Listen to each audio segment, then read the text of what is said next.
BookEmpathy.com presents Curator by Sam Barron. Narrated by Virtual Voice Sky. Visit BookEmpathy.com for free books every day.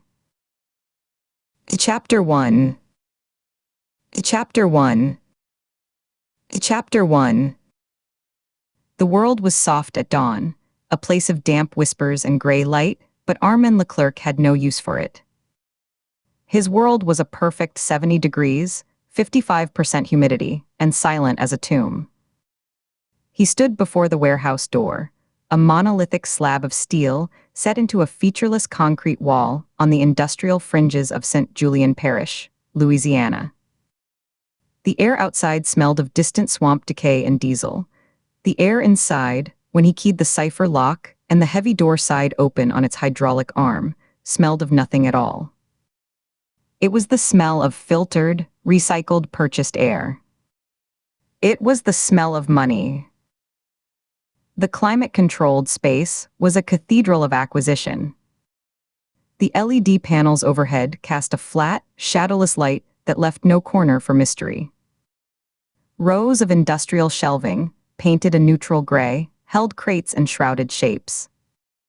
He passed them, his Italian loafers whispering on the sealed concrete. His eyes, out of habit, ticked over the inventory. A Ming vase under a glass bell jar, its cobalt dragon frozen in mid-chase. A pre-Columbian funerary urn, the red clay etched with stylized birds. A triptych by a minor but expensive Dutch master, the panel of Saint Sebastian's martyrdom leaning against a crate of packing peanuts. He walked past them all, a curator in his private museum, toward the newest arrival.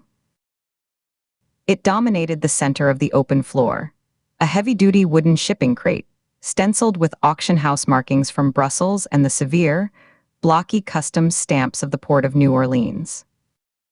It stood alone on the pale concrete, a dark obelisk. Armand felt the familiar, quiet thrill of possession. It began as a warmth in his chest, a slight relaxation in his shoulders. A small, private smile touched his lips. He set his leather folio on a nearby work table, the sound a soft thump in the vast silence. The item inside was listed as Lot 247, dormant, modern neoclassical marble, attributed to the studio of Valois. He'd outbid 3 stubborn collectors over a tense, pixelated video feed from Belgium. The auctioneer's voice, tinny through his computer speakers, had chanted the climbing figures. I have 200,000 euros, 210, 220 from the gentleman in Zurich, 240 to Monsieur Leclerc online. Armand had sat in his study, his finger hovering over the bid button, his pulse a steady drum in his ears. The underbidder, a Swiss industrialist with a known passion for cold nudes, had pushed him to the very edge of his predetermined limit. Armand had exceeded it by 50,000, a flush of competitive heat overriding his spreadsheet. The final, hammerfall thwack had been a spike of pure triumph.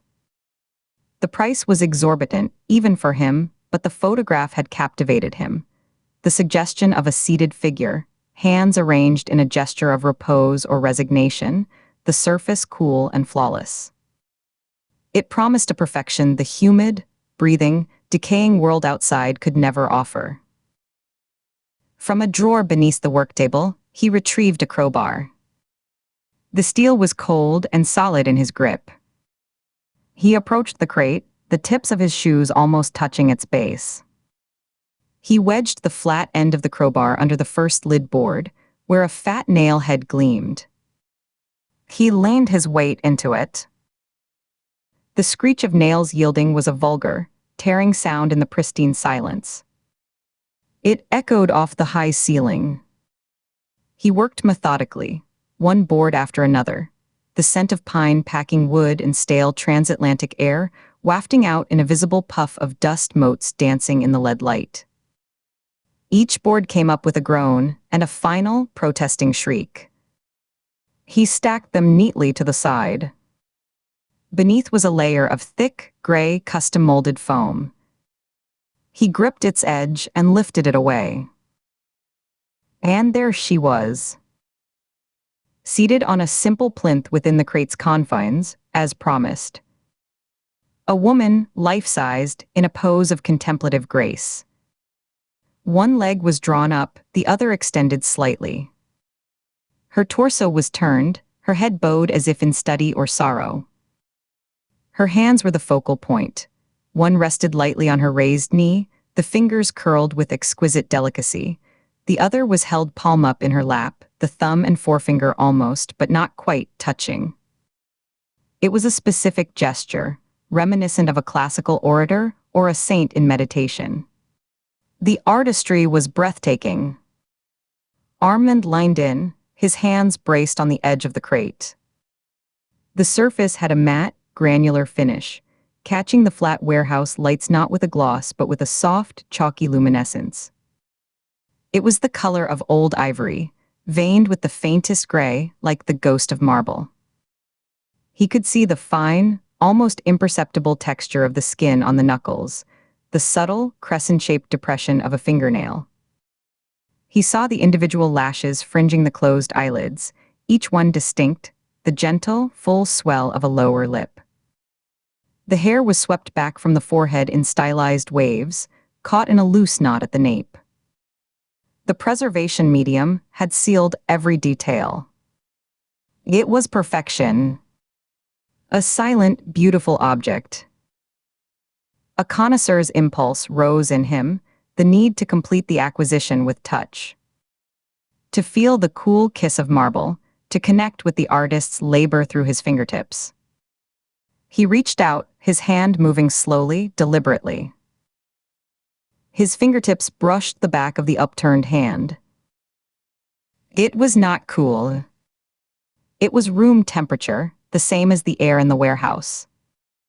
And it was not the unyielding hardness of stone.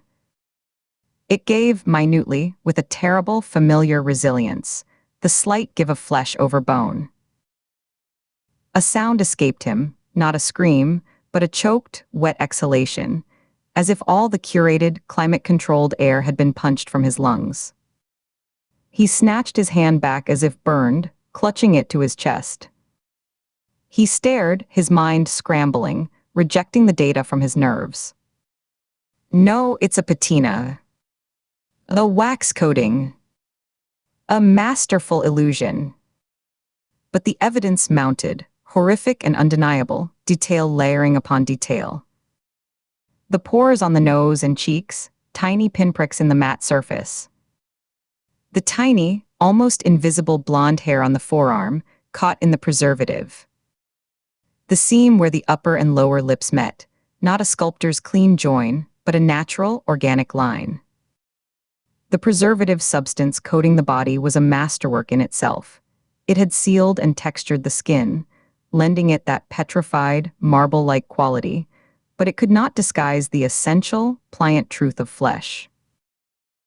This was not an attribution to the studio of Valois. This was a human being. Posed, treated, packaged, and shipped to him in a crate.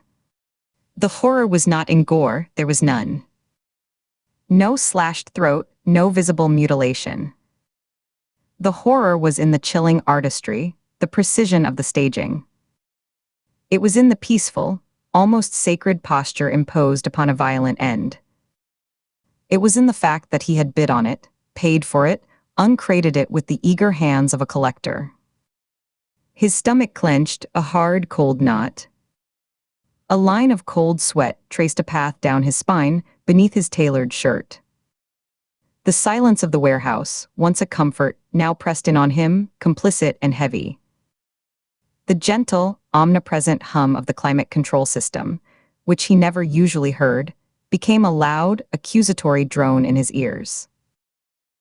He stumbled back from the crate, his legs unsteady. One foot scuffed the concrete, the sound shockingly loud. The pristine floor seemed to tilt. He threw out a hand, groping blindly, and found the edge of the work table. His fingers dug into the cold metal. His eyes were locked on the figure's bowed head, on those beautifully arranged hands holding their silent, meaningless conversation. The face, in its serene downward gaze, now seemed not peaceful, but trapped in an eternity of helpless witness. The phone was in his hand. He didn't remember grabbing it from the folio. His thumb, slick with a cold sweat, slipped twice on the glass screen before he could press the digits. He held it to his ear, the ringing tone a distant, electronic chirp. 911, what is your emergency? The operator's voice was a crackle of mundane reality, a woman's tone professionally calm. Armin's mouth was dry, his tongue sticking to the roof. He tried to speak, but only a papery rasp came out. He cleared his throat, the sound obscenely loud in the quiet. A body, he managed, the word foreign on his lips. There is a body. In my warehouse. Are you in a safe location, sir? Safe? He looked around at his treasures, his sealed, perfect world. The seated figure dominated it all, a dark star pulling all the light and meaning of the room into itself. The shelves of artifacts seemed to recede, becoming meaningless props. No, he whispered, the truth dawning like a physical chill. No, I don't think I am. Can you describe the situation? The operator asked, her voice steady, a rope thrown into his chaos. He forced his eyes back to the crate. The description came out in a flat, detached monotone, the language of the auction catalog betraying him, framing the obscenity in terms of aesthetics. It's presented as a sculpture, a seated figure, female. The hands are arranged. In a specific gesture, he swallowed, his throat clicking. The skin, it's been treated. Coated. To look like stone. Like marble, the artistic precision of it, the sheer, audacious care taken to create this still life of death, rose in his throat like bile. He could taste it. You must come. You must see. You won't understand unless you see. I need your address, sir. He recited it, the numbers and street name rolling out by rote, his voice trembling now, losing its detachment.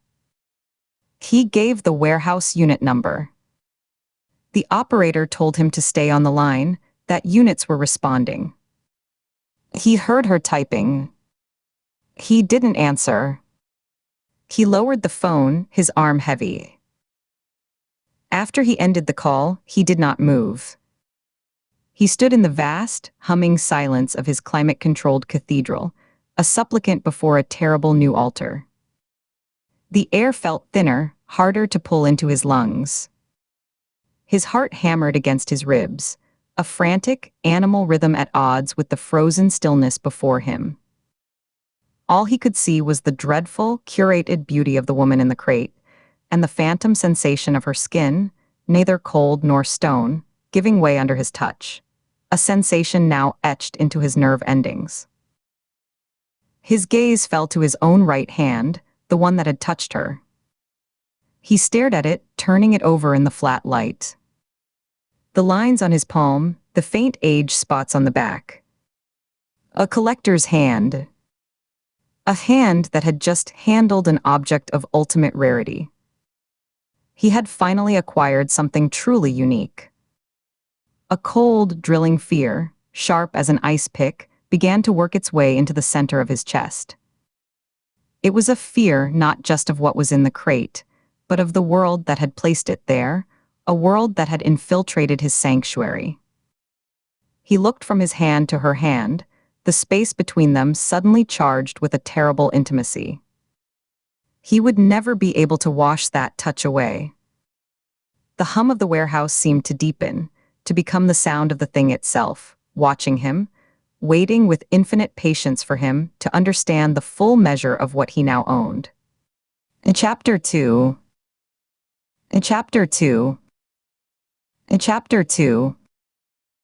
The social services office in Baton Rouge smelled of industrial cleaner and lost hope.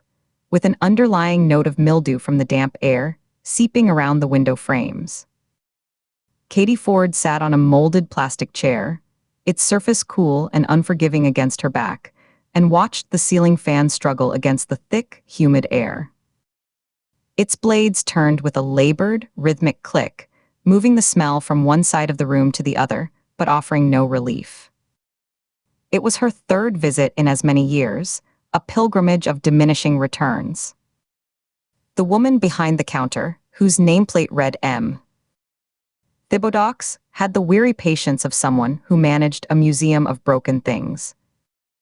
Her desk was a landscape of stacked binders and sticky notes, a pen cup made from a cleaned-out can of condensed milk.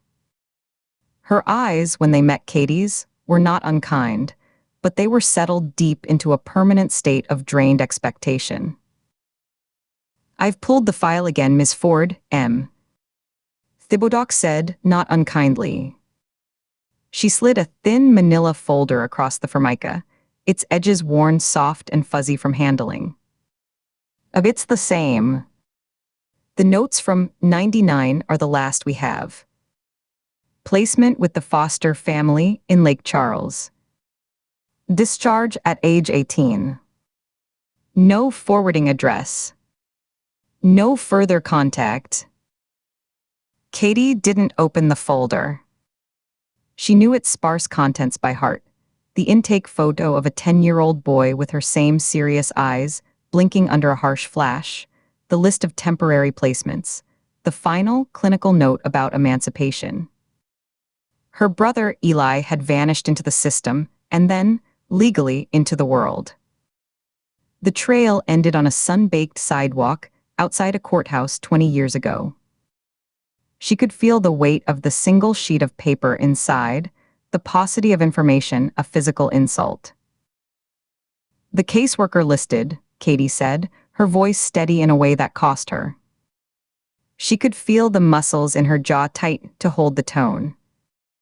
"Patricia Auber.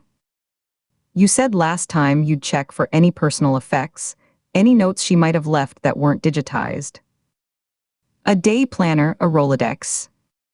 Of anything." "Adem." Thibodeaux leaned back in her chair, which gave a soft sigh of protest. She templed her fingers, her gaze drifting to a water stain on the acoustic tile ceiling, as if consulting a memory filed there. "A Ms. Auber retired in 2005. She took a box of personal things, a coffee mug, a photo of her grandkids, that sort of thing. Her active case files were transferred. Her old desk was cleaned out by custodial. She brought her eyes back to Katie's. She passed away, must be 8 years back now. Gemphysema. Her old files, the paper backups from her early years, were purged during a records modernization initiative in 2010. Standard procedure. She paused, and the word came out like a practice token, placed gently on the counter between them. "I'm sorry." The word sorry hung in the stagnant air, a useless ornament. Katie nodded, a tight, economical movement. The wound of Eli was not a fresh bruise, but an old fracture, one that had healed badly and ached in certain weather. Her hand came up, almost unconsciously, and pressed against the center of her chest, rubbing at her sternum through her shirt. It was a hollow space where a person should have been, a silence where there should have been a voice. Her father's wrongful conviction had shattered their family. Carl Evers had gone to prison because Nina Shaw reported her corrupt FBI partner, Marcus Fell, for feeding case information to criminals. The internal investigation was botched, evidence was planted, and Carl took the fall. Fell was quietly forced out but never prosecuted. By the time her father's name was cleared, posthumously, the prison bars for him had meant foster care for Eli, and the boy was gone. He lost. The system had swallowed him whole and left no digestible record. "Is there anyone else?" Katie asked, the question feeling flimsy even as she said it. "Someone who worked with her, who might remember a specific case." "A boy who was quiet." Good at drawing. He had a scar here.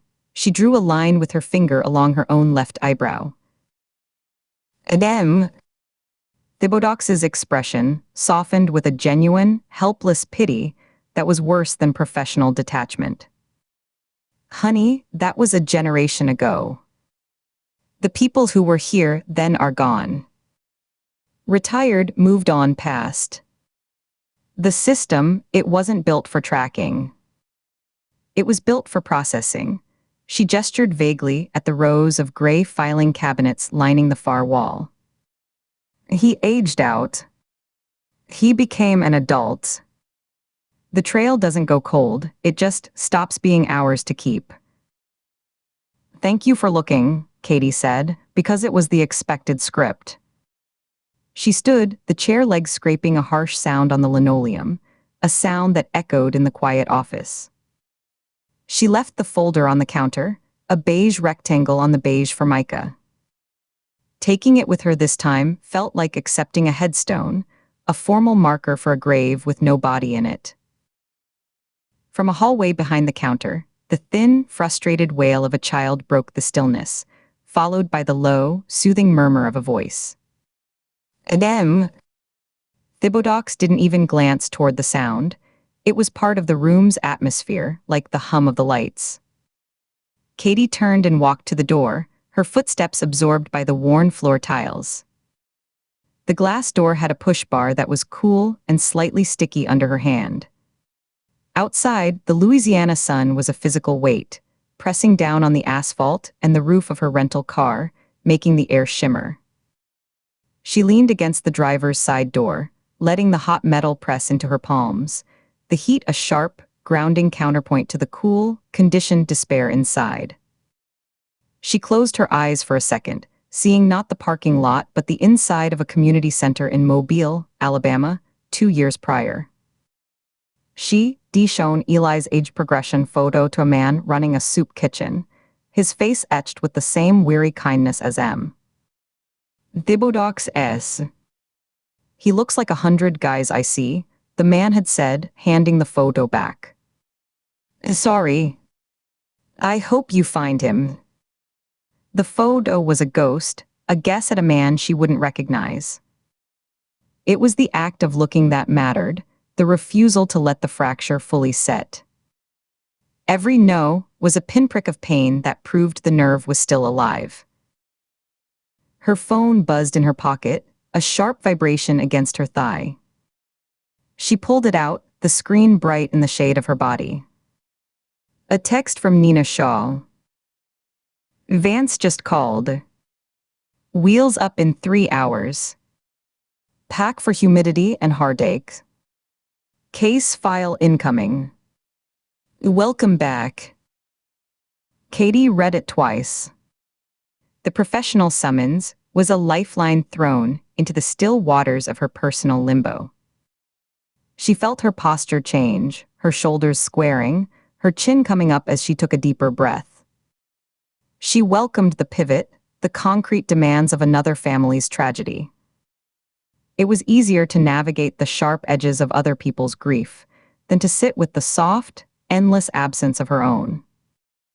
The text was an exit visa from this parking lot, from this cycle of asking and being told no.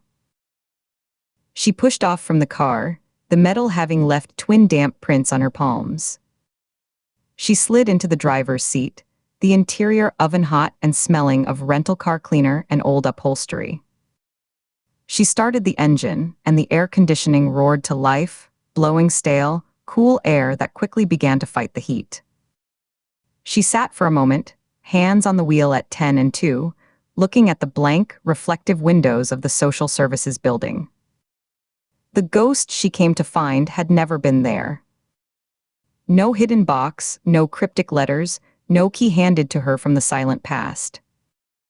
There was only the same thin file and the hollow weight of its contents. A memory surfaced, unbidden and vivid. Eli at 7, before everything broke, sitting cross-legged on the living room floor, tongue poking out in concentration as he connected the dots in a coloring book. He looked up at her, his eyes bright. Look, Katie. I stayed inside the lines. She could see the waxy red of the crayon in his small hand, the precise border he was so proud of. The absence of answers was its own answer, a final, quiet verdict from a system designed to forget. It had not kept him inside the lines. It had erased the lines altogether. Okay, she whispered to the empty parking lot, to the silence, to the memory of the boy on the floor. I'm okay. She put the car in drive. As she pulled onto the road, a hot wind swept through the parking lot, stirring a whirl of dust and dead leaves and a discarded potato chip bag that skittered and danced before collapsing against a curb. It felt like an ending, a door closing with a soft, definitive click. But the engine inside her, the one that refused to let the fracture set, kept turning over. She would keep searching. Not because she had found a thread, but precisely because she had not. The absence was the reason. The hollow space demanded it. She merged into traffic, the social services building shrinking in her rearview mirror until it was just another block in a city full of lost things, and pointed the car toward the airport. Chapter 3. Chapter 3. Chapter 3. The Checkpoint Tavern smelled of sawdust, spilled beer, and the ghost of 1,000 cigarettes soaked into the wood of the bar itself. A low, mournful slide guitar wept from the speakers, a Delta blues tune about a lost dog, and a lonely road that suited Katie Ford's mood better than any club anthem ever could. She sat on a worn stool at the bar, her back to the room, slowly turning a heavy Zippo lighter over her knuckles. The motion was a 4-part sequence, smooth and practiced. A roll across the backs of her fingers, a flip into her palm, her thumb tracing the worn engraving of a racing car, then a reverse roll back to her knuckles. The soft clink of metal against her wedding band punctuated each cycle. The lighter was Eli's, a cheap chrome thing he'd won at a parish fair ring toss. He'd been 15, all sharp elbows and a too big grin. She could still see the proud, lopsided smile as he'd presented it to her, his palms sweaty, the cheap prize gleaming under the fairground lights. For my big sis, in case you ever need a light. She de-carried it ever since he vanished, the chrome now dull in spots from a decade of wear. You look like you're waiting for a verdict, not a drink. Katie glanced to her left, her fingers closing around the lighter. Her friend Marnie, a forensic accountant with a taste for bright scarves and darker humor, slid onto the adjacent stool, unwinding a silk scarf patterned with geometric parrots. Just decompressing, Katie said, pocketing the lighter. The denim of her jeans was thin there, the outline of the Zippo a permanent impression. Trying to remember how to be a person who isn't staring at crime scene photos or missing persons files. Start with a drink that doesn't look like motor oil. Marnie flagged the bartender, a grizzled man named Ray with a salt and pepper beard and tattoos of nautical stars peeking from his rolled sleeves. 2 of the local IPA, Ray. The one that doesn't taste like you filtered it through pine needles. They de-chosen a corner away from the afterwork Quantico crowd, a pocket of relative quiet where the music was a hum, not an assault.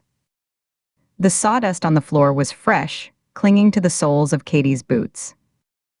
She had swapped her usual practical ponytail for letting her dark hair fall loose around her shoulders, and it kept brushing her jawline, a distracting, unfamiliar sensation. Her jeans and boots were at least clean, her black t-shirt free of lint.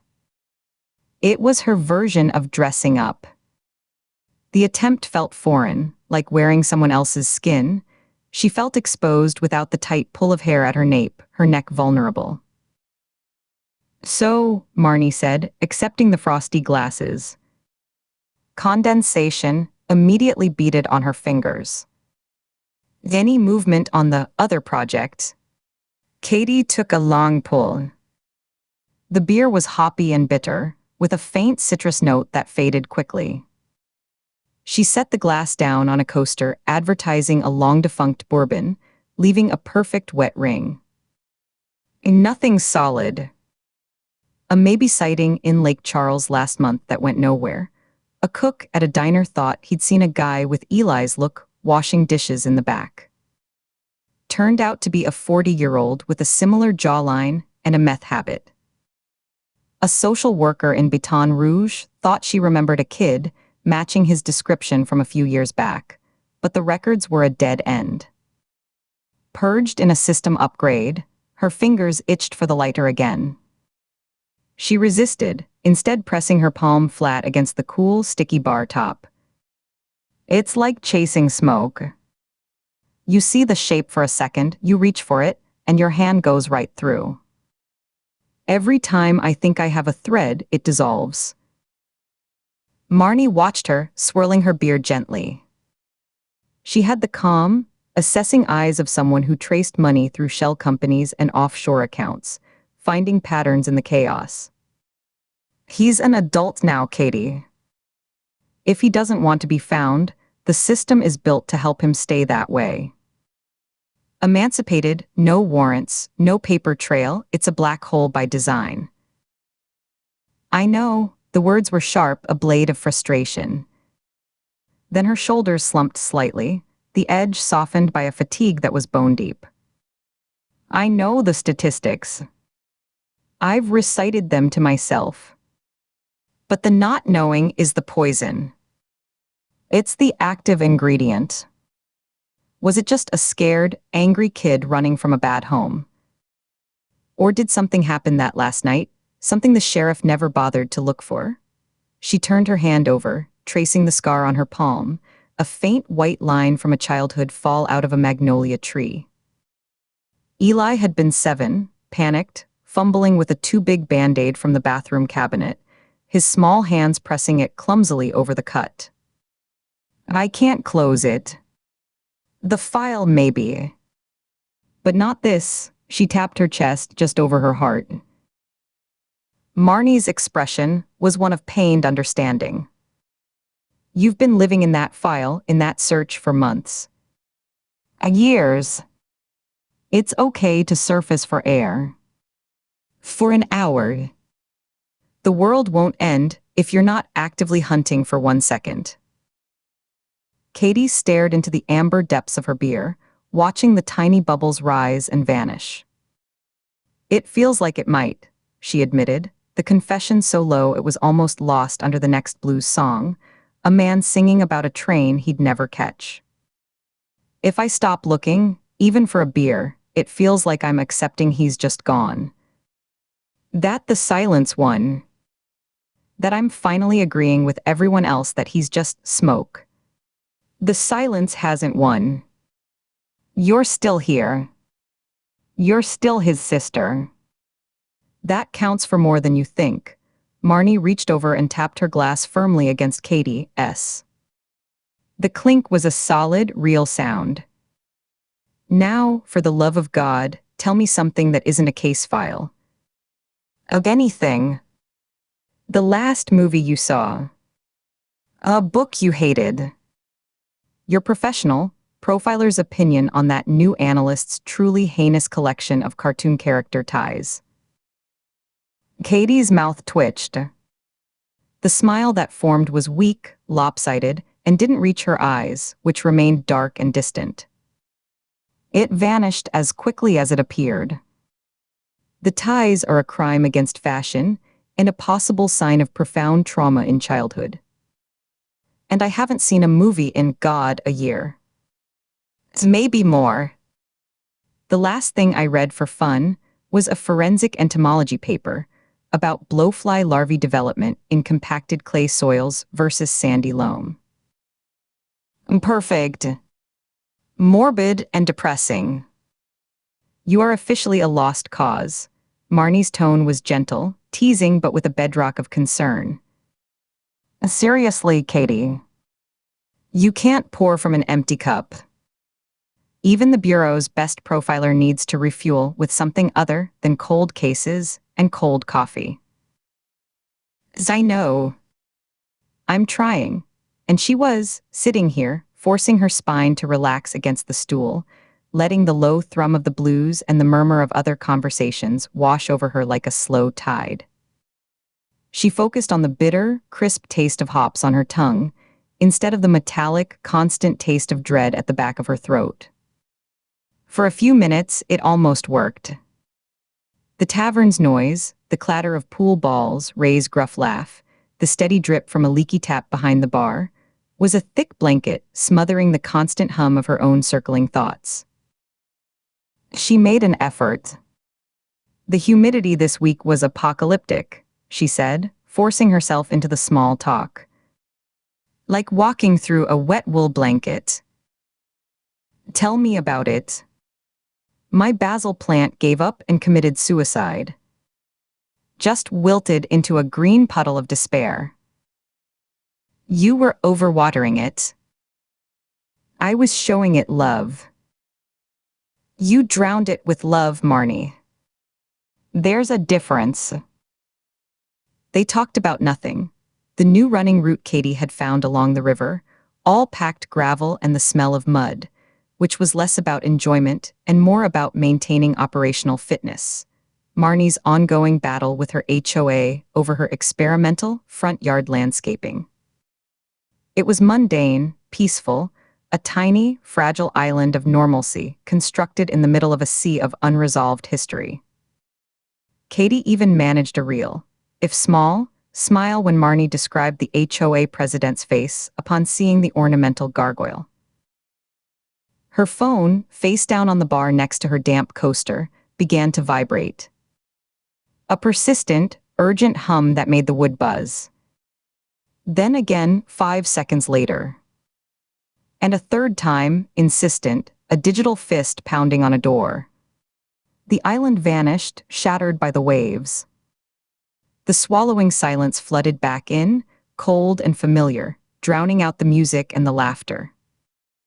Everything in her vision seemed to sharpen, the colors bleaching out as her focus tunneled. Marnie saw the change instantly, the slight stiffening of Katie's shoulders, the way her eyes, which had finally begun to soften, went flat and hard. It worked.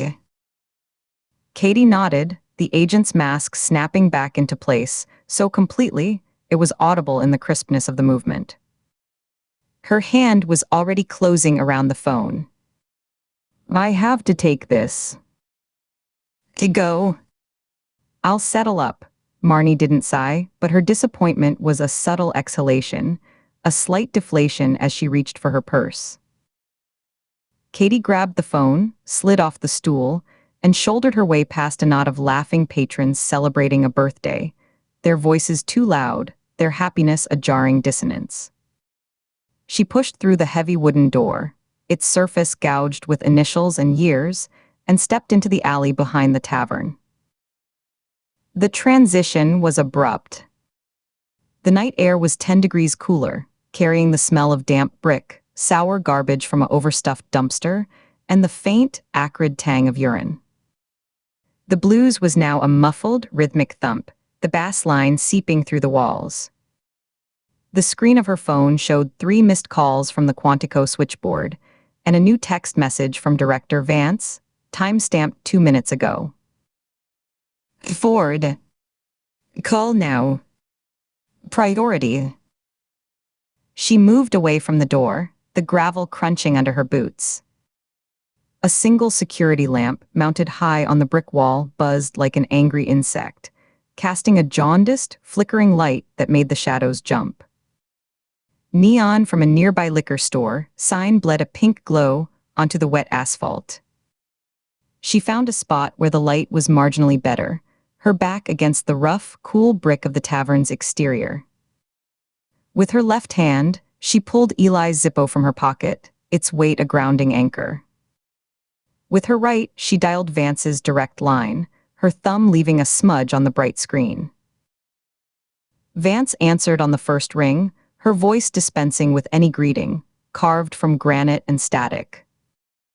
Ford. We have a situation.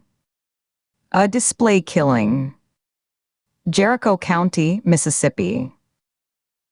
The words landed in her gut like stones, cold and heavy.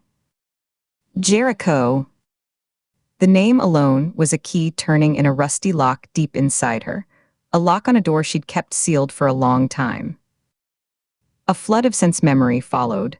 The oppressive, wet heat of a Delta summer, the smell of turned earth and honeysuckle, the sound of cicadas like a screaming electrical wire. Details, her own voice was all business, stripped of warmth, the tavern's illusion of normalcy gone as if it had never existed. Female victim posed. Significant, targeted mutilation. Local sheriff is capable, but out of his depth. He's asking for us. Specifically, he asked for an agent familiar with the area. A pause, heavy with unspoken meaning, filled only by the faint hiss of the secure line. That's you, Ford. You and Shaw are wheels up from Andrews in 90 minutes. Your old stomping grounds just became a crime scene. Another beat. Can you handle that?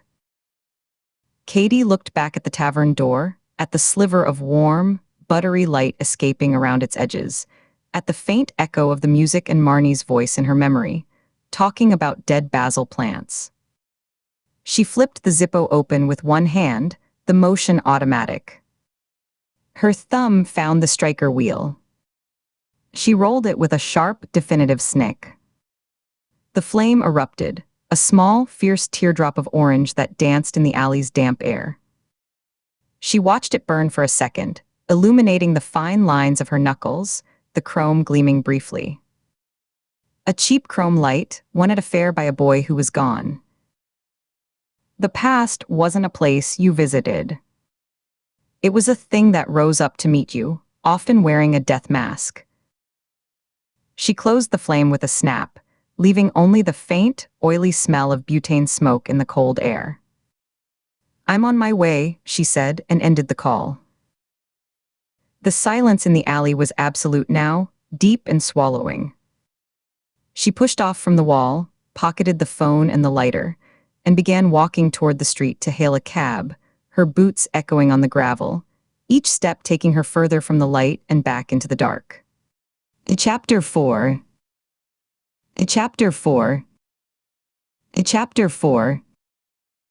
The air in Director Vance's office tasted of stale coffee and impending rain. Katie Ford stood before the massive oak desk, still in the dark jeans and fitted black t-shirt she'd worn to the Checkpoint Tavern. The ghost of a decent single malt scotch, a farewell gift from a colleague, lingered on her tongue, a stark contrast to the sterile urgency now pressing in from the walls. Maps of Mississippi and Louisiana were pinned haphazardly over bookcases, red circles, and connecting strings creating a sinister constellation over the Delta. A forgotten mug sat half full on a stack of budget reports, a brown tide line marking its contents. The only light came from a green-shaded desk lamp, carving deep pools of shadow in the corners of the room. The low, constant hum of the building's overnight HVAC was the only sound, a vibration she felt in her molars. Vance didn't look up from the file in his hands, his reading glasses perched low on his nose. The pages rustled like dry leaves. Long way from barstool philosophizing, Ford. The call came through, she said simply, her voice sounding too loud in the quiet. She left her half-finished drink and the warm, normal conversation with Marnie behind, taking a cab straight to HQ. The tavern's atmosphere, the laughter, the clink of glass, the warmth of worn wood under her elbows, had already receded into a distant, almost fictional memory, erased by the fluorescent glare of the Quantico hallways, the squeak of her boots on polished linoleum, the weight of her service weapon against her hip where she'd clipped it on in the elevator. The door swung open without a knock, and Nina Shaw entered, a leather satchel slung over one shoulder of her impeccably tailored charcoal suit. She moved with a contained energy that seemed to compress the air in the room. Her shrewd eyes took in Katie's casual clothes, the tense set of her shoulders, the way her hands were curled loosely at her sides. Then her gaze moved to Vance's bent head, the chaotic spread of maps on the wall behind him, the single lit lamp. Her assessment was instantaneous, a slight tightening at the corner of her mouth, the only sign of her conclusion. She'd seen this particular brand of midnight urgency before. "Traffic's a dream at midnight," she said, her voice cutting through the stillness, practical and unsurprised. She dropped her satchel onto the floor beside an empty chair with a soft thud of weight. "What have we got that couldn't wait for a civilized hour? And please don't say a politician's nephew got a DUI. "Sit," Vance said, finally looking up. He removed his glasses, pinching the bridge of his nose between thumb and forefinger. He held the pinch for a 3 count. Fatigue etched deep grooves around his mouth and his eyes were bloodshot, the whites tinged pink. He gestured to the 2 chairs facing his desk with a tired wave of his hand. "We have a developing situation in the Mississippi Delta. 2 bodies. 2 different counties, but the same signature. Local authorities are spooked and screaming for federal oversight. The governor's office is already on the line. My phone's been ringing for 2 hours straight." Katie sat, her spine straight, hands coming to rest on her knees to keep them still. The chair's leather was cool through the denim of her jeans. 2 confirmed linked.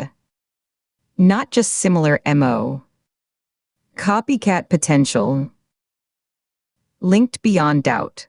Vance opened a manila folder, the tab labeled Moss SIMMONS in his blocky handwriting. He extracted 2 8x10 glossy photographs, holding them carefully by the edges as if they were contaminated. He slid them across the polished wood toward the 2 women. They left his fingers with a soft whisper of friction and landed with a definitive, flat tap in the pool of lamplight, the bright white borders stark against the dark grain of the desk. Katie leaned in, the edge of the desk pressing into her ribs. The first showed a woman's body inside a large, open shipping crate, the wood stained dark and rough with splinters. Her pale form was arranged in a classical contrapposto pose, one hand raised as if holding an invisible lyre, the other draped gracefully at her side.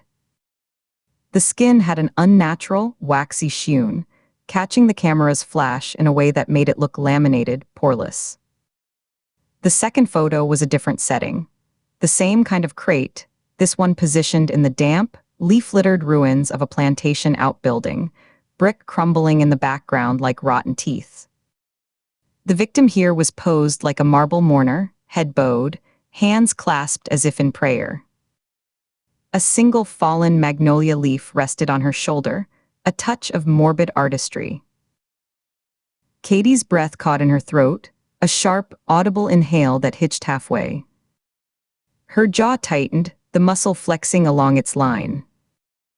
The analytical part of her brain began its cold, methodical cataloging. The pristine staging, the likely chemical treatment, the clinical presentation, the specific choice of classical poses. But it was momentarily drowned out by a cold, quiet fury that started as a hard knot in her chest and spread out to her fingertips, making them tingle with a pinzan needle's heat. This wasn't disposal. This was preservation.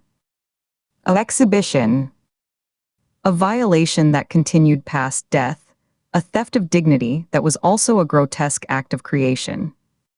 "Victim 1, Vance continued, his voice a low rumble. He pointed a blunt finger at the warehouse photo, his nail tapping the glossy surface. Eleanor Moss, 42, an art curator from outside Jericho Falls. Found 3 days ago in a disused cotton warehouse in Sunflower County. Victim 2, Lauren Simmons, 22, a graduate student in art history from Greenville. Found this morning in that outbuilding on the old Cypress Grove plantation, Washington County. He let that hang for a beat, the names making the images suddenly, terribly specific. Both were reported missing within 24 hours prior to discovery. Both were left in crates posed. The press doesn't have the details yet, but they will. A body in a crate is a hell of a headline. Panic is starting to simmer down there. The local sheriff, Dale Mitchell, is capable but overwhelmed and out of his depth on this. He's the one who asked for us. Nina picked up the warehouse photo, holding it closer to the lamplight, tilting it to see the detail. Her expression was unreadable, a professional mask of calm assessment, but her thumb rubbed slowly, rhythmically, over the lower edge of the photograph, a small, betraying motion. Cause of death. And don't tell me pending. Give me the prelim. Pending full autopsies from the county ME, a Dr. LeBlanc. Preliminary indicates a paralytic agent, succinylcholine or something in that family. Injected.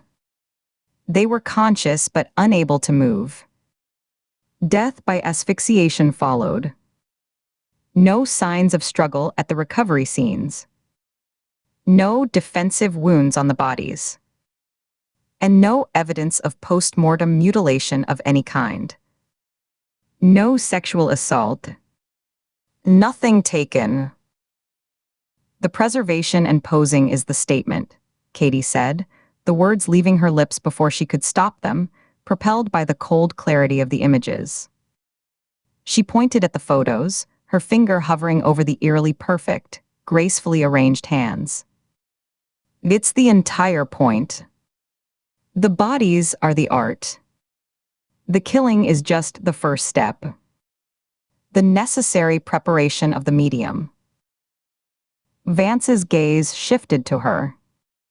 He gave a single, slow nod, his eyes holding hers for a second longer than necessary. Exactly. The staging is the entire message. So the questions are, why these poses? Why the chemical treatment? Why the crates? What's the exhibition theme?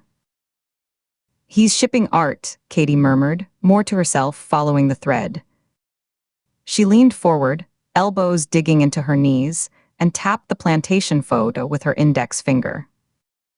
That crate is standard issue for heavy statuary or large canvases. He's not just displaying them, he's packaging them for transport. Or presenting them as newly arrived artifacts. She moved her finger to trace the line of the woman's posed arm in the air between them. The pose is classical, Greco-Roman revival, but the setting is decay. He's placing timeless, idealized art into a dying world. It's a statement about permanence and entropy. Beauty versus ruin.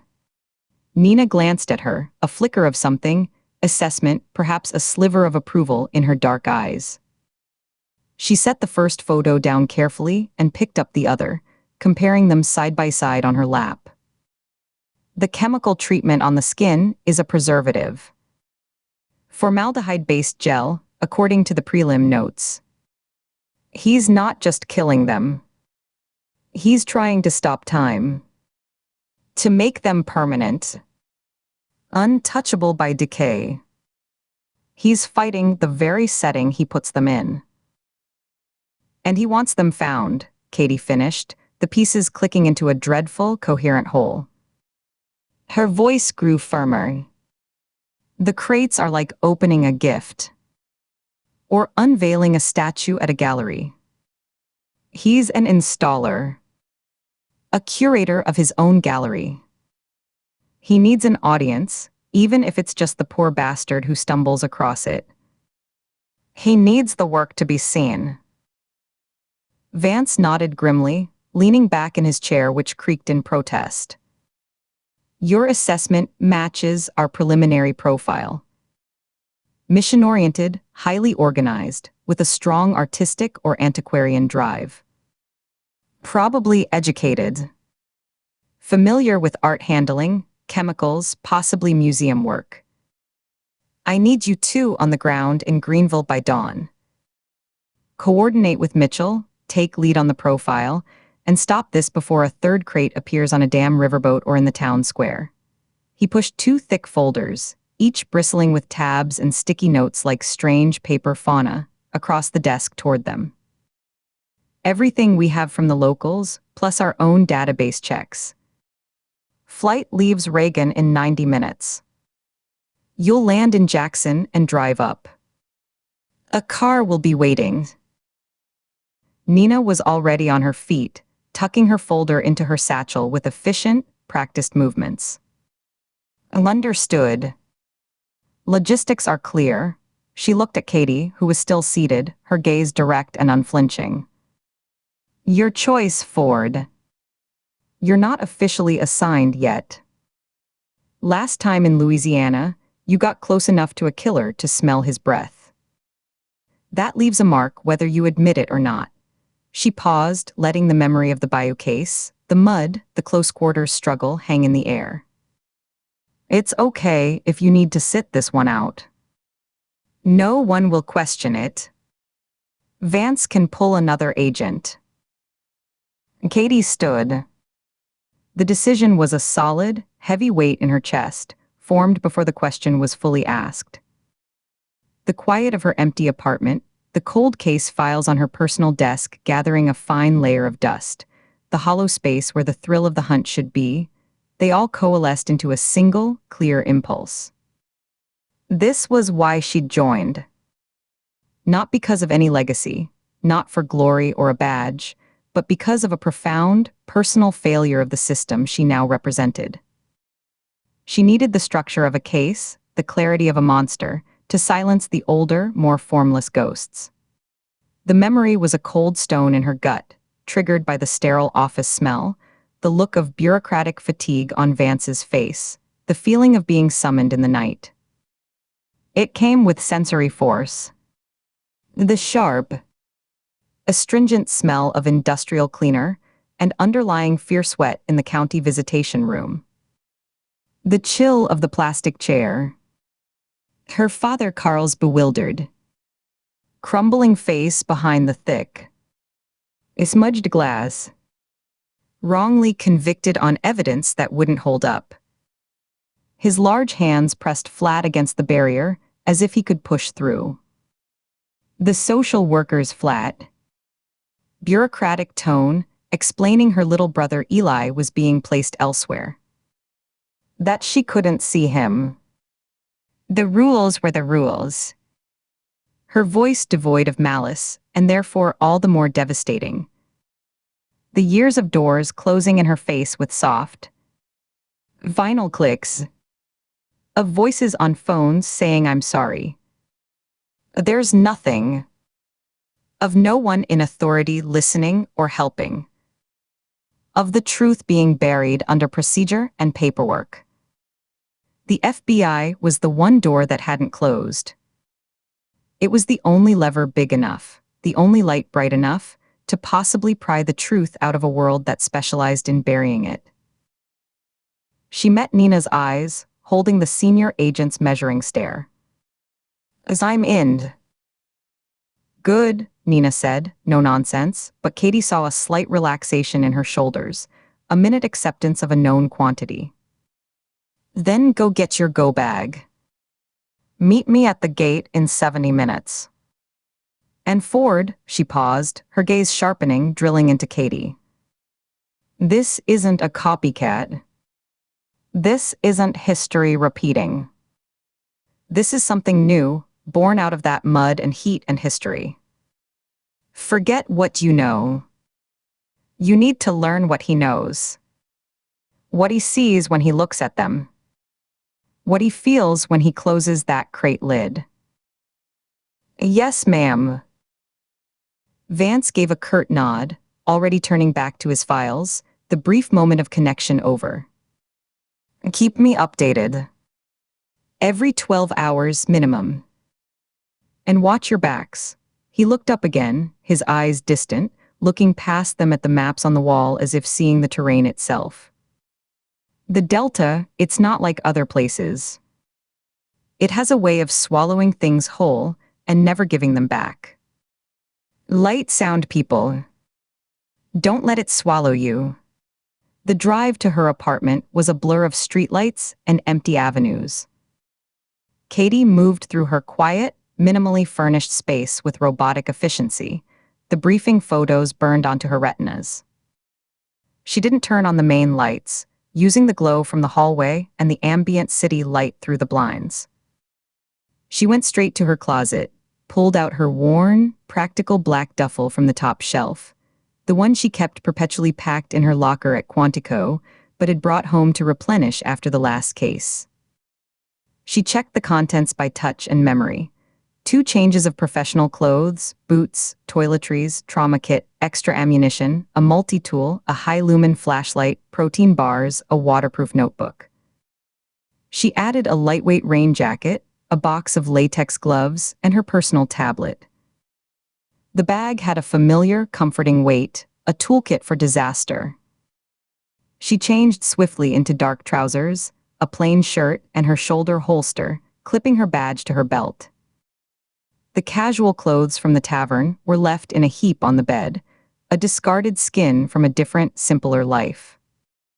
She paused for only a second at her personal desk, her fingers brushing the cold metal of Eli's Zippo lighter, where it sat beside a stack of old foster care directories. Then she turned, slung the bag over her shoulder, and left, locking the door on the silence behind her. The plane was a narrow-bodied jet, the cabin dim and humming as it cut through the night sky toward the south. Katie found Nina already seated in first class, the case files spread across the fold-down table between them, illuminated by the stark cone of her reading light. The rest of the cabin was dark, most passengers asleep or tucked under thin airline blankets, shapes in the gloom. The air smelled of recycled oxygen, coffee, and faint lemon disinfectant. Katie stowed her bag in the overhead with a soft grunt and sank into the cool leather seat opposite Nina. The photo of Lauren Simmons in the plantation crate was on top, the image even more chilling under the focused, clinical beam of light. It was impossible to look away. "Sober?" Nina asked without looking up from a page of handwritten notes from the Sunflower County Sheriff's Department, her pen poised to underline a phrase. "I had 2 sips hours ago," Katie said, her eyes refusing to leave the image. The horror was in the meticulous details. The perfect, lifeless drape of the woman's cotton dress, the chemically fixed, peaceful expression that looked more like a mannequin's serene mask than a human face, the grotesque contrast between the preserved youth of the victim and the rotting wood of the crate and the moss-strewn bricks behind her. "Who found her?" "The second one.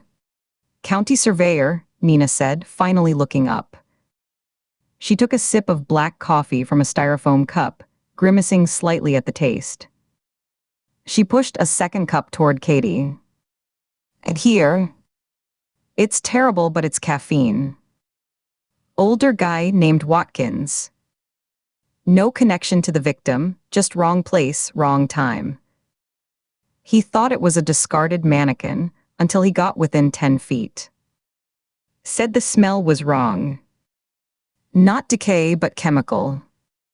Sweet and sharp."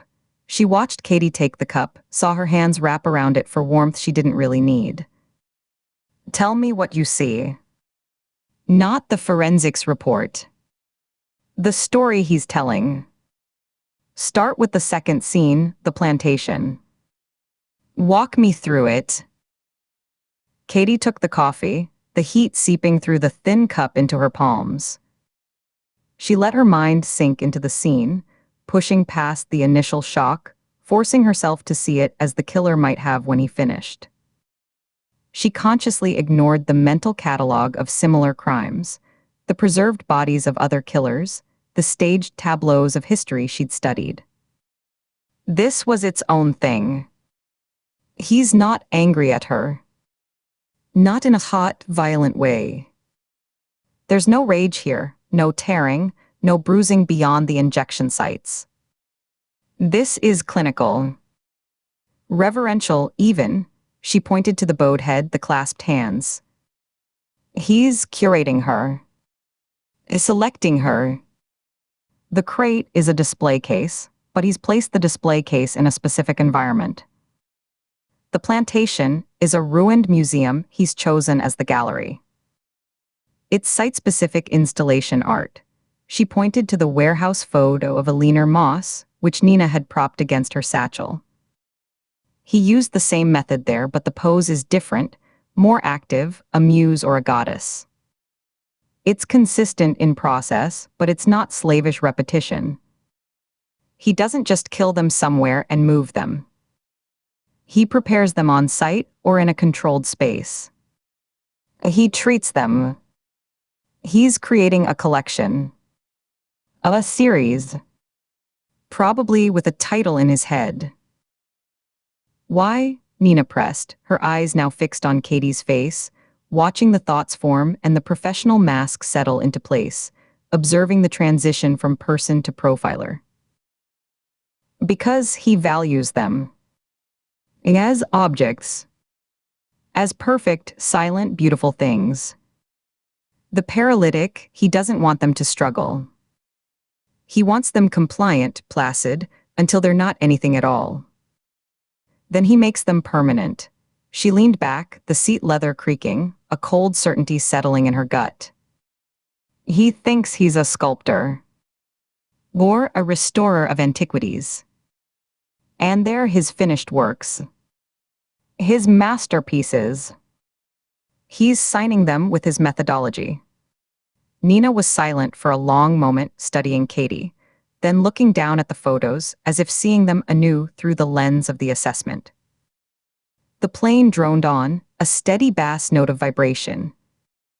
That's the jump, she said finally, closing the folder with a soft, definitive thump. From analyzing behavior to understanding motive. It's a dangerous jump to make. You start to see the logic in the madness, you start to follow the twisted aesthetic, the internal consistency, and sometimes you don't find your way back to the simple, human fact that it's monstrous. That it's a terrified young woman in a box. It's the only way to catch him, Katie said, her voice low but firm, unwavering. To predict where he'll place the next piece. To understand what makes a woman a suitable subject for his collection. I know. Nina stared out the window at the dark clouds, the wingtip light blinking a steady, lonely rhythm against the void. But remember, we're not here to curate his collection. We're not here to appreciate the craftsmanship of the monster. We're here to close it. Permanently, she turned back, her expression granite, all softness erased. Mission-oriented killers are the worst. They have a goal, a vision. A compulsion that makes sense only to them. Once it's achieved, they stop. They vanish into the ordinary world, satisfied. Or they escalate into something we can't even predict, their vision expanding. She tapped the folder. Our clock started ticking the moment he sealed the first crate. We don't know how many pieces are in his planned exhibition. We don't know if he's just begun, or if he's nearing the finale. The plane shuddered violently as it hit a patch of turbulence, dropping several feet in a sudden, stomach-lurching fall. Katie's hands instinctively tightened on the armrests, her knuckles whitening, her feet bracing against the floor. But she kept her face turned toward Nina, her expression forcibly neutral, her breath held for a second before releasing it slowly. Her stomach swooped, but she locked her gaze, refusing to show the ripple of fear. The coffee in her cup sloshed, a few dark drops spotting her trousers. We'll find him before he's done. A confidence is good. Hubris gets you killed. Nina's voice was flat, devoid of any warmth, a statement of pure fact. I've chased men and women like this. Smart ones. Ones with visions that made a kind of warped, internal sense. I've stood in interview rooms with Jeline Dowsett while she explained her own childhood trauma like she was reading a grocery list, and used it to justify turning 3 people into art installations. You catch most of them. You build the box, they fit inside it, you close the lid. But one, she paused, her gaze turning inward for a second, looking at a memory Katie couldn't see. One always slips away. That's the one that haunts you. That lives in the corner of your eye, in the space between awake and asleep. This one with the crates, the preservative, the classical poses, this has the feel of that one. The ghost. The one who's smarter, cleaner, and has a purpose we haven't fully grasped yet. The warning hung in the recycled, dry air of the cabin, mixing with the smell of bad coffee. Katie didn't look away. She absorbed the chill of the words, let them settle beside her own cold fury and the electric pull of the puzzle. She gave a single, slow nod of acknowledgement. Then we make sure he is. We don't let him become a ghost. A faint, grim smile touched Nina's lips, there and gone like a shadow. All right, rookies.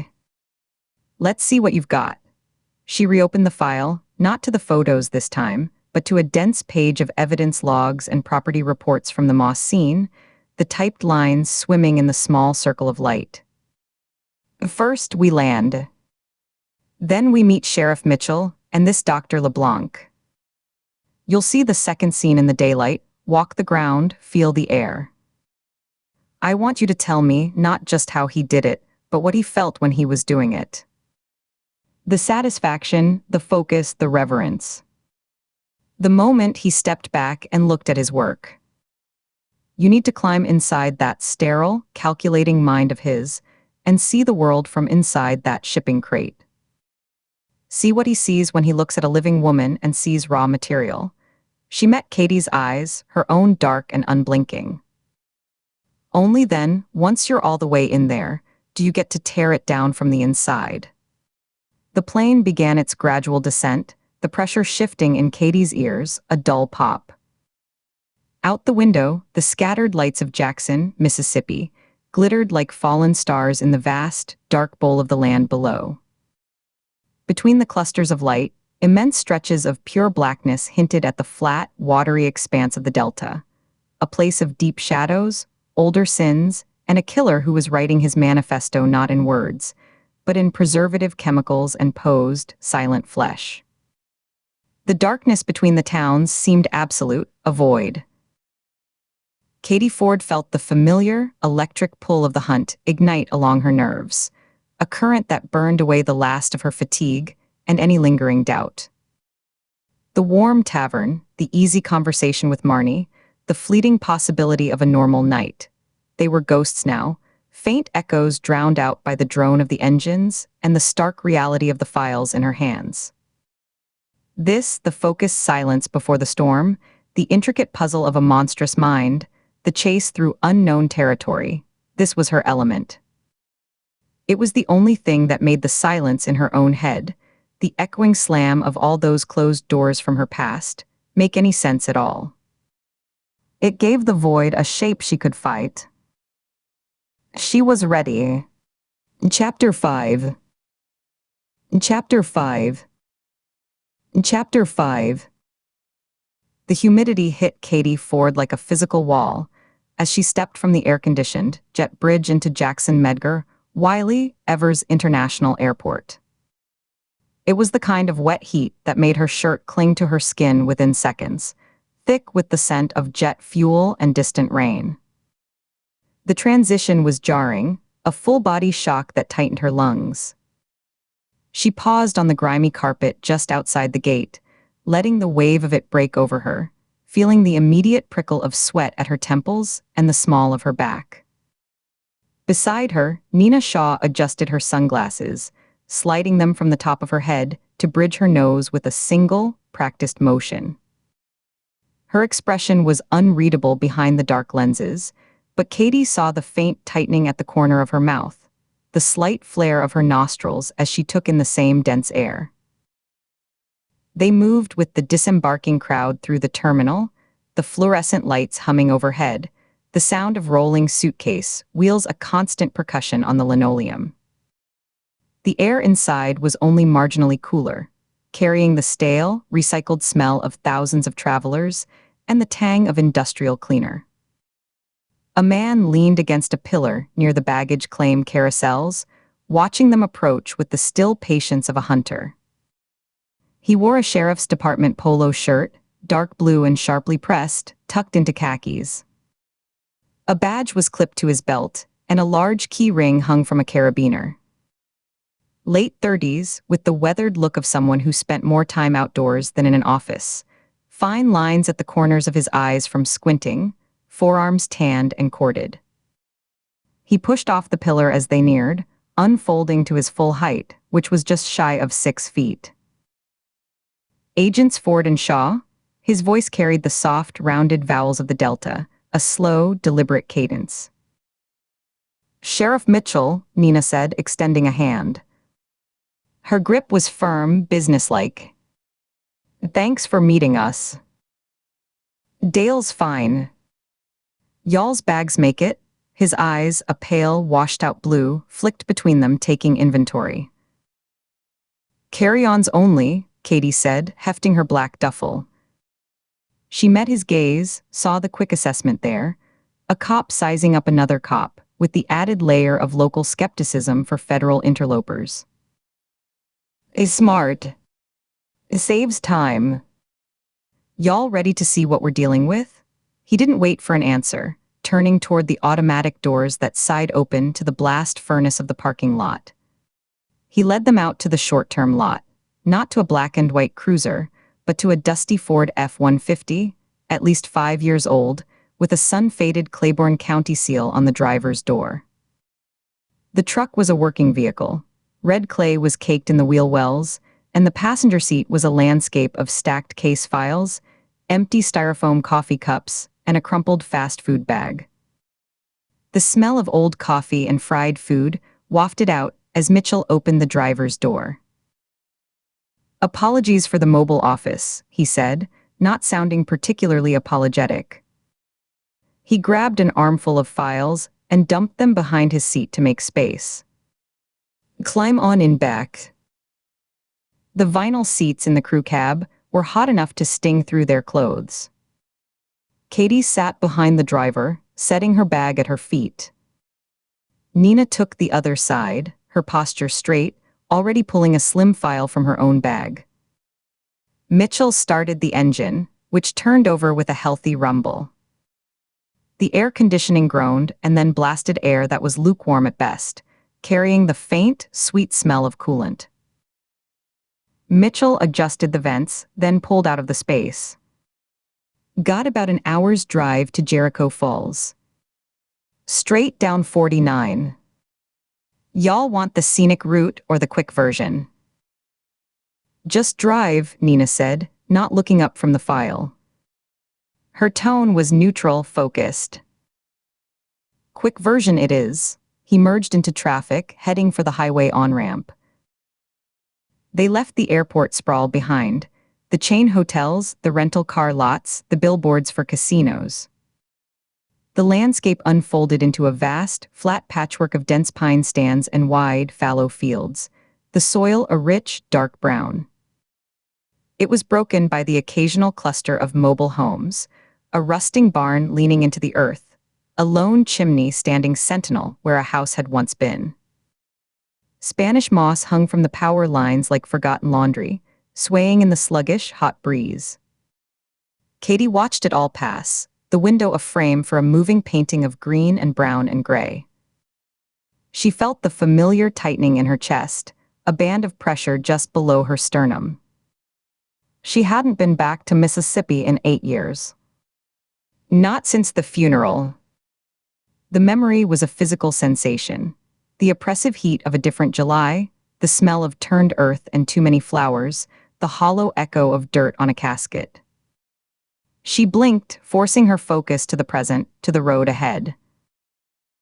For a while, the only sounds were the hum of tires on asphalt, the rush of air from the vents, and the rustle of paper as Nina turned a page.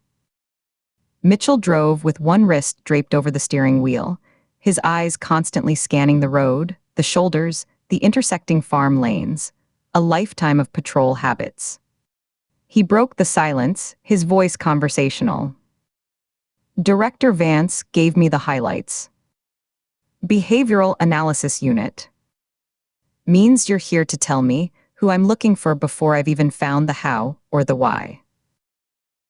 We're here to help you find all three, Sheriff, Nina said, finally looking up. The who is usually embedded in the how.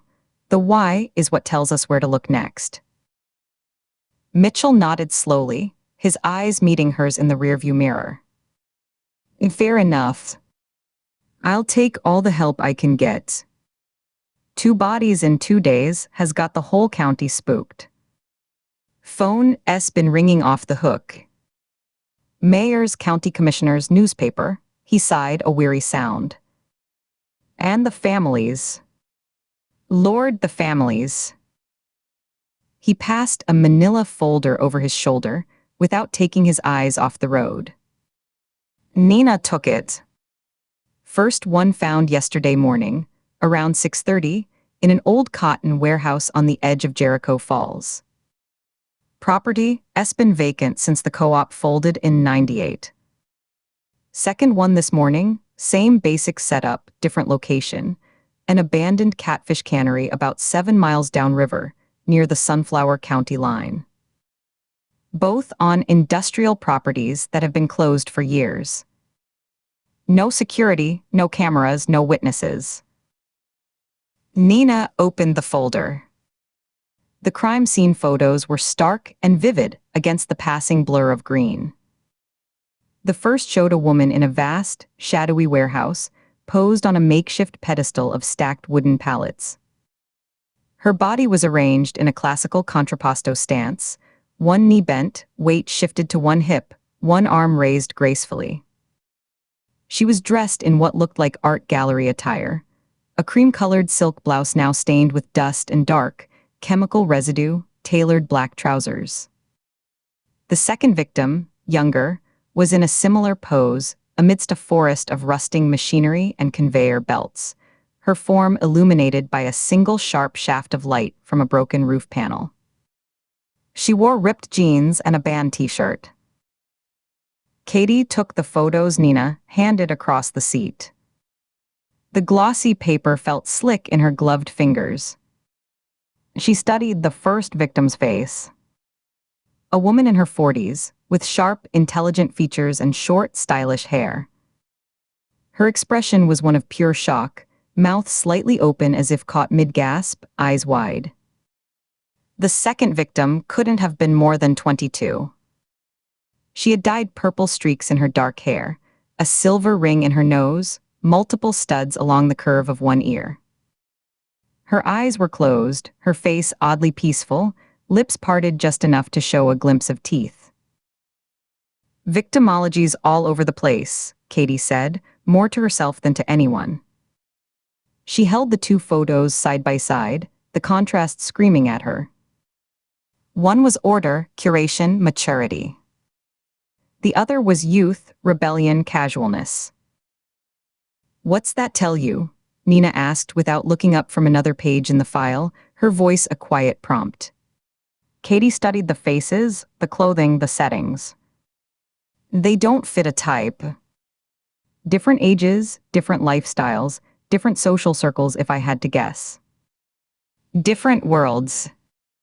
Which means either he's opportunistic, killing whoever's available, whoever wanders into the wrong place, or what? Mitchell's eyes found hers in the rearview mirror again, intent. Or the type isn't what matters. The specific individuals do. They themselves are the point. Nina nodded slowly, closing the folder with a soft snap. Exactly. This isn't about killing a blonde or a brunette, a young woman or an older one. He's not using them as stand-ins for someone else, a representation of a mother or a lover he's angry with. They are the targets themselves. Which makes him more dangerous, not less. How so? Mitchell asked, his brow furrowed. Seems like a guy with a specific grudge might have a shorter list. A guy with a specific diffuse rage, against women, against a hair color, against a profession, can sometimes be satisfied by a surrogate, Nina explained, her voice cool and analytical. He kills the stand-in, the fantasy version, and the pressure valve releases. For a while. But when a killer targets the actual, individual source of his rage, real or perceived, there's no surrogate satisfaction. It's personal. And personal killers tend to be more organized, more meticulous, and far more likely to see anyone interfering, cops, agents, witnesses, as part of the problem he's trying to solve. As obstacles to be removed. The words hung in the humid air of the truck cab, dense and heavy. Katie felt a coldness settle in her stomach that had nothing to do with the struggling AC. It was the cold of recognition, of understanding the shape of the thing they were chasing. She looked out the window again. They passed a roadside stand selling watermelons and pecans, then a church with a hand-painted sign declaring, "The wages of sin is death." The field seemed to stretch on forever, the sky a huge, pale bowl pressing down. After another 20 minutes of silent driving, Mitchell turned off the highway onto a narrower state road, then onto a service road so cracked and neglected it was more pothole than pavement. Weeds had split the asphalt, creating jagged green veins. A rusted, leaning metal sign, peppered with bullet holes, read, "Delta Cotton Co-op, no trespassing, prosecuted."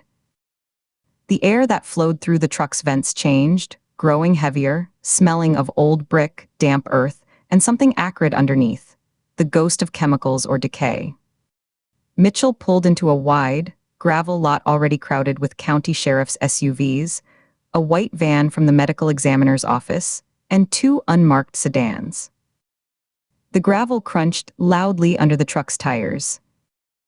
The crime scene tape, a garish yellow, formed a bright perimeter across the gaping, dark doorway of a long, low brick warehouse. The building was a relic, its windows boarded, its roof sagging in places. Technicians in pristine white Tyvek suits moved like ghosts inside, their flashlight beams cutting through the dusty gloom, illuminating swirling motes. He put the truck in park and killed the engine. The sudden silence was filled with the buzz of cicadas from a nearby stand of trees. She was found right at dawn by a security guard doing a drive-by check on the property for the bank that holds the lay-in, Mitchell said, reaching into a box between the seats and handing them each a pair of nitrile gloves. "Fella named Roy Dean. Retired deputy from my department. He's steady as they come, but what he saw, well, he's rattled. We got a full statement. Said he thought it was a mannequin at first. A store display someone dumped. Then he got closer. They climbed out. The heat was a physical weight, the humidity so high the air felt like warm broth. Katie pulled on the gloves, the latex snapping against her wrists. Nina did the same, her movements precise. Together, they followed Mitchell toward the tape. A young deputy stationed there lifted it for them, his face solemn. The warehouse interior was a cavern of shadows and echoes. The floor was concrete, littered with debris, rotted bits of wood, shreds of old cotton bale wrappers, empty soda cans, and the brittle carcasses of insects. High above, gaps in the corrugated metal roof let in shafts of harsh, white sunlight that cut through the dusty air like blades. Katie's eyes, adjusting from the outside glare, went immediately to the center of the vast space. A circle of the floor, about 15 feet in diameter, had been meticulously swept clean of debris. In the center of this clean circle, on a platform built from 4 wooden pallets, stood the victim. She was posed with one knee bent, her weight shifted to her left hip, her right arm raised gracefully as if holding an invisible object, her left hanging loosely at her side. She was fully clothed in the silk blouse and trousers from the photo, but her skin had an unnatural, waxy sheen, like old candle wax. Dust had settled on her shoulders and in the folds of her clothing. "Posed like a statue," Mitchell said, his voice low and tight in the echoing space. He stood a few feet back, his hands on his hips. "Medical examiner's preliminary says she was alive when he arranged her. Died right there on that stand. Cause was a paralytic agent, something that locked up all her voluntary muscles, including her diaphragm. She suffocated, fully conscious, unable to move a finger or scream. Took a few minutes, Dr. LeBlanc thinks." Nina began a slow, deliberate circle of the platform, her gaze sweeping over the body, the clean floor, the high, cobwebbed ceiling, the distant walls. She moved with a predator's grace, absorbing everything. Katie stood still for a long moment, just inside the tape line, letting the scene imprint itself on her senses. The silence was profound, broken only by the distant scuff of a technician's shoe, the muted click of a camera shutter, the low murmur of two other investigators near the far wall. The air was still and carried a faint, sickly sweet odor underneath the dust and mildew, the smell of chemicals and something else, something organic and wrong. "How'd he keep her upright?" Mitchell mused, mostly to himself. He took a step closer, squinting. Even paralyzed, a body's dead weight would slump right over once the rigor of the pose passed. Katie's eyes traced the lines of the figure. The posture was too perfect, too sustained, like a museum piece. Then she saw it, a faint, rigid set to the shoulders, a stiffness in the neck that wasn't natural, an angle of the chin that seemed held. She moved closer, stepping carefully around the small, numbered evidence markers that dotted the floor. "Sheriff, you got a flashlight?" Mitchell produced a heavy-duty LED light from his belt. Katie took it, the metal still warm from his body heat, and aimed the powerful beam at the victim's shoes. The low-heeled pumps were not quite flat to the wood of the pallet. She tilted the light upward, following the line of the leg, the torso. There, a thin, nearly invisible filament of clear monofilament line, like heavy fishing wire, ran from the back of her collar to a roof beam above, holding her head at that precise, tilted angle. More lines, taut and subtle, anchored her wrists to the pallet structure beneath her, and another set seemed to connect her ankles, keeping the bent knee pose fixed. "Look here," she said, her voice echoing slightly. Nina came to stand beside her, close enough that Katie could smell the faint scent of her shampoo, something clean and herbal, over the warehouse smells. Nina leaned in, her shadow falling across the victim's feet. "Armature," she said, the word flat. He built a hidden armature to support the pose.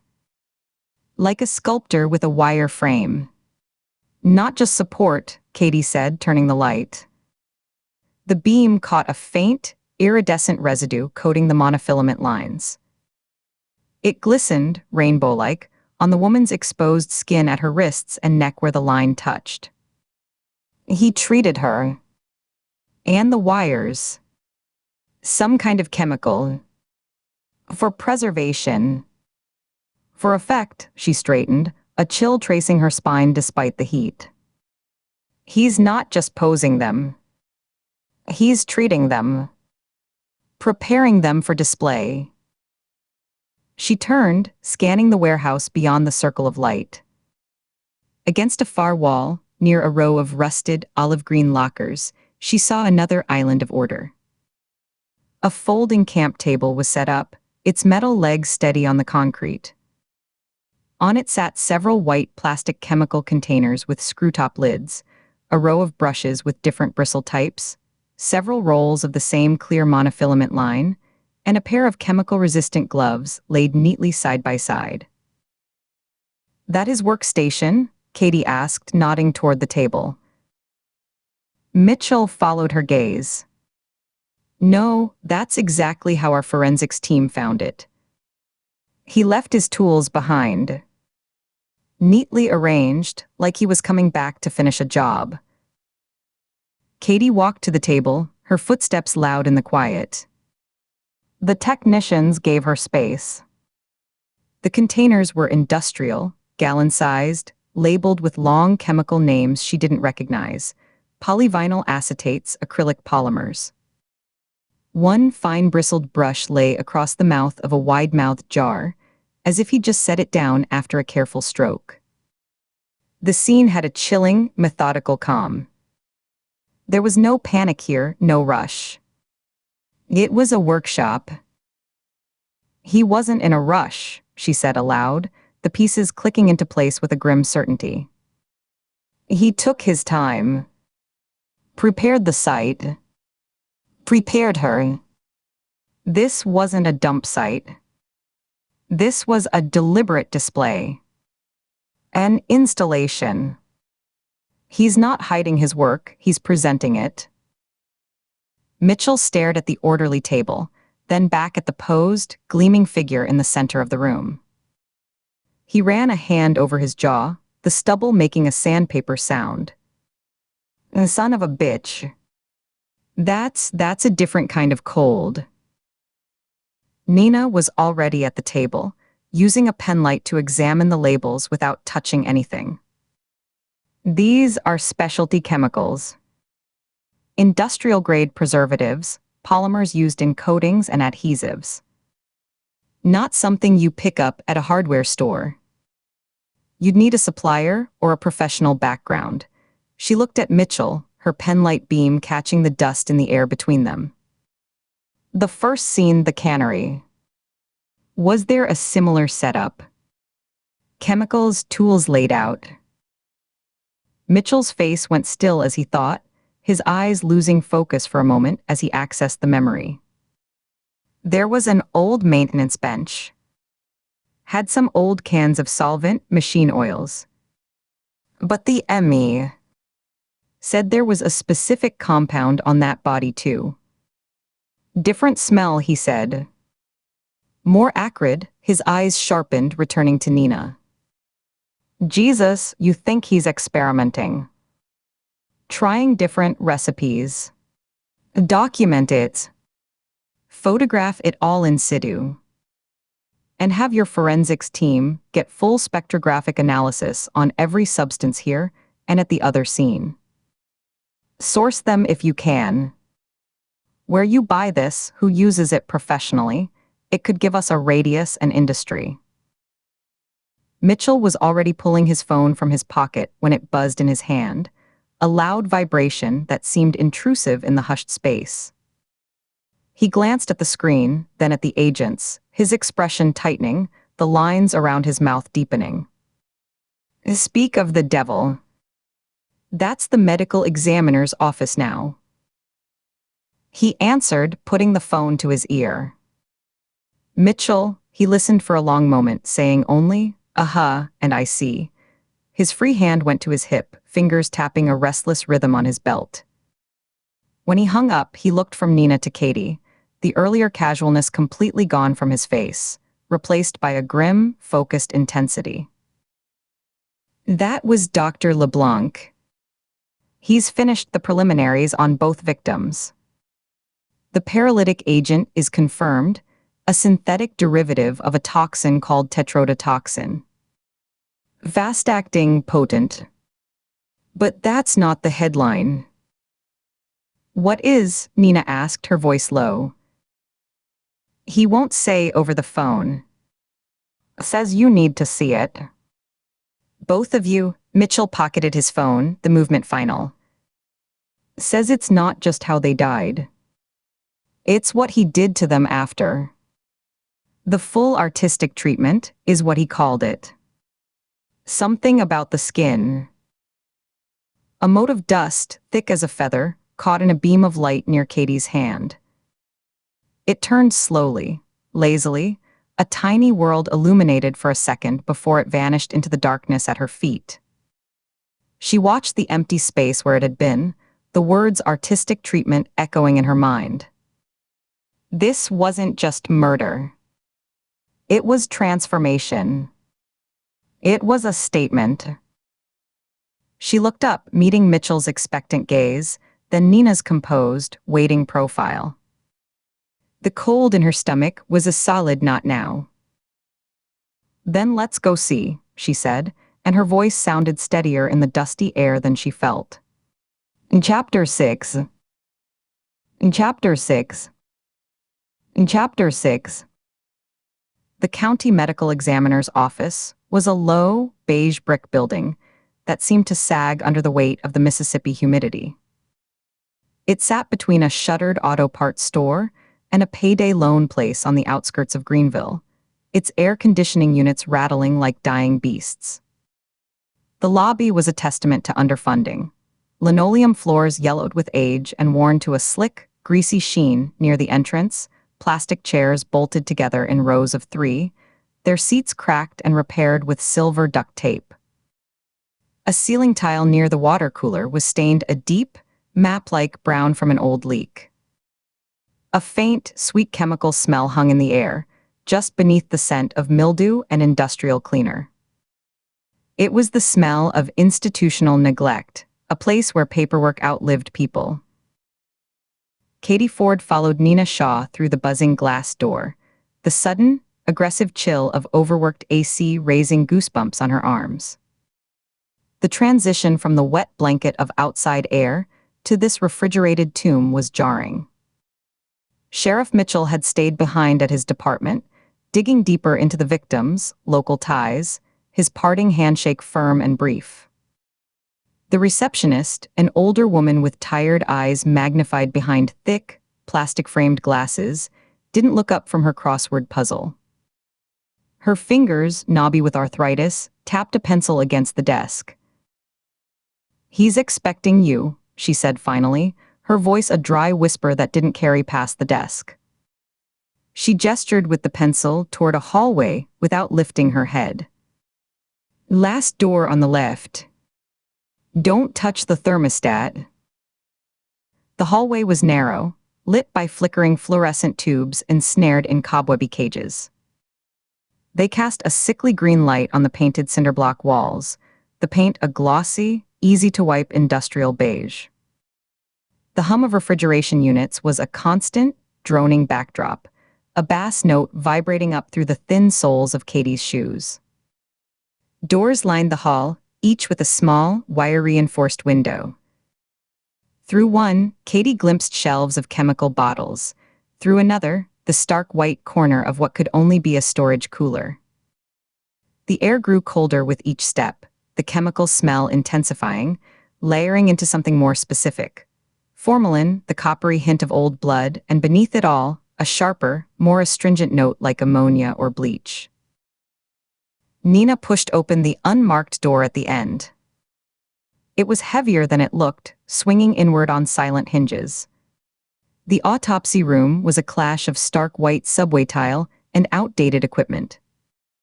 The smell here was a physical presence, coating the back of Katie's throat. Formalin, decay, and that sharper chemical, now identifiable as the phenolic tang of disinfectant.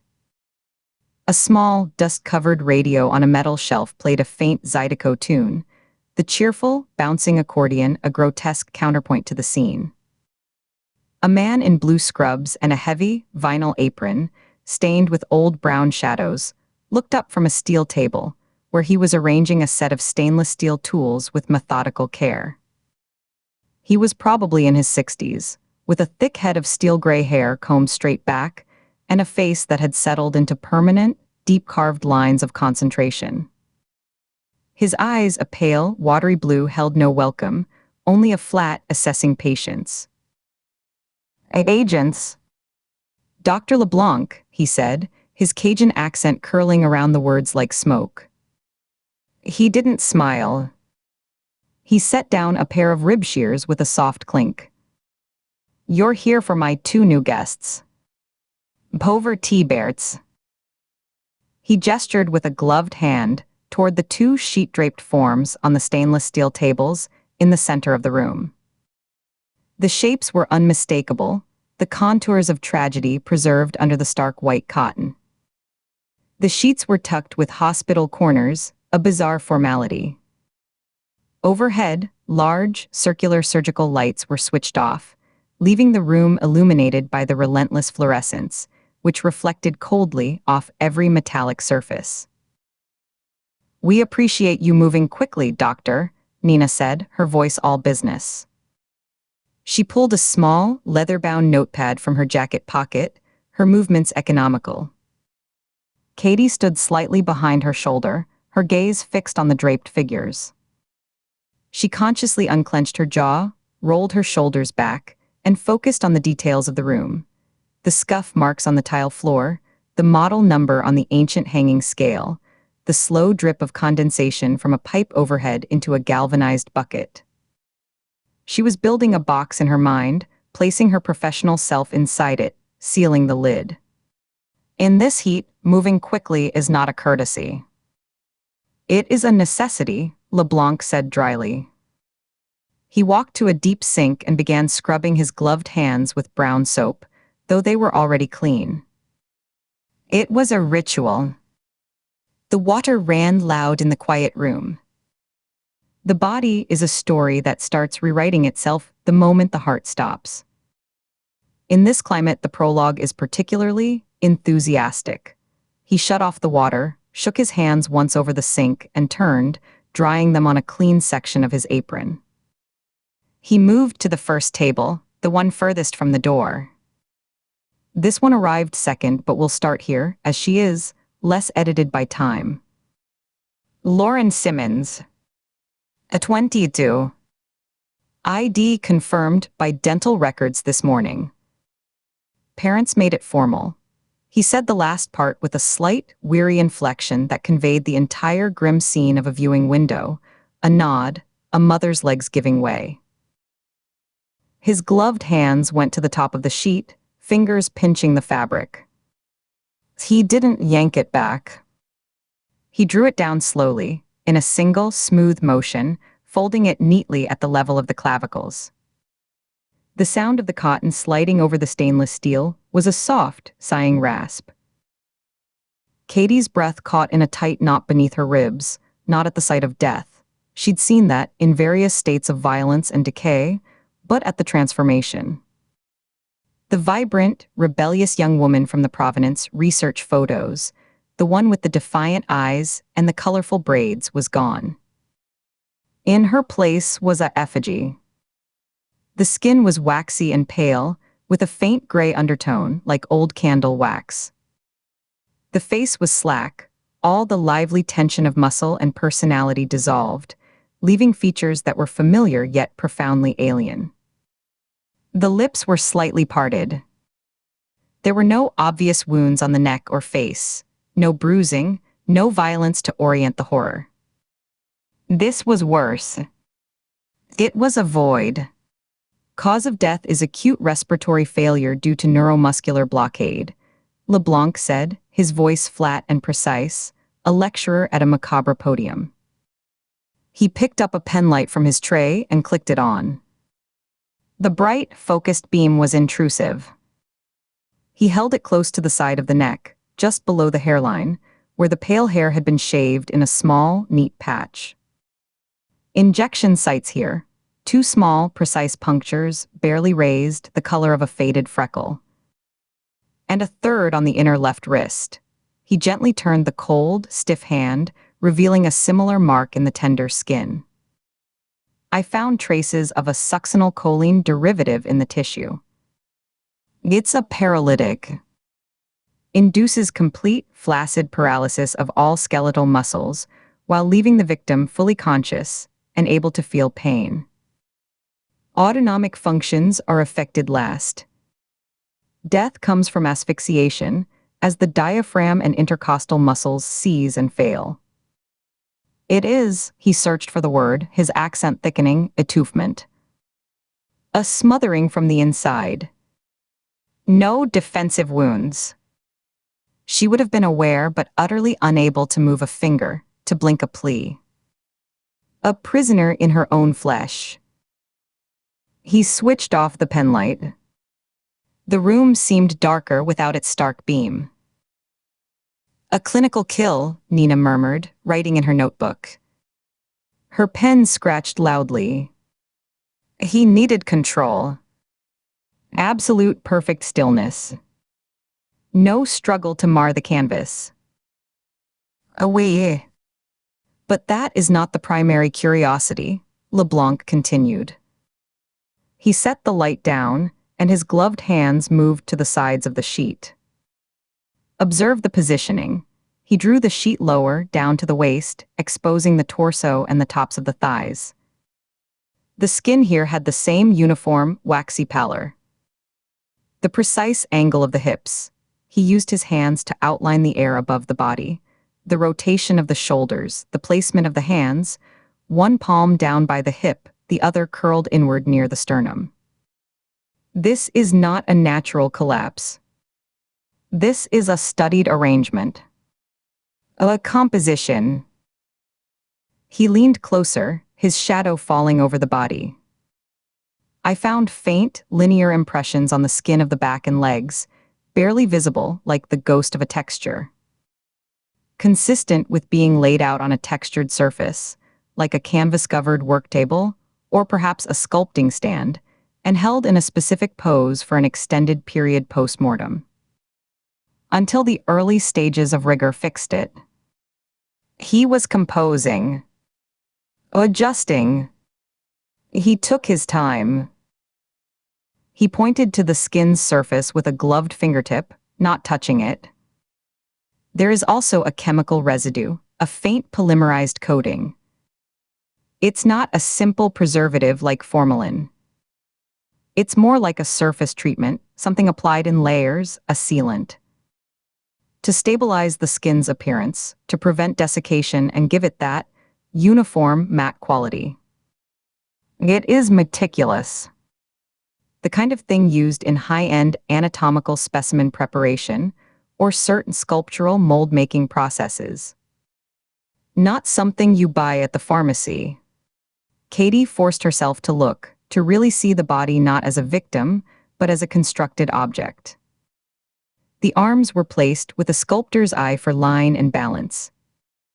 The turn of the head was deliberate, creating a specific silhouette. He's preserving them, she said, her voice sounding hollow in the tiled room. For display. He's treating them like art objects. It's to be viewed. Perhaps, Nina said, her brow furrowed. She didn't look up from her notes. But the posing is the core of the signature. The preservation is just the frame. Show us the first victim, Doctor. Dr. LeBlanc nodded. He recovered Lauren Simmons's torso and face with a gentleness that belied his blunt tone, his hands smoothing the sheet flat. The gesture was so at odds with the clinical horror that it was somehow more disturbing. He moved to the other table. Galeaner Moss. 42. Found approximately 36 hours prior. In a shipping crate in a warehouse. The environment was somewhat controlled, but the timeline is longer. He took the same care with the sheet, drawing it down to reveal her face. An attractive woman, her features strong and elegant even in death, now composed in an expression of empty peace. The same faint, shaved patch was visible on her neck. Her hair, a dark brown streaked with gray, was fanned out on the steel table. Cause of death identical, LeBlanc stated. The same compound, the same delivery method, 3 precise injections. A signature in itself. A maker's mark. But the posing, he pulled the sheet down in one continuous motion, fully revealing the body to the ankles. Katie heard Nina's slight, indrawn breath beside her. It was a precise replica. The same angle of the hips, the same rotation of the shoulders, the same deliberate placement of every limb.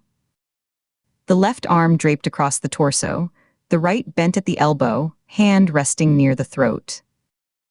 It was uncanny, a mirror image rendered in flesh instead of glass. It is not just similar, LeBlanc said, watching their faces. It is copied, measured, transferred. The distance from the chin to the collarbone, the angle of the femur relative to the table, within a degree or two. This requires more than passing knowledge. It requires study. It requires an eye for form, for line, for proportion. And it requires a reference. He walked to a small, cluttered desk wedged in the corner, piled with journals, folders, and a microscope. He moved a stack of papers, searched for a moment, and returned with a laminated printout from an art book. The lamination was yellowing at the edges. He held it up beside Eleanor Moss's body. The printout showed a classical marble sculpture of a reclining male figure, nude, propped on one arm, his head bowed in defeat or exhaustion, one arm draped across his torso. The musculature was exquisitely rendered, the pose one of noble suffering. The dying Gaul, LeBlanc said. A Roman copy of a Hellenistic original. Your man has recreated the pose exactly. He has simply changed the subject. The tilt of the head, the fall of the arm, the tension in the torso, it is all here. This is the work of someone with anatomical training, or artistic training, or both. He is not just killing them. He is quoting. He is using the body as a medium to cite a classic. Katie's mind raced, trying to fit the pieces into a profile. The clinical method, the artistic posing, the chemical preservation. The chemical treatment, the precise posing, he's not just making a statement. He's creating a permanent exhibit. He sees them as finished works. To be catalogued, maybe even appreciated. A gallery of his own, Nina said, closing her notepad with a decisive snap. The sound echoed. Thank you, doctor. This is invaluable. Please send the full toxicology and residue analysis to the sheriff's office and directly to my email. Any fibers, particulates, anything foreign on the bodies or the sheets they were wrapped in. Of course, LeBlanc looked at them both, his weary eyes moving from Nina's composed mask to Katie's carefully neutral expression. He saw the effort. You will catch him, yes, he asked, his accent softening the question. Before his next exhibition opens. The technique shows no signs of hesitation. Only refinement. From Moss to Simmons, the injection sites are cleaner, the chemical application more even. He is practicing. We'll catch him, Nina said, her tone leaving no room for doubt, a steel door sliding shut. Out in the hall, the Zydeco music was cut off as the heavy door swung shut behind them, replaced by the oppressive hum and the sudden, overwhelming smell that now seemed to have woven itself into the fibers of Katie's blazer. She felt it on her skin, in her hair. They walked in silence back down the greenlit hallway, past the silent doors. The receptionist didn't glance up as they passed. The wall of delta heat that hit them as they exited the building was like a physical blow after the clinical chill. It was thick, wet, and carried the distant smell of hot asphalt and cut grass. Katie blinked in the blinding white sunlight, her senses reeling. Nina unlocked their rental car, a bland sedan that was already an oven inside. They got in, and Nina started the engine, cranking the AC to maximum. Hot, stale air blasted from the vents, slowly cooling. Neither spoke for a full minute, listening to the engine turn over and the compressor whine. The posing and the chemical preservation are his entire signature, Katie said finally, staring out at the sagging medical examiner's building. It's not about the kill. The kill is just the means. It's about the composition. The permanence. He's using them as a medium, like clay or marble. He's an artisan. He's an artist with a pathological vision, Nina agreed, pulling onto the dusty access road back toward the highway to Jericho Falls. She drove with focused precision, her hands at 10 and 2. The classical pose, the chemical preservation, it's a specific, curated aesthetic. A message in a language of form and decay. He's communicating with someone or for someone. The link between the victims is the key to his subject matter.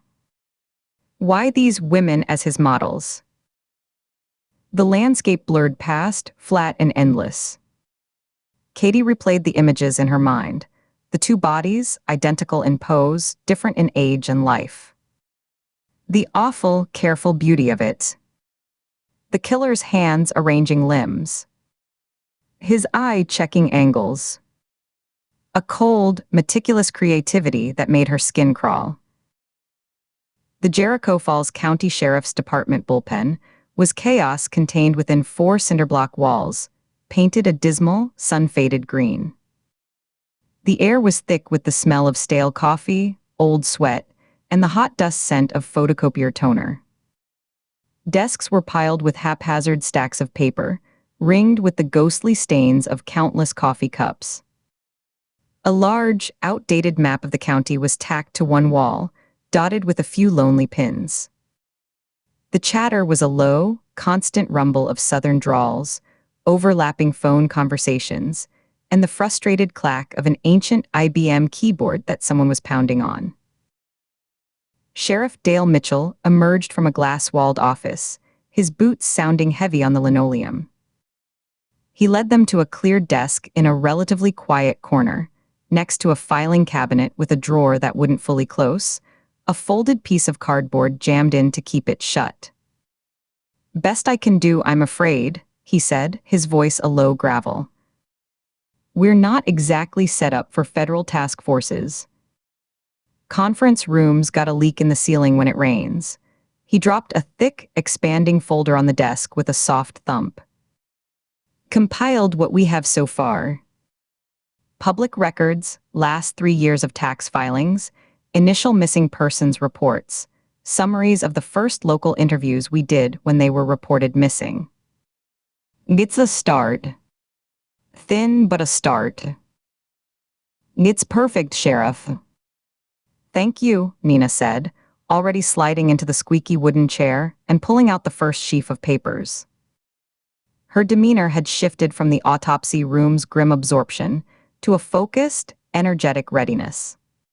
Katie took the other side of the desk, her eyes scanning the busy room. Deputies glanced their way, lingering looks of curiosity quickly veiled by a practiced neutrality. Outsiders, federal outsiders at that, bringing a different kind of trouble. She understood the wariness. It was in the set of their shoulders, the way they didn't quite meet her eye. She stood and walked to the communal coffee pot on a burner plate stained with decades of drips. The coffee was the color of motor oil, simmering ominously. She poured 2 styrofoam cups full, the smell alone enough to jolt the senses, and brought them back. Nina took a sip and didn't flinch, though her eyes narrowed slightly. "Some things are universal," she said, setting the cup down on a clean patch of desk. She spread out the documents on a leaner moss, using her notepad as a paperweight. "A leaner moss. 42. Self-employed. Moss Folk Art Agency. Specialized in representing outsider artists from the Delta region. Had a small gallery space in Greenville that closed 2 years ago. Operated online and by travel after that. Married but legally separated from Alfredo Trevino. He's an accountant in Memphis, handled her books. No children. Last seen by a neighbor walking her dog 3 days before she was found. Dog was located at her home, well cared for. No sign of struggle." Katie pulled the thinner file for Lauren Simmons. Lauren Simmons, a 22, listed as self-employed antiquities researcher on last year's tax return. Declared a little under $6,000 in income. Parents' address in Greenville is listed as her permanent residence. She opened her laptop, the weak department Wi-Fi struggling to connect. The signal bar flickered feebly. Finally, it held. A search for Lauren Simmons Antiquities Researcher Mississippi yielded a handful of results. One was a lockdown social media page, profile picture a blur of colorful hair. Another was a brief, dismissive review in an alternative weekly from Memphis of a multimedia installation that was described as earnest but derivative. The third link was to a video hosting site. Katie clicked it, turning down the volume so only she could hear the tinny murmur from the speakers.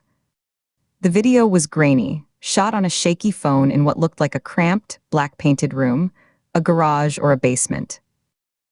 Lauren Simmons, her hair in bright, twisted braids, stood motionless in a pool of blue-tinted light. She wore a dress constructed from what appeared to be shredded tobacco leaves and faded denim scraps, stitched together with thick, visible thread. She began to move, a slow, agonized contortion, her limbs twisting as if pushing against invisible bonds. Her face was a mask of strain. A distorted blues harmonica wailed on the soundtrack, a single, repeating, mournful riff. Her movements told a wordless story of struggle, of being weighed down by history or earth, of breaking free only to be caught again. It was raw, unsettling, and deeply, unmistakably connected to the soil and sorrow of the place. The video had 127 views. The comments were sparse, powerful, and what is this even supposed to be? She was an artist, Katie said, her voice low. She turned the screen toward Nina. But not like mainstream gallery art. This is Delta blues made physical. Pain and history. Outsider art. Nina looked from the screen to the file in her hands, then back to the video, where Lauren's frozen, pained face was now paused. And Alina Moss made her living, brokering the work of artists steeped in that same world. Folk artists, sculptors who used swamp mud and rusted metal, painters who documented sharecropper shacks and juke joints. She tapped Alina's business registration form. It's not just the art world. It's a very specific, small, and probably incestuous ecosystem. The forgotten, the raw, the Southern Gothic. The kind of art that doesn't sell for millions, but carries the weight of the place. The connection clicked into place with an almost audible snap in Katie's mind.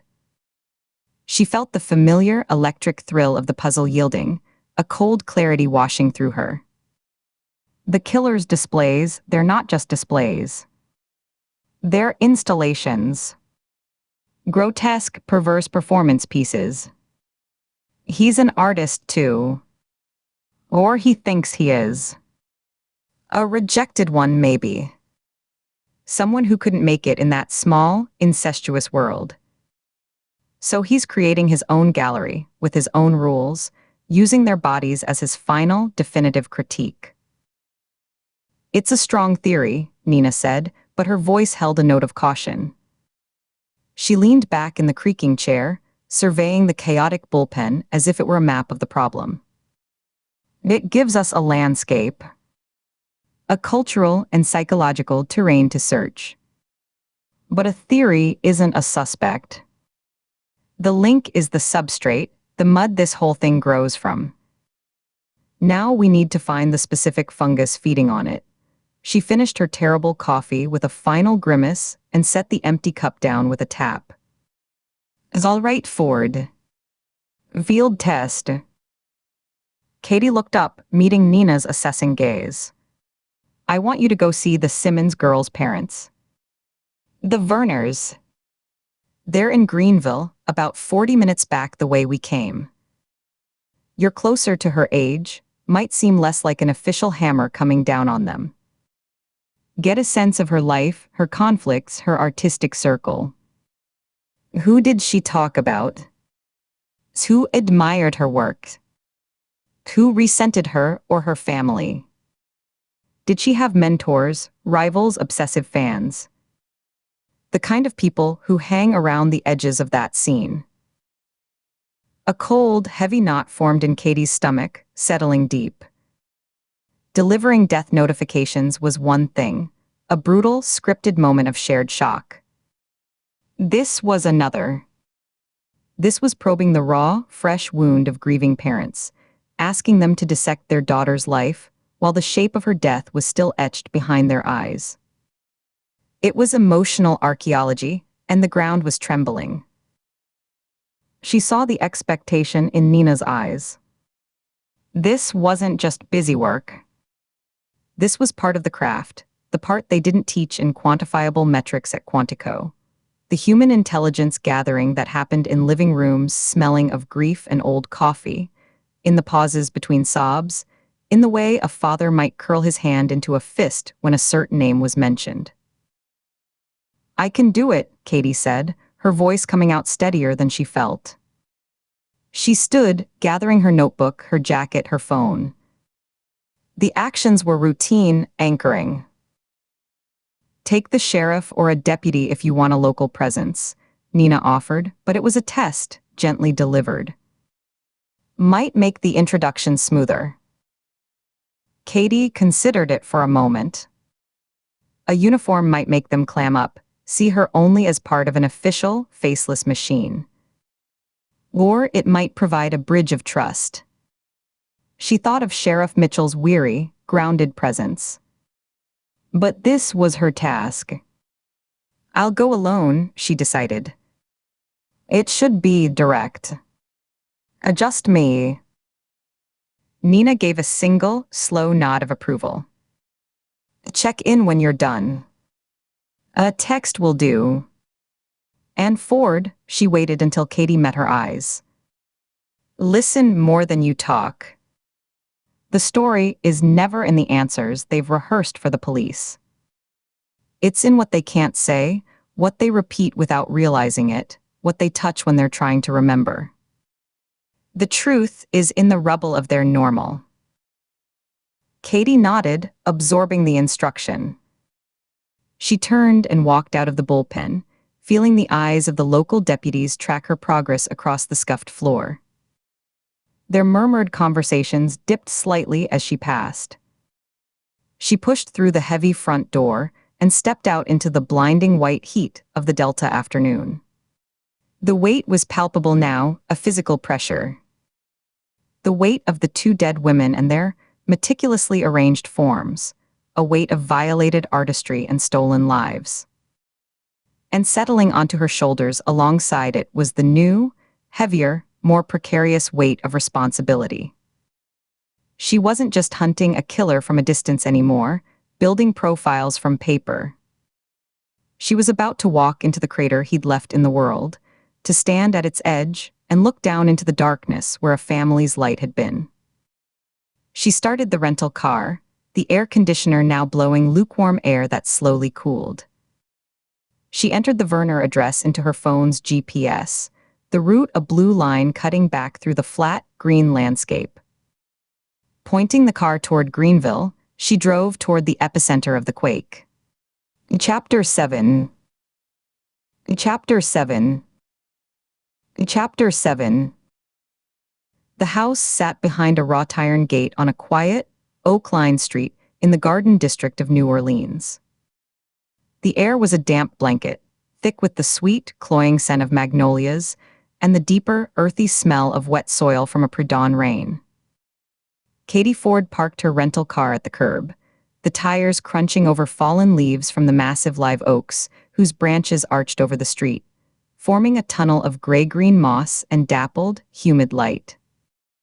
Somewhere in the distance, the faint bell of a streetcar clanged. The house was a 3-story Greek revival, its white columns gleaming against the gray-painted brick, the black shutters perfectly aligned. It was the kind of home that spoke not of wealth, but of generational money and meticulous, anxious preservation. Through the tall, wavy glass of a front window, she saw the cold, prismatic glitter of a chandelier, its light sterile and unchanging. Dee spent the morning in her hotel room, the air conditioning humming too loudly, reading and rereading the professional dossier on Alistair Thorne. Highlighted pages lay scattered on the bedspread. He had been the head of authentication for the prestigious Duval Gallery, a man whose signature could add 6 zeros to a painting's value or spark an international scandal. His last published article was a forensic, point-by-point takedown of a purported Goya that had been about to sell at auction for $15 million. The week before his death, he'd withdrawn from a high-profile panel on provenance and ethics in the post-colonial market, emailing the organizers to cite unforeseen personal commitments. Katie had circled that phrase. In her experience, personal commitments was often code for a problem someone doesn't want to name. The gate buzzed and swung inward with a soft, electric hum before she could press the intercom button. A woman in her 60s stood at the top of the marble steps, waiting, a silhouette against the dark wood of the front door. She wore a simple but impeccably tailored black dress, her silver hair swept into a severe chignon, not a strand out of place. Her posture was rigid, shoulders back, chin level, her face a study in controlled composure.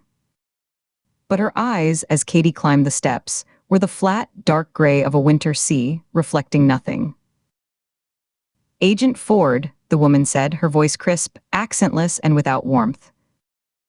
"I am Eleanor Thorne. Please come in." She did not offer a hand, simply turned and led the way inside, her low heels making no sound on the marble. The interior was a museum. The air was a good 10 degrees cooler, hushed and dry, carrying the faint, clean smell of lemon oil and cold stone. A sweeping staircase with a polished mahogany banister dominated the foyer, curling upwards into shadow. The walls were hung not with family photos, but with art, each piece isolated in its own pool of precise, recessed lighting. A small but luminous Turner seascape, the clouds swirling like gold and smoke over a turbulent green sea. A stark modernist sculpture of twisted bronze on a black pedestal. A series of exquisite Japanese woodblock prints showing cranes in flight, their lines delicate and spare. Every object felt curated, placed with exacting intention. It was the opposite of the chaotic, lived-in grief of the Werner home. This was grief held under glass, catalogued, and kept at a perfect, constant temperature. Eleanor Thorne led her into a library. The double doors were already open. The room was long and high-ceilinged, with floor-to-ceiling shelves of dark walnut holding leather-bound volumes and rows of glossy auction catalogs. The leather smelled old and rich. A massive partner's desk of some dense, dark wood, maybe ebony, stood near a tall window, its surface unnaturally bare and polished to a mirror shine, save for a single, closed laptop. A man stood by the empty fireplace, one hand on the mantel, staring into the cold, blackened grate as if waiting for a flame to appear. He was in his late 30s, with the athletic build of a rower going soft around the middle, dressed in a rumpled but clearly expensive Oxford shirt, the sleeves shoved carelessly to his elbows. "My son Julian," Eleanor said, her tone indicating a fact, not an introduction. "Alistair's stepson." Julian Thorne turned. His eyes were red-rimmed, the skin beneath them bruised with fatigue.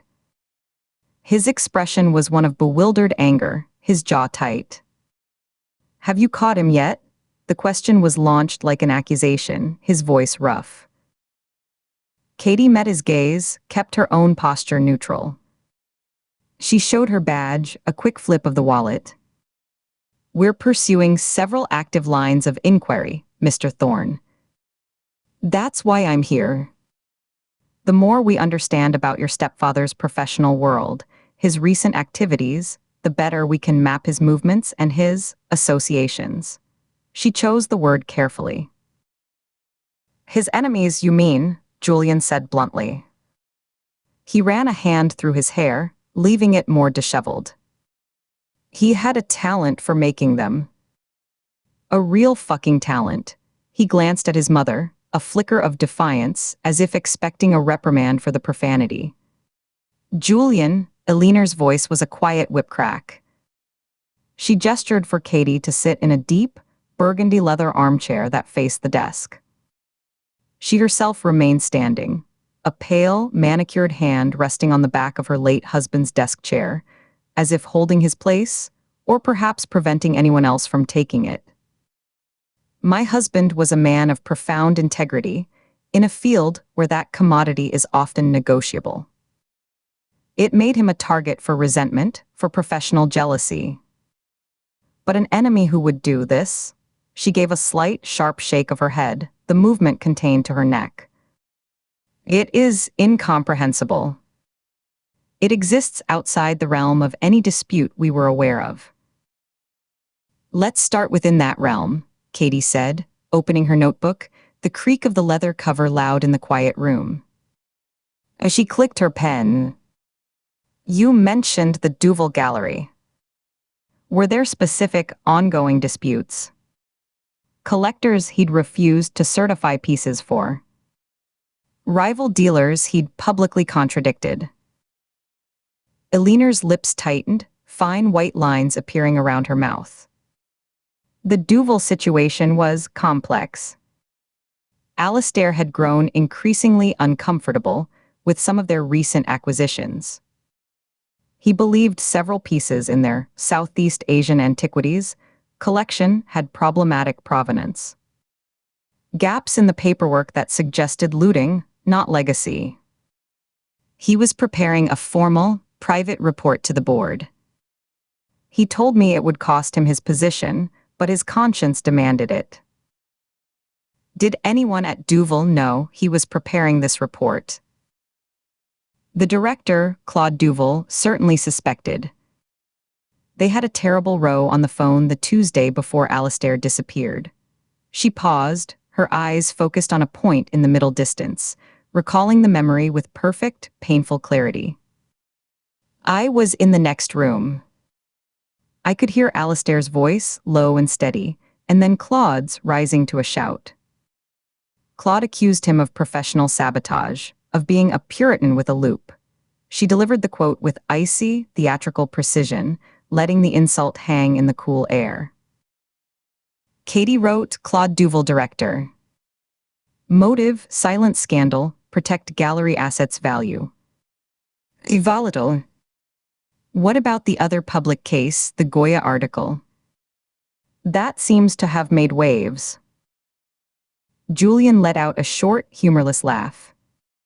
That pissed off a small consortium of Russian collectors who'd sunk about 20 million into that lost masterpiece.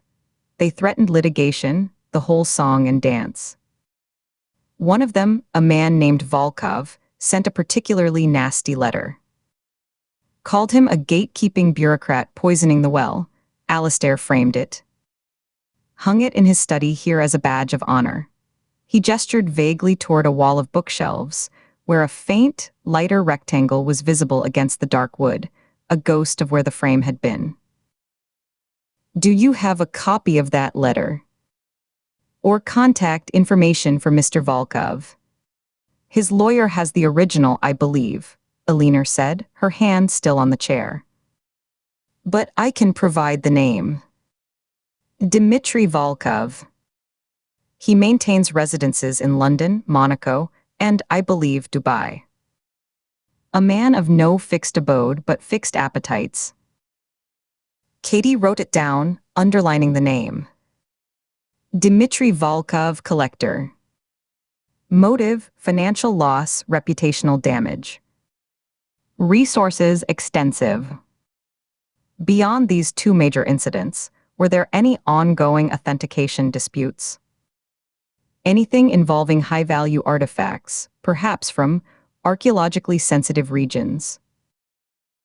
Eleanor and Julian exchanged a look, a quick, silent communication that spoke of shared knowledge and shared worry. It was Julian who spoke, his earlier anger subsiding into something more weary, his shoulders slumping slightly. There was the sarcophagus lid. The priest of Amen thing. It was the last big project he was working on independently. It consumed him for months.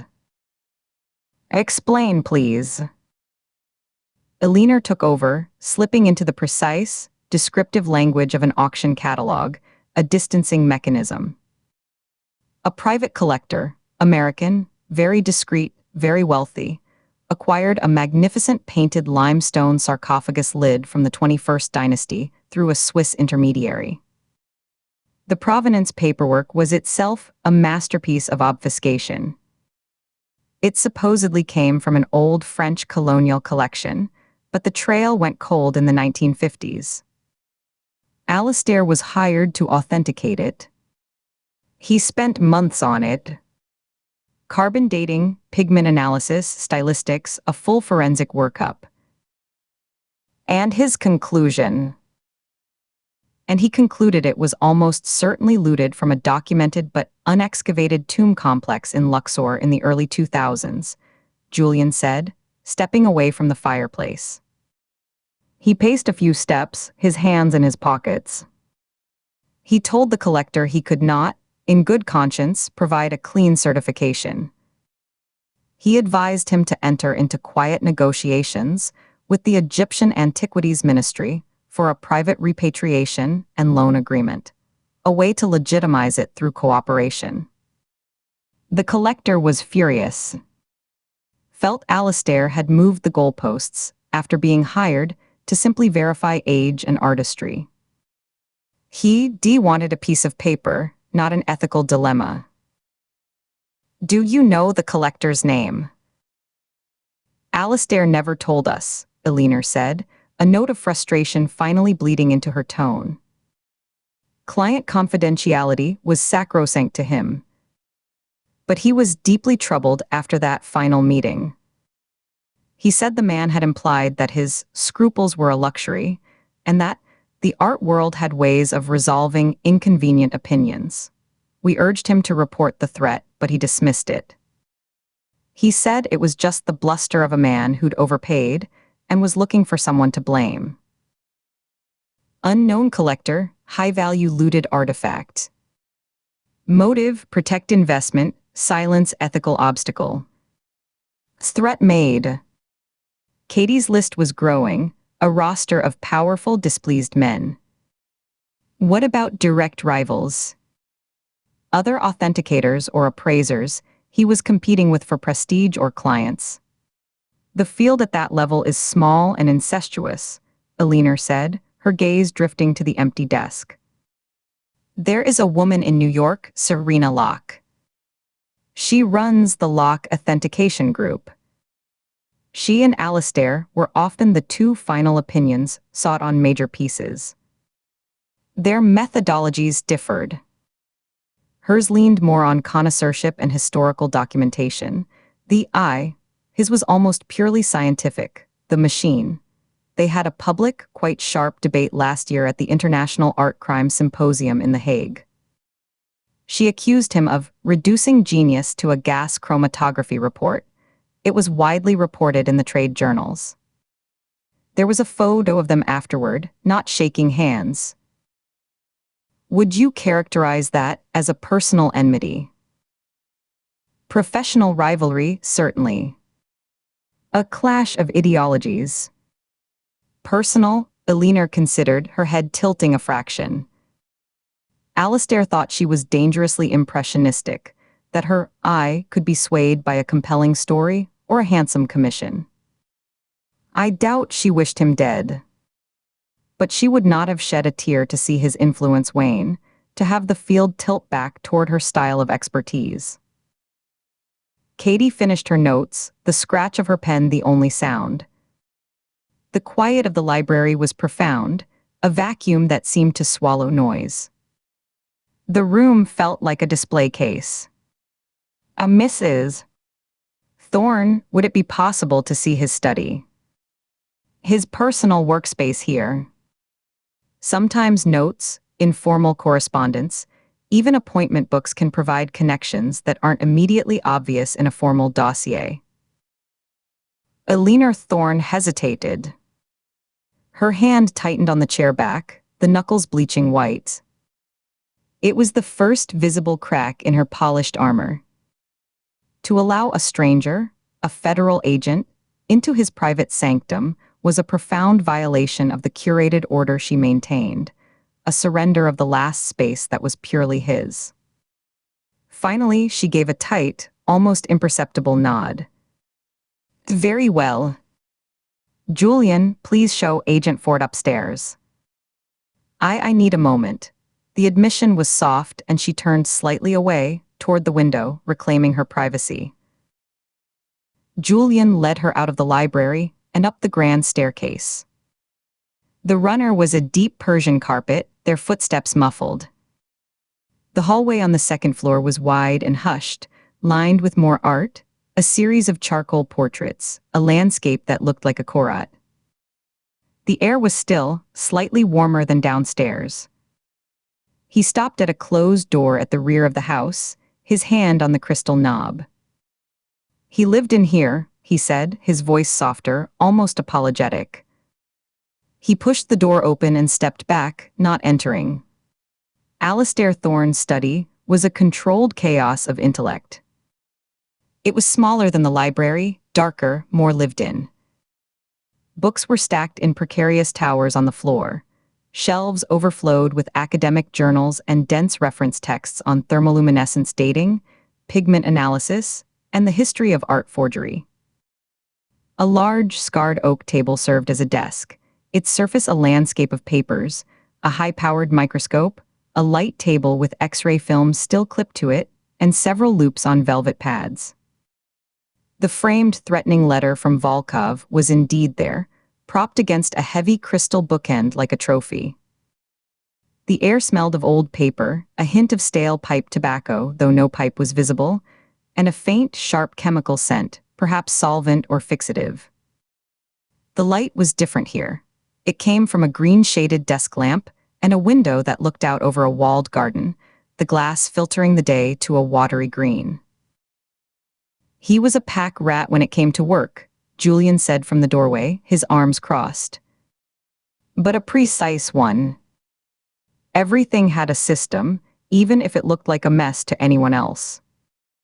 Good luck, he lingered for a second longer, then turned and walked back down the hall, his footsteps fading.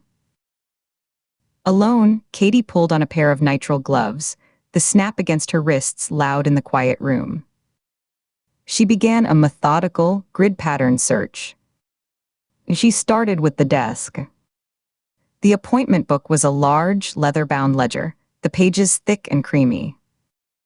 The entries were meticulous, written in a tight, angular script, client codes like AV7, museum consultations, flight numbers and times. The week of his disappearance was blank after a Wednesday entry that read simply, C. 3 p.m., Audubon Tea Room. Final discussion. She flipped back through the preceding months. The initial C appeared with regularity, always at the tea room or at the C. Residence, no full name, no company listed. She opened the deep drawers of the desk. They were filled with hanging files, each neatly labeled with client codes. Her gloved fingers flipped through them until she found the one labeled PA1, Priest of Amen, Project 1. It was thick and heavy. Inside were spectrograph printouts, high-resolution photographs of the painted lid, showing a serene female face under a detailed headdress, and pages of notes in Thorne's hand detailing mineral compositions and pigment degradation, inconsistent with centuries of exposure in a private collection. Paperclipped to the front divider was a single sheet of expensive, cream-colored stationery, the cotton fiber weave visible. The message was typed on a typewriter, the letters striking the page with uneven force. No signature. Dr. Thorne. Your final report is a disappointment. Your proposed path is untenable. The asset must be legitimized, not relinquished. Consider the broader implications of your stance. We should speak again. S.E. S.E. The collector. The same initial from the appointment book. Katie carefully slid the note into a clear evidence bag, sealing it with a soft rasp of the plastic zipper. She moved to a wooden filing cabinet in the corner. The drawers slid open smoothly, well-oiled. They contained mostly academic reprints and conference papers. But behind a stack of journals in the bottom drawer, her fingers touched not paper, but the soft, worn grain of leather. She pulled out a small, locked journal, its cover the color of old saddle, smoothed by handling. Using a thin tension tool and a pick from her field kit, she carefully worked the simple brass lock. It clicked open with a satisfying snick. This was not a work journal. The pages were filled with Alastair Thorne's private musings, frustrations with the trade, philosophical reflections on authenticity and names. Many names, often with brief, brutal annotations written in the same tight script. Claude Duval Vinal will sell his grandmother's soul if it's listed in the catalog. Suspects he knows more about the SC Asian pieces than he lets on. A facilitator, not a collector. Serena Locke, brilliant, but her ego is the ultimate authenticator. Dangerous blind spot for a good story. Would certify the sunrise if you told her it was a lost Monet. Volkov, a barbarian with a checkbook. Believes ownership confers truth. Told me, if I own it, it is real. If you say it is not, you are wrong, the logic of a tyrant. Carter C., the most dangerous kind. Believes he is a custodian of history, which justifies any means of acquisition. Has asked me 3 times now to reconsider the lid. Last offer included a consultancy fee that was a transparent bribe. I refused. He smiled. I fear his patience is at an end. Has resources beyond mere money. Connections. Katie's pulse quickened, a steady drumbeat in her ears. She flipped toward the end, the pages rustling. The last entry was dated 2 days before his last appointment. Metsi. Again at his request. Audiobook. He is no longer asking. He presented new evidence of provenance, a bill of sale from 1922, letters from a French archaeologist. Documents I am certain are forgeries. Sophisticated ones, but the paper is wrong. The ink spectral analysis is off by a decade. When I dismissed them, he became very quiet. The affable mask slipped. Said, the narrative around an object is often more valuable than the object itself. It would be a pity if the narrative around your own expertise were to become unstable, a threat. Clear and direct. I told Alina tonight I may need to go away for a few days after the Duval board meeting. Need to gather my thoughts, decide whether to go to the authorities with what I suspect about his network. This is no longer about art. It is about corruption, and it has teeth. She photographed the relevant pages with her phone, the flash stark in the dim room, then carefully placed the entire journal into a larger evidence bag. A final, thorough sweep of the room revealed little else of immediate note. She checked the shelves behind the books, felt under the desk drawer. As she was about to conclude, her eye caught the wire wastebasket tucked beside the desk. Inside, crumpled into a tight ball, was a single sheet of paper. She fished it out, smoothed it on the desk. It was a receipt from a national shipping company, dated the day before Alastair Thorne's disappearance. It was for a small, secure lockbox, the maximum insurance value checked. sent from a location in the French Quarter to a postal hold location in Baton Rouge, Louisiana. The sender was listed as A. Thorne. The recipient was an E. Ford. The service was hold for pickup 30 days. Katie froze. The paper felt suddenly crisp and alien in her gloved hand. The letters seemed to vibrate. Andy. Ford. Eli. It's her brother. The connection was a live wire, jolting up her spine, locking her muscles. Her breath hitched, a small, audible intake in the silent room. Alastair Thorne, a man being threatened over a looted artifact, a man who feared the teeth of corruption, had sent something to her missing brother just before he was killed. Why? How did their paths possibly cross? Eli was a ghost, a boy lost in the system. Thorne was a pillar of a rarefied, million-dollar world. There was no intersection. And yet, here it was, a paper trail forcing a collision. She stared at the receipt, reading the details again and again, as if they might rearrange themselves into something that made sense. The postal hold in Baton Rouge. The city she'd just left, chasing a false lead on Eli from a decade ago. The coincidence was too sharp, too pointed. It felt like a hook sinking into her ribs. With deliberate, forced calm, she carefully bagged the receipt, her movements slow and precise to counteract the racing of her mind. She took a final look around the study, the sanctuary of a doomed man. The microscope, the notes, the framed threat. It all seemed to recede, the focus narrowing to that single, crumpled piece of paper in the evidence bag. Downstairs, Eleanor Thorne was waiting in the library, composed once more, standing exactly where she'd left her, as if she hadn't moved. Julian stood by the window, looking out at the walled garden, his hands clasped behind his back. Katie entered, the evidence bags held loosely at her side. I found some materials that may be significant to the investigation, she said, her voice steady, a professional mask firmly in place despite the storm churning inside her. We'll need to follow up on every lead. This individual appears to have been a primary source of concern for your husband in his final days. Eleanor studied her face, and Katie had the unsettling, distinct feeling the woman could see right through the mask, could perceive the personal shock she was trying to conceal beneath a layer of procedural calm.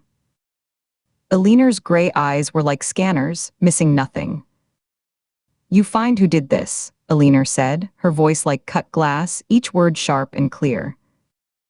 My husband valued truth above all things. He believed it was immutable, a bedrock. Find the truth of this, Agent Ford. However ugly it may be. However many polished surfaces it lies beneath. Julian turned from the window. His face was drawn, the anger replaced by a hollowed-out grief. He wasn't just an expert. He was a good man. He cared about the history, not just the price tag. In that world, I think that's what made him a target. The good ones always are. Katie had no answer for that. The sentiment echoed too closely with her own father's fate, another good man broken by a corrupt system. She simply nodded, a tight, professional dip of her chin. Thank you for your time. You have my condolences again. She turned and let herself out, the heavy front door closing behind her with a solid, final thud. The humid New Orleans air felt cloying and heavy as she stepped onto the porch, a physical weight after the climate-controlled interior. She slid into the rental car, the vinyl seat hot against her legs. She placed the evidence bags carefully on the passenger seat, the journal, the typed note from C, the shipping receipt to Eli. They weren't just clues in a murder investigation. They were pieces of a dangerous, high-stakes game played with millions of dollars, international borders, and the bones of history. And her brother, somehow, had been drawn into the periphery of it. A postal holed in Baton Rouge. Was he meant to pick it up? Did he? Was the box still there? She started the engine and pulled away from the curb. In the rearview mirror, the Thorn house receded, a pristine, columned fortress guarding its secrets and its sterile, polished grief. The iron gate swung slowly shut behind her. Katie understood now, with a cold clarity. This wasn't about a fringe artist's rebellion or a solitary killer, twisted aesthetic. It was about the dark, pressurized heart of the legitimate art world, a place where reputation was the ultimate currency, provenance was a weapon, and the line between respected custodian and ruthless criminal was as thin as a layer of ancient varnish, ready to crack under the right pressure.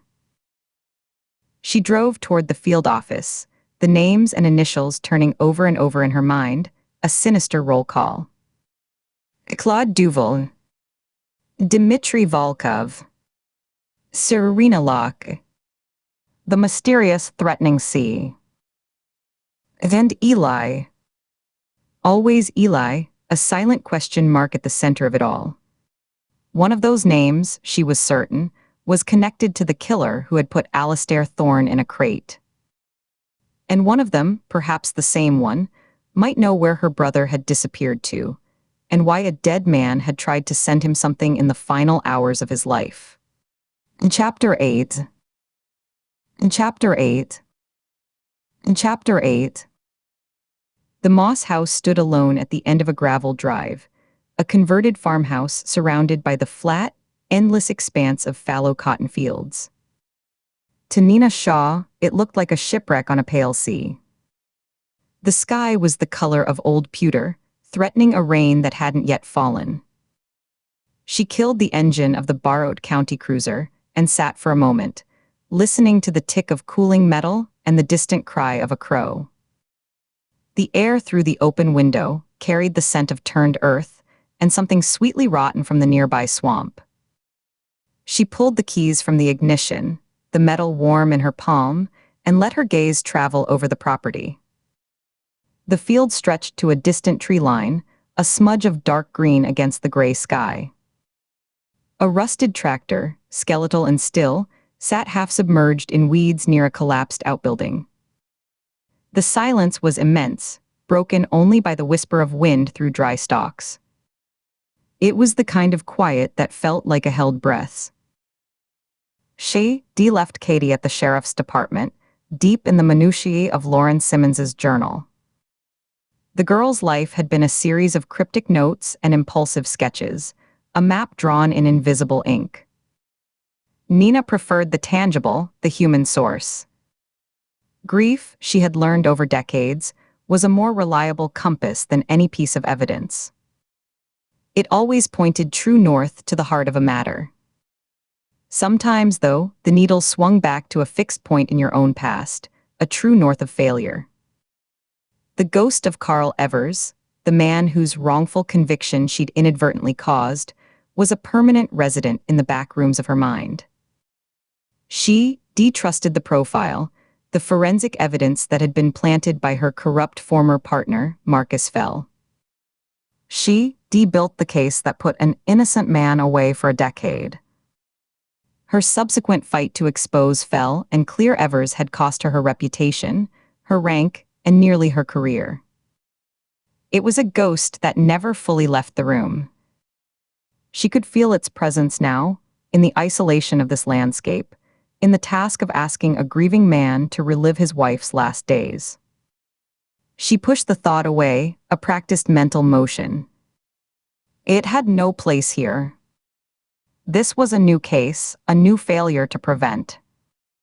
She opened the car door, the creak of the hinge loud in the stillness, and stepped out onto the crushed limestone gravel. The front porch was a gallery of weathered rocking chairs and clay pots holding dead geraniums, their brittle brown leaves clinging to skeletal stems. The wooden planks groaned under her weight. The screen door was patched in one corner with duct tape. She knocked on the solid wood door behind it, the sound firm and official. From inside, she heard the slow, heavy tread of footsteps approaching, a shuffle and a pause, then the scrape of a deadbolt. The man who opened the door was not what she'd expected. Alfredo Trevino was a compact man with the careful posture of someone used to being overlooked. His eyes were dry but hollow, the skin beneath them bruised with exhaustion. He wore a pressed, faded flannel shirt and held a dish towel in one hand, which he twisted slowly between his fingers. "And Mr. Trevino. I'm Agent Shaw, FBI. I spoke to Sheriff Mitchell. I'm sorry to intrude." He nodded, a short, sharp movement that seemed to cost him effort. "He called. Said you'd be coming." His voice was low, sanded flat by fatigue.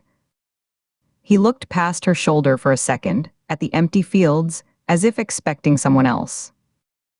"I was making coffee. Would you like some?" "It's terrible, I'm afraid." I never learned how she did it. The admission was offered with a slight, helpless shrug. "I would, thank you," Nina said, her tone deliberately softer than her knock had been. Accepting the offer was the first step into his space, a small ritual of hospitality that might make the questions that followed slightly less brutal. He stepped back, holding the door open wider. The interior was a shock of life against the dead fields outside. The farmhouse's bones were plain, wide pine floorboards scarred by generations, beamed ceilings darkened by wood smoke and time, but every surface was alive with color and form. It was less a home and more a scholar's study, crossed with a collector's cabinet, and the density of it momentarily halted Nina in the small foyer. Ancient-looking pottery fragments, edges worn smooth, were displayed on squares of midnight blue velvet in glass-topped cases. Maps of the Mediterranean, yellowed and marked with precise, ink trade routes, were framed beside charcoal rubbings of stone inscriptions, the raised letters and figures emerging ghostly white from the black paper. A large fragment of a marble relief, depicting the draped folds of a robed figure's shoulder and arm, was mounted on a steel armature in the corner, lit by a small, focused halogen lamp that made the stone seem to glow. Books were stacked in precarious towers on the floor, bookmarks, receipts, train tickets, feathers protruding from their pages. The air smelled of old paper, beeswax polish, and the faint, mineral scent of stone. Alfredo led her through this quiet museum, his shoulders slightly hunched as if navigating a familiar but crowded path. They passed a roll-top desk overflowing with correspondence, a magnifying glass lying atop an open folio of photographs. He gestured her into a small, cluttered kitchen at the back of the house. The contrast was stark. Here, the scholarly chaos gave way to domestic neglect. Unwashed mugs sat in the sink. A half loaf of bread on the counter had hardened at its cut end. The smell of burnt coffee grounds was strong, overlaying the older smells of garlic and olive oil. A calendar from the local feed store, still turned to October, was pinned to the fridge with a magnet shaped like the Colosseum. He went to a dented percolator on the stove, its glass knob clouded with steam. He poured 2 mugs of inky black coffee and handed her one, his movements economical. "She found them," he said, his voice flat, returning to the thread of conversation as if they'd never left it. "The pieces everyone else overlooked. The shards in forgotten museum basements, the artifacts in private hands that had lost their provenance." She called it giving the past back its voice. He took a sip from his mug and didn't react to the taste. "I handled the books. The taxes. The practical things. I kept the ship afloat so she could navigate by the stars." Nina took a sip. He was right, it was bitter and over-extracted. She held the warm ceramic, letting the heat seep into her hands. She was an antiquities consultant, a researcher, an authenticator. He corrected her gently, leaning his hips against the counter. He did not look at the artifacts crowding in from the adjoining room, keeping his gaze on the checkered linoleum floor. A consultant implies she worked for the galleries and auction houses. For Aliner, it was a calling. A vocation. He paused, searching for the right words. She believed history was a puzzle with most of the pieces stolen or forged. Her job was to spot the real ones, to trace their lineage. To prove they belonged to the world, not just to a vault. That truth had a physical shape, and it was her job to find it. Was it a successful calling? A ghost of a smile touched his lips, there and gone in an instant. Financially? No, not even close. We lived on my salary from managing the feed store in town. Her fees, when she charged them, went right back into travel, into accessing archives, into buying casts or photographs for comparison.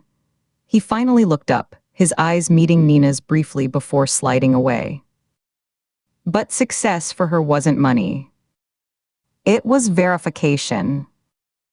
It was holding a piece of pottery, feeling the maker's fingerprint in the clay, matching it to a dig site report from 1922, and being able to say with absolute certainty, this is true. This came from here. The smile faded, erased by the present tense. It made enemies. Truth-tellers often do. Nina set her mug down on a stack of academic journals titled Journal of Mediterranean Archaeology. What kind of enemies? The polished ones, he said it with a quiet vehemence. The men in suits that cost more than my truck. The women with galleries in the French Quarter and connections to auction houses in New York and Geneva. They'd come to her with an artifact, wanting a clean certificate of authenticity. A piece of paper that would turn a question mark into $1 million exclamation point. He stared into his coffee as if reading leaves. Sometimes she'd give it. If the provenance was solid, if the science backed it up, she'd sign her name with a flourish.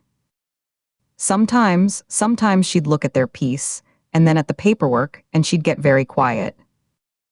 She'd say no, she'd say the provenance was fabricated, or the piece itself was a clever fake from a workshop in Bulgaria or Shanghai. She took it personally every time. I told her it was just business, that they'd just find someone else with looser ethics. She said that was the problem. That it shouldn't be just business. Do you remember any names? Anyone she had a particular conflict with recently? He was silent for a long moment, his fingers tracing a chip in the ceramic of his mug. The house was profoundly quiet, a museum after hours. Nina could hear the low hum of the refrigerator, the distant tap of a branch against a window pane. His silence was a physical weight in the room. There was a job the last few months, he said finally, the words coming slowly dredged up. It consumed her. A confidential review for a high-profile client.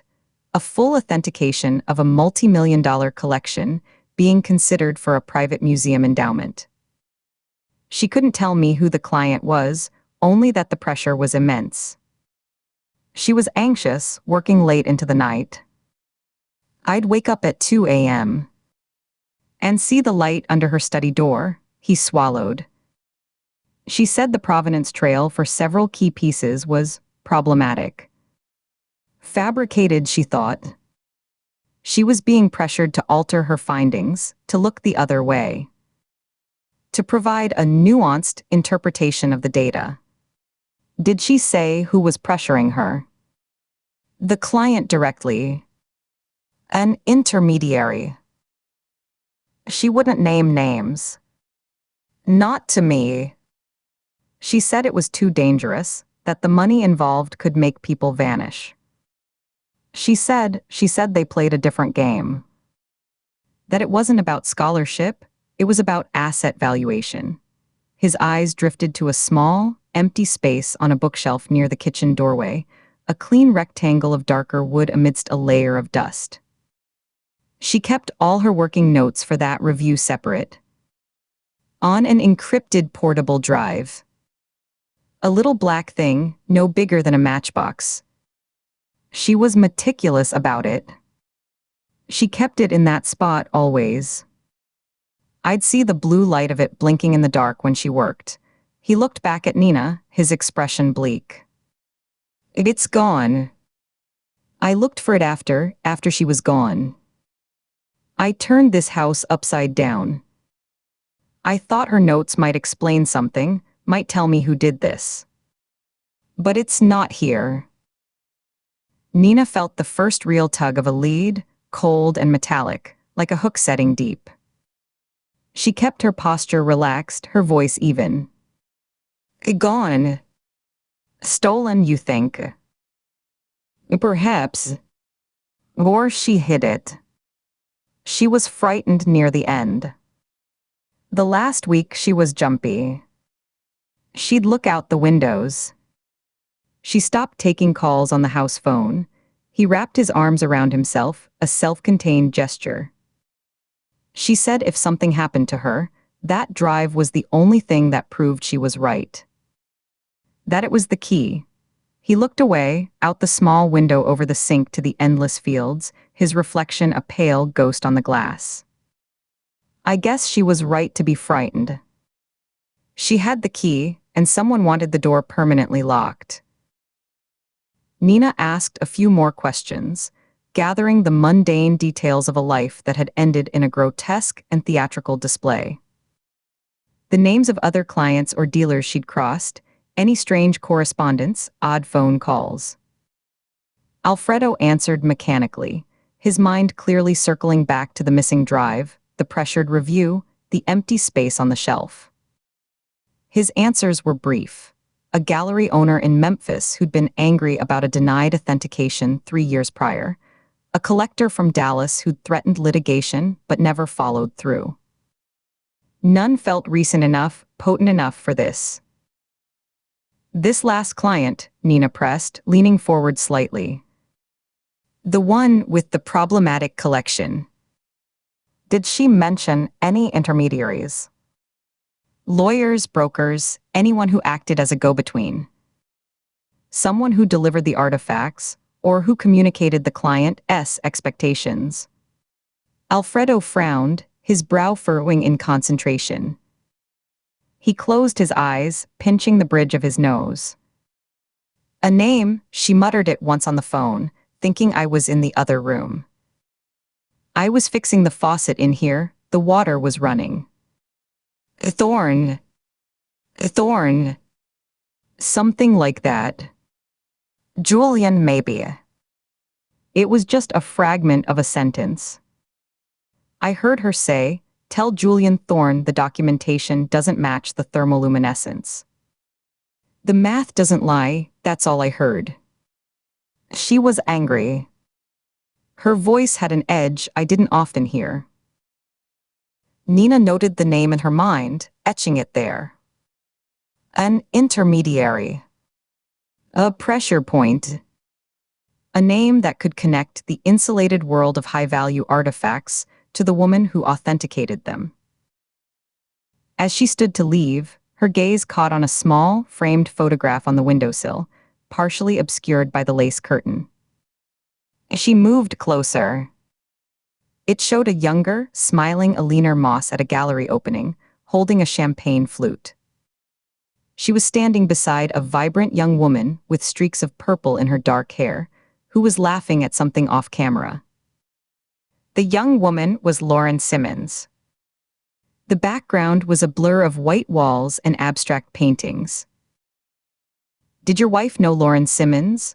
Nina asked, her voice carefully neutral, turning back to Alfredo. He followed her look, his eyes focusing on the photograph as if seeing it for the first time in weeks. To go. Yes. Not well. Eleanor met her at a fundraiser for some arts nonprofit, I think. The girl was passionate about art restitution, about colonial looting. Very loud, very online, as they say. Eleanor admired her passion, but she thought her approach was naive. All protest, no paperwork. She said you couldn't repatriate a history with a slogan. That you needed bills of lading, auction records, carbon dates. Why? A flicker of wary confusion passed over his face. Is she involved? Just noting the connection, Nina said, her mind already racing ahead, weaving threads. Two victims, linked not by the fringe art world of installations and galleries, but by the high-stakes, shadowy world of antiquities and authentication. A world where truths could be erased with a keystroke or a missing drive, and where the price of honesty could be extracted in blood and marble. Thank you for your time, Mr. Trevino. I'm deeply sorry for your loss. She handed him her card, placing it on the counter beside his mug. If you think of anything else, or if you find that drive, please call me. Any time. He nodded again, that same exhausted motion, and saw her to the door without another word. As Nina stepped back onto the porch, the gray sky felt lower, heavier. The wind had picked up, carrying a needle-fine spray of rain. She walked to the cruiser, the gravel crunching loudly under her shoes, and didn't look back at the house in its sea of dead cotton. She had what she came for, a name, a motive, and a missing key.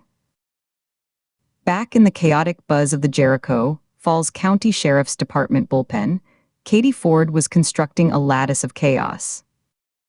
Lauren Simmons's journal was spread open on a battered metal desk, surrounded by photocopies of its most cryptic pages, each weighted down with whatever was handy. A stapler, a coffee mug, a deputy's forgotten walkie-talkie battery. Katie's fingers, calloused from years of handling evidence and unconsciously practicing flipping her grandfather's old Zippo lighter across her knuckles, moved a magnifying glass over a series of hand-inked slips of paper that had been tucked between the pages like secret dispatches. Most were phone numbers with area codes she was learning. 601 for Mississippi, 504 for New Orleans. Some had first names or initials scrawled beside them. J. That gal. M.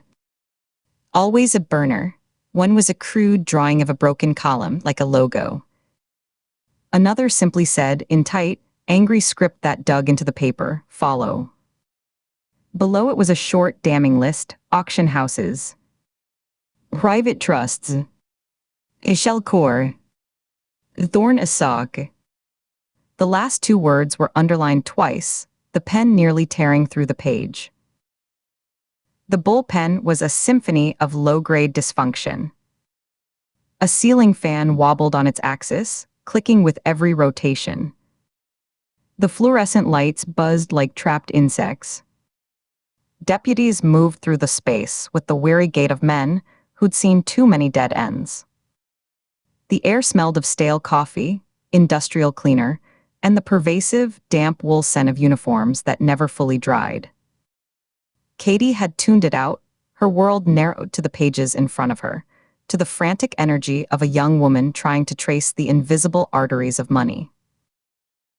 Nina's voice cut through her focus, crisp and immediate. Find anything that doesn't belong in a philosophy major's diary. Katie looked up, blinking as she surfaced.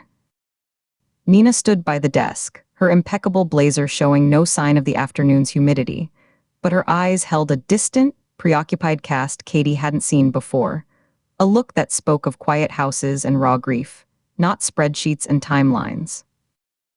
A lot of angst about colonial legacy and performative wokeness, Katie summarized, tapping a page filled with dense philosophical ranting. Detailed notes on a symposium about looted Mesopotamian artifacts at Chilean last fall. And this, she slid the slip with the financial note and thorn a sock, on it across the desk, the paper whispering over the metal. Nina picked it up, her eyebrow lifting almost imperceptibly. Her fingers were clean, her nails short and unpolished. That's a name that just came up. Julian Thorne. An intermediary for a confidential, high-stakes authentication review Alina Moss was conducting. A review she believed exposed fraudulent provenance in a multi-million-dollar collection. She set the slip down precisely. Her working notes on it are missing from her home. An encrypted portable drive. Her husband says she was being pressured to alter her findings. She was frightened before she died. Katie felt the pieces shift in her mind, locking into a new, more insidious pattern. The theatricality of the murders, the posing, it wasn't just a killer's signature. It was a perverse commentary. A financial trail, she said, thinking aloud. Not a shouted threat in an alley. Pressure to alter findings, to sign a lie that's worth millions. Lauren wasn't just interested in the artifacts, she was interested in the money flow. The machinery that turns a fake into a fortune. She turned the department's wheezing desktop computer monitor toward her, its CRT screen flickering as it came to life. Let's see who Thorne is when he's not playing messenger. Her search for Julian Thorne Antiquities brought up a sleek corporate website for Thorne and Associates, Cultural Asset Management. The background was a tasteful, textured gray. The language was sterile and reassuring, discrete provenance verification and collection strategy. Asset protection and legacy planning. Facilitation of sensitive acquisitions. There was no about page with a photo, no list of team members. Only a physical address in a prestigious New Orleans office tower, and a single, anonymous client testimonial from a numbered LLC praising their discretion and efficacy. Check financial registries, business filings, Nina directed, leaning over her shoulder, her voice tight with focused energy. Her perfume, something subtle and citrus-based, cut through the bullpen's stale air. Katie's fingers flew over the keys, navigating from the State Corporation Commission database to a private subscription service for art market analytics. Thorne and Associates was listed as the registered agent for dozens of LLCs. Many with classically opaque names like Acheron Holdings, Styx Heritage Trust, and Lethe Fine Art Storage, cross-referencing with Art World databases she'd bookmarked. She found Thorne's name attached as an intermediary, or provenance consultant, in several major private sales of Mediterranean and pre-Columbian antiquities over the past 5 years, sales that had never been publicly listed. Transactions whispered about in trade publications. He's a facilitator, Katie murmured, scrolling through the data. The professional buffer. He stands between the money, the collector, the investor, the trust, and the artifact. He handles the paperwork, navigates the export licenses, arranges the authentications. The kind of person who'd hire a rigorous authenticator like Moss to lend credibility, and who'd have the connections and leverage to pressure her if her findings were inconvenient. And the kind of person a provenance researcher and activist like Lauren Simmons would be trying to expose, Nina added, straightening up. Her arms were crossed now. Follow the money, follow the shell companies. It's a cleaner path to motive than a shouted threat. It leaves a forensic and financial footprint. Oh, it's business. And business, when millions are on the line, can be a powerful motive for murder. Katie cross-referenced quickly, pulling up the rudimentary client list Sheriff Mitchell's deputies had compiled from the paper files found in Alina Moss's home office. The list was a mix of academic institutions, small museums, and private individuals. There, among notes about pottery typology sequences and carbon dating reports, was a file folder labeled in neat block letters, Confidential review, THORNE inquiry. A note in what Katie assumed was Aliner's handwriting, precise, with sharp angles, was scrawled across the tab in red ink. Provenance fabricated. Thermoluminescence inconsistent. Pressured to recant. 1023. Drive secured. 2 victims. 1. A pressured authenticator with missing evidence, who knew the truth was a physical thing she could hold in her hand. The other, a researcher and activist tracking the dirty money that flowed around those truths, who believed sunlight was the best disinfectant. The geography of the case, which had felt so scattered between a shipping crate in a Louisiana warehouse and a marble pose in a Mississippi field, suddenly had a new, converging axis. The insulated, moneyed world of international artifact trafficking, with polished facilitators like Julian Thorne greasing the wheels. "The drive is the key," Katie said, looking up at Nina. The hum of the bullpen, the clicking fan, the murmur of deputies, it all faded into a dull background roar. He, or his client, pressured her to lie. As she refused. She had the proof, the data, the comparisons, the scientific analysis on that encrypted drive. So someone made her and her proof disappear. But not before making a statement. Turning her into a permanent exhibit on the cost of authenticity. Nina's face was set in grim, familiar lines, but her eyes were looking inward for a second, at some private reckoning. The pose, the preservation, the theatrical display, it wasn't just murder. It was a statement about authenticity, about truth and falsehoods frozen in time. It felt like a perverse, twisted echo of her own past failure, of building a seemingly perfect case on fabricated evidence she'd trusted, because it fit a profile, a mistake that had stolen a decade from an innocent man's life and shattered a family.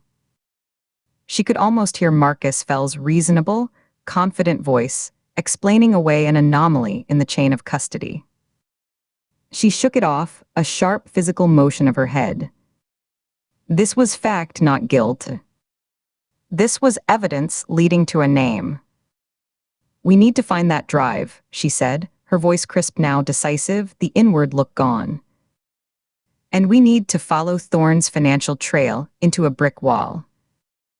See which of his shell companies or anonymous clients had the most to lose from Aliner Moss's inconvenient report. Grab your kit." She was already turning, her posture shifting from analyst to field commander. "We're going to New Orleans. It's time to follow the money all the way to its source." As Katie stood, gathering the photocopies and slipping Lauren Simmons's journal into an evidence bag, her eyes flicked back to the open page, to the chaotic, passionate life recorded there. It had been a life spent chasing the hidden financial structures that allowed theft to masquerade as collection, that turned history into a tradable asset. That kind of pursuit, she knew, could get you killed. It could get you turned into a cautionary tale, written in marble and lie. She snapped the journal shut, the sound a sharp, final thwump like a closing trap. The hunt had its first real scent, and it smelled of old money, older artifacts, and fresh, calculated death. Chapter 9. Chapter 9. Chapter 9. The air in the garden district was a hushed perfume of gardenias, old brick, and old money. Katie Ford followed Nina Shaw up the immaculate limestone steps of the Beauregard mansion, the sound of a string quartet and murmured conversation spilling from the open double doors. The private auction preview was being held in the grand ballroom, a cavernous space of crystal chandeliers and oil portraits in heavy gilt frames, currently populated by a curated crowd of wealth and institutional power. The light was a soft, golden wash from a dozen chandeliers, catching the shimmer of silk and the gleam of polished shoes on the parquet floor. The air itself smelled of beeswax, expensive perfume, and the faint, dry scent of very old paper.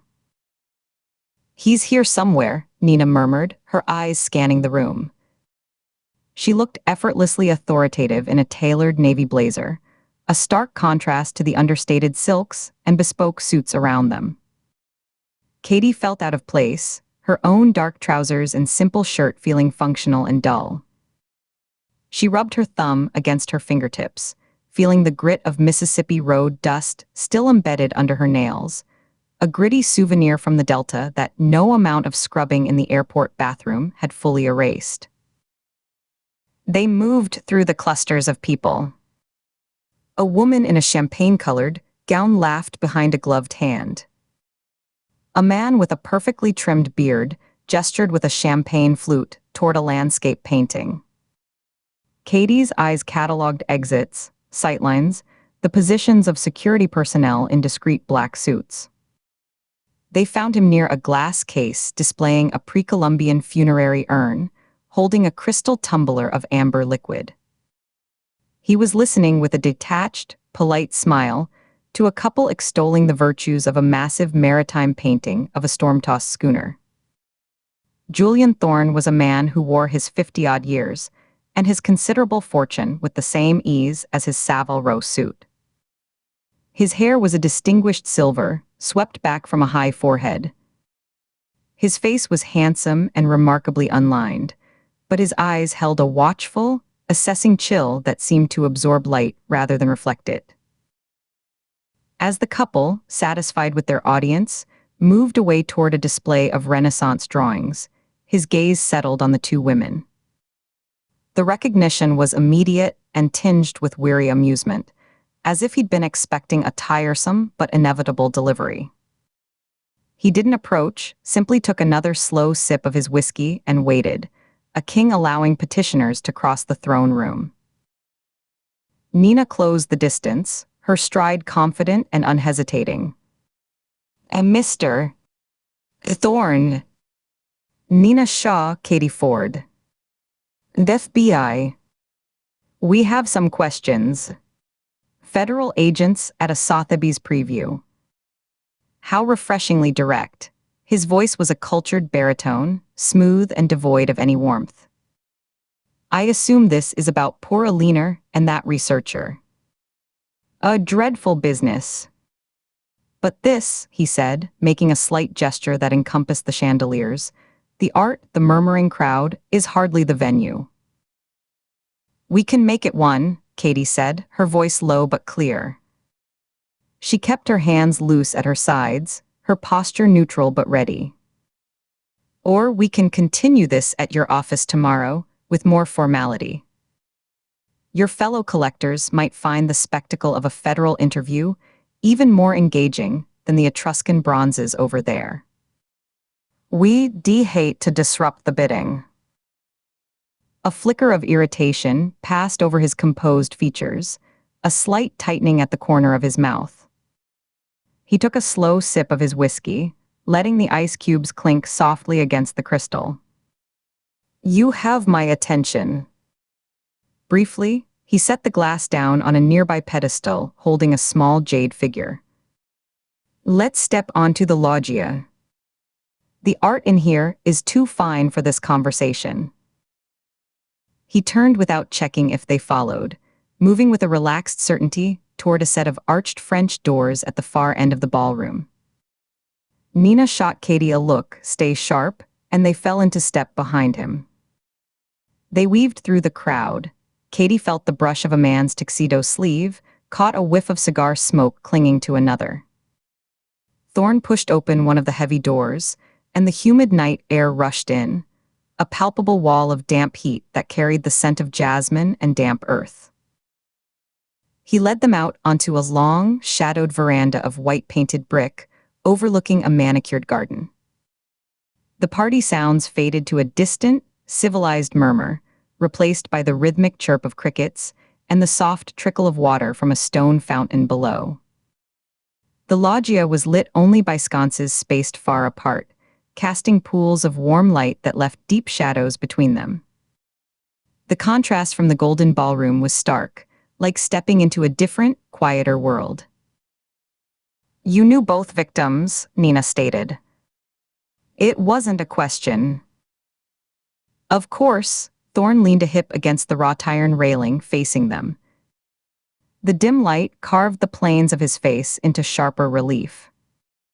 This is a small world, Agent Shaw. A village, really, albeit a gilded one. Eleanor was my late wife's dear friend. A frequent guest in our home. Her loss is a personal one. He said the words with perfect, rehearsed cadence, but they held no emotional weight. He didn't sound particularly personal. As for Lauren Simmons, he gave a slight, dismissive wave of his hand. Her name came across my desk as many do. I am a private collector, but I maintain a network of authenticators, dealers, and researchers. She was hired for some preliminary provenance work on a potential acquisition last year. A minor piece. I found her work erratic. Erratic how? Katie asked. She remained standing, her back to the garden, watching his face. Nina had moved slightly to the side, creating a subtle pincer, observing his body language. Brilliant in flashes, utterly sloppy in others. He plucked the description from the air as if it were obvious. Prone to grand, unsupported theories. The kind of mind that sees forgeries in masterpieces and masterpieces in junk. It's a dangerous trait in our field. It creates doubt. Doubt is a virus in the art market. He looked out at the dark garden, his profile a pale cutout against the deeper black of the foliage. I terminated the contract after a month. Paid her in full, of course. A clean severance. And Eleanor Moss. Did you have a contract with her? Nina pressed, her voice even. He turned his cool gaze back to her, the movement slow and deliberate. Eleanor was a friend. But she was also becoming a liability after Alistair's death. Grief-stricken. Paranoid. Convinced herself his accident was connected to some grand conspiracy he was about to expose. She came to me with wild accusations about pieces in my own collection. He shook his head, a gesture of paternal disappointment. I told her she needed to stop. Before she destroyed what was left of her husband's reputation and her own. She was shouting into a void, and the echo was starting to sound like madness. You threatened her, Katie said flatly. His eyes locked onto hers. They were the color of slate and just as hard. I advised her. Forcefully. There is a difference. When you operate at this level, Agent Ford, reputation is everything. It is your currency, your armor, your legacy. I was trying to preserve hers. It seems I failed. He swirled the remaining ice in his glass, the sound sharp in the quiet. But if you are implying I had anything to do with her death, you are not only mistaken, you are wasting your time. My time and yours. He paused, letting the silence stretch, ensuring he had their full attention before delivering his alibi like a closing argument. On the night Eleanor Moss died, I was in Geneva, finalizing the purchase of a Cellini bronze. My lawyers, my pilot, and Swiss customs officials can attest to that. My flight logs and hotel receipts are already with my attorney. As for the night Lauren Simmons was taken from that godforsaken motel, I was hosting a dinner here, in this house, for 12 members of the historic New Orleans Collection Board. A 4-course meal prepared by a Michelin-starred chef. You may obtain the guest list from my assistant. I believe the conversation lasted until nearly midnight. I was never absent.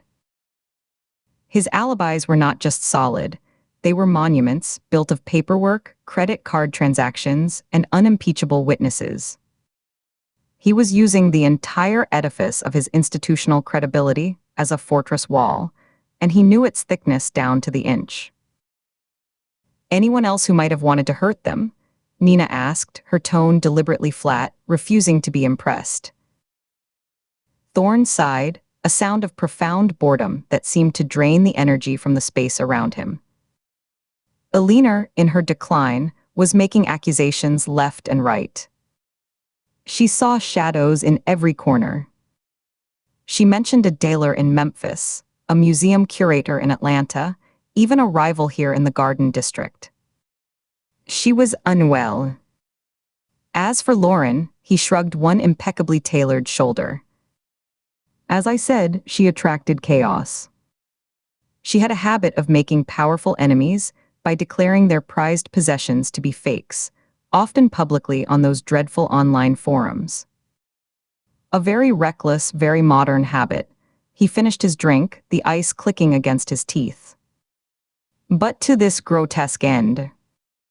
No, your perpetrator lacks refinement. This is the work of a morbid obsessive, not a connoisseur. It's vulgar. Now, if you'll excuse me, I have a bid to place on a Goya etching. It's the Disasters of War series. Rather apt given this conversation. He didn't wait for a response. He pushed off from the railing, adjusted the cuff of his shirt with a precise tug, and stepped back through the French doors. The golden light from the ballroom swallowed him whole.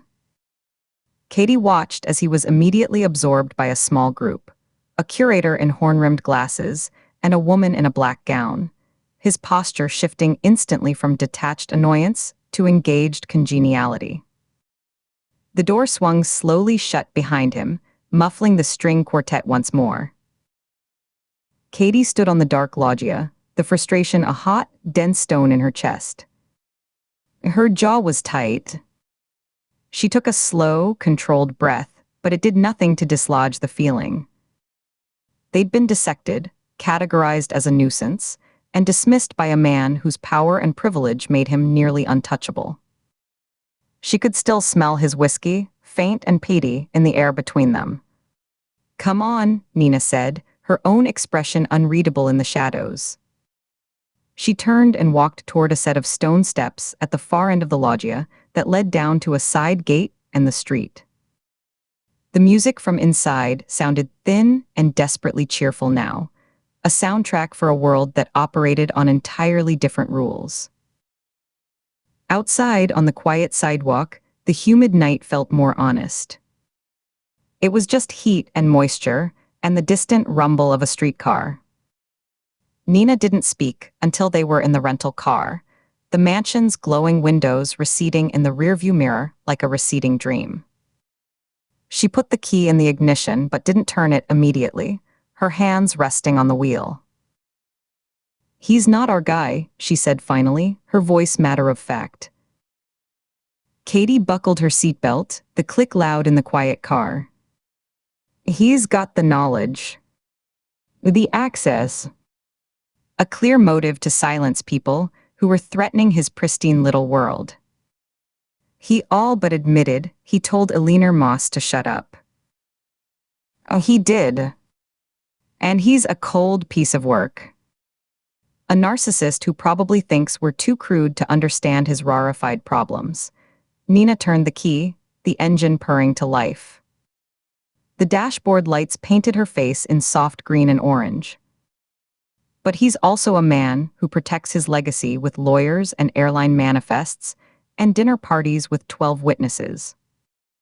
A man who kills to protect his reputation doesn't turn his victims into public, grotesque exhibits. He makes them disappear quietly. He arranges for a single-car accident on a rainy night or a sudden, tragic illness. He doesn't build them a stage. She pulled away from the curb, the tires whispering on the smooth asphalt. This, what we're seeing in the Delta, this is worship or punishment. A theater. Not tidying up. Katie stared out the window at the grand, shadowed homes sliding past. She knew Nina's logic was sound, but the anger at Thorne's dismissal still simmered. So that was a waste of time. Not entirely. Nina's eyes were on the road, her focus turning inward analytical. He told us one thing of value, even if he didn't mean to. What? That Lauren Simmons made a habit of declaring things fake. Publicly. On forums. She didn't just do quiet research in an archive, she made pronouncements. She cast judgments. Nina signaled a turn, heading away from the mansions and toward the on-ramp for the highway back to Mississippi. We've been looking at who might have hired her. We need to pivot. We need to find the subject of her last, loudest pronouncement. The person whose treasure she called trash. Not an annoyed, well-insulated collector like Thorne, but someone whose entire identity was wrapped up in the artifact. Someone for whom her verdict wasn't a professional setback, but a personal annihilation. Someone who didn't just want to fire her or sue her for slander, but who wanted to prove her wrong in the most permanent, theatrical way possible. To make her part of the exhibit. She merged onto the highway, the city lights falling away behind them, replaced by the dark expanse of the river, and beyond it, the waiting flatness of the delta. The air conditioning blew cold, a shock after the garden's humidity. Buckle up, Ford, Nina said, her voice grim. The preview's over. Now we go back to the mud. Chapter 10. Chapter 10. Chapter 10. The last gavel strike echoed in the hushed, carpeted silence of the auction house preview. A final punctuation swallowed by the murmur of discreet conversation and the soft rustle of catalog pages. Garrett Holt watched from his shadowed alcove near a display of Art Nouveau glass, the scent of lemon polish and old money in his nostrils. The crowd, a mix of serious collectors, bored socialites and sharp-eyed dealers, milled beneath the crystal chandeliers, a river of silk and bespoke wool flowing through the climate-controlled air. He catalogued them with a taxidermist's eye. The socialite's smile was a brittle, practiced thing that didn't reach her eyes as she ran a manicured finger over the rim of a Tiffany lamp, feeling for chips, not beauty. A dealer in a tweed jacket adjusted his glasses, peering at the brushstrokes of a small landscape not to understand the artist's intent, but to authenticate its market value. The air tasted of ozone from the track lighting, and the faint, cloying sweetness of cultivated orchids arranged on pedestals. He'd clocked him 2 hours ago. Julian Thorne, a silhouette against the stark white wall of the modern photography section, one hand resting on his chin as he stared, unseeing, at a gelatin silver print of a rain-slicked Paris street. His attention was an affectation, Holt had decided within minutes. A theatrical prop, a pose of connoisseurship. The man had spent the entire evening pontificating about provenance and investment trajectories to a rapt circle, his eyes sliding over beauty without ever truly landing on it. Holt had watched him stand before a vibrant, chaotic Basquiat, his lips moving as he quoted its last auction price to the woman beside him, his gaze never once tracing the raw, frantic lines of the crown, the primal scream of color. He collected with the soul of an accountant, acquiring masterpieces to be locked in vaults or used as social leverage. He judged art deaf and dumb, a decision made from a place of profound spiritual blindness. It was the ultimate insult. A flush of heat prickled across Holt's cheekbones, a physical manifestation of the contempt that tightened his gut. He chooses not to see, Sarah's voice whispered in his memory, a cool filament of sound woven through the heat. He could almost feel her breath on his neck, the way she'd leaned in close at the warehouse, her eyes shining with a fervor that both unnerved and sustained him. He looks at a Rembrandt and sees only an asset class. He closes his heart to genius. That's a sin that demands correction. A sin against history itself. Sarah understood. Sarah saw the curator in the chaos. Dee taught him to see the difference between possession and stewardship. Stewardship required sacrifice, understanding, a willingness to be transformed by the object. Thorn was just a thief with a checkbook. Julian moved now, disengaging from his group with a dismissive wave, a smile that was all teeth and no warmth. He wore a navy suit that cost more than most cars, the fabric a subtle sheen under the lights, a stark, arrogant flag in the refined dimness. Easy to follow. Holt melted into the dispersing clusters, becoming just another anonymous figure in dark trousers and a simple black sweater. He kept his shoulders slightly rounded, his gaze downcast. He looked like an assistant fetching a coffee or an art handler waiting for instructions. Invisible. It was a skill he'd honed in museum basements and gallery back rooms, the art of becoming part of the furniture. The air outside the main gallery was cooler, a transitional space smelling of marble dust and the faint, metallic tang of the climate system.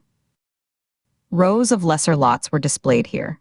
Estate jewelry glittering under glass like frozen tears, antique furniture with the deep, silent patina of centuries, carpets woven with patterns that told stories no one in this room could read. The murmur from the main room was a distant hive. A couple whispered fiercely over a perceived flaw in a Persian rug, the husband pointing with a rigid finger at a spot his wife couldn't see. A security guard shifted his weight by a fire exit, his eyes glazed with boredom. The crisp, clipped tones of a specialist giving a last-minute appraisal to a nervous young heir cut through the sterile atmosphere. The restoration on the lower left quadrant impacts the value by perhaps 15%, but given the signature. He kept the navy suit in sight as Julian paused by a collection of pre-Columbian artifacts, his gaze skating over an exquisite funerary urn, adorned with a jaguar god, without a flicker of recognition. It was a dismissal, a blink-and-you-miss-it moment of profound disregard. Holt's own fingers itched to trace the ancient grooves, to feel the intention of the artisan who had shaped clay into spirit vessel. Thorn saw a pot. He then turned right, tapping his fingers against his thigh in a rhythm of impatience. He moved with a proprietary grace, his footsteps silent on the thick carpet, unafraid. Holt hated that too. The assumption of ownership, the way he navigated this temple of human expression as if it were a corporate lobby. He moves like he owns beauty itself, Sarah's voice mused in his head, a seductive, logical thread. But true ownership is stewardship. It's understanding. It's the willingness to listen to what the object needs to become its truest self. You understand, Garrett. You and your vision. You don't just acquire, you reveal. He followed at a distance of 30 feet, a gap he maintained with instinctual precision. He paused once, bending slightly to examine a Georgian tea service, the silver tarnished to a soft gray in the intricate repoussé work. He didn't touch it. He paused again, pulling out his phone, a cheap, prepaid prop he never actually used, and pretended to scroll, his eyes lifting over the screen to track his target. He watched as Julian passed a row of framed botanical prints, the delicate veins of leaves preserved under glass, then a case of vintage wristwatches, their faces like tiny, trapped moons, marking a time that had stopped for them forever. He was heading away from the high-value preview, toward the administrative offices and loading areas, a man in search of a drink or a private phone call, away from the art he'd come to commodify. The retreat was telling. The art was a duty, a social obligation. The real business was conducted elsewhere. At the junction of the East Corridor and a service hallway, Julian paused.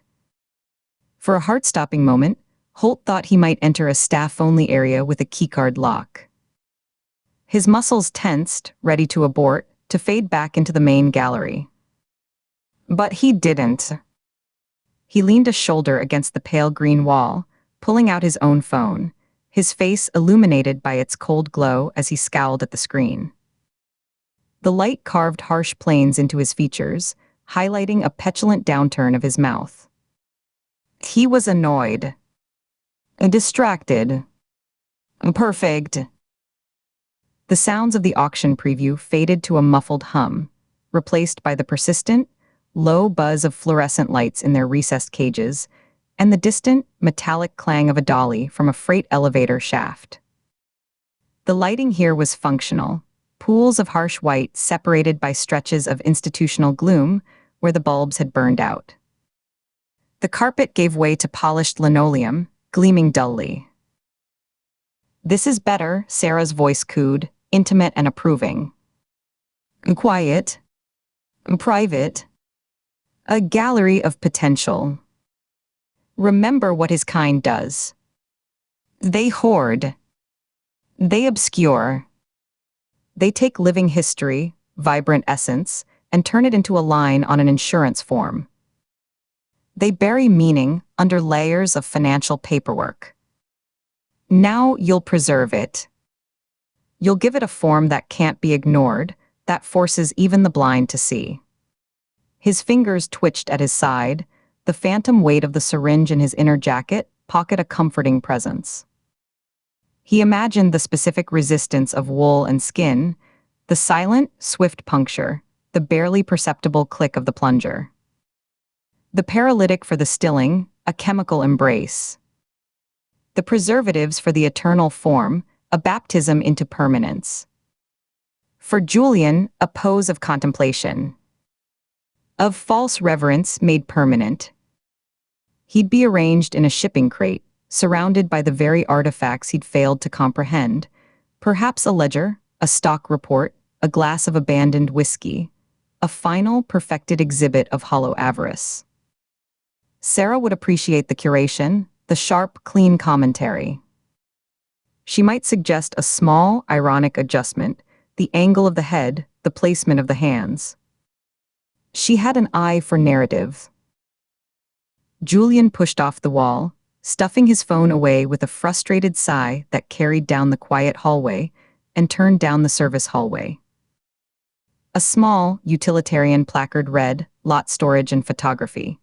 He pushed through a heavy, unmarked gray door, leaving it to swing shut slowly behind him with a soft whoosh of air. Garrett retreated into the deeper shadows of an alcove, housing a bright red fire extinguisher, and a janitor's cart smelling of ammonia and stale mop water. He leaned against the cool, concrete black wall, watching the door. From the brief glimpse as it closed, he saw a vast, high-ceilinged space beyond, industrial racks stacked with crated art in a silent, geometric forest, and the stark white sweep of a photographer's backdrop hanging from a track. The air that puffed from the closing door was several degrees colder, carrying the scent of raw pine, photographic fixer, and the faint, dry ghost of mothballs. The area was quiet. A vacuum cleaner started up on a floor above with a distant roar, then ceased abruptly. The distant elevator clanged again, a sound of industry utterly divorced from the creation it served. "He's alone," Sarah's voice assured him, a calm certainty. "He's always alone in his avarice. That's his punishment for being a collector with no capacity for wonder. He moves through warehouses and galleries, surrounded by the genius of centuries, and he doesn't have a single cell in his body that truly resonates with it. He's a ghost in a museum. Except you. You feel it. In your bones. In your blood. You're here. You're present. He was." The plan was simple, but simplicity required meticulous groundwork. Not tonight. Tonight was for reconnaissance. For understanding the rhythm of his arrogance, the cadence of his movements. He needed to know the security patrol patterns. The heavy-footed guard had passed this junction exactly 47 minutes ago. He needed to memorize the schedules of the photography crew, A laminated sheet on a clipboard by the door listed a shoot for Lot 289, Continental Silver, tomorrow at 10 a.m. He needed to map the blind spots of the small, domed cameras he'd noted in the ceiling grids, their red LEDs like unblinking insect eyes. He needed to see the access points. The freight elevator required a key, but the fire stairwell door at the hall's end was propped open with a wedge.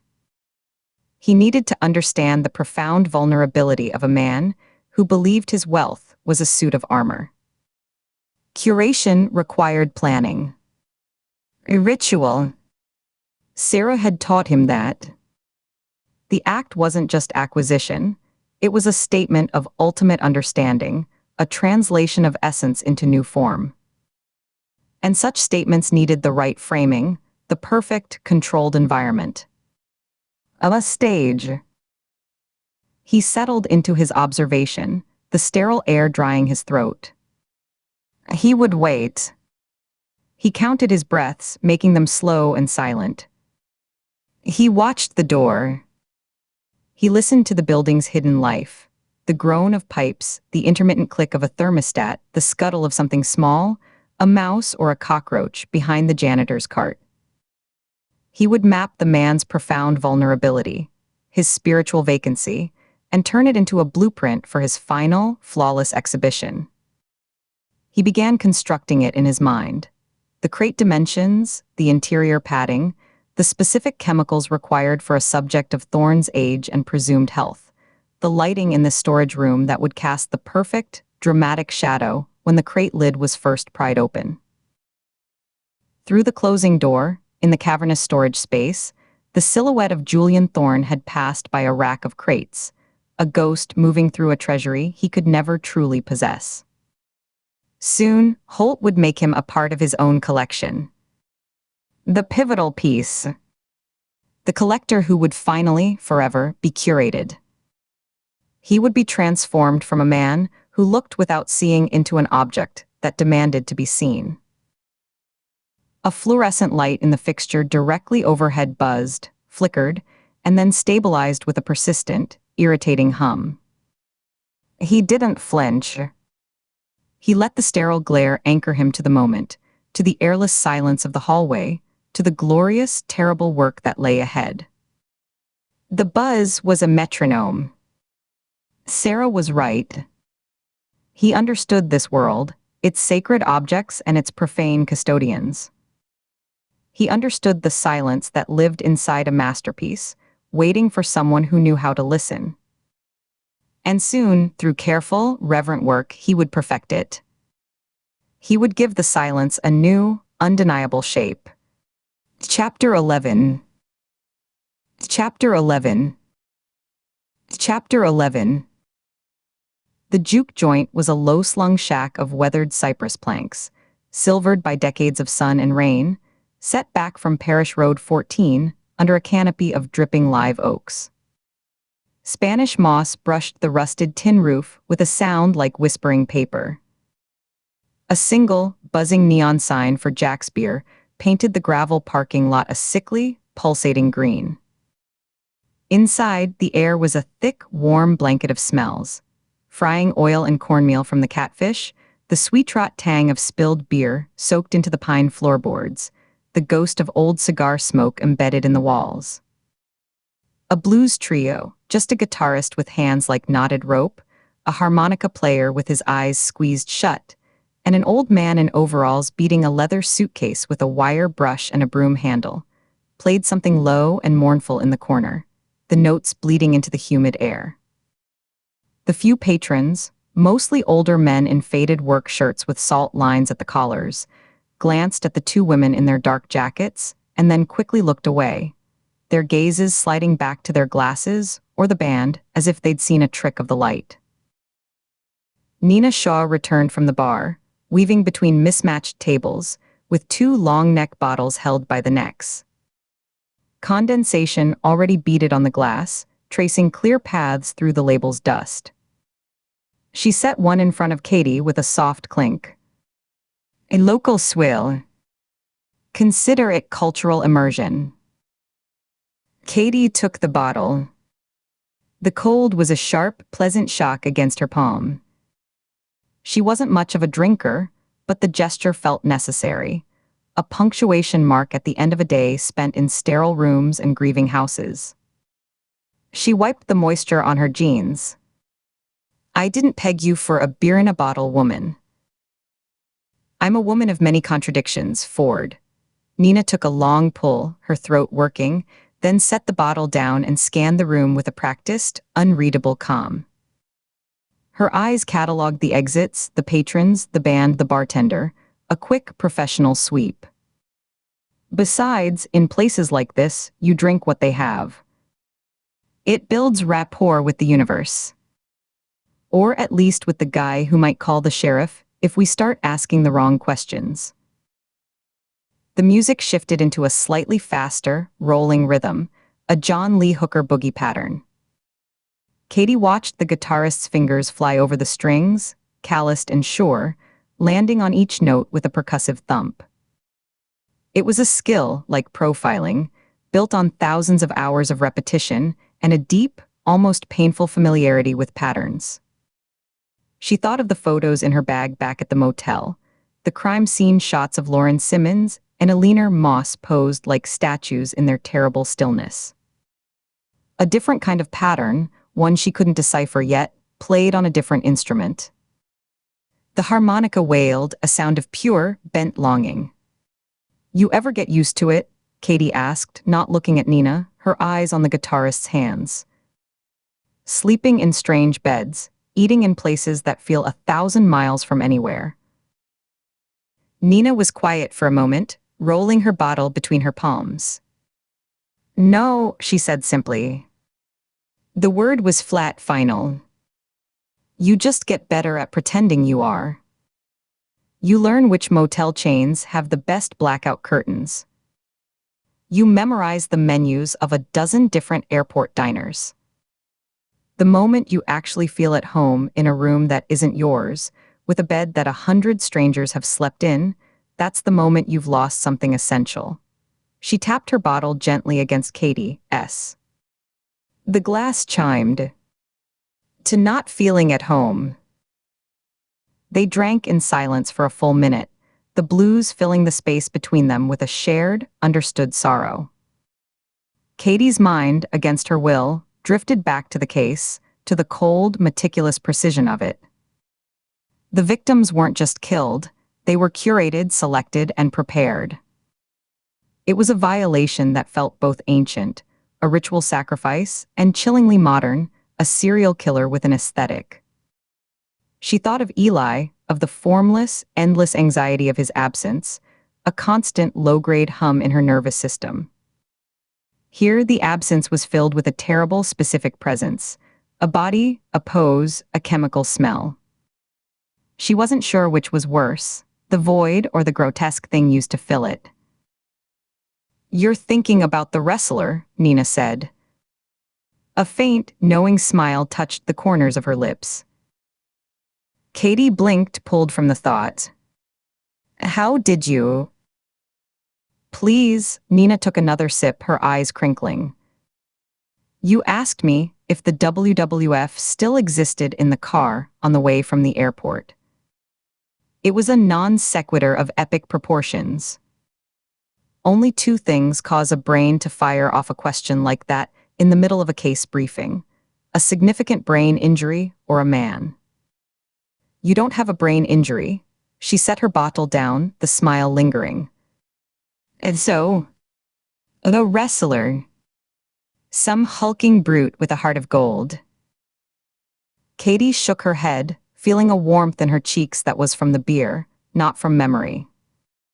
No wrestler. Just the case. And my brother. They're starting to tangle in my head. Two different kinds of missing. Two different kinds of searching. Nina's smile faded, smoothed into something more contemplative and grave. She picked at the edge of the bottle label with her thumbnail. Hold onto the distinction, Katie. The normal impulses, the personal ones, the worry for a sibling, the anger at an injustice that touches you. They're the first thing this job tries to burn out of you. They're messy. They cloud judgment. She looked up, her gaze direct. But they're also the compass. They're the reason you got into this in the first place, before you knew about evidence logs and chain of custody. Lose that and you just become a technician. A very skilled clerk sorting other people's nightmares. The rawness in her tone was new, a crack in the usual controlled, analytical cadence. Katie heard it and put her own bottle down carefully, giving Nina her full attention. You sound like you're speaking from experience. Nina stared at the label, peeling a long strip slowly, her focus absolute. The paper came away with a soft, sticky sound. I am. She was quiet for so long that Katie thought she'd decided not to continue, that the moment had passed. The band finished their song. In the brief silence, they could hear the clink of bottles from the bar, the low murmur of a conversation 2 tables over. Then the harmonica player drew a breath and wailed a single, long, bending note that seemed to hang in the smoky air, quivering with loss. My old partner, Nina finally said, the words dropping between them like stones into still water. Marcus fell. He was brilliant. Charismatic. Could walk into a room and have everyone, from a grieving widow to a hardened gang lieutenant, eating out of his hand within 10 minutes. One of the best natural investigators I've ever seen. Instincts like a bloodhound. She paused, took a drink, and swallowed hard. He was also, systematically, feeding sensitive case information to a network of organized crime.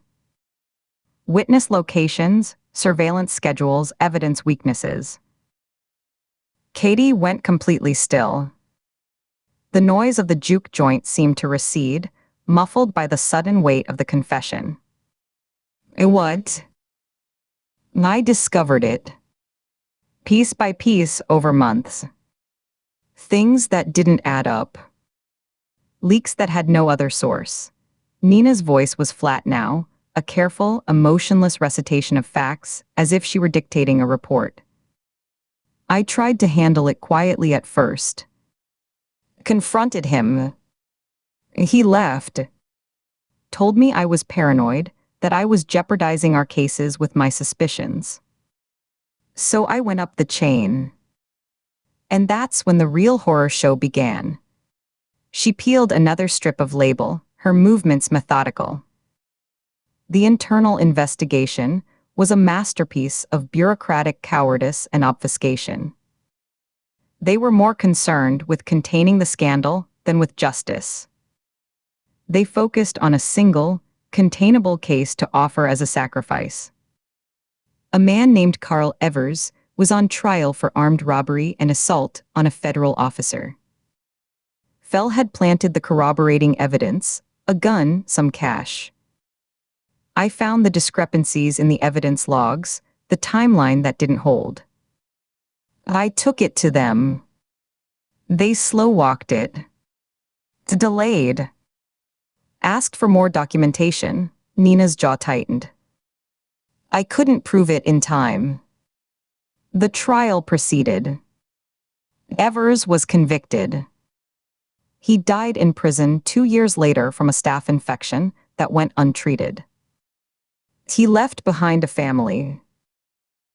My God, Nina, Katie breathed. The story was a cold hand around her own heart. She thought of her father, of the similar machinery of corruption that had chewed him up. The pattern was sickeningly familiar. Fell was quietly forced out. A resignation for personal reasons.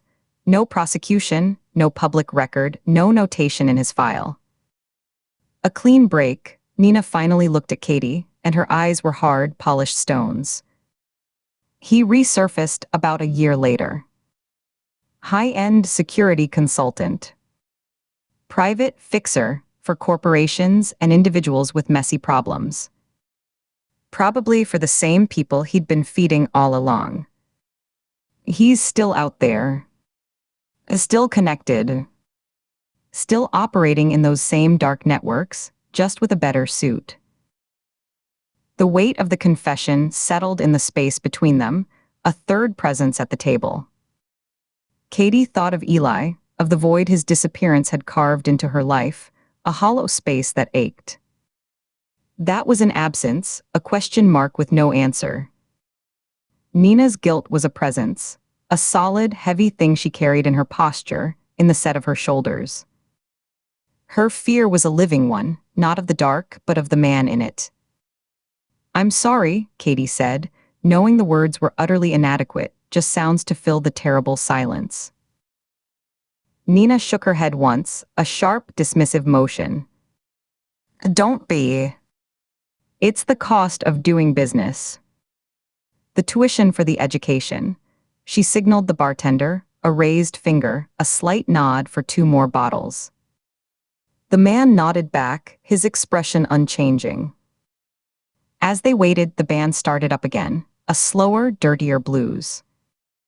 The guitarist sang about a crossroads in the rain. The fresh beers arrived. Nina paid with cash from a worn leather fold, leaving the change on the bartender's tray. She pushed 1 bottle toward Katie. "Your turn. You've been carrying something since DC. It's in your eyes, in the way you hold yourself when you think no one's looking. Is it the brother thing?" "The surge." Katie nodded, grateful for the shift, for the chance to release some of her own pressure. She wrapped her hands around the cold glass. "His name is Eli. He's been missing for over a year. Not a kid, he's an adult. But he's my little brother. Social services, hospitals, morgues, I've checked them all. Nothing. He just vanished from Baton Rouge. No last paycheck, no cleared-out apartment. Just gone." "And," Nina prompted, her tone neutral, professional. It was easier to talk to the profiler than to the friend. "And I keep hitting walls. Every lead is a dead end. Every file is a closed door with insufficient data stamped on it." She took a drink, the beer tasting sour and bitter now. "After one of those dead-end meetings, I walked back to my car in a parking lot. And there it was, just sitting against a curb. A small, rusted metal box. The kind you'd keep fishing tackle or old receipts in. Just sitting there." Nina's eyebrows lifted slightly. "In a box? You've processed it?" "And nothing. No viable prints, no trace, no biologicals. Just old, rusted metal and flaking paint." It was empty. Katie shook her head, feeling foolish even saying it. "It's probably nothing. Just trash someone tossed." But it was the timing. It was the feeling, standing there in that empty lot, that I was being watched while I failed. That the universe was underlining the point. You're looking, but there's nothing to find. Here's the box. It's empty too. And not a feeling. A symptom. Nina accepted the explanation with a slow nod, her mind working behind her eyes. When you're searching for a ghost, every coincidence feels like a sign. A certain license plate, a song on the radio, a rusted box in a parking lot. The mind, especially our kind of mind, tries to force a pattern where there isn't one yet. It's what we're trained to do. Connect the dots. Even when there are no dots. She studied Katie, her head tilted. But you're not just a sister here. You're a profiler. So use it. Step back from the personal. Look at the other search. What's the victimology on our 2 posed victims? What's the pattern there? Start with what you know. The question was a lifeline, pulling her from the personal quicksand back onto the solid. if grim, ground of the investigation. Katie took a breath, focused, felt the professional compartment in her mind click open. The music, the smell of catfish, the sticky tabletop, all of it receded. They're both connected to the high-end antiquities and art world. Lauren Simmons was an authenticator's assistant, handled paperwork, saw the back end of the trade. Eleanor Moss was a provenance researcher, specifically dedicated to exposing forgeries and looted artifacts. They weren't random victims of opportunity. They were targeted for their specific knowledge, their access to records, their positions within a system. Exactly. And the MO, Nina prompted, taking a sip, her eyes encouraging. Chemical preservation. Not just killing, but a deliberate process to halt decay.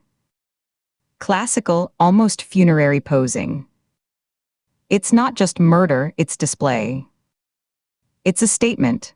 The pieces clicked into a colder, clearer alignment as she spoke them aloud. The killer isn't just removing people he sees as problems or threats. He's turning them into artifacts, permanently frozen exhibits in his own private collection. A collection that makes a point. There's your pattern, Nina said, tapping a finger on the table. It's about control, legacy, and a very specific, cultivated rage directed at that world. Your brother's disappearance, that's a different pattern. A different psychology, different motivations. Don't let the two blur in your head. It'll cloud your judgment on both fronts. You'll start seeing art collectors in homeless shelters, and you'll miss the real signature at the crime scene. It was so obvious a solution that Katie felt a flush of foolishness for not consciously separating them sooner.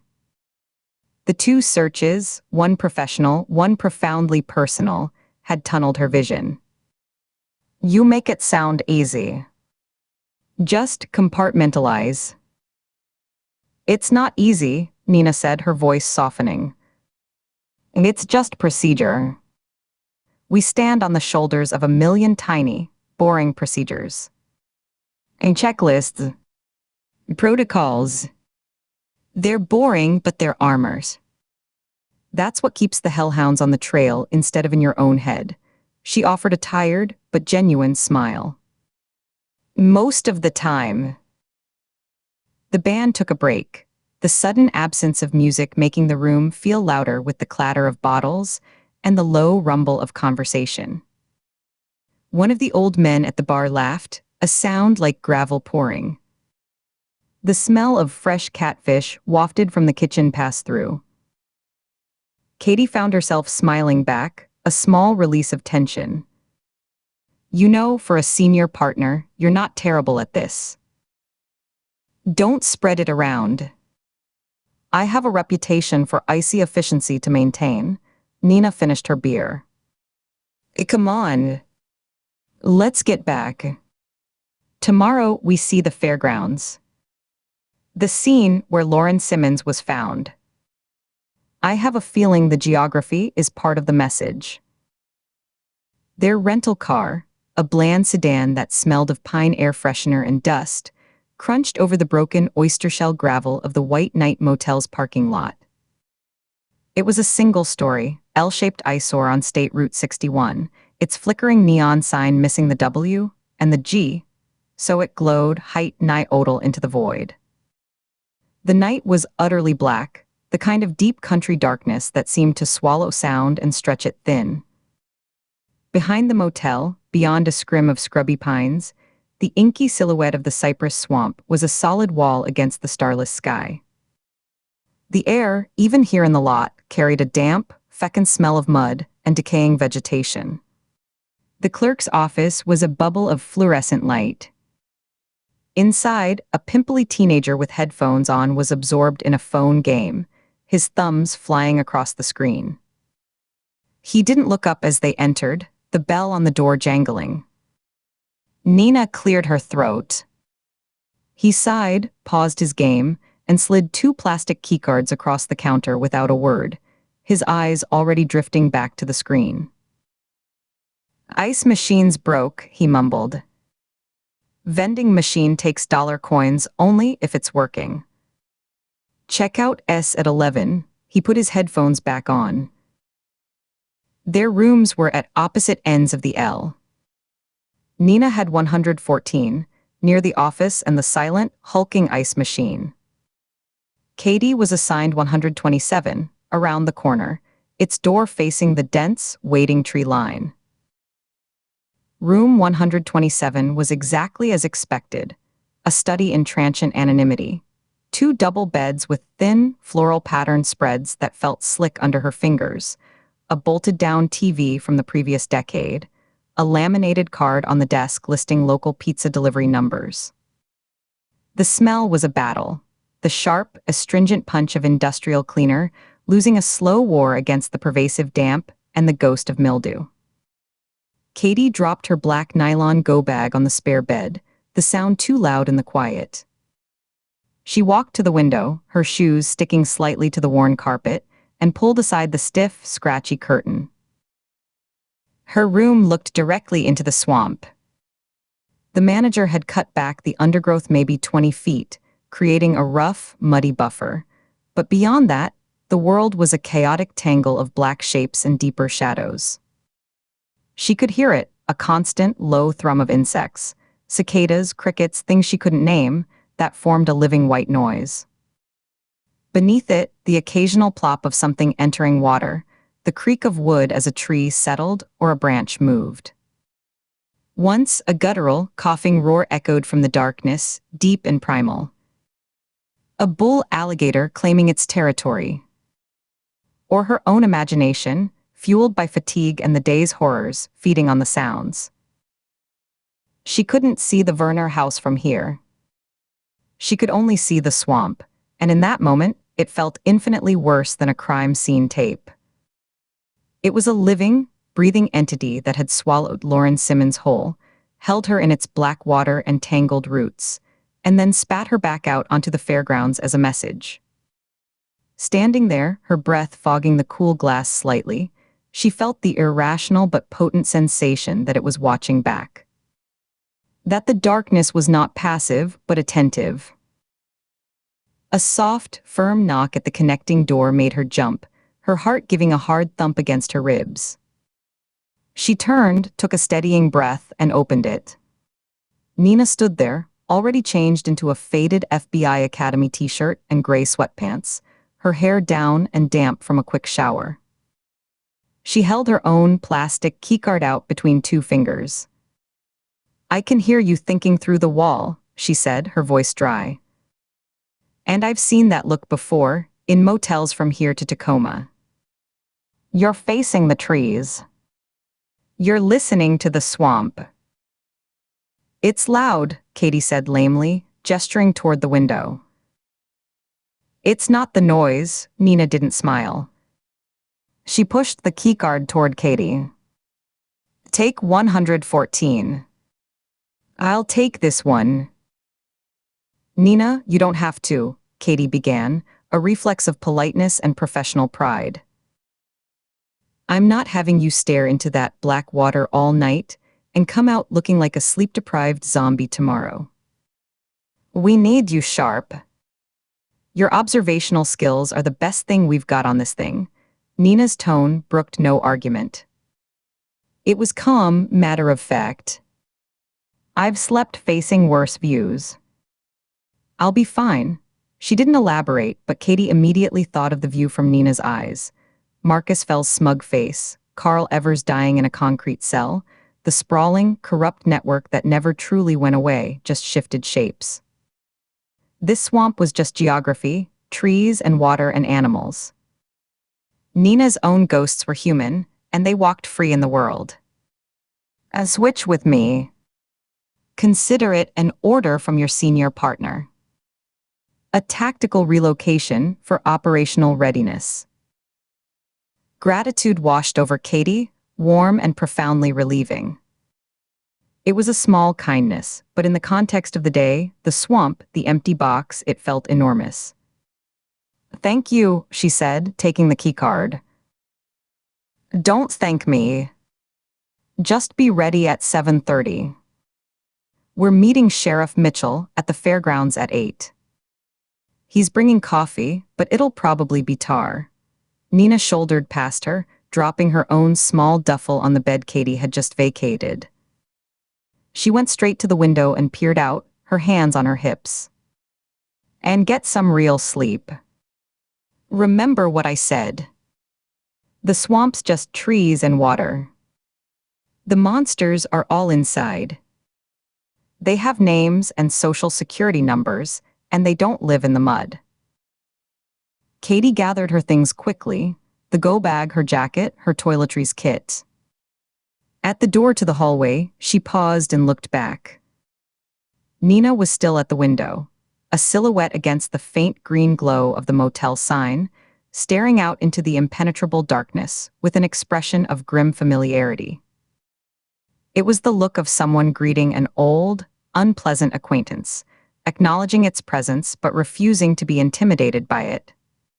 Room 114, by contrast, smelled faintly of fried food from the nearby truck stop diner, onions and grease, and the persistent hum of the motel's ancient neon sign was a steady, mechanical buzz that vibrated through the wall. It was a human noise. Katie lay in the dark on the slightly firmer bed, listening to the distant, muffled sounds of the swamp, now filtered through a wall and 60 yards of distance. It was still there, but it was background now, not a presence at the window. Her mind, freed from the immediate, visceral dread, cycled through the day's images. Lauren Simmons's body staged with terrible care on the fairgrounds grass, the cold, bottomless grief in Dennis Verner's eyes as he identified her, the rusted, empty box sitting like a taunt in the Baton Rouge parking lot. She saw Nina's face in the juke joint, the careful flatness of her voice as she spoke about Fell, the way her hands had methodically destroyed the beer label. In the dark, with the mechanical buzz in her ears, Katie made a silent promise. It wasn't just to herself. It was to the blurred memory of her brother's smile, a specific one he'd had at 12, all gaps and mischief. And it was to the lost women, Lauren and Alina, turned into grotesque exhibits. She would find the architect of this display. Not just for the cold cause of justice, but to prove a point, that patterns, no matter how clever, could be broken. That monsters, no matter how hidden, could be pinned down under the bright light of a name and a face. That the void left by a disappearance, whether into the foster system or into the black water, didn't have to be a permanent, winning silence. Outside, beyond the wall, the swamp breathed on, indifferent. But in room 114, lulled by the hum of the sign and the smell of onions, Katie Ford finally closed her eyes, and for the first time in days, sleep came without a long, staring fight. Chapter 12. Chapter 12. Chapter 12. The last note of the final set hung in the air of the empty gallery, a sour, fading echo. Mavis Henley stood alone in the center of the room, the ghost of the appraisal still vibrating in the floorboards beneath her feet. The track lighting was up, exposing the sad truth of the space. Dust motes dancing in the beams, empty pedestals shrouded in cloth, and the lingering scent of lemon oil and stale, climate-controlled air. The client had been mediocre at best, a hedge fund manager from Memphis who mistook price for provenance. She'd taken the consultation from her own thinning reserves, a gamble that had not paid off. He'd left without a purchase, and her ledger showed barely enough to cover the next quarter's insurance. The whole hour replayed in her mind. The man's voice, nasal and condescending, his fingers drumming impatiently on the console table as she'd explained the subtle tells of a forged Chagall signature he'd been so proud to own. He hadn't wanted expertise, he'd wanted validation. When she couldn't give it, his politeness had dried up like a puddle in the sun. She'd heard the tightness in his voice as he'd made his excuses, the brisk tap of his expensive shoes on the hardwood as he'd walked out, taking the gallery's last hope for a commission with him. She sighed, a sound lost in the cavernous quiet. Blindness had sharpened her other senses. She could taste the disappointment in the air, metallic and flat. Her fingers traced the edge of the marble-topped console table, its surface smooth and cool, following the intricate veining she knew by heart. This place, this consultancy her grandfather had founded, was a sinking ship, and she was the captain stubbornly refusing the lifeboat. Greg, no, Carl, she had to remember they were separated now, had called it a vanity project the last time they'd spoken, his voice weary. You're curating a museum of your own failure, Mavis. Let it go. Maybe he was right. But the idea of silence, of this space filled with nothing but the hum of the dehumidifier, was a death she couldn't abide. The gallery was her map of the world. Without it, she was untethered. The closing ritual was a slow, tactile meditation. She started at the front, her palm sliding along the wall to the first display case. The glass was cool and flawless under her fingertips. She checked the lock, a small brass keyhole finding it secure. She moved to the next, and the next, a slow orbit around the room's perimeter. Each pedestal, now a shapeless hump under its dust cloth, received a pat on its shoulder as she passed, a silent apology for another day of emptiness. She adjusted the thermostat a degree lower, the click of the dial loud in the stillness. Finally, she approached the heavy oak front door. Her fingers found the series of locks, the deadbolt, smooth and heavy, the chain, its links cool, the original mortise lock with its long skeleton key. She turned each mechanism, the sounds a familiar sequence of solid clunks and final snicks. The last was the deadbolt. She leaned her forehead against the cool wood for a second, feeling the day's fatigue in her bones, then pushed the bolt home with a definitive thud that echoed in the hollow space. Up the narrow, creaking staircase at the back she went, each step a familiar protest under her weight. The banister, polished smooth by decades of hands, guided her. Her apartment above the gallery was a cluttered archive of a life lived in texture and memory. Auction catalogs were stacked in precarious towers against the walls, their paper edges soft from handling. Framed tactile rubbings of famous bas-reliefs, a section of the Parthenon frieze, a detail from a Donatello, were hung at her fingertips' height, their paper corners curling. She brushed a hand over the Donatello as she passed, feeling the raised lines of the drapery. The air was warm and still, thick with the day's trapped heat, carrying the comforting, familiar smells of old paper, beeswax polish from the downstairs furniture, and the faint, always-present hint of ink from her brailer. Mavis moved to the kitchenette, a small alcove off the main living space. She didn't bother with lights. The world was a landscape of texture and memory for her. Her hand found the ceramic teapot on its shelf, her fingers recognizing the hairline crack in the handle, the smooth curve of its belly.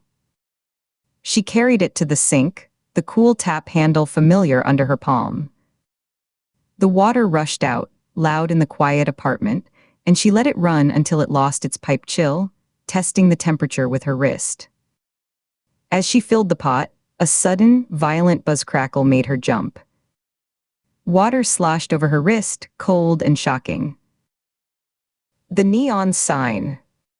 The consultancy's signature sign, a blue neon lyre, was mounted on the brick exterior just outside her bedroom window. It had been flickering erratically for a week, dying and stuttering back to life. The electrician, a man who smelled of cigarettes and sweat, had said it was the transformer, a costly fix he couldn't guarantee. Now, in the deep silence, its malfunction was a strobe light of agitation. Buzz crackle hiss. I dawned. I off. I dawned. Each burst cast jagged, leaping shadows through the thin blinds, transforming her familiar room into a cage of shifting, angular shapes. In the flashes, the towers of catalogs became looming figures, the curve of a reading chair became a crouching form. "Damn thing," she muttered, the words a thin defense against the sudden spike in her pulse. She set the teapot on the stove with a deliberate clink, fumbling for the burner knob. She lit it, the soft whoosh of gas igniting a tiny, familiar comfort. She held her hands over the ring, feeling the bloom of heat. Buzz crackle. A shadow, long and thin, darted across the wall opposite the window.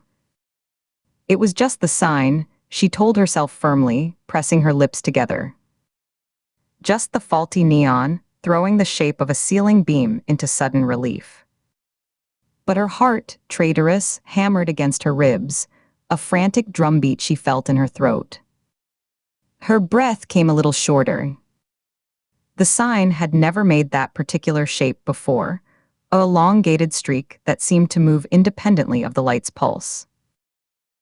She stood very still, listening past the hiss of the gas flame. The building had its own language of sighs and settles, a symphony she knew by heart. The long, low groan of old timber cooling in the night air. The distant, steady hum of the climate control system downstairs, a sound so constant she usually filtered it out. The faint scuttle of something in the walls, probably a palmetto bug. She knew all these sounds. They were the white noise of her solitude. There was a new one. A soft, almost imperceptible creak, like weight shifting on a floorboard. It wasn't the house settling. It was too localized, too deliberate. It came from the direction of her study, the small room where she kept her desk, her brailler, and the most sensitive client files. "Carl," she said aloud, the name bursting out of her before she could stop it. Then she immediately felt foolish, a flush of heat rising to her cheeks. Carl had his own key, but he wouldn't be here. Not after their last fight, the one that had ended with the sound of the front door slamming so hard a rubbing had fallen from the wall. Not this late. And he'd call out. Wouldn't he? He'd say her name, his voice flat with resignation. The neon sign buzzed, faltered, and died, plunging the room into a darkness that felt absolute, a velvet blackness that pressed against her skin. Only the faint blue ring of the gas flame remained, a tiny, wavering halo in the void. In the sudden quiet, the silence itself became a presence, thick and listening. The absence of the sign's buzz was somehow louder than the noise had been. It was just the sign. Just the old building talking in its sleep. Just her nerves, frayed by a bad client and empty ledgers, and the crushing weight of a future she couldn't see. She decided to make the tea in the dark. Comfort in routine. Her fingers, slightly trembling now, found the tin of chamomile on its shelf, the metal cool and smooth. She pried off the lid, the scent of flowers and hay blooming in the air. She found the smooth curve of her favorite mug, the one with the chip on the bottom rim, and set it down carefully. As she turned back to the stove, her hip brushed against the small drop-leaf table where she kept her daily clutter. Mail, a pair of reading gloves, a paperweight. Something clattered to the floor, a sharp, metallic sound. Her stylus for her brailler, maybe, or the heavy brass letter opener shaped like a miniature rapier. Annoyance cut through the fear. She bent to retrieve it, her knees popping, one hand reaching out to sweep the floor in a practiced arc. And froze. Beneath the table, amid the dust bunnies and shadows her fingers knew by touch, was something that did not belong. It was cool, cylindrical, metallic. A spray can. No, the shape was wrong, longer, more tapered. Her exploring fingertips traced a familiar form. A bone folder, the kind used for smoothing vellum or leather in bookbinding and conservation. But this one was larger, heavier than her own tools, and cold. Not the cool of room temperature, but a deep, invasive cold, as if it had been sitting in a refrigerator or a deep shadow for hours. One of the conservators from the museum. Dee had a meeting about the upcoming authentication symposium just yesterday afternoon. They'd had tea right here. They must have left it. She straightened up slowly, the object in her hand. Its weight was all wrong. It felt dense, lethal. She ran her thumb along its edge.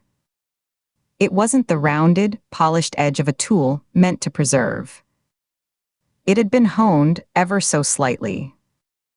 A shiver, unrelated to the temperature, traced a path down her spine. Buzz, crackle, hiss.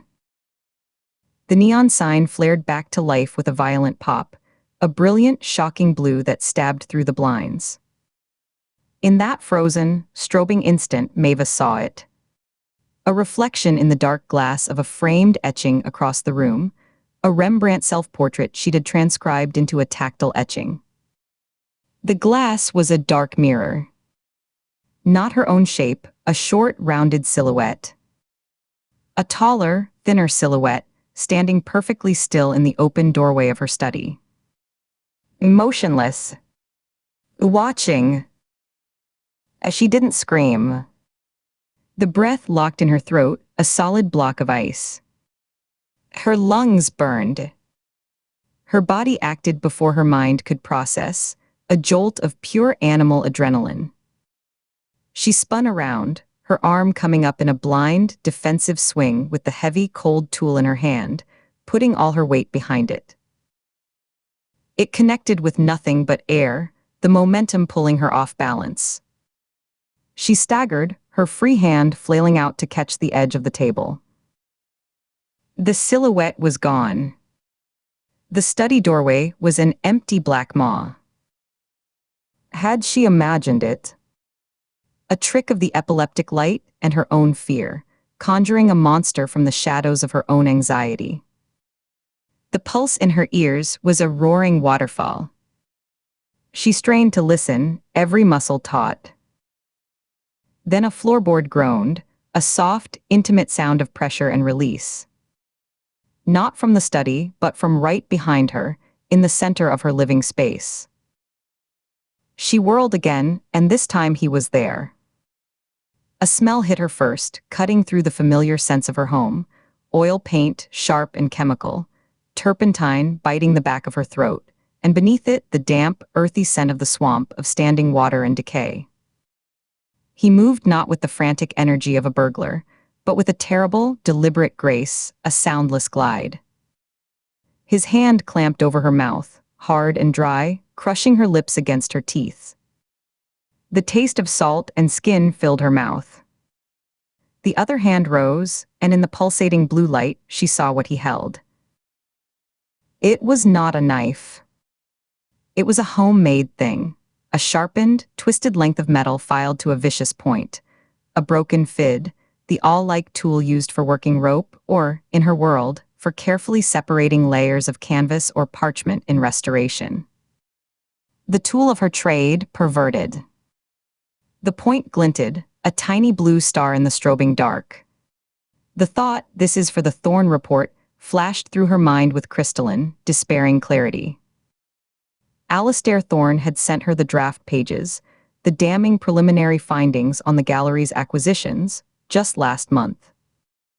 His voice on the phone had been quiet, intense, stripped of its usual aristocratic polish. "They're laundering more than money, Mavis. They're laundering history. I need your eyes." She'd read the brailled transcript, her fingers flying over the dots, her stomach tightening with each sentence. Dee told him it was too speculative, too incendiary without ironclad proof. "You're naming names that can bury you," she'd warned. He'd been silent for a long moment. She'd heard the click of the receiver, a sound like a bone snapping. And then he was dead. Eleanor Moss had called her, frantic, her voice cracking, asking if she had the full report. She did not. Only the fragments. She told Elinor to let it go, her own voice trembling. For God's sake, Elinor, let it go. It's not worth your life. There was no struggle. Her body went limp, a profound surrender. There was only the cold, precise pressure, as the pointed metal found the soft, vulnerable hollow at the base of her throat, a place she touched every morning to fasten a necklace. Then a shocking, wet intrusion, a pop and a tear. The pain was a bright, white star that instantly began to dim, collapsing in on itself, pulling the light from the room with it. The hand over her mouth stifled her choked gasp, a wet, bubbling sound she felt more than heard. He let her go. She stumbled back, her hands flying to her neck, feeling the hot, pulsing rush between her fingers, a shocking warmth that spread over her collarbone. The strength left her legs, as if the bones had dissolved. She crumpled to the worn oriental rug, its intricate patterns a familiar topography under her knees, then her hip. The towers of auction catalogs seemed to lean in to watch, their silent pages bearing witness. The world narrowed to a tunnel, the edges stained dark red. At the end of it was the man, standing over her, his features blurred and swimming in the pulsing light. He watched her with the detached interest of a conservator considering a damaged canvas, assessing the bleed, the rate of decay. The neon sign buzzed its erratic elegy, painting him in flashes of blue and shadow, a stop-motion phantom. In one flash, she saw the line of his jaw. In the next, dark, it was gone. She thought of Carl, asleep in his sterile, modern apartment across town, the one with the blank walls and the echo he complained about. She thought of the silence that would fill the gallery now, a permanent, hollow silence no dehumidifier hum could ever fill. Regret was a bitter taste at the back of her tongue, mixed with the copper of her own blood. She had chosen not to authenticate the truth. Now she would authenticate nothing at all. Her last sensation was a faint, rhythmic tap-tap-tap near her ear. Methodical. Insistent. The blood, dripping from her neck onto the brailled pages of Thorne's fragmentary report, which lay open on the floor where she'd been reviewing them for the 100th time before the client arrived. The dots swelled under the moisture, the words dissolving into meaningless texture. He waited, a statue in the strobe light, until the last tremor had passed through her, a faint shiver that ran from her shoulders to her feet and then was gone. He waited until the only movement was the slow, dark seep across the rug's intricate patterns, a blooming rose in the blue light. Then he knelt, his movements economical, unhurried. From a deep pocket of his dark trousers, he produced a roll of heavy, clear plastic sheeting, the sound of it unrolling a crisp, dry rattle. He laid it out beside her, then a spool of wide, clear packing tape. He worked with a practiced, reverent care, as if preparing a fragile artifact for transport across continents. He rolled her onto the plastic, the sound of her body shifting a dull, heavy thud.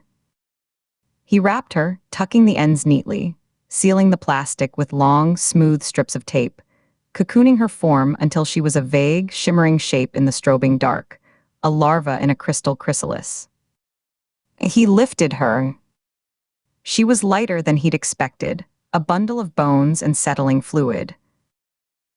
He carried her down the narrow staircase, his steps measured and quiet, testing each creak before committing his weight. The plastic whispered against the walls, a soft, sighing sound. He paused at the bottom, in the deep gloom of the gallery's back hallway, listening to the profound silence of the gallery. It was a different silence now, complete, absolved. Then he moved through it. The main room was a cathedral of absence. The shrouded pedestals stood like sentinels in the gloom, their cloth covers pale ghosts. His footsteps were muffled by the thick rug. He passed the marble-topped console, his reflection a dark smear in its polished surface. He passed the locked display cases holding nothing but dust and the ghost scents of old wood and velvet. The space seemed to hold its breath, complicit in the quiet removal. He went through the back, past the small office with its old metal desk, past the climate control unit humming its oblivious song in its closet, to the reinforced steel service door. The alley behind the building was a canyon of brick and shadow, the air a palpable change from the climate-controlled interior. The humid Mississippi night pressed close, thick with the smell of damp earth, rotting garbage from a nearby dumpster, and the distant, muddy scent of the river.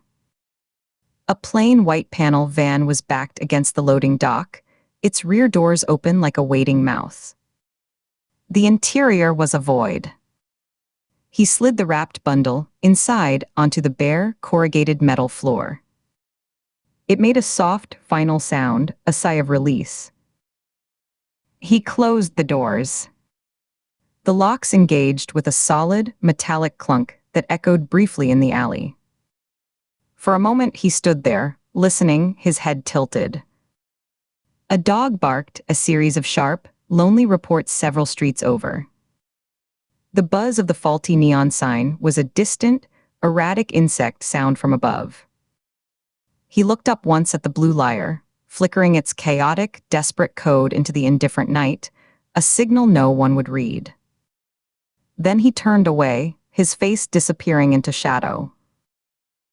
He got into the driver's seat.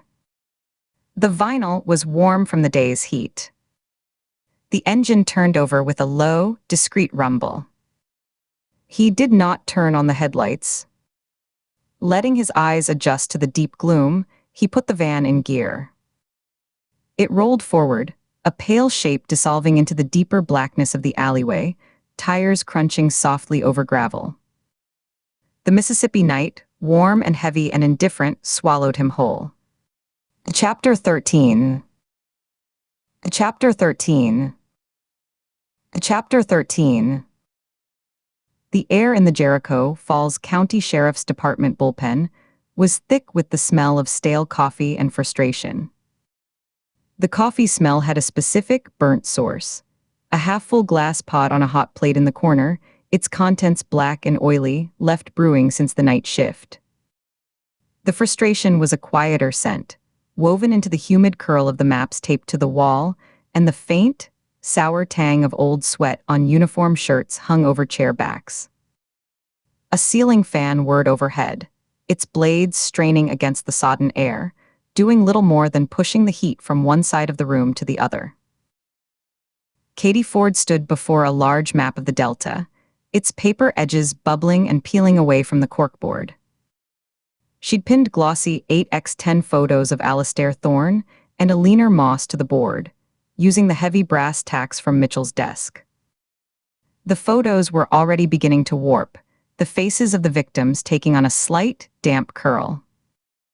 The connection between them was a ghost, a pressure change in the room she could feel in her temples but couldn't yet point to on a grid. "Start from the beginning," Nina Shaw said. She wasn't looking up from the open file in her hands, her index finger tracing a line of text. Her voice was a low, steady counterpoint to the mechanical whir, a deliberate anchor in the swampy atmosphere. Katie took a breath, the air tasting of dust and cheap paper. She tapped the first photo. Alastair Thorne. Found in a shipping crate at the port of Greenville. Art authenticator, specializing in Greco-Roman antiquities. Body was chemically preserved with a formaldehyde-based solution, tissue firm and waxy to the touch. Posed in a classical contrapposto stance, weight on one leg, hips tilted, shoulders offset. It's a pose of idealized, dynamic rest. "The preservation is the key," Nina said, closing the file with a soft thump. She set it down on a desk littered with empty foam cups. "It's not just about display, it's about permanence." He's not hiding his work. He's creating a permanent exhibit. That requires knowledge, resources, and a controlled environment. A studio, a workshop, someplace he can work undisturbed for hours. Someplace with ventilation for the chemicals and space to maneuver a body. Agreed, Katie moved to the second photo. Then Elinor Moss, antiquities researcher, found in a crate at a defunct cotton gin outside Jericho Falls. Same chemical signature on the preservative, same level of care in the posing, this time reminiscent of a funerary stele. Upright, rigid, hands clasped at the waist. A pose of eternal, formal remembrance. Nina stood, the legs of her chair scraping against the linoleum. She joined Katie at the map, her eyes scanning the two pinned locations, then the vast, flat expanse of counties between them. The posing is the public statement. The preservation is the private obsession. He's not just killing them, he's arresting decay. Turning them into artifacts. But why these two? Thorne authenticated objects. Moss researched their provenance. They dealt in history, not the contemporary art scene. They weren't celebrities. Their deaths wouldn't make national news. Katie nodded, the logic a wire in her mind, pulled taut between the two victim profiles. She could see the sterile, climate-controlled rooms where Thorne worked, his loupe over his eye, passing judgment on a marble fragment. She could imagine Moss in a university archive, squinting at faded shipping manifests. Forensic link analysis shows no direct personal contact between the two, Katie said, pulling a printed report from a folder. No shared phone calls, emails, financial transactions. Their professional paths cross in the same circles, the same auction houses, certain high-end galleries, the same academic conferences. The nexus is the trade itself. But that's an ocean, not a pond. Everyone who swims in it passes through the same currents. Which means our man is in the trade, Nina said, her gaze sharpening. Not necessarily a star, but someone whose livelihood depends on it. An art handler, a conservator, a framer, a gallery assistant. Someone who sees these victims as threats, or perhaps as failures. People who corrupted the process he holds sacred. Katie was about to respond when Sheriff Dale Mitchell's voice cut through the room from his office doorway. Agents, the single word was strained, stripped of its usual gravelly confidence. They both turned. Mitchell stood framed in the doorway, one hand braced against the jamb. His face was pale beneath his tan, his jaw set so tight a muscle jumped in his cheek.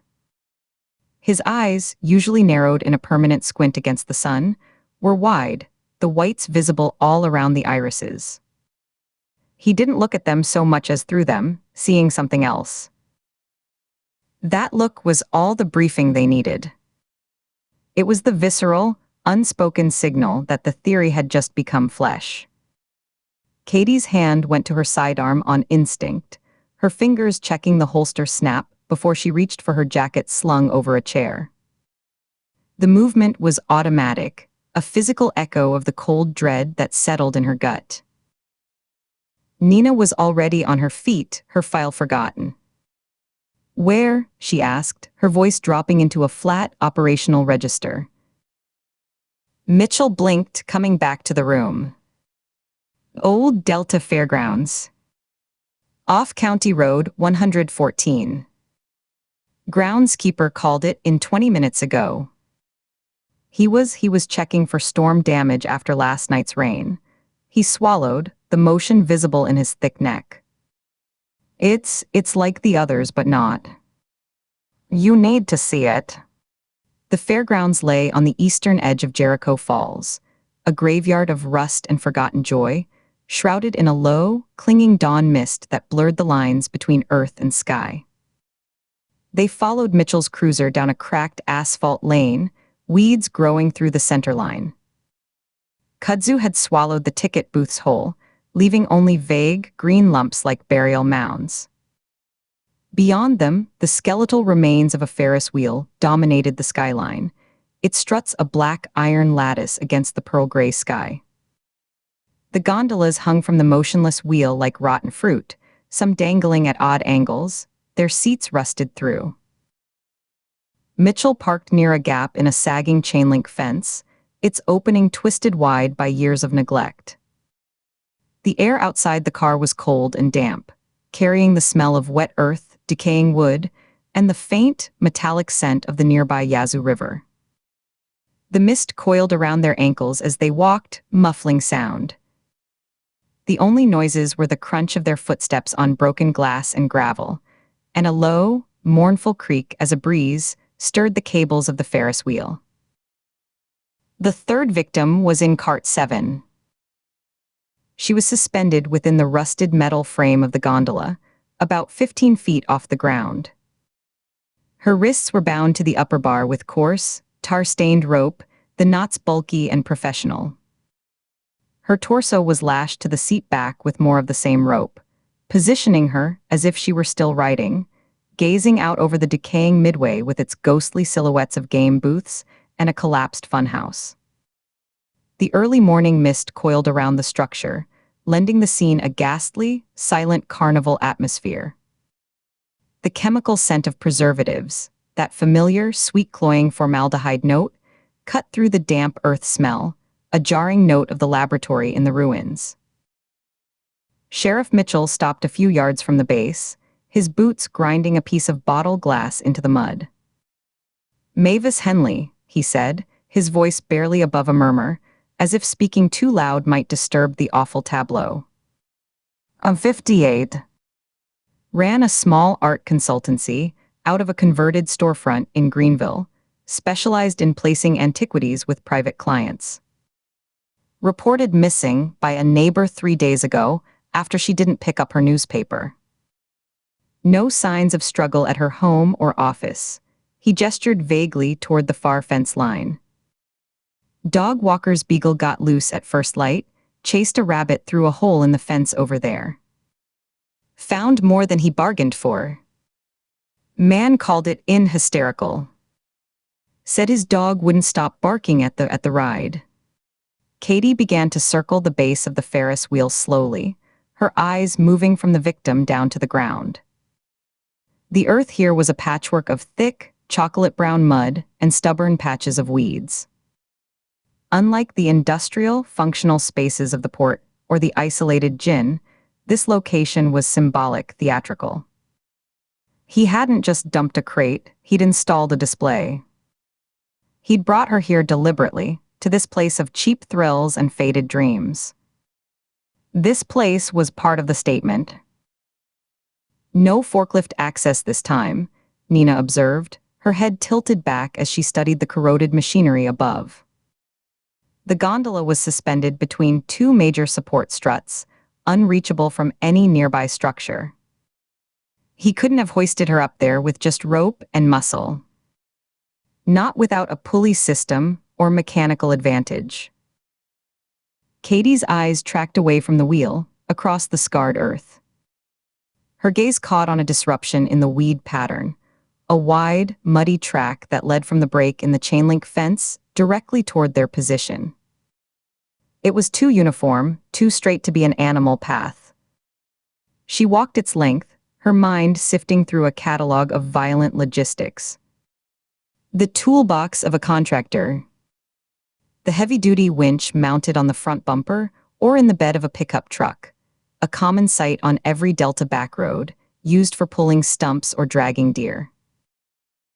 She stopped where the mud was deepest, just a few feet from the Ferris wheel's foundation. The surface here was strangely smooth, almost polished. It was marked not by the deep, cleated impressions of tire treads, but by broad, arcing grooves that swept across the muck in deliberate, overlapping curves. It looked like someone had taken a wide board or a shovel and methodically smoothed the earth, erasing what was there before. "He used a vehicle," Katie said. Her voice carried in the damp, silent air, louder than she intended. Nina and the sheriff turned toward her. A truck with a front-mounted or portable winch.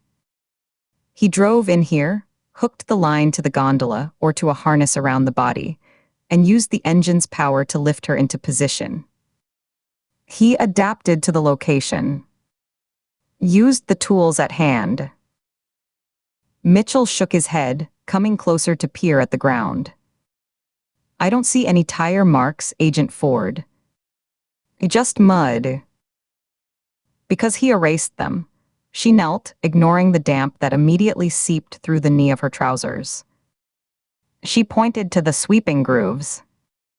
Look at the pattern. These arcs aren't random.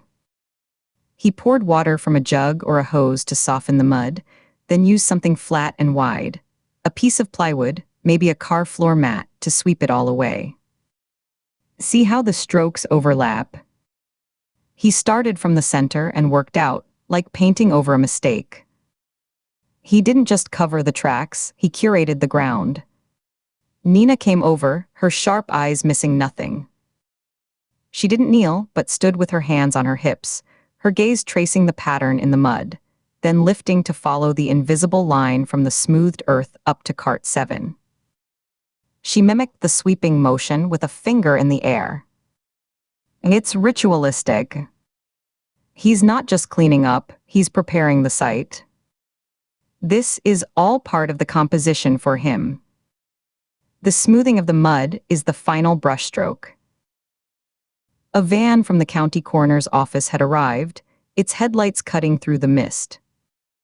The forensics team, looking small and somber in their white Tyvek suits, began the careful process of lowering Mavis Henley's body. One tech climbed a shaky-looking ladder to cut the ropes at the wrists, while others guided the weight from below. The gondola creaked ominously with the shift in weight. The ropes, once cut, slithered down through the metal frame and fell to the mud with a wet slap. As they brought her down, hands gripping the edges of the body bag, Katie saw it. The woman's face was turned slightly toward the rising light, her eyes open. They were a milky, clouded blue, seeing nothing. The skin had the same waxy, preserved quality as the others, giving her features the smooth, unreal texture of a mannequin. But the expression wasn't one of pain or fear. It was placid, empty. She's blind, one of the techs confirmed, his voice muffled by his mask as they laid the bag on a plastic sheet. Cataracts. Oh, advanced. Probably legally blind for years. But that wasn't the only detail. As they zipped the bag open wider for the initial documentation, Katie saw the pose was different. While Thorne and Moss had been posed in classical, art-historical stances, Henley was arranged with a quieter, more specific formality. Her hands were placed in her lap, one over the other, fingers slightly curled as if around a small, invisible object. It was reserved, quiet, almost resigned. It's a later period pose, Katie murmured, more to herself as she rose from her crouch, her knees protesting. The image solidified in her mind, pulling from art history seminars a decade old. Less idealized Greek, more medieval effigy. A stone knight on a tomb, with his hands folded in prayer. Or a gisant from a French cathedral. It's a pose of eternal rest, not dynamic life. He's evolving the theme, Nina said, coming to stand beside her, both of them watching the tech's work. Or tailoring it. Thorne the authenticator, the arbiter. Moss the researcher, the seeker. Henley the dealer, the broker who placed the objects. They're all links in the chain of the antiquities world. He's not taking trophies, not taking organs, he's making a collection. Each victim represents a different function in that system, preserved and posed according to their role. Katie felt the pieces snap together with an almost audible click. The meticulous care wasn't just fastidiousness. The specific victimology wasn't random. The chemical preservation, the the artful posing, the symbolic locations.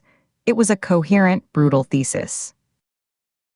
He's not just signing his work, Katie said, the realization cold and clear, spreading through her chest. He's curating it. This is a private, grotesque exhibition about the trade itself. Each pose, each location, is a comment. Thorne, the judge of real and fake, posed in a crate at a port, the point of entry for genuine and forged artifacts alike. Moss, the seeker of truth and provenance, posed in a decaying gin, a relic of the local agricultural past, a history that's been looted and forgotten.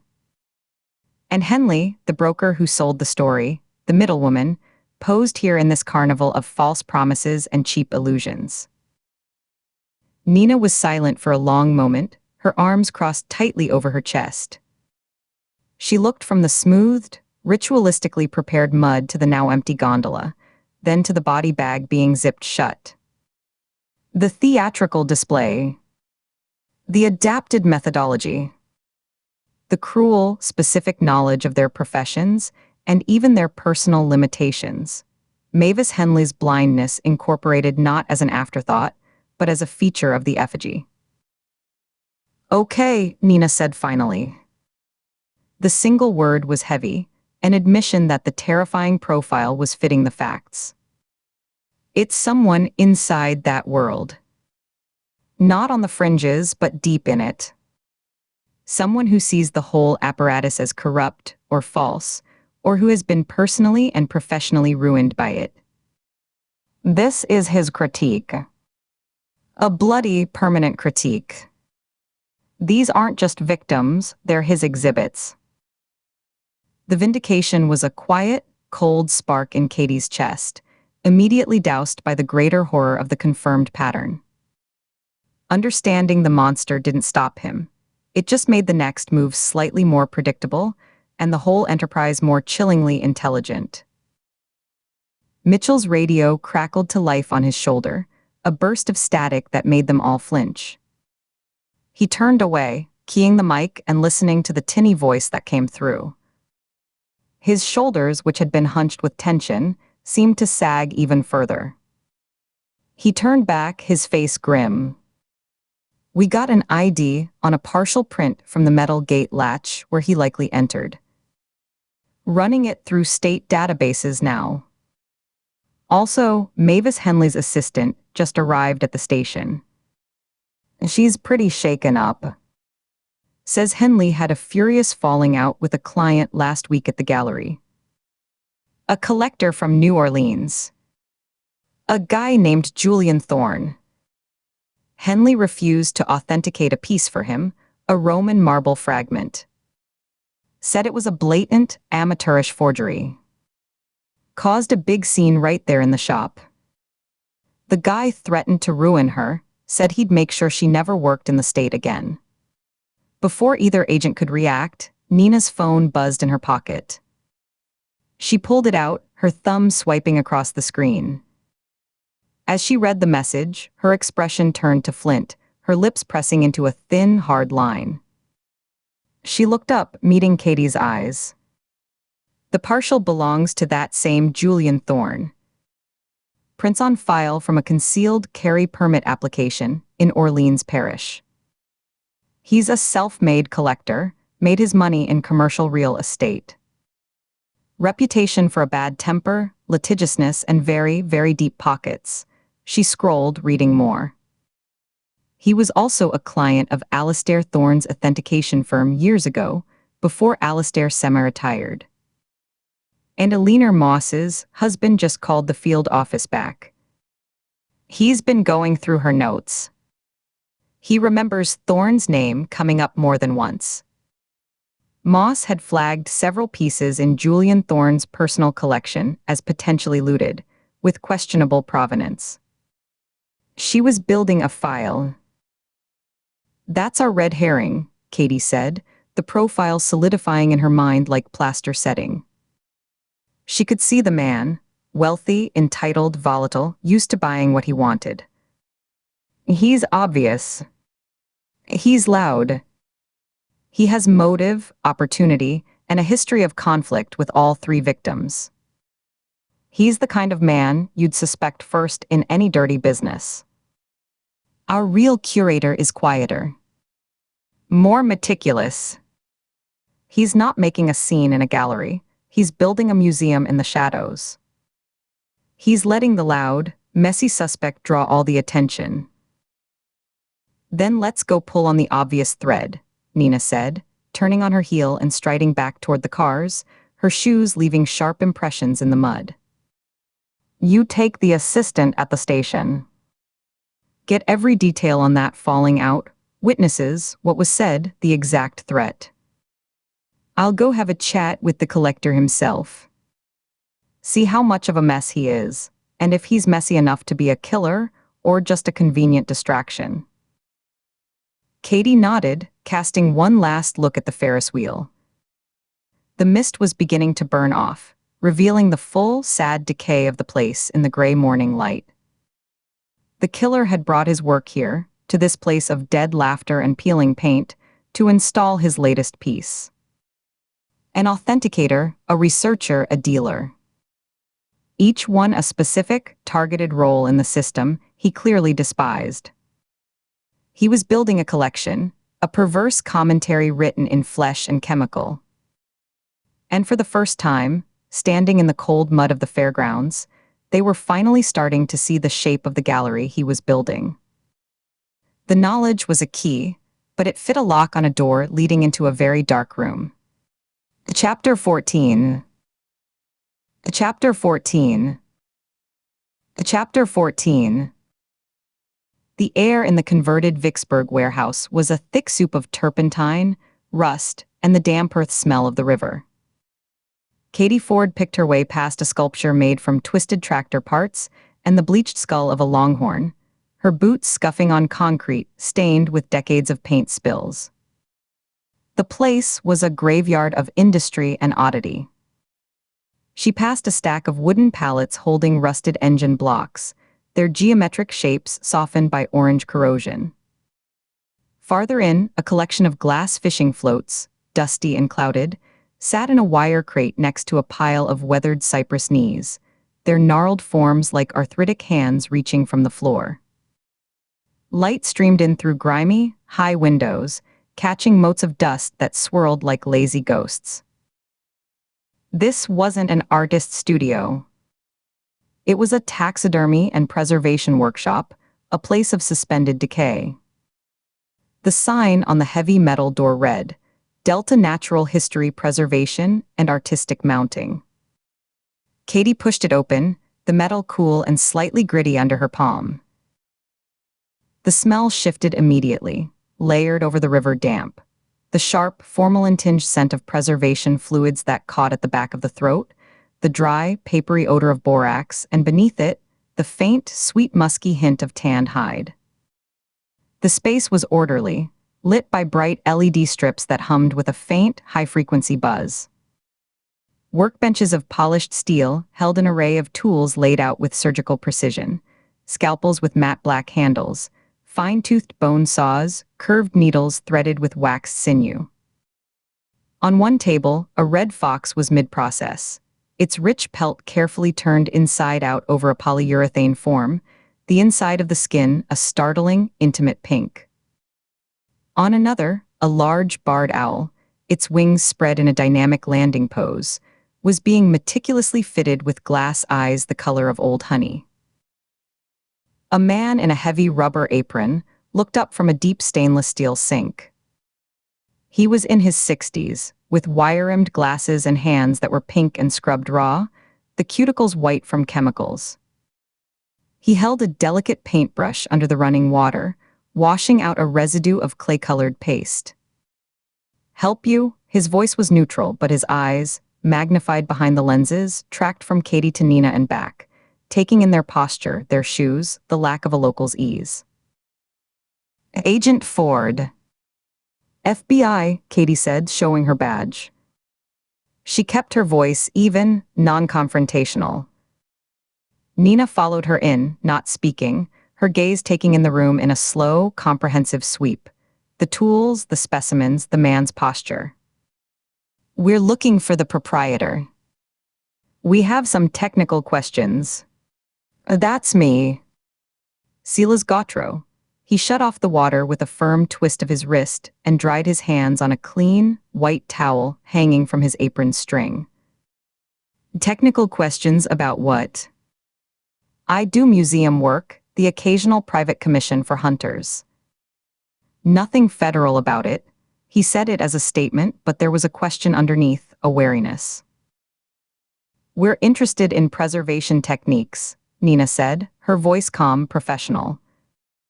She took a half step forward, not threatening, but entering the conversational space.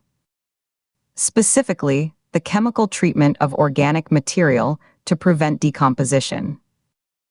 And the methods for posing a specimen. Silas's eyes narrowed behind his glasses. He walked to a bench, set the brush down on a sheet of wax paper, and picked up a smaller, even more delicate brush, turning it in his fingers. The movement was thoughtful, a stalling tactic. You're not here about a deer head. He looked from one agent to the other, his jaw tightening slightly. You're here about those people they found. Up in the Delta. We are, Katie confirmed, meeting his gaze.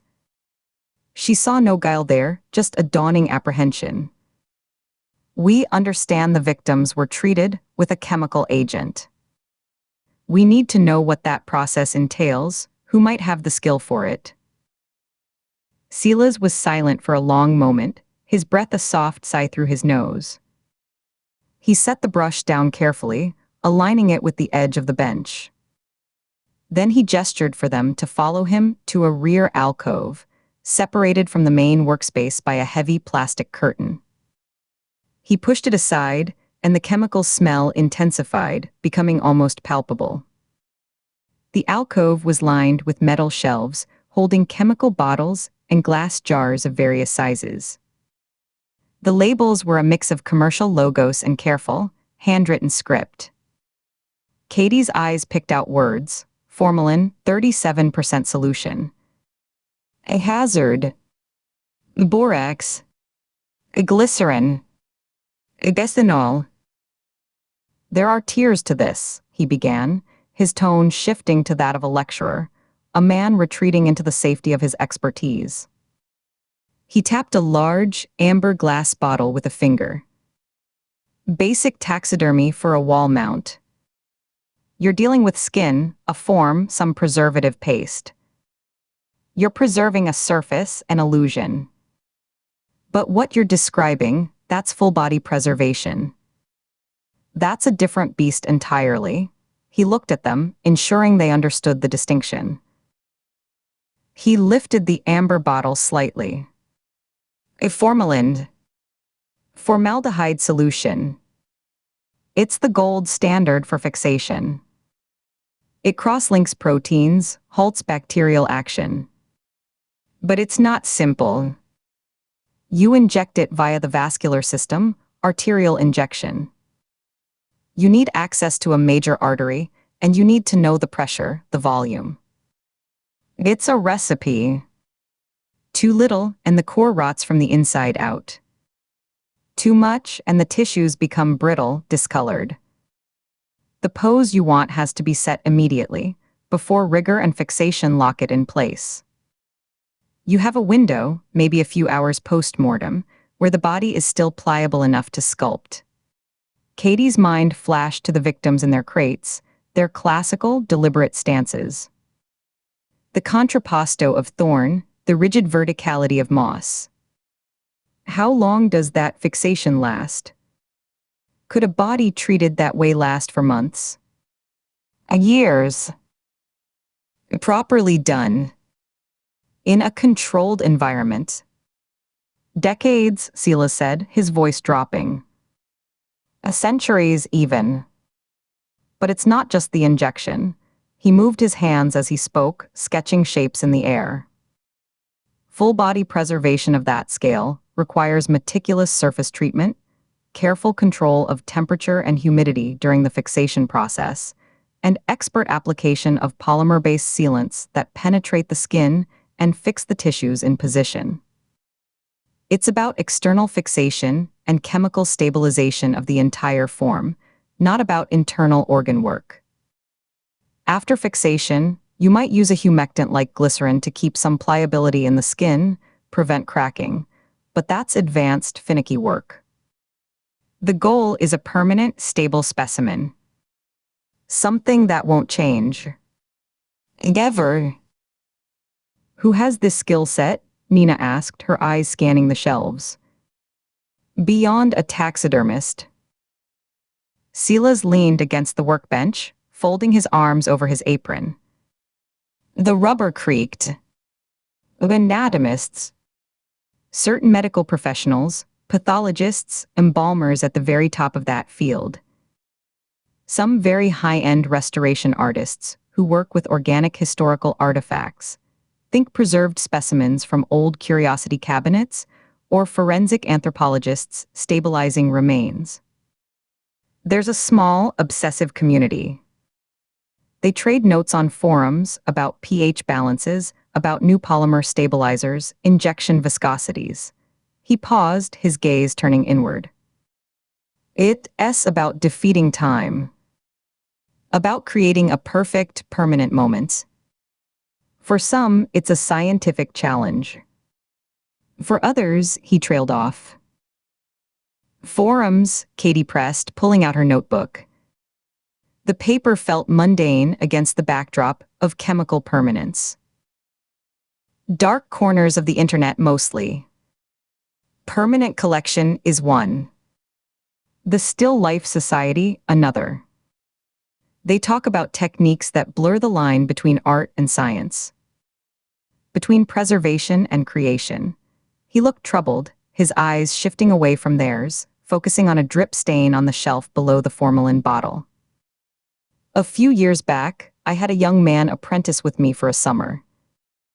Maybe 6, 7 years ago. Brilliant hands, a real artist's eye for anatomy. Could suture an incision so fine you'd need a loupe to see it. But he'd had a philosophy. He said most taxidermy was a lie, a fake animal on a fake rock, a cartoon of life. He was interested in truthful preservation, the unvarnished state of the creature, even in death. The wear on the teeth, the scars, the particular way a muscle had developed. He wanted to preserve the moment of expiration with reverence. That was his word. Reverence. Katie watched his face. A faint sheen of sweat had appeared on his forehead under the bright LEDs. What was his name? He went by Ash. Just Ash. Never gave a last name. Said names were labels for catalogs, not for artists. Silas pushed his glasses up his nose. Intense. Quiet but not shy. He'd work for 12 hours straight without saying a word, just completely absorbed. He left after the summer, said he was going to work for a private biomedical supply company for better pay. But he stayed in touch online for a while. He'd message me links to articles about plastination, about the preservation of human specimens for anatomical study. He was fascinated by the work of Gunther von Hagens, the Body World's exhibits, but he thought it was too theatrical, too vulgar. He wanted something more intimate. More personal. Katie exchanged a glance with Nina. It was a quick meeting of eyes, a silent acknowledgement that the ground had just shifted. Personal. Did he ever talk about applying these techniques to humans? As an artistic statement. Silas paled. The color drained from his face, leaving his skin a waxy yellow under the lights. He took a half step back, his shoulder bumping against the shelf, making the bottles clink softly. He brought a hand up to his chest, fingers splayed over the rubber apron. No. Never directly. Not in so many words, he swallowed. But he'd talk in circles. About how society discarded beautiful things, ideas, people, moments. How death was the ultimate curator, but a careless one. He said a true artist could be a better curator than death. Could select a moment and make it eternal. I thought it was just morbid poetry. He was a strange kid, but dedicated to the craft. I figured it was the arrogance of youth, thinking you could outsmart entropy. He paused, his eyes distant, looking at something neither agent could see. There was one thing. He had a fixation on classical sculpture. Greek Romans. He had postcards of them pinned up over his workstation. The Doraphoros, the Venus de Milo. He'd say their flaw was being made of stone, cold, impersonal. He wondered what it would look like if the subjects were authentic, if the marble was flesh. I didn't know what he meant at the time. I thought he meant hyperrealistic painting or something. Now he looked at Katie, his expression haunted. Now I think I might. Do you know where he is now? Nina asked. Her voice was gentle but insistent. Silas shook his head slowly, as if trying to dislodge the thought. He vanished from the forums about 18 months ago. Deleted his profiles, wiped his posts. The last message I saw from him was on a thread about arterial injection pumps. He wrote, "The vessel is irrelevant. It is the intention of the preservative that matters. To honor is to hold forever." People on the forum thought it was deep. Profound. I thought it was unhinged. I stopped engaging after that. Ash, Katie repeated, the single syllable feeling heavy on her tongue. She wrote it down, underlining it. You said he might have gone to a biomedical supply company. Any idea which one? There's a regional distributor based in Jackson. Sterling Biomedical.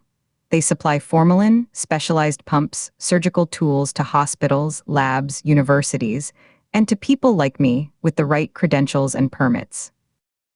He mentioned them once, said they had the purest grade formalin on the market. Thank you, Mr. Gautreau, Katie said, closing her notebook with a soft snap. The pieces were no longer just about a killer's grievance.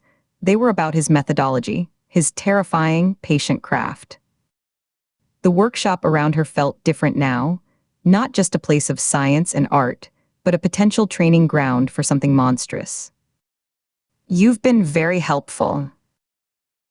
Just find him, Silas said, his voice low and rough. He looked down at his raw, clean hands. That kind of knowledge, it's a power. To stop decay.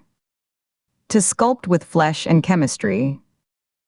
In the right hands, it's a way to learn to remember. In the wrong hands, he looked up, his eyes bleak behind the glasses. It's not preservation. It's a perversion. And it lasts forever. They met Sheriff Mitchell at Beaumont's Diner on Main Street in Jericho Falls an hour later. The place was a time capsule. Red vinyl booths cracked and repaired with silver tape, a slow-turning ceiling fan stirring the thick smells of fried catfish, hush puppies, and strong, bitter coffee. A bell over the door jangled as they entered, and a few locals at the counter glanced over, their conversations dipping for a moment before resuming. Mitchell was already in a back booth, 2 empty coffee mugs in front of him. He slid over as they approached, his broad-brimmed hat placed carefully on the seat beside him, crown down. Got your prelim on Mavis Henley, he said without preamble, handing a thin file folder to Nina. His face was grim, the lines around his eyes etched deep. Cause of death matches the others. Exact same chemical signature in the tissue. Doc LeBlanc confirmed it this morning. Precise like the others. Like an assembly line. Katie slid in opposite him, the vinyl sighing under her weight. Her mind was racing. connecting the technical details from Sela's to the symbolic horror of the scenes. Sheriff, we need you to run a name, Ash, possibly connected to a sterling biomedical supply company in Jackson. Also, we need access to purchase records for formalin, arterial injection pumps, surgical-grade fixatives, polymer sealants. Anyone, individual or corporate, buying in bulk without a clear institutional purpose. A hospital, a university lab. Mitchell's eyebrows went up. He took a slow sip from a fresh cup of coffee a waitress had silently delivered. That's a specific shopping list. You think this is a doctor? A scientist gone off the rails. A preservationist, Nina corrected, opening the file. She scanned the autopsy summary, her lips a tight line. Someone with advanced technical skill in halting decomposition. The posing is artistic, a statement, but the foundation is deeply scientific. He's not just killing them, he's curating them. Making them permanent.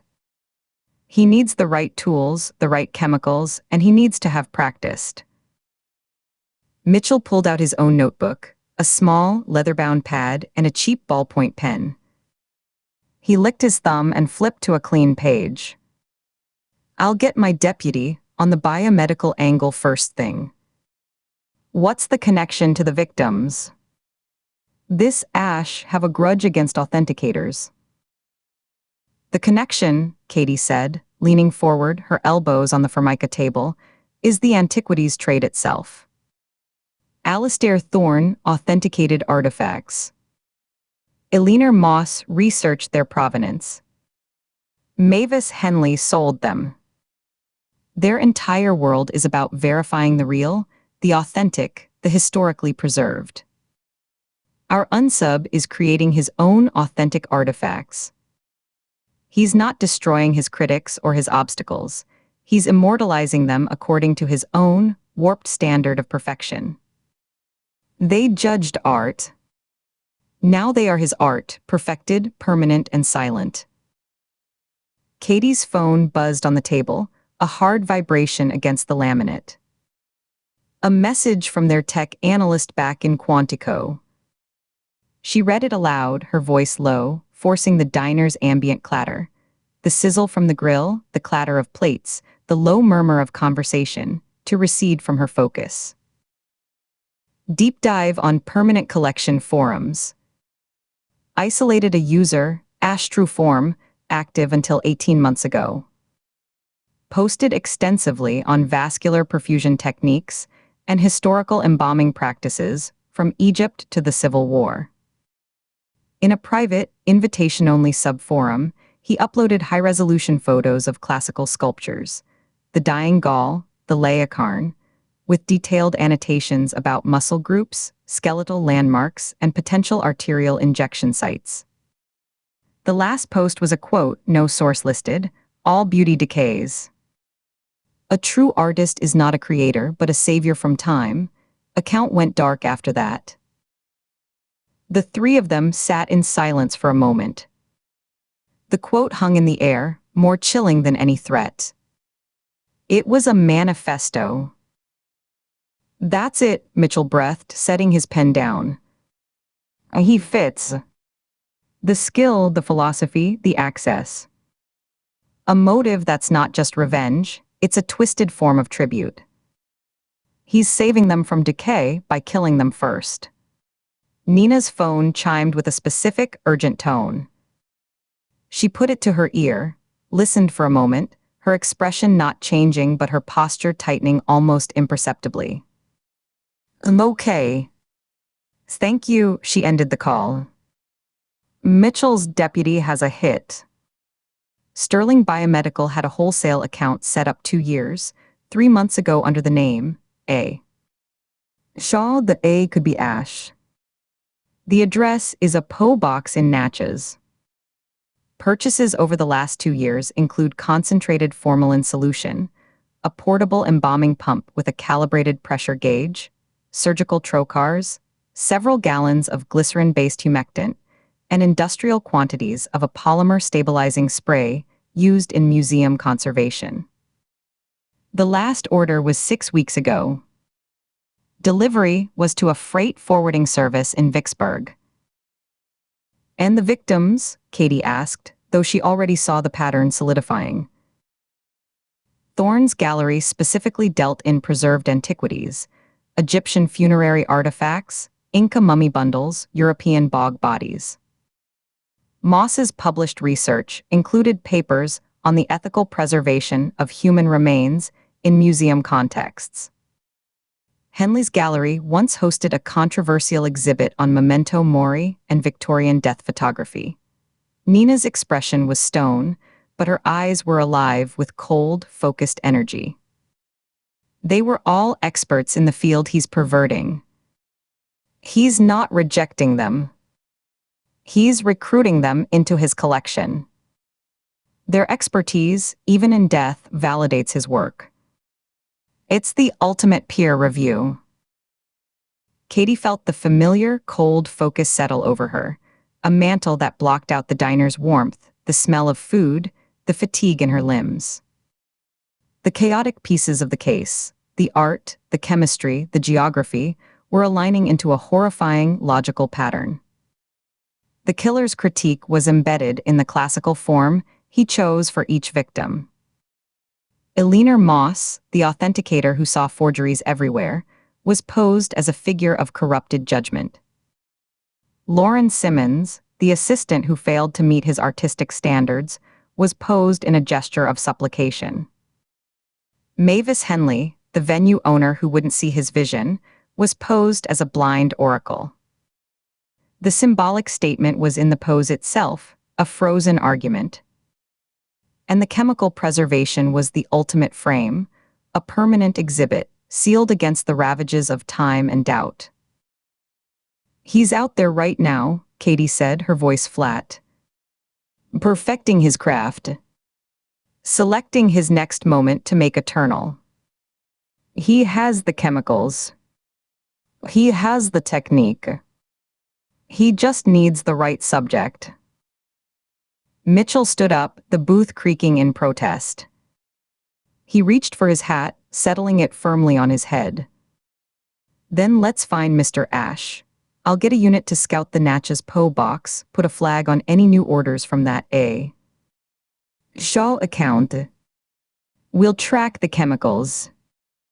If he's buying through a freight forwarder, there's a physical address on their paperwork. We'll find it.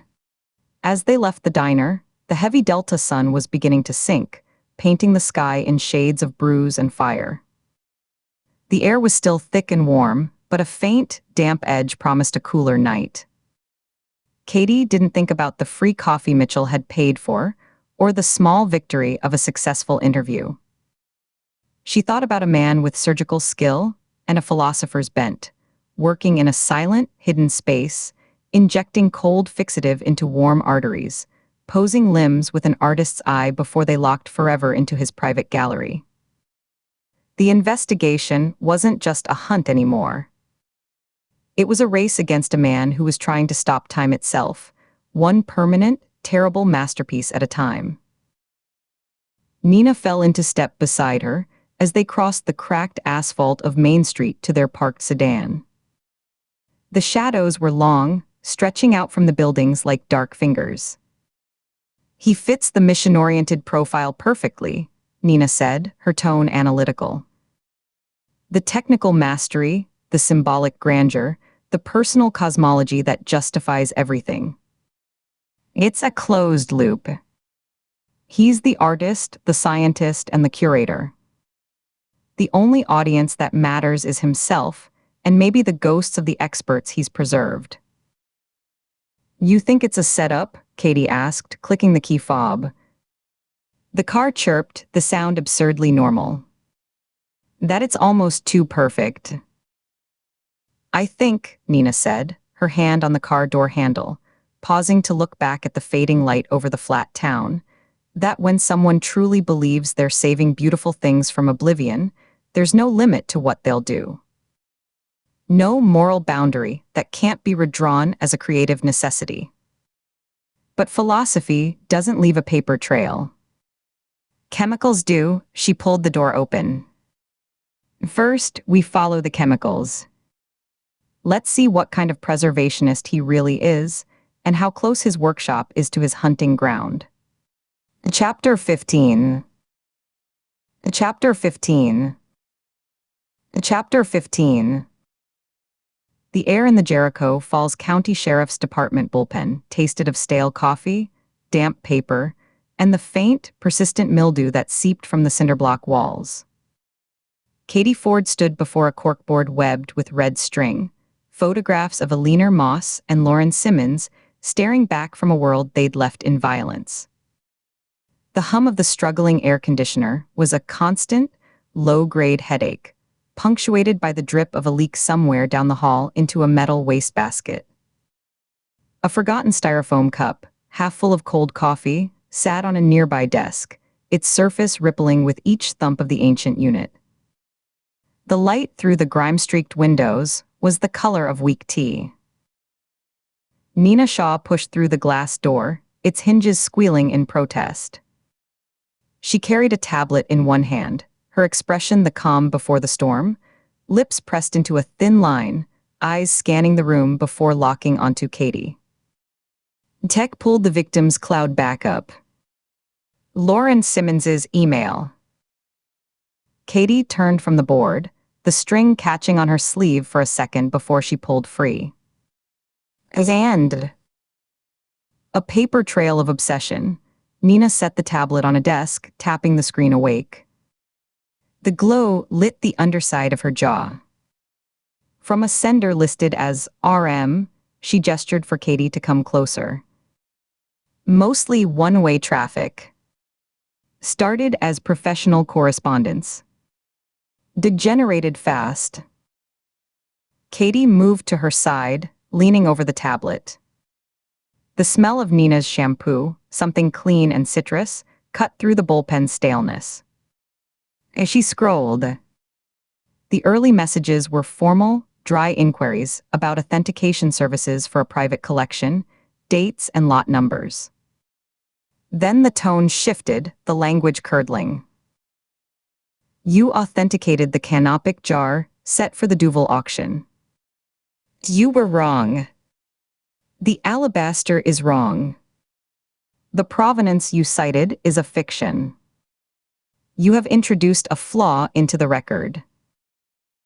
Katie's finger hovered over the screen.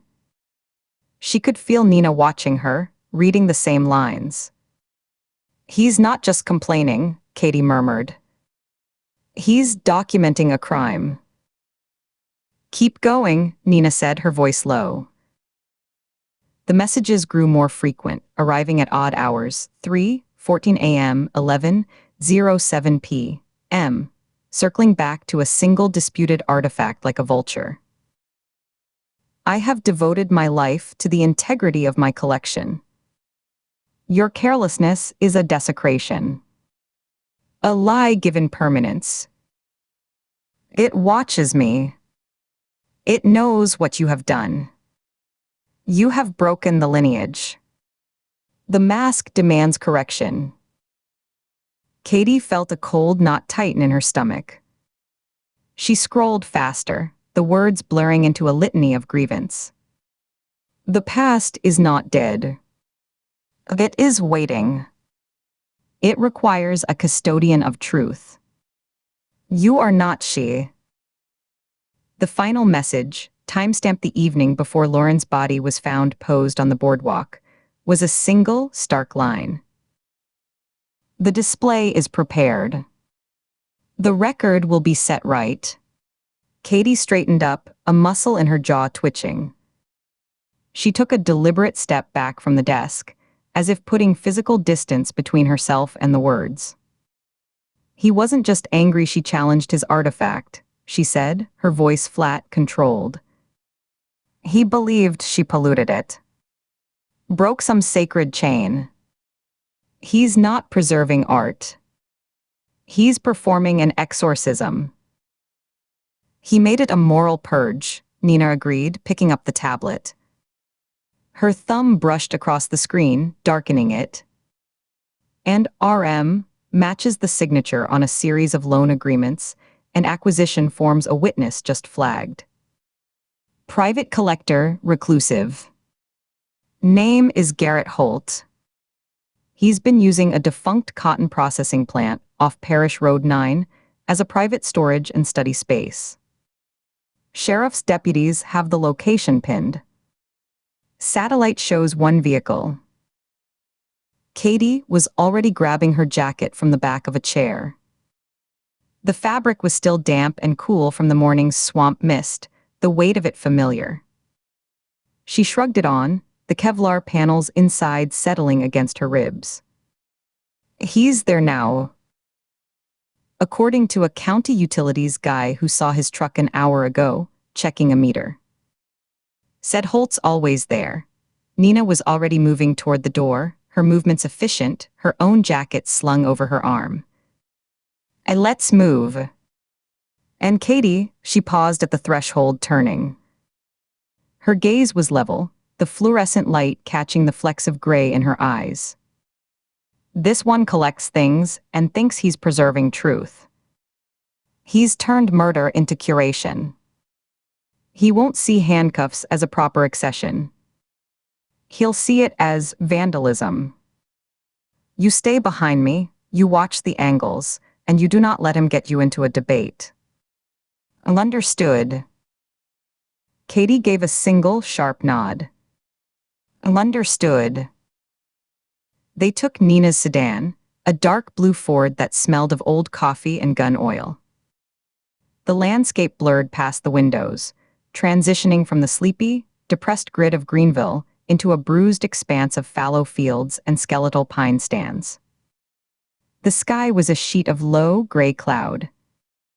Katie watched the telephone poles whip by, counting them without meaning to, a habit from long car rides as a kid. The radio was off. The only sounds were the hum of the tires on asphalt and the rush of wind. Nina broke the silence, her eyes on the road. The emails. He uses the word lineage, not provenance. Lineage implies blood. Inheritance. He thinks he's the rightful heir, Katie said, watching a burned-out trailer slide past. The artifacts chose him. Anyone who gets in the way isn't just wrong. They're blasphemous. Which makes them expendable. Necessary sacrifices to restore order. Nina's hands flexed on the wheel. It's a cleaner motive than rage. Colder. It won't stop. A rusted sign for Parish Road 9 appeared, almost swallowed by kudzu. Nina turned onto a cracked ribbon of asphalt that cut through a stand of water oaks. The old Delta Pride plant emerged from the haze ahead like a rusted ghost ship run aground.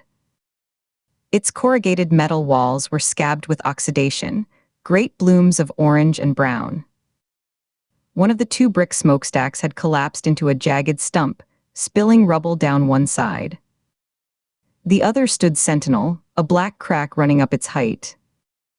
A single, battered Ford F-150, forest green and caked with mud, was parked near a side entrance, its bed filled with folded tarps, coils of PVC pipe, and a plastic crate.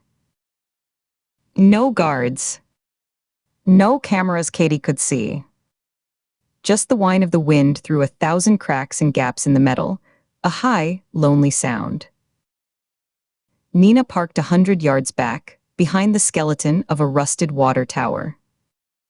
They exited the car quietly, the doors clicking shut with soft, precise thuds. The air outside was cooler, carrying the smell of damp earth and rotting wood. Katie checked her sidearm, the ritual of it. Magazine out, visual check, magazine in, rack the slide, grounding her. She saw Nina do the same, her profile all sharp focus. They approached the personnel door from the side, using the truck for cover. The door was a slab of steel, paint peeling, and it hung slightly ajar on a broken bottom hinge. A fresh scratch mark gleamed on the jamb near the lock. Nina drew her Glock, holding it down along her leg. She caught Katie's eye, held up a finger, wait, then listened. From inside, a faint, irregular scraping sound, like something heavy being dragged across concrete. Nina gave a sharp nod. She moved to the door's edge, then pushed it open with her shoulder, leading with her weapon. The interior was a cathedral of decay, vast and echoing. Shafts of dusty, mote-filled light cut through broken roof panels, illuminating a forest of dead machinery. Giant rollers caked with decades-old lint like cancerous growths, conveyor belts frozen in mid-transport, catwalks laced with rust so advanced they looked like black lace. The air was thick and complex, old grease, the sweet-rot smell of damp cotton bales long disintegrated, the ozone tang of rust. And underneath it all, something else. A sharp, mineral scent of stone dust, the resinous bite of old incense, and a faint, cloying sweetness that made the back of Katie's throat tighten. And then the collection. It was installed among the ruins not as an afterthought, but as a deliberate, grotesque parody of a museum. On makeshift pedestals of stacked cinderblock and sanded plywood, ancient artifacts sat under glass bell jars. Pottery shards arranged like puzzle pieces, small bronze figurines of animal-headed gods, a stone tablet covered in faded glyphs, a single, perfect obsidian blade. Each pedestal had a small, typed card in a plastic sleeve. Bundles of stained canvas, tightly bound and shaped unmistakably like human forms, some fetal, some standing, hung from the conveyor hooks by thick wires. They turned slowly in the draft from the open door, casting long, twisting shadows. On a vast section of wall where the machinery had been cleared away, someone had painted a mural in shades of mud, ochre, and dried blood. It was a panorama of the Delta, but its landmarks were perverted. The Mississippi River was labeled Styx, the hills of Vicksburg were rendered as pyramids, and the Yazoo River became the Nile. Tiny, stylized figures twirled in the fields under a burning sun. Katie's breath caught. Her mind flashed to the victims, thorn posed in contrapposto, moss like a steel. This was the workshop. This was the vision.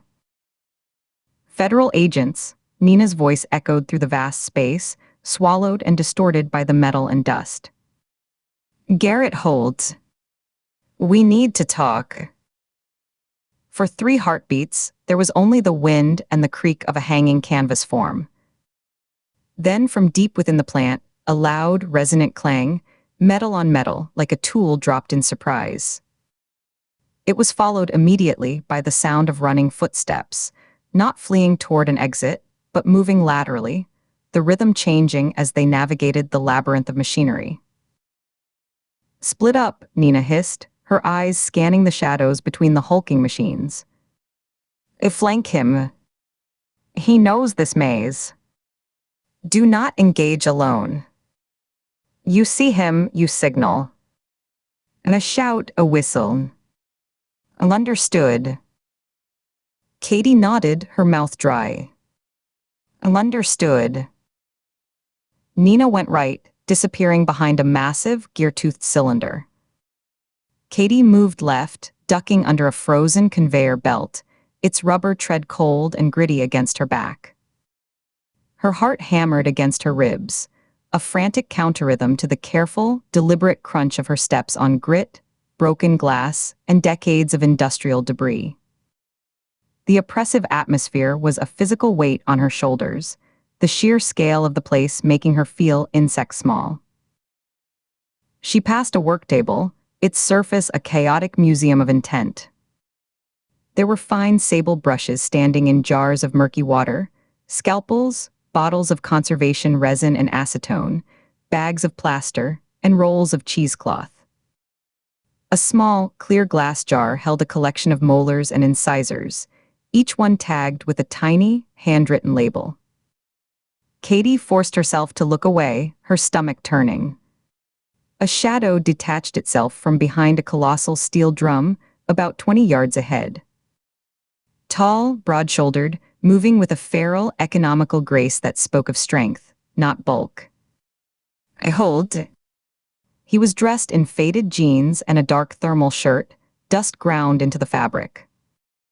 He glanced her way, and for a second his eyes caught the light from a high window, a pale, reflective flash like an animal's in the dark, before he melted back into the industrial gloom. Katie broke into a low run, her path a zigzag between hulking machines. She heard the parallel scuff of Nina's boots somewhere to her right, the sound bouncing confusingly off the metal. They were driving him, she realized, like beaters in a hunt trying to corner him. But toward what? A dead end. An exit he knew, and they did. The mineral smell grew stronger here, mixed with the acrid scent of fresh paint. She rounded a corner around a bank of gutted electrical panels and skidded to a halt, her boots sliding in loose gravel. She was in a narrower service alley, a canyon walled by 2 rows of giant control panels, their glass faces shattered, wires spilling out like intestines. The alley dead-ended at a solid, windowless brick wall. The trap. A cold wave of realization washed over her. She spun to retreat. Garrett Holt filled the entrance behind her. He wasn't the frail, dusty scholar Katie might have imagined from the emails. He was in his late 40s, lean muscle corded under his clothes, his hands large and nicked with a latticework of old cuts and white scars. His face was all sharp angles, prominent cheekbones, a blade of a nose, and was currently set in an expression of intense, focused displeasure, as if she were a smudge on a precious lens. "You're in my archive," he said, his voice a low, rasping baritone worn from disuse or dust. "Access requires credentials." He took a step forward, his boots crunching deliberately. Katie backed up, her heel hitting the brick wall with a soft thud.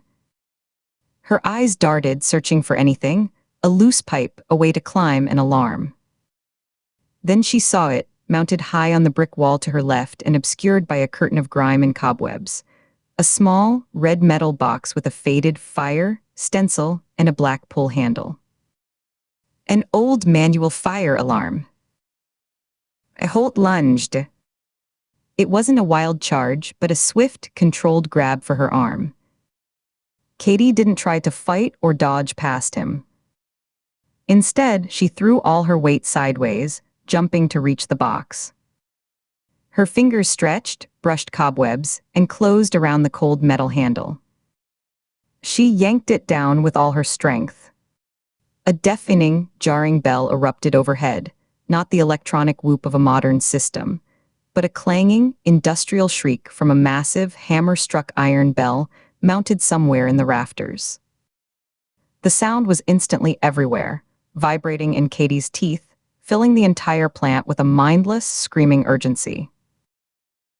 Holt flinched violently, his hands flying up to cover his ears, his face contorting in pained surprise.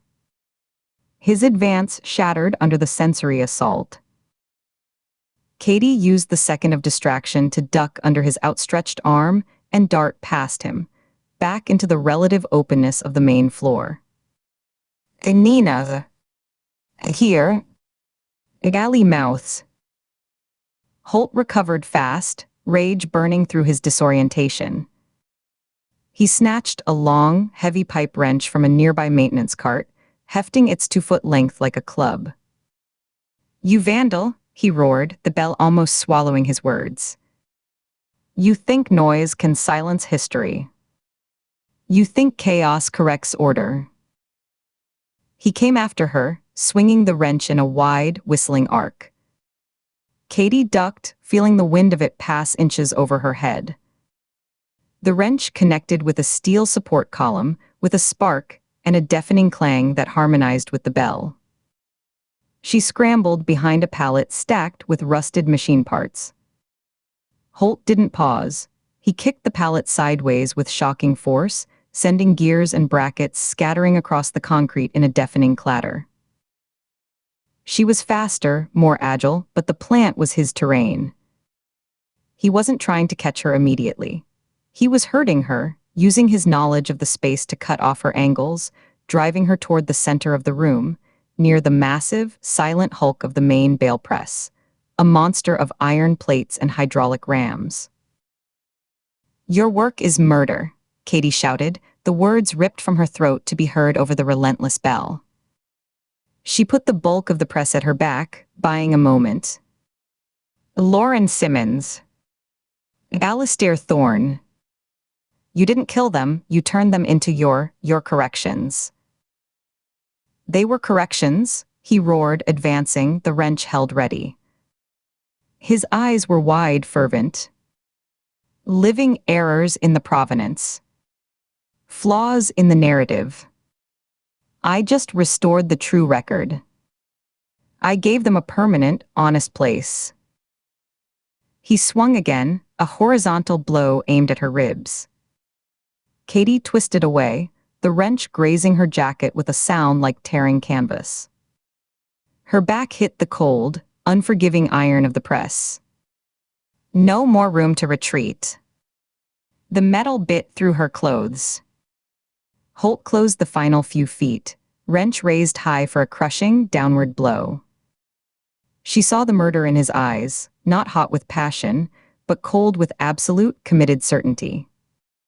This wasn't a fight he meant to win. It was a final, definitive cataloging. An accession. From her periphery, a blur of motion. Nina, sprinting across the open space between two rows of ginning machines, her weapon up but not firing, the risk of a ricochet in the metal jungle too great. Holt saw her too. With a grunt, he pivoted his swing, the wrench descending toward this new threat. Nina didn't break stride. As the wrench came down, she dropped into a slide on the dusty concrete, kicking out her leg to sweep Holt's feet from under him. He crashed down hard on his side, the wrench skittering from his grip and spinning away into the shadows. He was up with shocking, serpentine speed, but Katie was already moving. As he turned his fury toward Nina, Katie looped a length of thick, discarded electrical cable, rubber insulation cracked and brittle, around his neck from behind and pulled it crosswise, bracing her foot against the base of the press for leverage. Holt gagged, a raw, choked sound.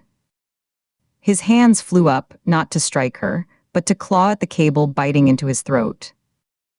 He thrashed, his immense strength pulling Katie forward, her boots skidding on the grit. She held on, the cable burning through her gloves, the strain screaming in her shoulders and back. Her world narrowed to the heat of his neck under the cable, the bell's scream, and the violent jerking that threatened to dislocate her arms. "Let go, Katie." "Now," Nina yelled, circling to get a clear angle. Katie released her grip, unlooping the cable and rolling clear as Holt stumbled forward, coughing and choking, his face mottled. Before he could fully recover, Nina brought a 3-foot section of heavy metal conduit down on his right forearm with a sharp, sickening crack. He bellowed in pain, the sound raw and animal. As he doubled over, clutching his arm, Nina drove a knee up into his diaphragm, then used his forward momentum to shove him face first against the cold iron of the bale press, pinning him there with her weight and an arm lock. The main warehouse doors, 30 yards away, burst open with a crash of protesting metal. Sheriff Dale Mitchell and 2 of his deputies rushed in, guns drawn, following the alarm.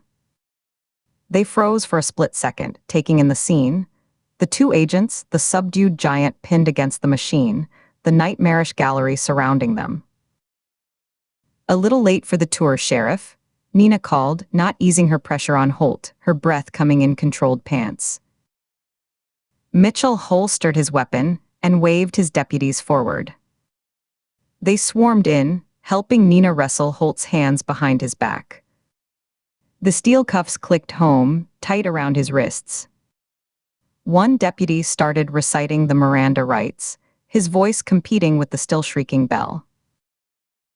Mitchell looked from the bell, still clanging in the rafters, to the pull box in the alley, and nodded to his other deputy. The young man ran over, jumped to grab the handle, and wrestled it back into its upright position with a grunt of effort. The sudden silence was a physical relief, so profound it felt like pressure dropping. It was replaced by a ringing in Katie's ears, and the sound of their collective, ragged breathing. Holt had gone still, his head bowed, his body trembling with suppressed rage or shock. Katie leaned against the press, sucking in deep, ragged breaths that tasted of fear and concrete dust. Her hands trembled. She looked down at them, at the raw, red burns across her palms where the cable had seared through her gloves. The adrenaline was receding, leaving a hollow, shaky coldness in its wake. Nina walked over, brushing grime and rust flakes from her slacks. She looked at Katie, her eyes doing a quick inventory. The marks on her neck from the cable, the torn jacket, the shaking hands. Then her gaze went to the subdued, seething collector being patted down by the deputies. "Van Gogh," Nina said, a faint, grim smile touching the corners of her lips. Katie blinked, confused for a second in the adrenaline crash, her brain sluggish. Then she got it. The ear. The case they'd worked a year ago, the suspect who'd holed up in a replica of the Yellow House. They'd taken him down alone, just the two of them, before backup arrived. "Left ear," Katie managed, her voice hoarse. "All alone."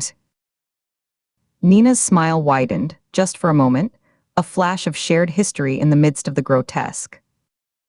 It vanished as she turned to Sheriff Mitchell.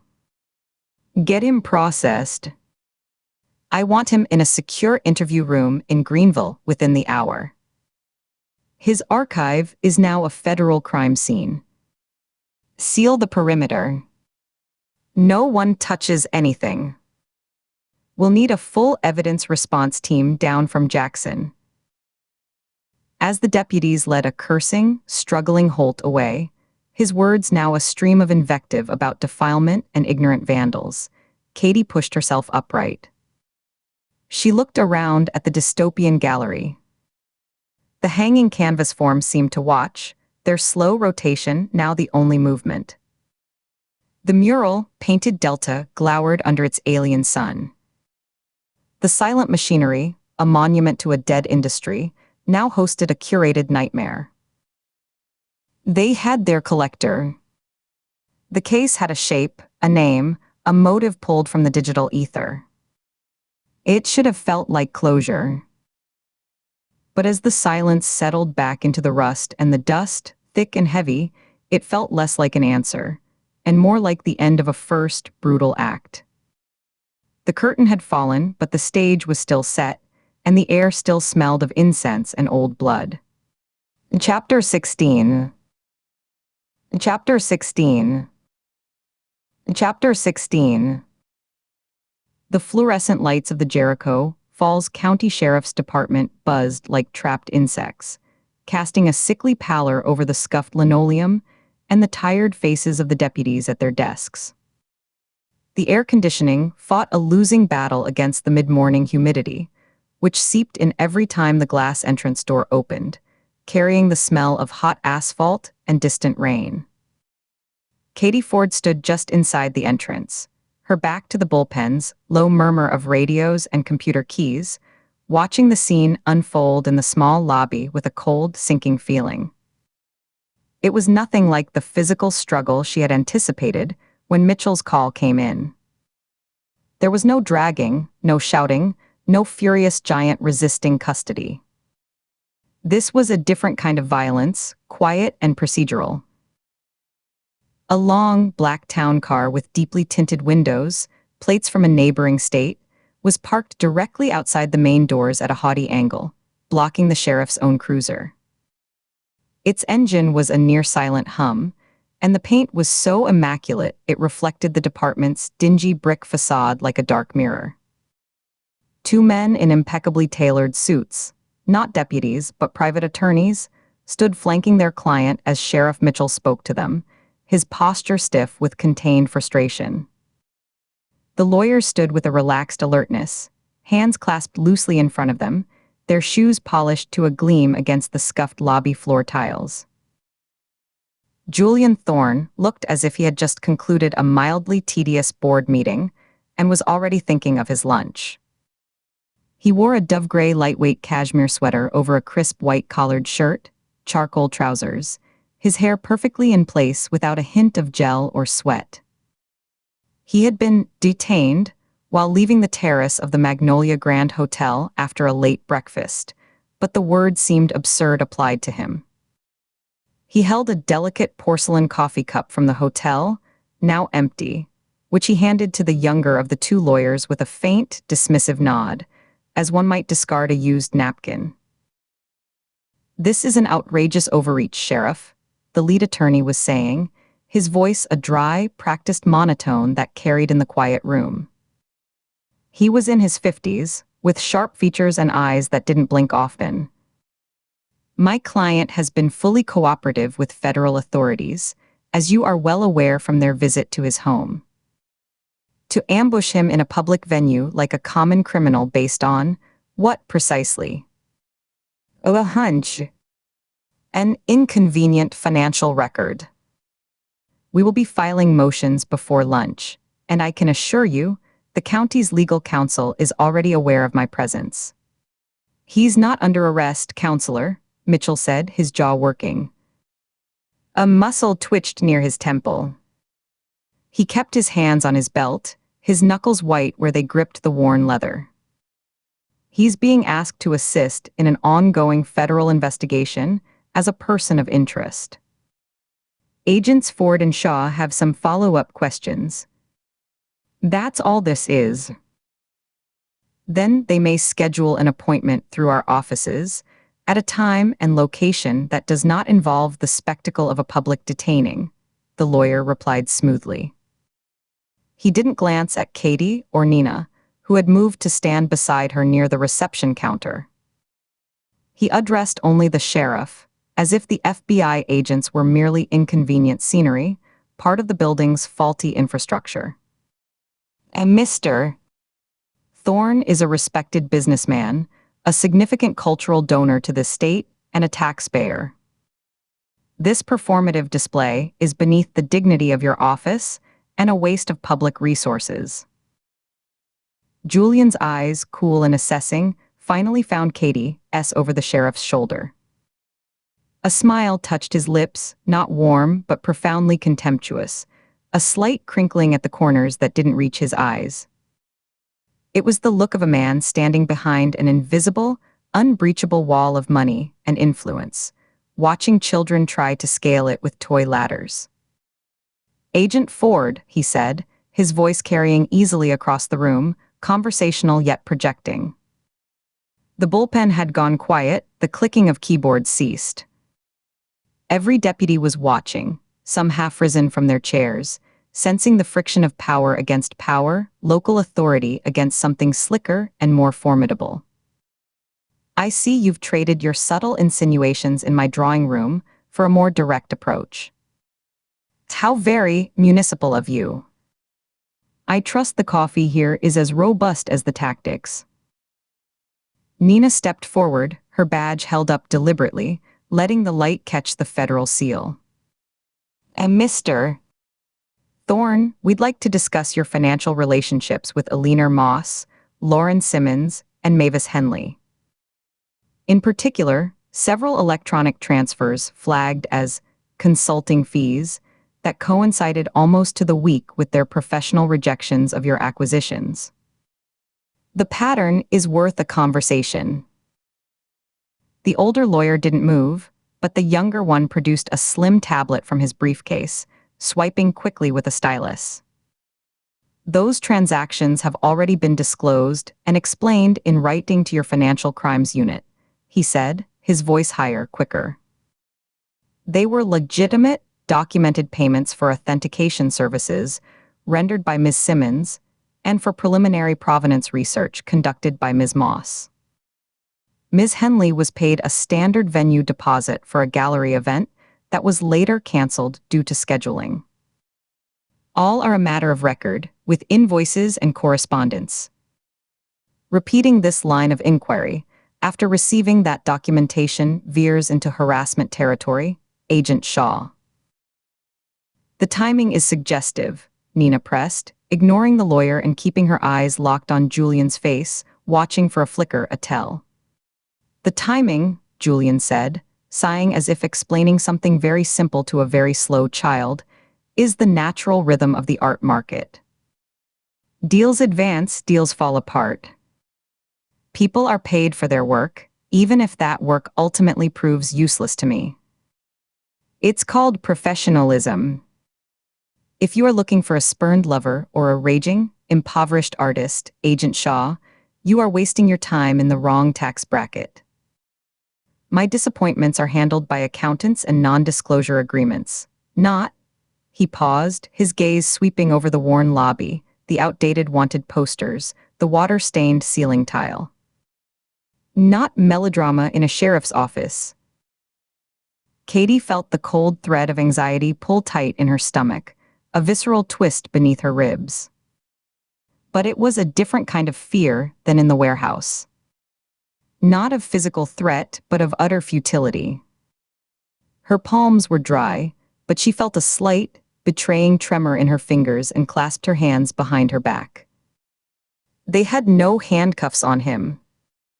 He wasn't in a cell. He was holding a de facto press conference in the sheriff's lobby, and they were the awkward, underdressed interlopers. She could see the deputies shifting uncomfortably, some looking down at their desks, sharing in the collective embarrassment. "Where were you last Tuesday night, Mr. Thorne?" Katie asked, forcing her voice to remain level, detached. "Between the hours of 8 p.m. and 2 a.m.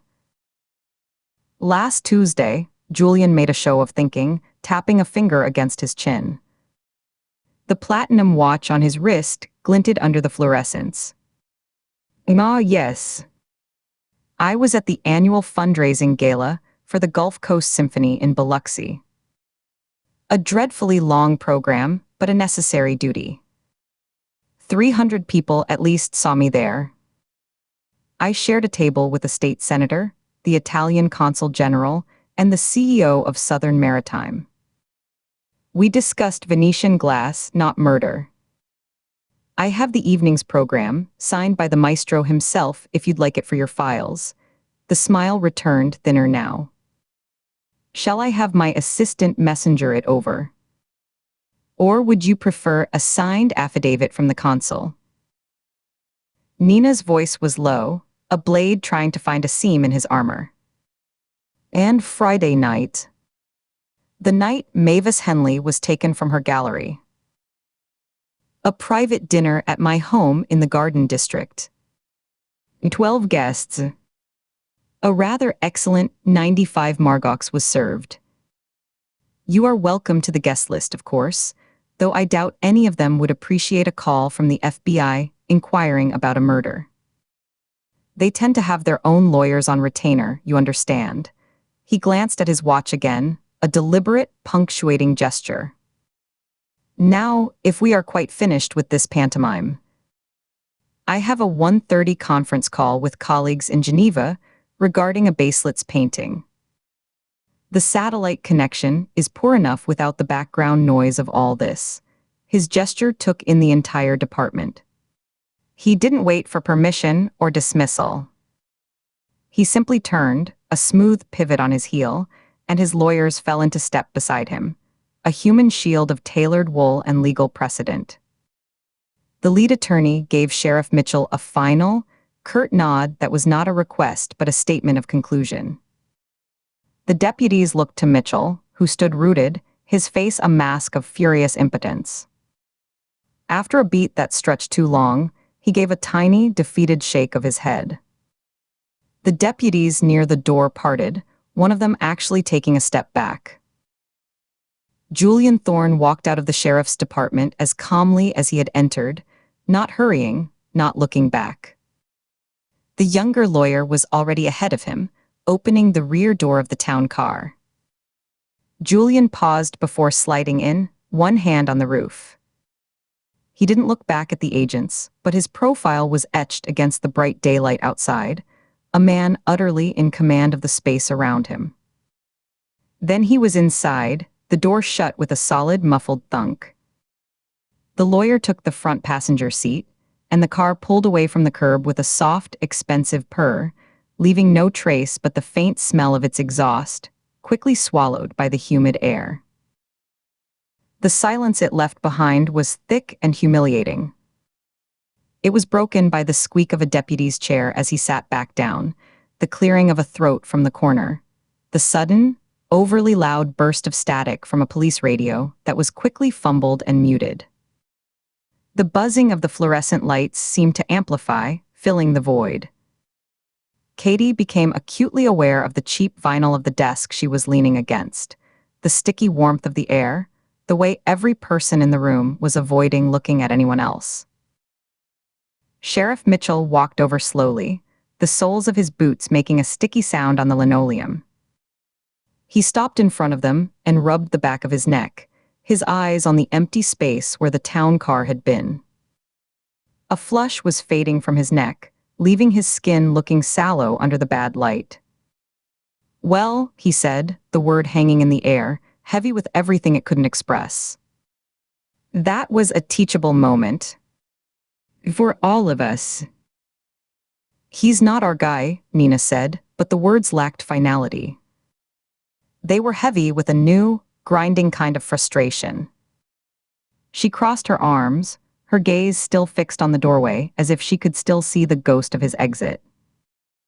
"Or if he is, we'll never get to him through the front door. Not with what we have. Alibis you can buy. Witnesses you can own. Lawyers you can hire by the battalion. Motive doesn't even matter when you're insulated by diplomatic cocktail parties and signed symphony programs." Katie pushed herself upright from the desk, the adrenaline crash leaving a metallic taste in her mouth and a hollow ache in her limbs. She had been primed for a confrontation, for a crack in the facade, for the arrogant slip that would give them a wedge. Instead, they'd been presented with a facade so polished, so legally fortified, it was effectively a fortress with a moat of paperwork. The killer they hunted wasn't in a holding cell. He might, at this very moment, be sipping mineral water in a soundproofed town car, utterly untouchable, already on the phone laughing about the interruption. Or he could still be out there in the thick, hot dark of the Delta, watching them chase the elegant red herrings his wealth and connections effortlessly provided. "He gave us nothing," Katie said, her voice quiet, meant only for Nina and Mitchell. Not a twitch. Not a misplaced word. It was a performance, and he knew all his lines. "He gave us everything," Nina corrected, finally turning her head to look at Katie. Her dark eyes were sharp, analytical, pushing past the anger. "He just showed us the actual playing field. We've been looking for a monster in a warehouse or a shack. But that," she jerked her chin toward the door. "That's the other kind of monster. Or the perfect camouflage for one. We're not just looking for a killer. We're looking for a ghost in a boardroom or someone smart enough and connected enough to make it look exactly that way." She turned fully to Mitchell, her professional mask back in place, but tighter, more strained. "We need that list from Trevino. Today." Everyone in that art scene, every collector, every dealer, every middleman who felt betrayed, slighted, or financially wounded by Thorne, or by Moss, or by Simmons. We need the names of the ones, without a consul general, on speed dial. The ones whose alibis wouldn't be a guest list for a gala. Mitchell nodded, his own frustration channeling into a grim resolve. "I'll call him now. He said he was working on it. After seeing that, I reckon he'll work faster." Katie nodded, the hollow weight settling deeper into her chest, a cold stone of realization. The case hadn't just widened, It had changed shape entirely, morphing from something tangible into a shadow. The friction they faced wasn't against muscle and rage in a dark room. It was against the smooth, impenetrable surface of privilege, the quiet rustle of legal documents, the unassailable alibi. It was a far more difficult thing to break, because you couldn't shoot it, you couldn't tackle it, and it walked out the front door whenever it pleased. Chapter 17. Chapter 17. Chapter 17. The blues were a low, aching throb in the walls of the Jericho Falls County Sheriff's Department. It wasn't music, just the vibration of the ancient air conditioner fighting a war it had already lost against the Mississippi heat. The unit rattled in its frame, exhaling a damp, mildewed breath that did little more than stir the heavy air. Katie Ford stood at the smudged glass partition of the bullpen, her fingertips leaving prints on the cool surface as she watched the procedural theater unfold in the lobby below. Julian Thorne was processed out with the efficiency of a luxury service. A deputy handed him a clear plastic bag containing his personal effects, a platinum money clip, a slim phone, a pair of sunglasses. Thorne accepted it without a word, his expression one of bored inconvenience. He shook out his tailored suit jacket, a gesture so casual it was an insult, and slung it over his arm. His lawyers, a man and a woman in charcoal suits that cost more than the sheriff's monthly payroll, flanked him, a wall of expensive wool and quiet confidence. They didn't speak to the deputies, they simply opened a path, their body language making it clear this was a temporary exit, not an escape. Katie felt the weight of their miscalculations settle in her gut, a cold, dense stone. Her jaw tightened, the muscle ticking under her skin. Behind her, a dry erase marker squealed across the whiteboard, a sound that set her teeth on edge. Nina Shaw was rebuilding their timeline from scratch, her movements precise and economical.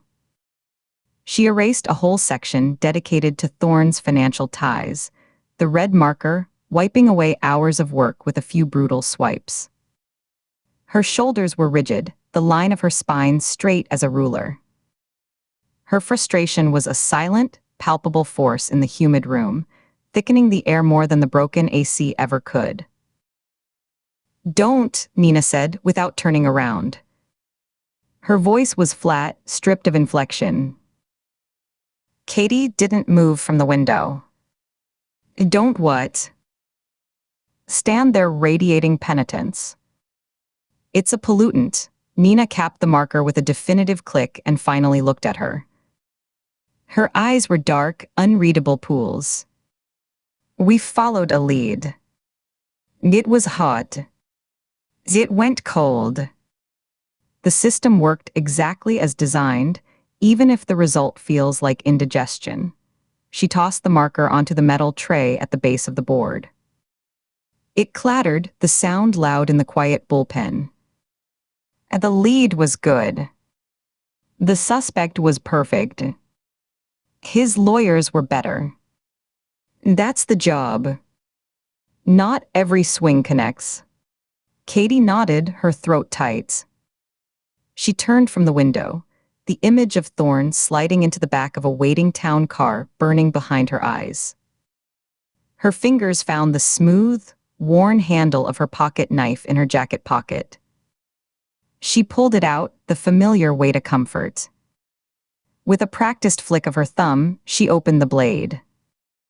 The steel caught the fluorescent light, a brief flash in the dull room.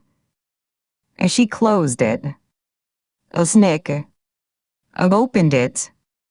A snick. The rhythm was mechanical, grounding. The action gave her hands something to do, a tiny, controlled violence to counter the sprawling failure of the morning. His alibi was airtight, she said, focusing on the facts. The private airfield logs placed his jet in Dallas. The credit card, receipts from the hotel bar had timestamps. The gallery director gave a sworn statement about their breakfast meeting. All of it verified. All of it immaculate. Of course it was, Nina said, crossing her arms. She leaned a hip against a nearby desk, its surface sticky with old coffee rings. A man with his resources doesn't leave holes. He buys gaskets. His legal team dismantled our financial theory before we could even present it. Called it speculative and prejudicial. They're not wrong, Katie. The evidence we have is circumstantial and insufficient against someone who can afford that kind of firewall. We had motive, greed, control. We had connection, the art world doused its accusations. But we didn't have the thing that sticks. The murder weapon. The witness. The undeniable digital footprint. He walked. It happens. But the emails to douse it, Katie pressed, the knife stilling in her hand. The financial pressure on the gallery. The threat was real. Suggestive, not conclusive. Nina pushed off the desk and began to pace a short, tight path in front of the whiteboard. His lawyers argued Dowsett was a disgruntled artist with a vendetta, fabricating a narrative for her own twisted purposes. They painted our focus on Thorne as a persecution of success, a federal overreach targeting a philanthropist. The sheriff looked at what we had, looked at the army of suits, and wasn't about to hold him on it. The political calculus is part of the landscape here. She stopped and tapped the board with her knuckle, right on the names of the two victims. So we recalibrate. The link between the victims is still there. It's personal, it's professional. Your artist theory still smells like varnish to me, but it's the only paint we've got. We start with the freshest wound and work backward. Mavis Henley's venue. Let's pull every act, every open mic poet, every failed folk singer who mumbled into a microphone there for the past 18 months. Cross-reference with Dowsett's list of names from the gallery world. Someone connected these people. Find the connector. Katie was already moving, the knife pocketed. She dropped into the creaking swivel chair at her assigned desk, the metal protesting. Her laptop fan whirred to life with a dusty grumble, protesting the heat. The department's Wi-Fi was sluggish. She navigated to the archived website for the blind note, a patchwork of faded flyers, grainy photos of dimly lit performances, and a skeletal events calendar. The aesthetic was deliberate poverty. She began the tedious cross-check, pulling up the list from her notes. The 12 names Jolene Dowsett had provided, individuals from the gallery and collector circles who she claimed Thorne had squeezed. One by one she searched. The first match appeared after 5 minutes, a folk singer with a cult following who'd played a 2-night stint 8 months prior. His name was on a flyer for a Delta Gothic evening. Katie marked it. Then a spoken-word artist, a sharp-tongued woman from Jackson, listed as a featured performer from 10 months back. Another match. A pattern, slow and insidious, began to emerge from the digital dust. A ceramicist who'd given a talk. A collage artist who'd been part of a group show. Name after name appeared in the venue's sparse history. They're all here, Katie said, her voice low with the tension of discovery. She didn't look up from the screen, her eyes tracking down the list. Almost all of them. Of the 12 Dowsett named from the gallery and collector circles, 11 have performed at or attended curated events at the Blind Note. It's not a coincidence. It's a nexus. 11, Nina came to stand behind her chair, looking over her shoulder at the glowing screen. Katie could feel the heat of her presence, could smell the faint, clean scent of her soap, undercut by the bullpen's odor of old paper and sweat. That's a pattern. What's the outlier? Who's missing? Katie scanned her notes again, then rechecked the website archives. There's one name with no record of a booking or attendance. No mention at all. Who? Before she could answer, Sheriff Mitchell's boot heels announced his arrival, a deliberate, heavy tread on the linoleum floor. He leaned in the doorway, one shoulder against the frame, a manila folder pinched between his thumb and forefinger. His face was a roadmap of fatigue, his eyes bloodshot. Agents. Mavis Henley's prelim autopsy came over the facts. Dr. LeBlanc's notes are colorful. Subject presented in a state of theatrical arrest, like a saint in a dime store diorama. His words, not mine. He held up the folder. Contact info for the next of kin is in there. Her ex-husband, Carl Riggs. I haven't had my coffee yet, and my tolerance for artist talk is low, so it's all yours. He stepped into the room and dropped the folder on the edge of Katie's desk with a definitive slap. The sound echoed. He lingered for a moment, his gaze sweeping the whiteboard, the laptops, the two federal agents. His expression was unreadable, but the set of his mouth suggested a man watching guests track mud across a clean floor. He turned and left, the scent of stale coffee and pine-scented disinfectant trailing him like a ghost. Katie grabbed the file, the cardboard warm from his grip. As she opened it, Dr. LeBlanc's typed report was dense with medical terminology, but his handwritten notes in the margins were indeed vivid. Toxicology indicates succinylcholine derivative, a paralytic. He held her awake while he worked. Cruel, another note beside a diagram of the pose. Reference is clear, the blind seer of Phocis. Not a murder. A sculpture. The official report detailed the now familiar chemical preservation treatment, the specific formaldehyde-based compound, the lack of defensive wounds.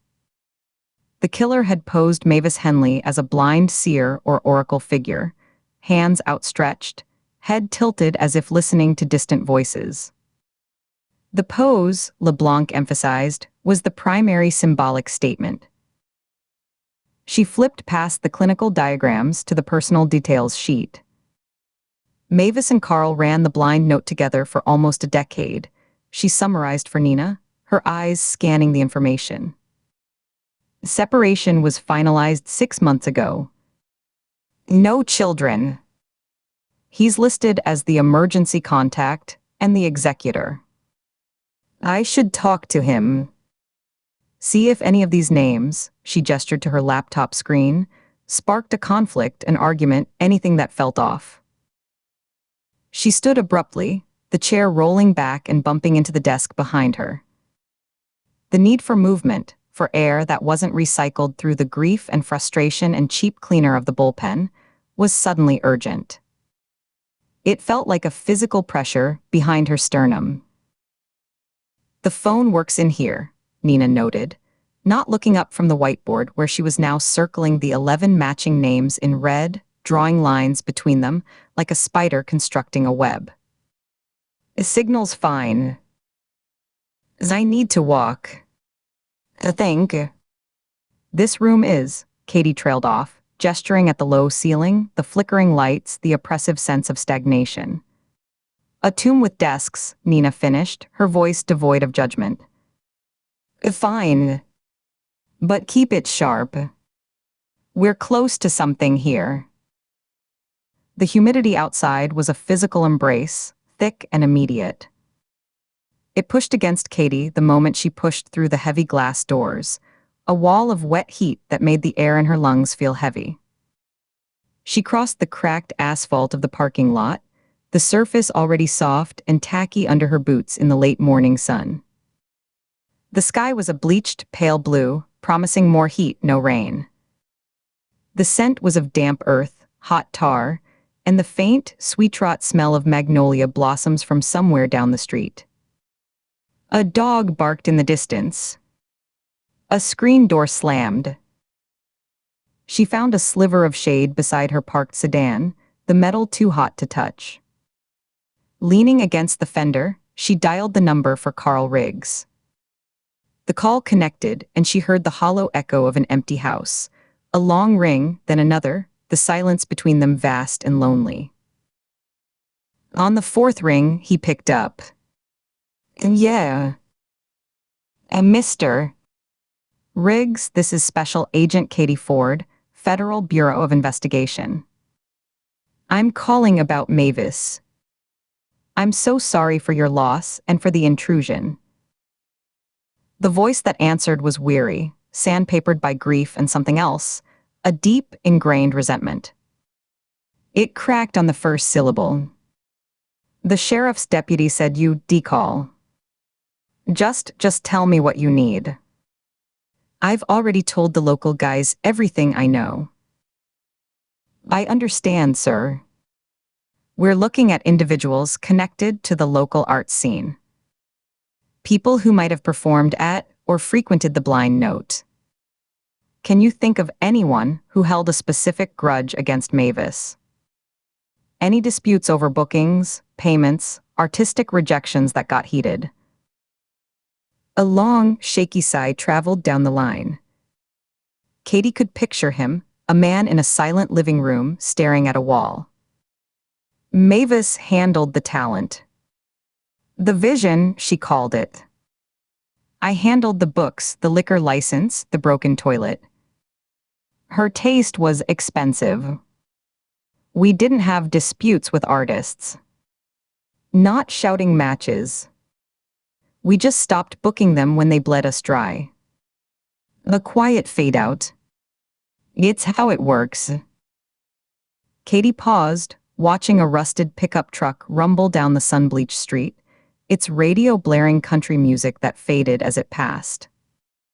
Her mind, freed from the cramped, tense confines of the office, began to pivot on a rusty axis. They'd been looking at artists and collectors who'd made it inside the venue, who were part of that curated world. What about the ones left out in the cold?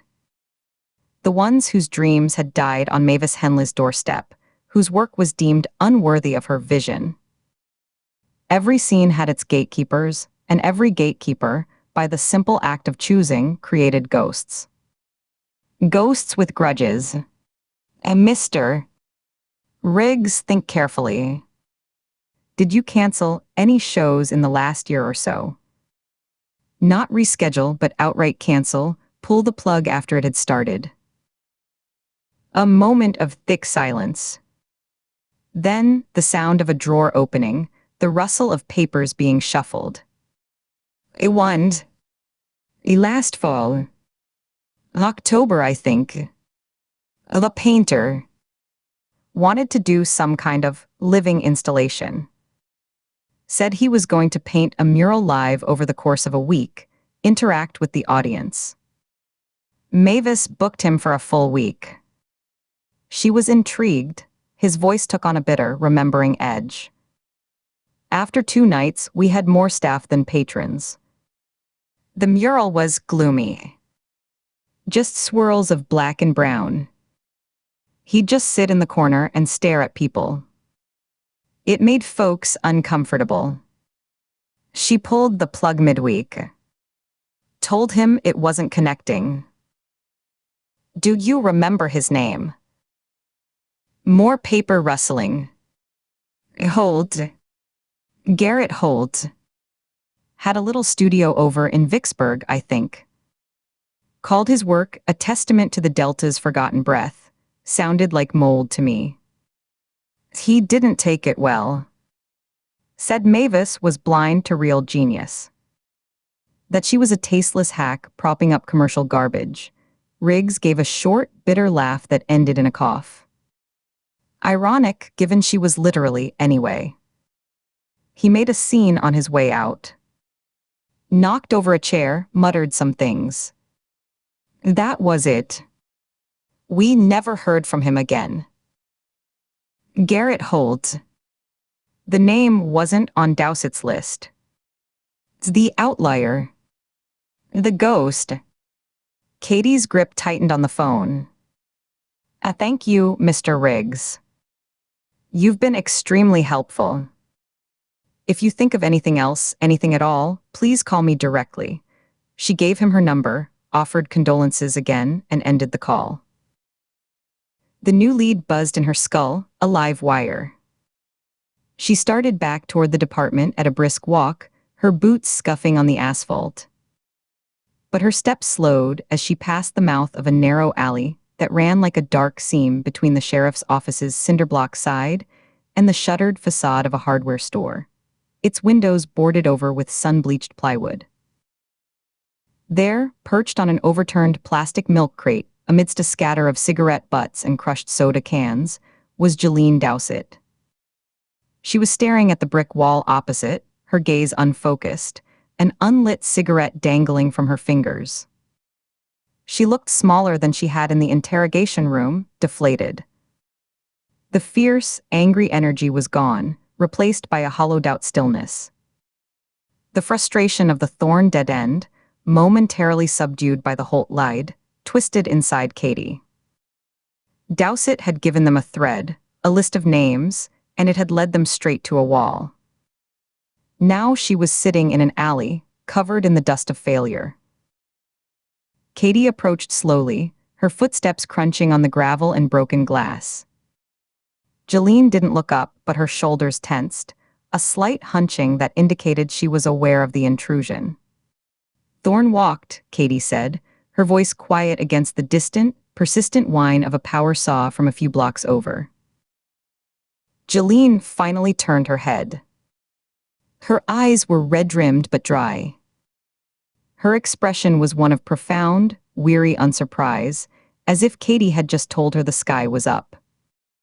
"Of course he did," she said, her voice a rasp. "His kind always does." The evidence was circumstantial. His alibi was impeccable. His lawyers are very, very good at their jobs. She spat the words into the dust at her feet. A muscle jumped in her jaw. "Can't believe she's gone. Lauren. That bright, stupid, glorious girl." Katie leaned against the sun-warmed brick wall, the rough surface scraping through the fabric of her jacket. The shade in the alley was a relief, but the air was still and smelled of old urine and dry rot. "Off the record. Just between us. Did you really think he did it? Did you think Julian Thorn killed Lauren?" Jeline shook her head, the movement slow and pained, as if her neck was stiff. "I think he's a vulture. I think he feeds on the carcasses of real creativity. I think he creates the conditions, the pressure, the greed, the quiet desperation, where something like this can fester. Does that make him guilty of murder?" She looked directly at Katie, her eyes blazing for a second with the old fire. "Your system says no. Your system requires a body, a weapon, a time of death. It doesn't have a checkbox for created the monster. So no, I don't think he held the needle. But I think he's in the blood." She looked away, pulling her phone from the pocket of her jeans. Her thumbs, stained with what looked like ink or paint, swiped across the smudged screen. She found what she was looking for and turned the phone toward Katie. It was a video, paused on a single frame. The image was grainy, shot in a dark space. Lauren Simmons was mid-performance, her body arched in a painful-looking curve, her face a mask of ecstasy and agony, smeared with charcoal and what looked like red clay or ochre. Her eyes were wide, unseeing, transported. "Look at her," Jeline whispered, her voice thick. And she understood. It wasn't a game to her. It was air. It was blood. She swiped to a photo gallery. Dozens of images flickered past, Lauren laughing, head thrown back. Lauren concentrating, welding torch in hand. Lauren asleep on a couch, exhausted. Sunsets over the brown river. Close-ups of Jeline's own twisted metal sculptures. It was a visual diary of a life, intense and intertwined. She had passion. Real fire, Jolene said, staring at the screen as if she could fall into it. She was incredibly talented, Katie said, carefully, choosing her words. I saw a painting in her room. A self-portrait, I assumed. Very evocative. Jolene barked a laugh, a sharp, ugly sound that echoed in the alley. A Lauren. Paint? She shook her head, a genuine smile of disbelief touching her cracked lips. Lauren couldn't paint a fence. All hands, no vision. All kinetic energy. She worked in metal, in clay, in her own damn body. I tried to show her painting once. Was like teaching a hurricane to knit. She had no patience for the stillness, for the layers. It wasn't her language.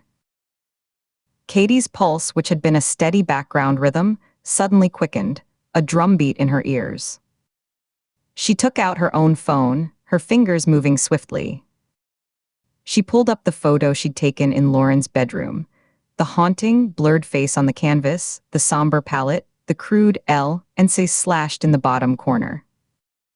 She turned the screen to face Jolene.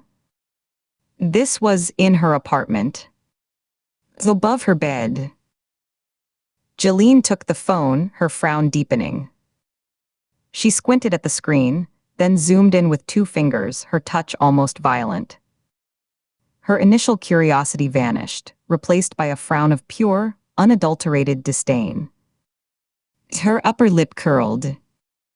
This, she said, her voice dripping with contempt. This is derivative. A clumsy. A third-rate attempt at Francis Bacon by someone who only saw the postcards. Look at this, she stabbed a dirty fingernail at the screen. The color balance is pathetic. Muddy. The brushwork is anxious, skittish. See these strokes? They're uncertain. They're hiding. This isn't art. It's a cry for help from someone who doesn't know how to ask. She thrust the phone back at Katie as if it were contaminated. Lauren didn't paint this. She wouldn't. She bought it, probably from some flea market hack or a starving undergrad trying to be profound. She had a soft heart. She'd buy crap to be nice. She stood up abruptly, brushing dust from her jeans with sharp, angry slaps. The unlit cigarette fell from her fingers, forgotten. You're looking for an artist. The creator. That's not him, she gestured dismissively at Katie's phone. That's the work of a ghost. Someone who watches from the corners. Someone nobody sees, nobody remembers until it's too damn late. The words landed in Katie's mind like a struck match, flaring in the dark. Derivative. A clumsy. A ghost. Her eyes dropped back to her phone screen, to the messy, intertwined initials in the corner, LS. But they weren't initials. She zoomed in until the pixels blurred, then sharpened again. The L was slashed, hurried, the vertical line trailing off into a jagged smear. The C was a crude, looping afterthought, almost an afterimage. What if it was LS for Lauren Simmons et al.? What if that was what they were meant to see, a convenient misdirection? What if it was a failed, frantic attempt at something else? A signature. Of a name. But not the victim S. The dynamite spark ignited in her brain, a chain reaction of connections. The outlier. The ghost. The cancelled artist. The painting in the victim's room, not painted by the victim. A message left behind, not of the victim, but for the victim. Of a trophy. Of a receipt. A signature. She didn't say another word to Jolene. She didn't even nod. She turned on her heel, the gravel skittering under her boots, and ran. Not back to the department to tell Nina, not yet. She sprinted across the street, a gap in the slow traffic. The heat and the weight of the Delta air suddenly irrelevant, burned away by the cold, clarifying fire of the idea. She had to see it with her own eyes, had to hold the physical object. She yanked open the door to her car, the interior a blast furnace, and ignored it. She shoved the key in the ignition, the engine roaring to life. She had to get to the evidence locker at the county building. She had to see that painting again. Chapter 18. Chapter 18. Chapter 18. The air in the Jericho Falls County Sheriff's bullpen was a physical thing, thick with humidity that beaded on the cinderblock walls, the sour scent of stale coffee from a pot brewed 6 hours ago, and the faint, ever-present tang of mildew from the ancient air conditioner fighting a losing battle. It wheezed and rattled in its window mount, pushing damp, cool air that did little more than stir the heavier heat hanging near the ceiling. Katie Ford stood before a wall plastered with crime scene photos, their glossy surfaces reflecting the sickly green glow of the fluorescent tubes buzzing like trapped insects overhead. The images were a grim gallery. Eleanor Moss on the stainless steel slab, her skin marbleized by chemicals. Lauren Simmons in the dirt of her own backyard, knees bent in that eternal, pleading crouch. Mavis Henley suspended in the Ferris wheel gondola, the blindfold a stark black slash across her features. Between them, maps of the Delta were marked with red pushpins, and photocopied driver's licenses of the dead stared out with the bland indifference of official documentation. Nina Shaw was at a scarred wooden desk shoved against the far wall, her movements precise and economical as she laid out a series of handwritten letters on its stained surface, using a stapler and a tape dispenser as paperweights to hold down their curling corners. The paper was of varying quality, some linen weave, some cheap notebook leaf, their edges softened and yellowed with time and handling. Trevino gave these up finally, Nina said without looking up, her voice a low monotone of concentration. Letters his wife, Eleanor, kept hidden in a lockbox at the back of her closet. Not correspondence from business associates. These are from people seeking her expertise, her validation. Pleaders and petitioners. Katie moved to her side, the worn linoleum floor creaking under her weight. She leaned over the desk, her shadow falling across the topmost letter. The handwriting was frantic, a spidery scrawl of blue ink that bled in places where the pen had pressed too hard, as if driven by the force of the writer's conviction. It was addressed to Eleanor Moss, authenticator. You speak of provenance and authenticity with the dry tongue of a clerk, but you are blind. You catalog dust while ignoring the spirit in the stone. My collection is the true history of this place, the lost and the sacred intertwined. The soil here holds more truth than any archive in Oxford or Rome. To dismiss it is not professional disagreement. It is a sin against history itself. It was signed Garrett Holt. How many? Katie asked, her voice low, almost lost in the hum of the lights. Dozens. Spanning 2 years. Nina's finger, tipped with a short, unpolished nail, traced a line down the stack. The tone shifts. It starts here with this almost reverent pleading. Then it becomes demanding. She slid a letter from the middle of the pile. The script here was tighter, the lines more controlled but thrumming with a suppressed energy. Your letter of the 14th is a masterpiece of cowardice. Insufficient documentation is the shield of the bureaucrat. I have brought you pieces of a lost world, and you hand me back a form letter. And then finally, Nina extracted the last few sheets. The writing here was angry, the letters slashing across the page, the pressure so intense it had torn the paper in one corner. You authenticate forgeries for those thieves you call collectors. You polish lies for a fee. You wouldn't know truth if it was carved in stone before you. You are part of the disease. Garrett Holt, Katie repeated, letting the name settle into the puzzle in her mind. It landed with a solid, metallic click. Check the file on Lauren Simmons. The initial canvas. Did she have any noted connection to the antiquities trade? A contact, a source, a hobby. Nina turned to a battered accordion folder on a neighboring chair, her hands moving with swift certainty. She didn't riffle, she knew where to look. Pulling out the initial interview transcript with the foreman, Dennis Werner, she flattened it on the desk beside Holt's letters.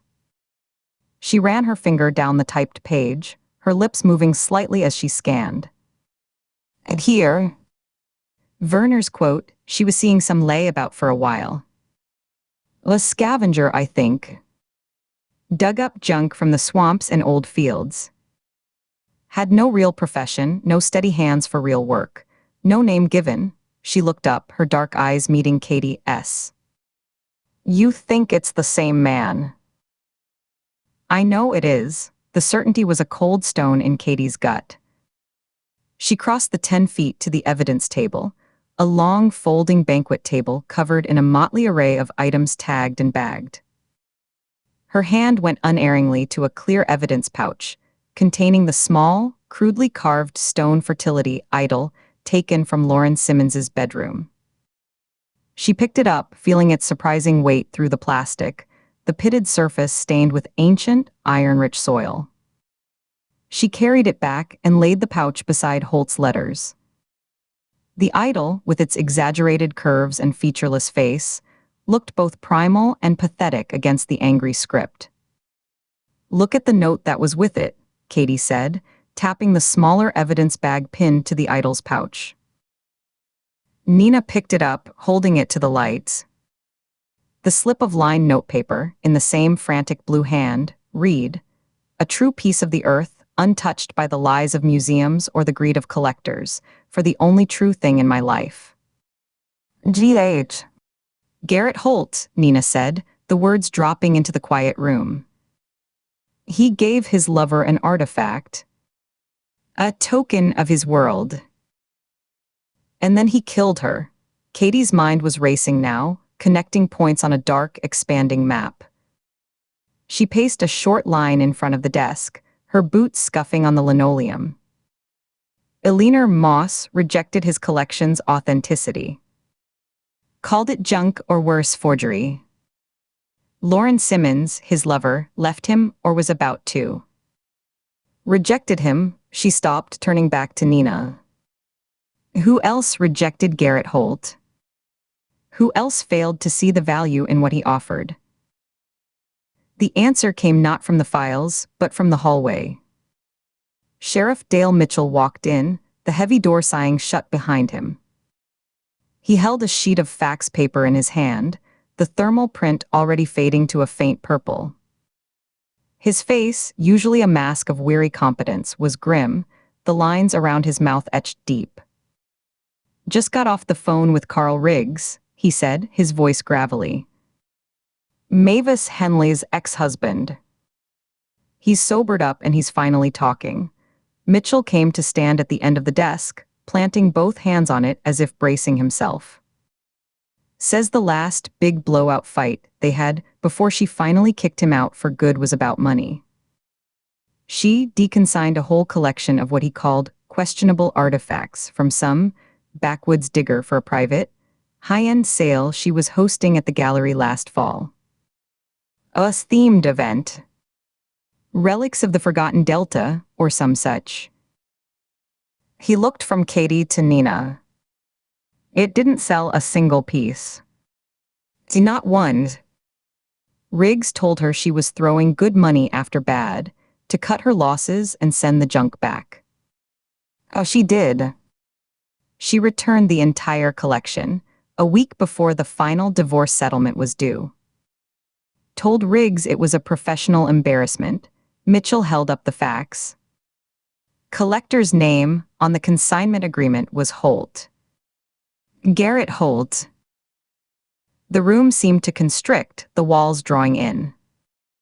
The humid air pressed closer, becoming harder to pull into the lungs. The persistent buzz of the fluorescents suddenly sounded like a warning. 3 victims, Katie said, the words coming out flat and hard. She lifted her hand, ticking them off on her fingers, each digit a stark accusation. Eleanor Moss, the authenticator who declared his treasures fake. Lauren Simmons, the lover who betrayed his heart. Mavis Henley, the dealer who literally, physically rejected his collection, sent it back unsold. She turned slowly to face the whiteboard, to the photos of the posed bodies that were no longer just victims, but exhibits in a madman's thesis. And the poses. They're not random artistic whims. They're specific, deliberate, classical sculptures. Nina stood, joining her at the board. She crossed her arms, her gaze analytical, dissecting each image. LeBlanc confirmed the same chemical cocktail across all 3, the formaldehyde-based preservative, the paralytic agent to fix the posture pre-mortem. The method is consistent, a craftsman's repeatable process. The statement is in the specific sculpture he chose to replicate.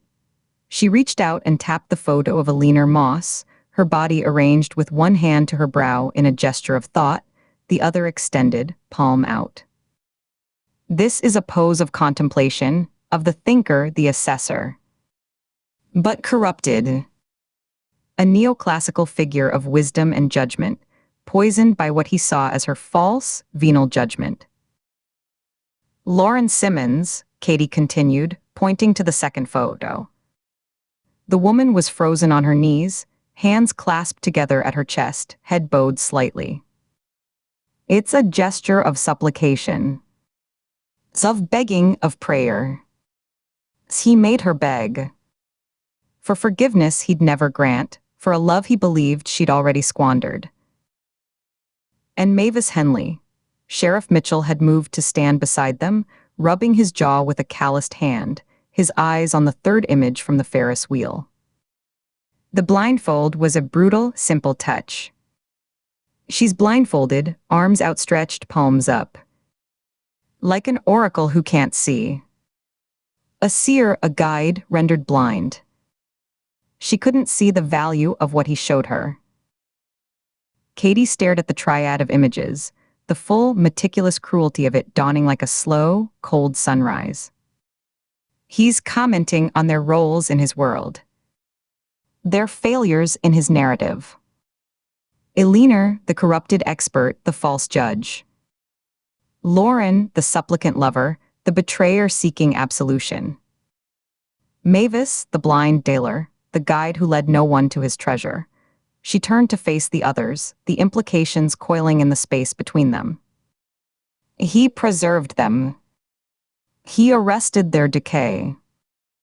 He made them permanent artifacts, the art he felt they failed to understand or appreciate in life. He's making a statement about value, about truth, about who gets to decide what's real and what's worthy of lasting.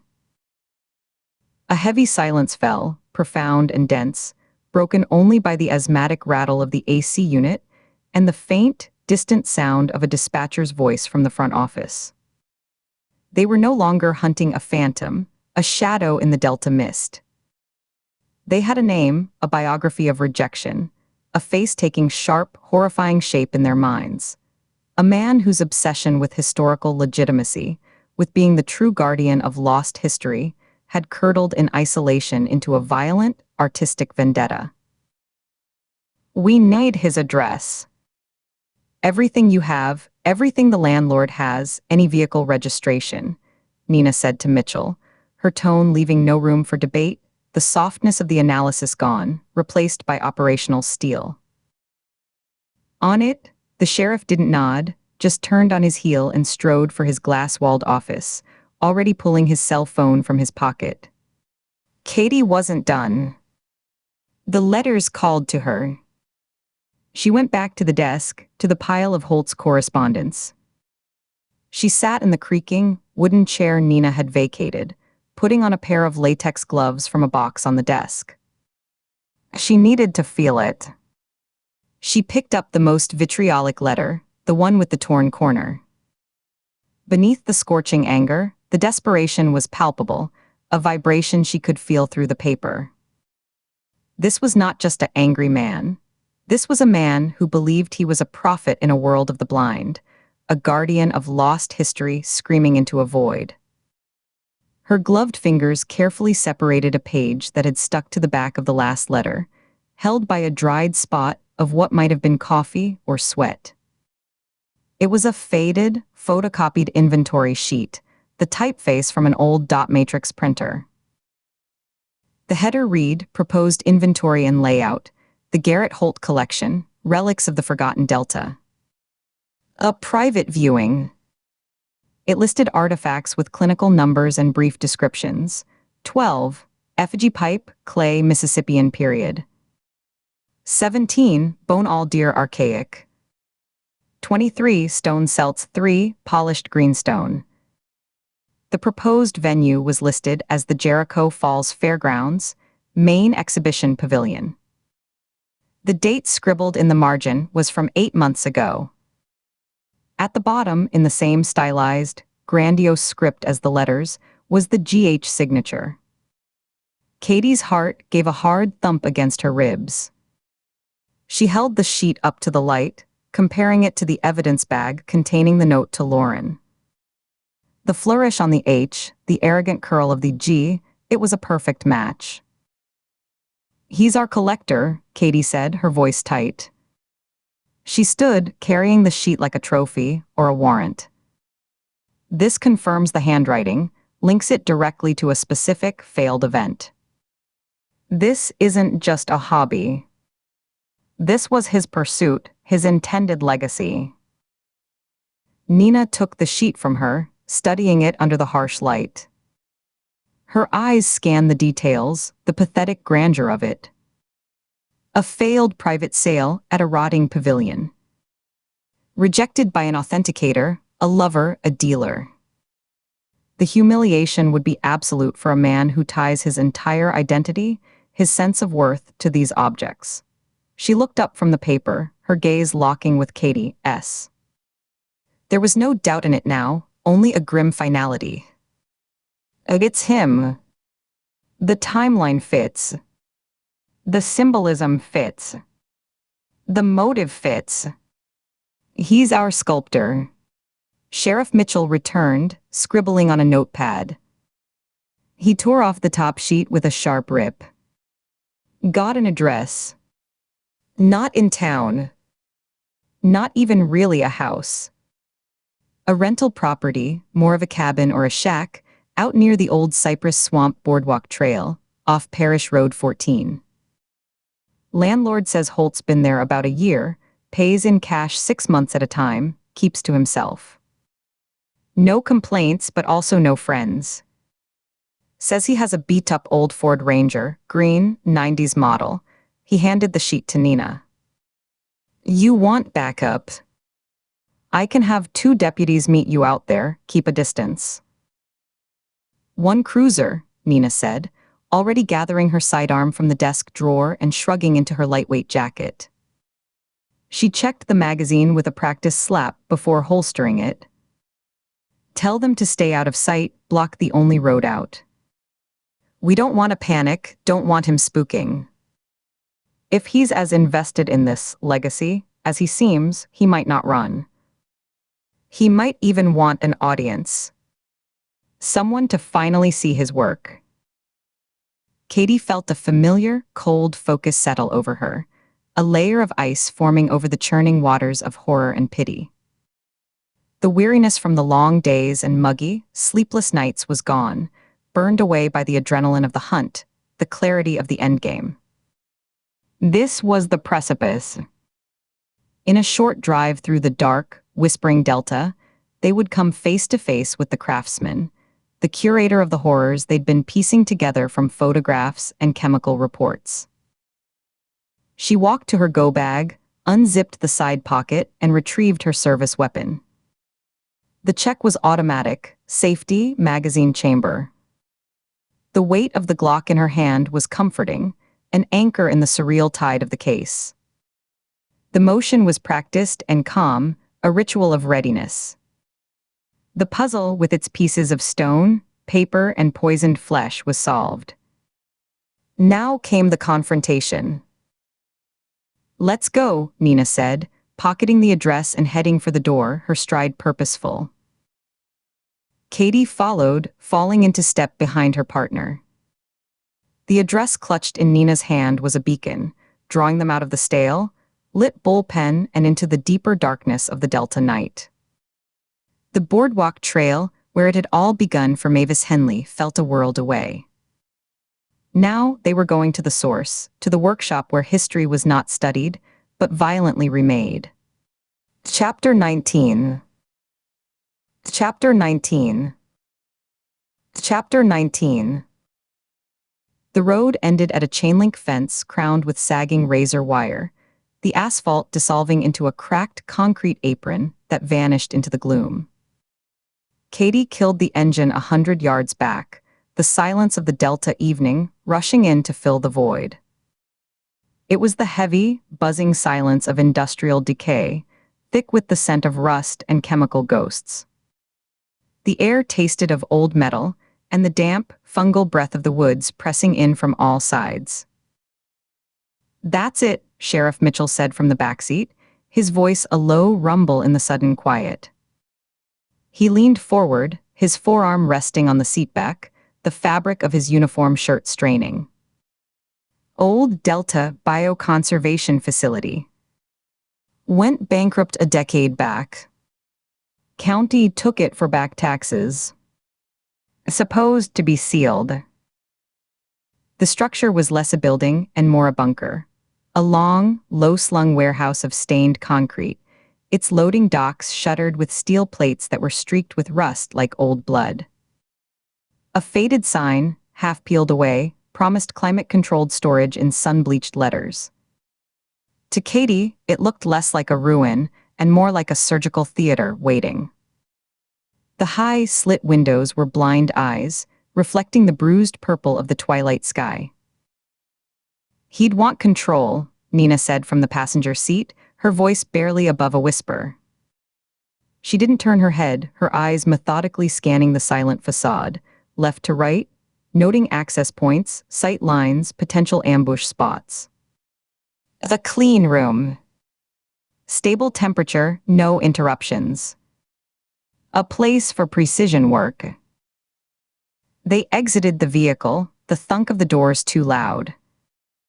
They approached on foot, the crunch of gravel under their boots sounding obscenely loud in the vacuum. The air was still, empty of birdsong, as if the local wildlife had given this place a wide berth for years. No lights showed in the high windows, just the deep purple of gathering night behind wire-reinforced glass that was webbed with cracks. Mitchell took point at a personnel door set into the concrete, its green paint blistered and peeling. The original lock had been professionally drilled out, the metal around the cylinder scarred but neat. It had been replaced with a newer, heavy-duty deadbolt, its steel face shiny and out of place against the decay. He didn't touch it. Instead, he balled his fist and knocked hard on the steel door frame, the sound a dull, flat clang that died instantly in the damp air. "A sheriff's department. Anyone inside?" Nothing stirred but the dust at their feet, lifted by a faint, sourceless breeze. Katie moved to a nearby window, using the sleeve of her jacket to wipe a palm-sized clearing in the grime. She clicked on her flashlight, cupping the beam with her hand, and pressed her face to the cold glass. The beam cut through the dark interior, revealing not a cave of shadows but a stark, open space. She could make out shapes, metal shelving units pushed against walls, their shelves bowed and empty. The hulking silhouette of a dead HVAC unit, its ducts hanging like severed arteries. Then, deeper in the back, a shadow detached itself from a workbench, a swift, low blur of motion that resolved into nothing, swallowed by the deeper black. Movement, she hissed, stepping back from the window, her heart giving a single hard knock against her ribs. In the rear. Low to the ground. A second later, a crash erupted from inside. The sound of clattering metal, a thud, and then a frantic, guttural squeal that was all panic and teeth. The door seemed to vibrate in its frame. "He's bolting," Mitchell yelled, his hand going to his sidearm, already moving in a crouch toward the corner of the building. "Flank right," Nina commanded, her weapon already drawn and held low as she broke left. They ran, boots pounding on the broken concrete, around the side of the facility, past dormant loading docks sealed with corrugated steel. The rear of the building opened onto a concrete pad, littered with rotten pallets and the skeletal remains of a forklift. A heavy steel service door was shut, but the source of the noise was immediately, almost comically clear. A large, mud-caked feral hog, easily 300 pounds, was thrashing its way out from under a bent ventilation grate it had partially dislodged. It snorted, a cloud of vapor in the cool air, its small, furious eyes reflecting their flashlight beams for an instant before it wheeled and vanished with a crash into the thick scrub pines beyond the fence line.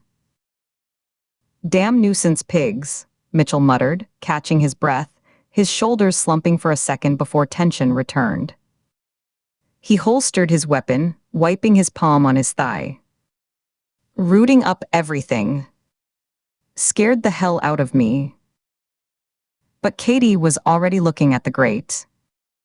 It was a basement-level vent cover, now hanging by one rusted bolt. The service door beside it was ajar, hanging crookedly on the bottom hinge. She approached, not touching it, and saw the strike plate. The wood around it was splintered from the inside. "It was locked from the outside," she said, her pulse quickening, a dry metallic taste in her mouth. She could feel the thrum of her own heartbeat in her ears. The hog must have nudged it open from the inside when it panicked. "He hasn't been back to secure it." Nina was already at the door, nudging it open another inch with the toe of her boot. The smell that rolled out was complex and sterile, layered like a poison cake. The sharp, clean ozone of old electricals, the astringent tang of acetone and industrial solvents, and beneath it all, rising like a cold tide, the sweet, cloying, metallic scent of formaldehyde and other, more esoteric preservatives. It was the smell of a hospital morgue crossed with a high school chemistry lab. "We're going in," Nina stated, her voice devoid of all inflection. She re-gripped her weapon. "Probable cause is a fleeing suspect and a potential biohazard. Watch your step. Watch everything." Katie followed, the familiar weight of her Glock a grounding presence in her hand. The stairs were concrete, steep and narrow, descending into a deeper, more profound darkness. The air grew noticeably cooler with each step, a dry, artificial chill that raised goosebumps on her arms beneath her jacket. The silence was absolute, broken only by the soft scuff of their boots and the controlled rhythm of their breathing. At the bottom, Nina swept her flashlight beam across the space. The basement workshop was a brutal, jarring contrast to the decay above. It was a bubble of obsessive order sealed within entropy. A portable Honda generator sat silent in a corner, its red casing pristine, heavy-gauge cables snaking away to outlets mounted on a beam. The walls and ceiling were lined with heavy-gauge clear plastic sheeting, taped into place with meticulous, overlapping seams, creating a sealed environment. The plastic rustled faintly in the draft from the open door. The centerpiece was not a scarred wooden table, but a stainless steel mortuary table, its surface reflecting their flashlight beams in distorted ovals. Its drainage gutter was dark with a brownish, resinous chemical residue. Above it, adjustable surgical lamps on articulated arms were positioned with geometric precision, their frosted glass bulbs cold and dead. Shelves along one wall held rows of chemical containers.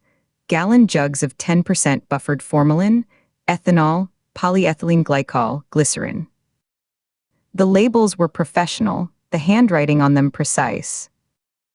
A rolling stainless steel cart stood beside the table, its surface holding an array of precision tools laid out like a surgeon's mise-en place. Scalpels of varying sizes, a striker bone saw, trocars for cavity aspiration, and long, thick hypodermic needles for intravascular perfusion. Everything was clean. Nothing was out of place. "This is his lab," Katie whispered, the clinical, obsessive order of it more chilling than any chaotic bloodbath. Her breath fogged slightly in the cool air.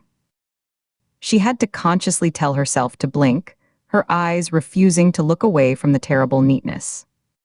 But it was the periphery that revealed the full scope of his process, his artistic intent. One entire wall was a collage of reference material, a curriculum of horror. Tacked-up printouts of classical sculptures, the dying Gaul's slumped resignation, the Laocoon's muscular contortion, Bernini's ecstasy of Saint Teresa in swooning surrender. Red marker circles highlighted specific joints, muscle groups, the exact play of tendons in a neck, expressions of agony or transcendence. Beside them were anatomical diagrams photocopied from grays and surgical texts, pages dog-eared at sections on tissue fixation, rigor mortis, and synovial fluid. There were even color charts, hand-drawn, mapping the progression of livor mortis against desired patina effects. A posing apparatus stood in a corner like a silent collaborator. A welded metal frame with adjustable clamps, braces, and leather straps.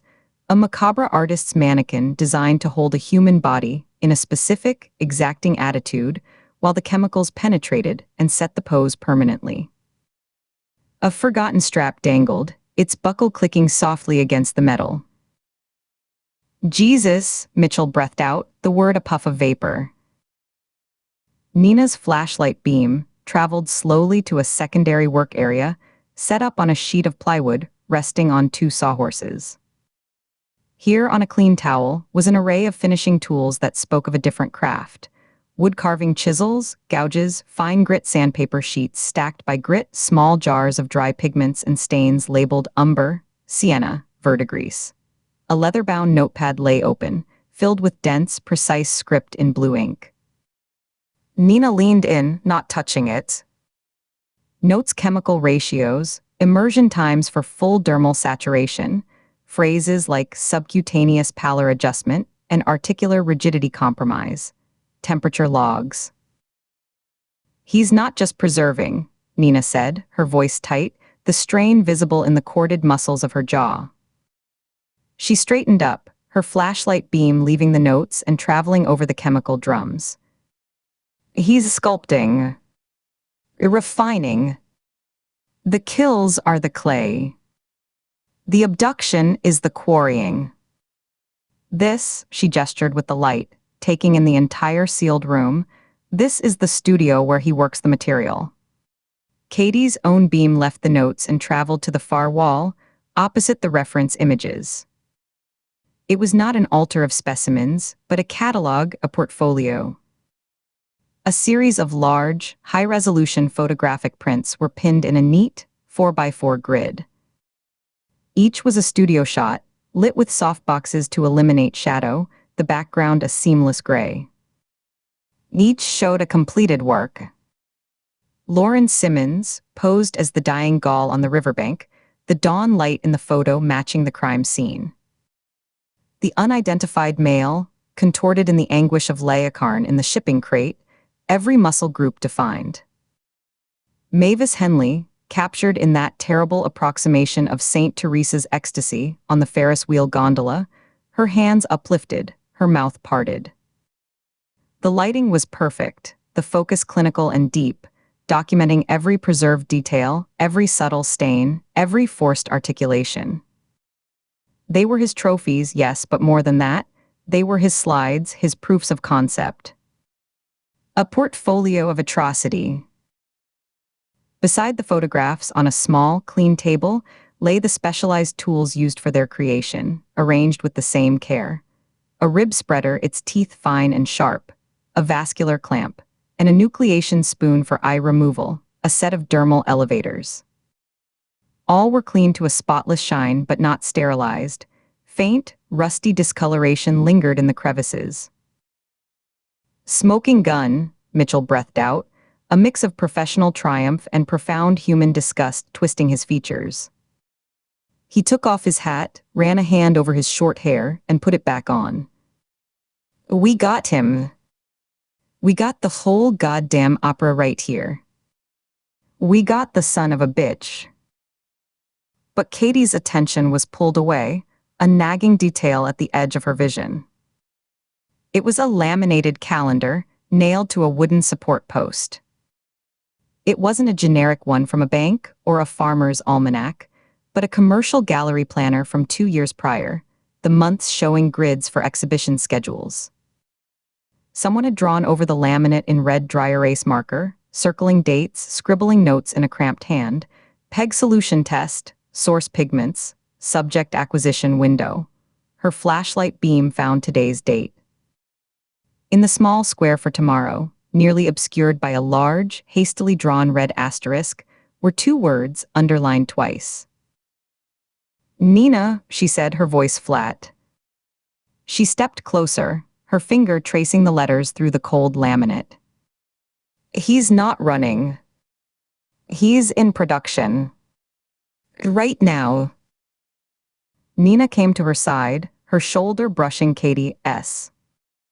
She looked at the calendar, then her head swiveled, taking in the cold surgical lamps, the empty posing frame, the clean tools on the cart. The lab wasn't dormant, it was staged, prepped for the next procedure. The words in the square read, Renewal Show. The old Delta Fairgrounds, Mitchell said, understanding dawning, hardening his face. He pulled his radio. They're having some hippie art thing there tomorrow. Renewal of the arts or some such. My deputy mentioned the permit last week. Craft vendors, local painters, a damn slam poetry tent. Starts at 10 a.m. The killer's pattern, now horrifically clear, was one of deliberate, grotesque display, of exhibitionism born in this sterile workshop. He had staged his finished victims in semi-public evocative places, a riverbank, a shipping crate, a Ferris wheel. He wouldn't hide his magnum opus. He would unveil it where it could be seen, appreciated in his mind, the culmination of all this precise, terrible labor. A gallery show. He's going to premiere it, Katie said, the certainty a cold stone in her gut. She looked from the chemical drums to the reference images of agony to the portfolio of photographic trophies. He thinks he's completing a collection. A series. And tomorrow, at that show, with a crowd milling around, he's going to present his final piece. His masterpiece. Nina was already on her phone, her voice cutting through the chilled, chemical-laden air of the workshop, sharp and clear. Vance. It's Shaw. We've located Holt's workshop. It's confirmed. We need every available unit, federal and local, to converge on the Delta Fairgrounds outside Jericho Falls. Quietly. No lights, no sirens. Establish a perimeter by 500. He's expecting a critique. She paused, her eyes meeting Katie's across the beam of her flashlight, gleaming in the dark. We'll be there to give him one. Outside, the industrial darkness had fallen complete, a velvet blackness that swallowed the tree line. Somewhere in the middle distance, the feral hog crashed once more through the undergrowth, a fading echo of false alarm. Inside, surrounded by the tangible evidence of a mind that applied scientific method and artistic discipline to the craft of murder, the 3 of them stood in the intersecting circles of their flashlight glow, the plastic sheeting rustling a whispered chorus around them. The hunt was no longer a search through data and witness statements. It was a curtain call, and they now had a front row seat. The only question was whether they could stop the performance before the final, fatal tableau was revealed. Chapter 20. Chapter 20. Chapter 20. The converted warehouse was a block of shadow in the Memphis Industrial District, its windows blacked out, its only identifier a single, discreet brass plaque beside a reinforced steel door. Vernissage. The air smelled of river damp, old brick, and faintly of money, a scent of ozone from nearby bank towers, of leather car interiors, of dry-cleaned wool. Katie Ford watched from the unmarked sedan as a trickle of arrivals presented themselves at the door. No denim or overalls here. The men wore tailored suits that seemed to absorb the streetlight, the fabric so dense it didn't so much as gleam. The women were sheathed in minimalist black, their jewelry not flashy but dense, heavy, ancient-looking. A single lapis lazuli scarab at a throat, a heavy silver torque that looked excavated from a bog. A man in a tuxedo, with the build of a retired linebacker, checked invitations, with a scanner that glowed a cold blue in his palm. His head didn't move as he scanned. His eyes did, flicking from the screen to the guest's face and back, a silent verification of both ticket and social capital. Private viewing, Nina Shaw said from the driver's seat, her eyes tracking a couple being ushered inside. The woman paused to adjust a strap of her dress, a motion that made the man beside her tense imperceptibly, his hand coming to rest lightly on the small of her back to guide her forward. High-end. Antiquities or looted art. The kind of crowd that appreciates provenance and discretion in equal measure. They're not here to be seen. They're here to see. And Holt's masterpiece is the main event, Katie finished, her voice low. Their intel was a thread, a whisper from a nervous gallery assistant, bought with the threat of an accessory charge, about a reclamation artist being featured at a closed-door event for serious collectors. The location had pinged an hour ago. They had no invitation, no cover story. Just badges and probable cause that felt thin as tissue paper in this neighborhood. Nina's jaw worked, a small muscle tightening. She checked her sidearm, a quick practiced motion, thumb on the release, a glance at the magazine, a smooth reholstering. The sound of the slide clicking home was solid, real. We go in hard and fast, she decided, her gaze fixed on the door. We find the piece, we secure Holt, we see who runs. This crowd scatters like roaches in the light. They have lawyers on speed dial and private jets on standby. We get one shot. Ready. Katie nodded, the motion feeling abrupt. She pushed open her door. The humid night air was a physical presence after the car's chilled interior, wrapping around her like a damp cloth. The street was quiet, the only sounds the distant hum of the interstate and the scuff of their own shoes on the broken sidewalk. They approached the door in unison, a deliberate, measured pace. The tuxedoed man turned to face them fully, his body angling to block the entrance. His expression was neutral, professional, utterly devoid of welcome. "Invitation, please," he said. His voice was a quiet baritone, meant to carry only as far as necessary. Nina already had her badge out, holding it up so the gold seal caught the light from the single bulb over the door. "The FBI. We're coming in." The neutrality didn't crack. He didn't move, his shoulders filling the space. "This is a private cultural event, Agent. I'll need to speak with the curator before I can grant access." "Protocol." "You can speak to me," Nina said, taking a half step forward, her voice dropping to a low, dangerous register that was all business. "Or you can speak to a federal judge tomorrow, about obstruction of a homicide investigation. Your choice. But you're making it right now. A beat. The man's eyes flickered. A rapid calculation of risk, of liability, of the kind of scene that would be worse for his employers.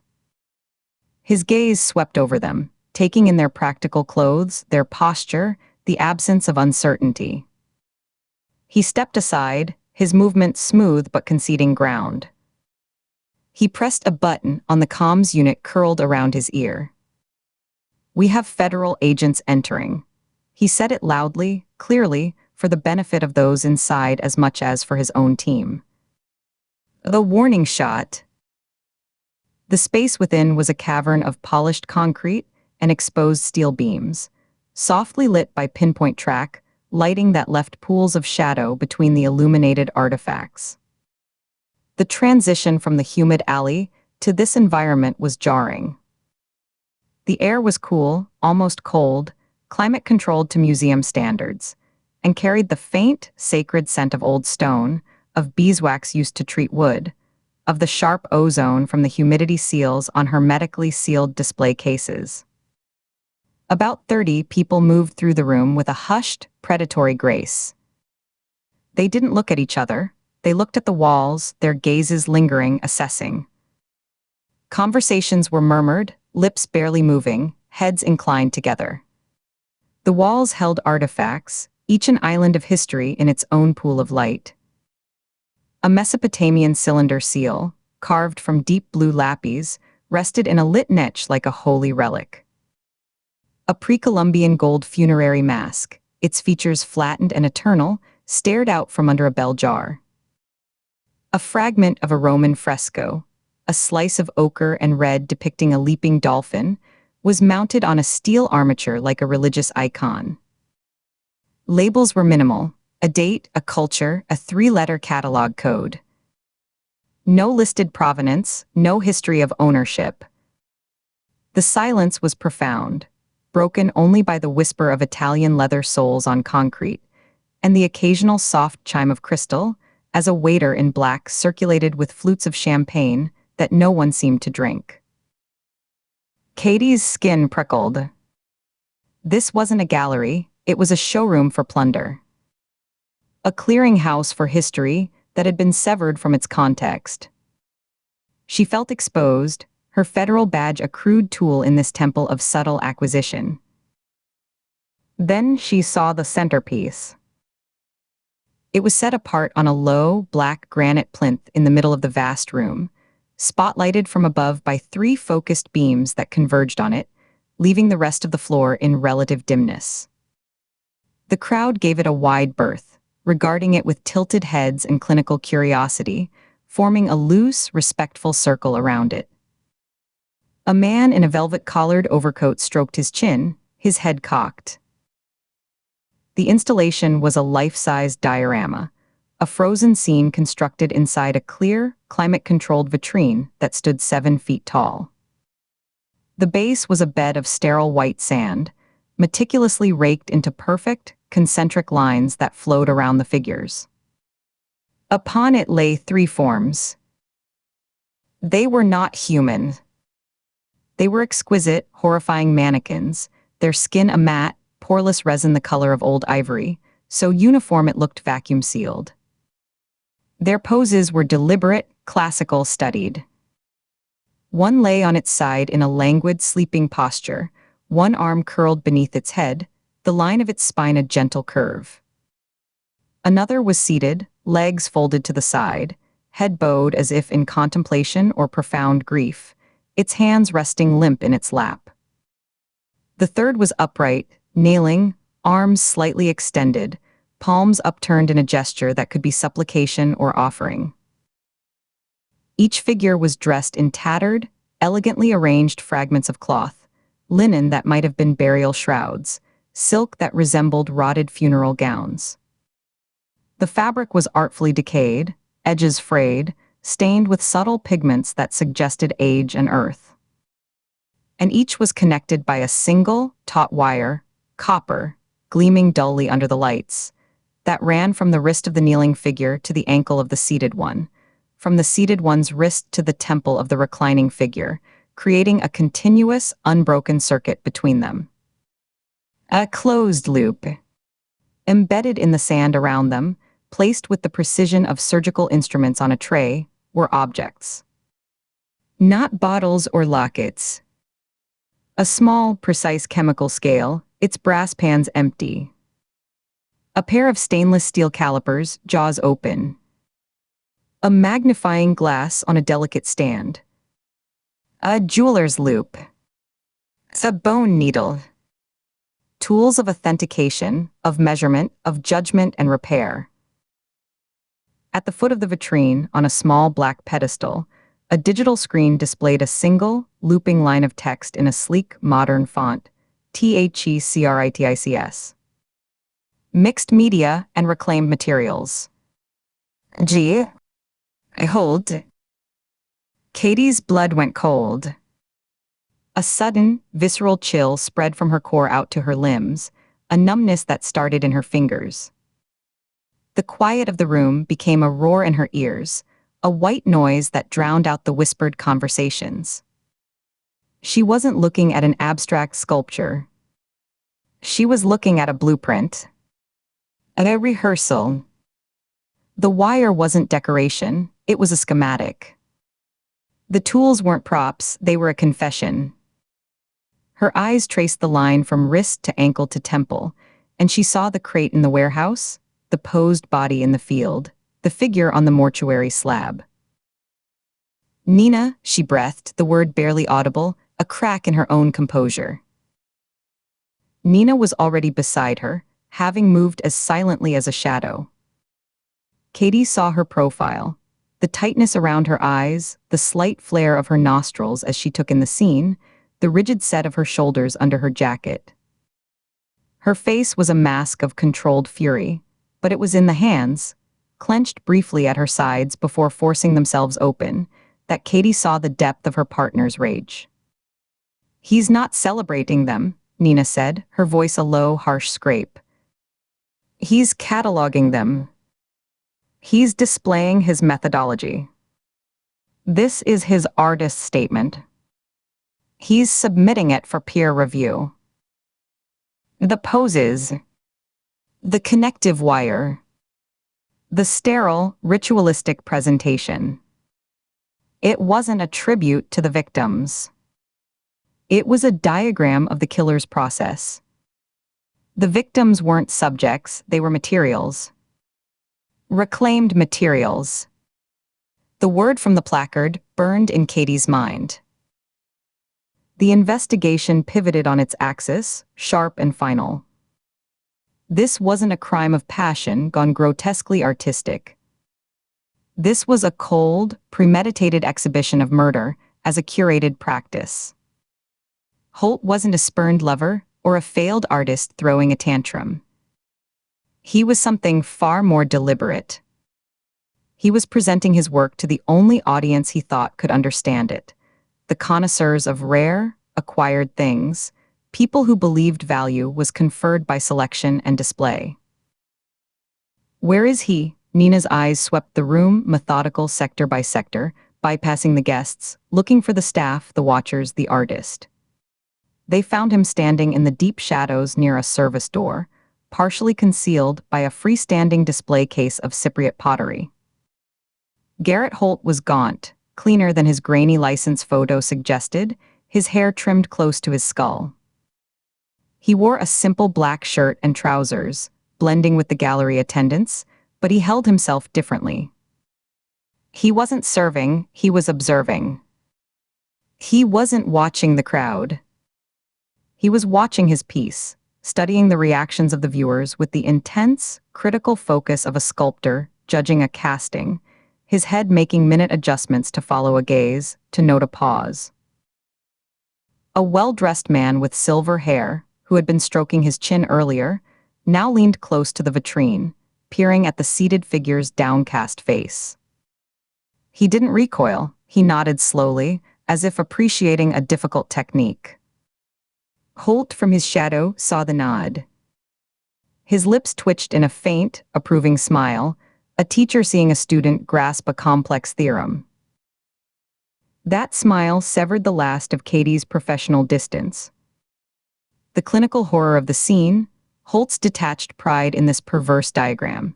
It crystallized the suspect in her mind from a name on a board into the architect of the horrors they'd witnessed. He wasn't just a person of interest. He was the source. The chill in her veins turned to a sharp, clear anger. The FBI. Garrett Holt, do not move. Nina's command shattered the curated silence like a gunshot. It wasn't a shout, it was a declaration, flat and hard, that echoed off the concrete walls. Heads snapped up. The room froze, a tableau of startled privilege. The man with the champagne flute halted it halfway to his lips. The silver-haired collector straightened up from the vitrine, his expression shifting from contemplation to affront. Holt turned. His movement was unhurried, almost languid. His eyes found the agents, and for a second there was no panic, no fury. There was only a flash of profound irritation. The critic interrupted, the symphony cut off before the crescendo. Then it was gone, wiped clean, replaced by a flat, empty calm. He took a deliberate step backward toward the service door, his hand rising to push it open. Katie was already moving, cutting across the room on a diagonal, her practical shoes loud and purposeful on the concrete, breaking the spell of quiet. Stop right there, Holt. The silver-haired collector stepped into her path, his face flushed with indignation. See here, what is the meaning of this? This is a private viewing. You can't just... Katie didn't break stride. She sidestepped him with a fluid shift of her weight, her focus locked on Holt, who had his hand on the door's push bar. The FBI. You are under arrest. She was close now, 10 feet away. He pushed the door open, a slice of harsh fluorescent light from the corridor beyond cutting into the gallery's gloom, and slipped into the darkness. Nina was right behind Katie. Secure the room. No one leaves, she shouted over her shoulder to the tuxedoed security man, who now looked utterly lost, his hand hovering near his own comms unit, unsure of which protocol applied. Then they were through the door, into a stark, concrete service corridor lit by buzzing fluorescent tubes that cast a sickly greenish light. Holt was running, a spectral figure in black, his footsteps slapping against the concrete. He rounded a corner ahead, disappearing from view. They pursued, the sound of their own footfalls echoing back at them, loud in the narrow space. The corridor smelled of industrial cleaner and damp concrete. It ended at a heavy metal fire door with a horizontal push bar. Holt hit it at a run, bursting out into a dimly lit loading dock alley. The humid night air hit them like a wall after the gallery's chill, thick and smelling of diesel and rotting garbage. Holt stumbled on the cracked asphalt, his dress shoes slipping, but he regained his balance and sprinted toward the chain-link fence that marked the alley's end, maybe 50 yards away. Holt. It's over, Katie yelled, her voice raw. She poured on speed, her legs pumping, the alley a blur of dumpsters and stained brick. He reached the fence, his thin fingers scrambling for purchase on the diamond-shaped links, his foot finding a crossbar. He began to haul himself up. Nina didn't yell. She simply closed the distance with a relentless, athletic drive, eating up the asphalt. As Holt got his chest to the top of the fence, she grabbed the back of his belt and a handful of his shirt, yanking him backward with all her weight. He came down hard, landing on his side on the asphalt with a grunt of expelled air, the wind knocked out of him. He rolled onto his back, gasping, and Katie saw the glint in his hand. Not a knife, but a sharp, pointed awl, a tool from his installation kit, its wooden handle worn smooth. He slashed wildly at Nina's legs as she stood over him. Katie was on him. She stomped down on his wrist, her boot heel connecting with bone. The awl skittered away across the asphalt with a metallic chirp. In the next moment, she had her knee in the center of his back, pulling his arms behind him. The fight left him all at once, replaced by a limp, boneless resignation, as if the physical struggle was a vulgar distraction. She snapped the cuffs on, the twin clicks unnaturally loud in the damp alley. As she pulled him to his feet, he turned his head, looking not at her or Nina, but back toward the warehouse door, now a rectangle of golden light in the distance. His face in the alley's gloom was pale, serene, almost wistful. A trickle of blood from a cut on his forehead traced a line down his temple. "They saw it," he whispered, his voice hoarse from the fall. "They understood the composition." Nina holstered her weapon, breathing hard, her hands on her knees for a second. She straightened up, her expression grim. "Yeah. We understand it too. Let's go." Back inside, the gallery was in controlled chaos. The guests had been herded into a corner by two now compliant security guards, their outrage muted into a low, anxious murmur. The silver-haired collector was speaking sharply into a cell phone. Nina coordinated with local Memphis PD units that were now pulling up outside, their blue and red lights painting the street in urgent strokes. Katie stood guard over Holt, who sat on the concrete floor where she'd placed him, his cuffed hands in his lap. He stared at his installation, his eyes tracing the lines of the vitrine as if memorizing it. A forensics team arrived, and Nina pointed them to the vitrine. "The whole thing is evidence. The diorama, the tools, the screen. Everything. Treat it like a crime scene." She watched as an agent began photographing the critics from every angle, the flash popping in the dim room, each burst illuminating the resin figures in a stark, clinical white that made them look even less human. Katie watched Holt watch them. His detachment was absolute. He showed no fear, no anger at his capture. Only a deep, preoccupied focus on the fate of his work. When two uniformed officers finally took him by the arms to lead him out, he went passively, but his head stayed turned toward the vitrine until the service door closed behind him. The processing felt endless. The gallery owner, a slender man with a French accent and palpable terror, produced paperwork that claimed the installation was on loan from a private consortium. The guest list, when finally surrendered, was a roster of shell companies and trust names. By the time Katie and Nina left the warehouse for the Memphis field office, the sky was beginning to light into a dirty gray, the night's events feeling both immediate and strangely distant. The interrogation room in the Memphis field office was a study in gray. Gray walls, gray vinyl floor, gray steel table bolted to the floor, gray tint on the one-way glass. The air conditioning was efficient, silent, and cold enough to raise goosebumps. Garrett Holt sat perfectly still in the hard plastic chair, his bandaged wrist, injured in the fall from the fence, resting on the table. He had said nothing since his arrest, through booking, through fingerprinting. He seemed to be listening to a distant piece of music, his head tilted slightly, his eyes half-lidded. Katie and Nina entered, the door clicking shut with a solid, final sound. Holt's eyes tracked them to their seats, then returned to a fixed point on the blank wall, as if a painting hung there only he could see. "Garrett," Nina began, her tone flat, devoid of the usual interrogation cadence of good cop or bad cop. "This was just cop. I'm Agent Shaw. This is Agent Ford. We've seen your work." The installation tonight was very instructive. No response. His breathing was slow, even, the rise and fall of his chest barely visible under the cheap cotton of the county-issued jumpsuit. Katie sat opposite him, mirroring his stillness.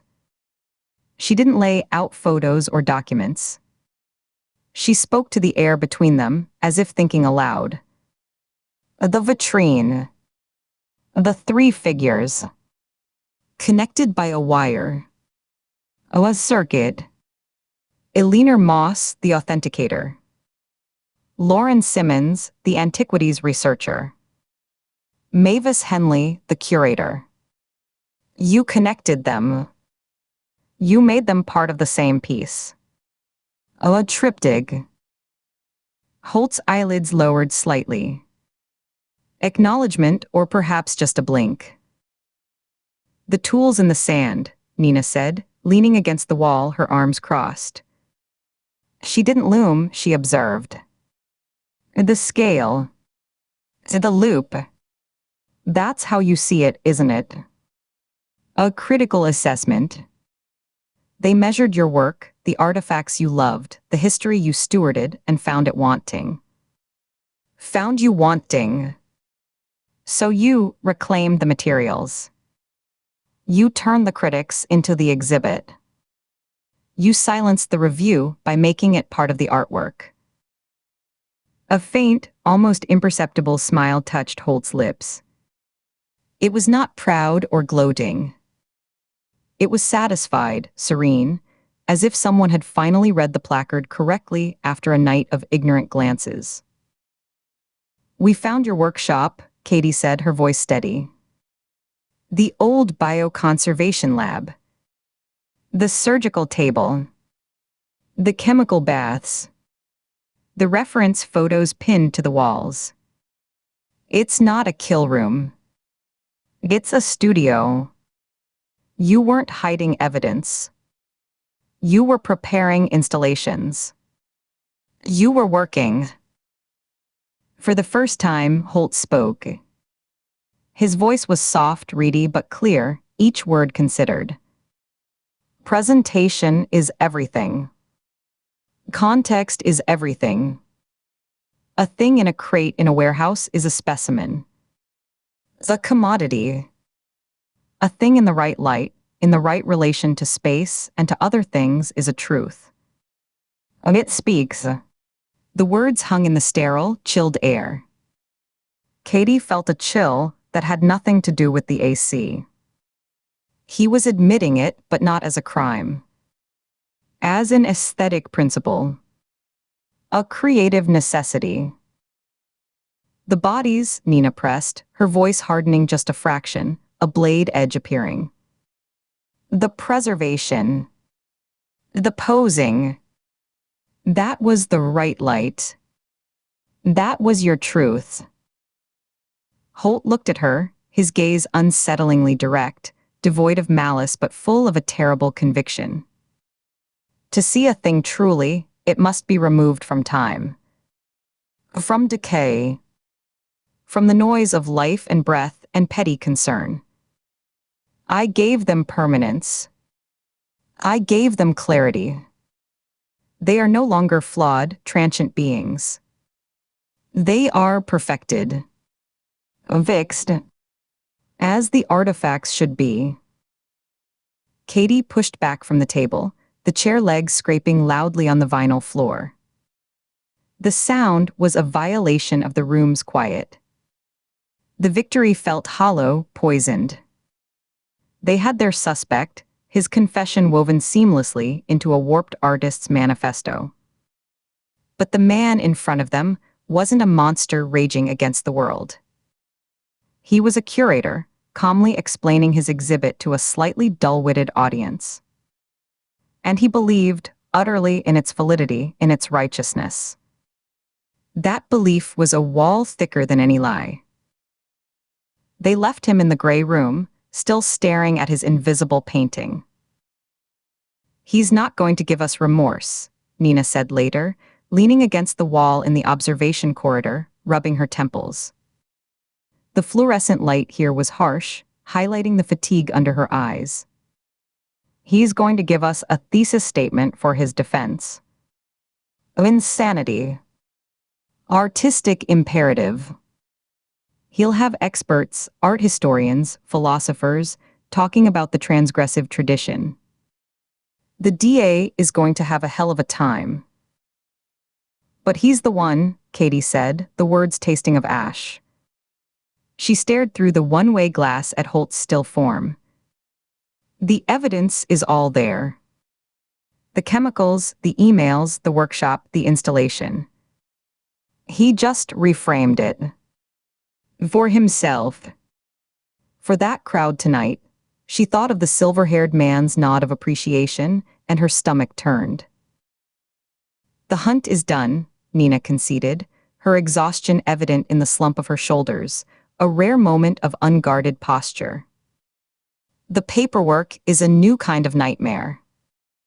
But he's in the box. She managed a tired, grim smile that didn't reach her eyes. 3 days in the Delta, and we're heading home with the bad guy. That still counts, Ford. Even if he thinks he's Picasso. They walked out together into the humid Memphis night, which now felt like a blanket after the interrogation room's chill. The weight of the case was still there, but its nature had changed. It was no longer a puzzle to solve, a pattern to find in the chaos. It was a sickness to catalog, a specimen to pin to a board. The urgency was gone, replaced by a dull, procedural dread. Katie looked up at the starless sky, the glow of the city bleeding into the black, obscuring everything. She didn't feel like celebrating. She felt like she needed a shower, a long one, in water as hot as she could stand. But she followed Nina to the car, the solid thunk of the closing door behind them a tangible, if deeply unsatisfying, end. The engine turned over. Nina put the car in drive. The field office receded in the rearview mirror. It was over. For now. Chapter 21. Chapter 21. Chapter 21. The Checkpoint Tavern was a cave of polished oak and low light, smelling of decades of spilled bourbon, the faint chemical tang of floor cleaner, and the ghost of a million cigarettes smoked before the ban. It was the kind of place where the shadows felt earned, gathering in the corners of the stamped tin, ceiling and pooling under the heavy, scarred bar. A lone man in a rumpled suit nursed a beer on a stool, his shoulders hunched toward a silent phone on the counter. The bartender, a bald man with a tattooed forearm, polished a highball glass with a slow, circular rhythm, his eyes on the muted baseball game flickering on the television mounted in the corner. The commentary was a low, staticky murmur, a stream of meaningless numbers and names. Katie Ford slid into the familiar corner booth, the cracked black leather sighing a protest under her weight. She let her head fall back against the high seat back and closed her eyes for a count of 3, forcing the residual hum of the jet engines, the smell of recycled airplane air, and the clinging memory of Mississippi's wet heat to finally drain from her bones. Mississippi was 1,000 miles and a world of humidity away. Here, in Arlington, the autumn air filtering through the door each time it opened was cool, dry, and beautifully anonymous. Nina Shaw settled opposite, her movements economical and quiet. She placed 2 heavy-bottomed glasses of amber liquid on the table, with a soft, definitive clink. She insisted on this, on a proper drink in their own backyard, in a place that wasn't a chain. No more motel plastic cups, no more acidic diner coffee sloshing in a ceramic mug.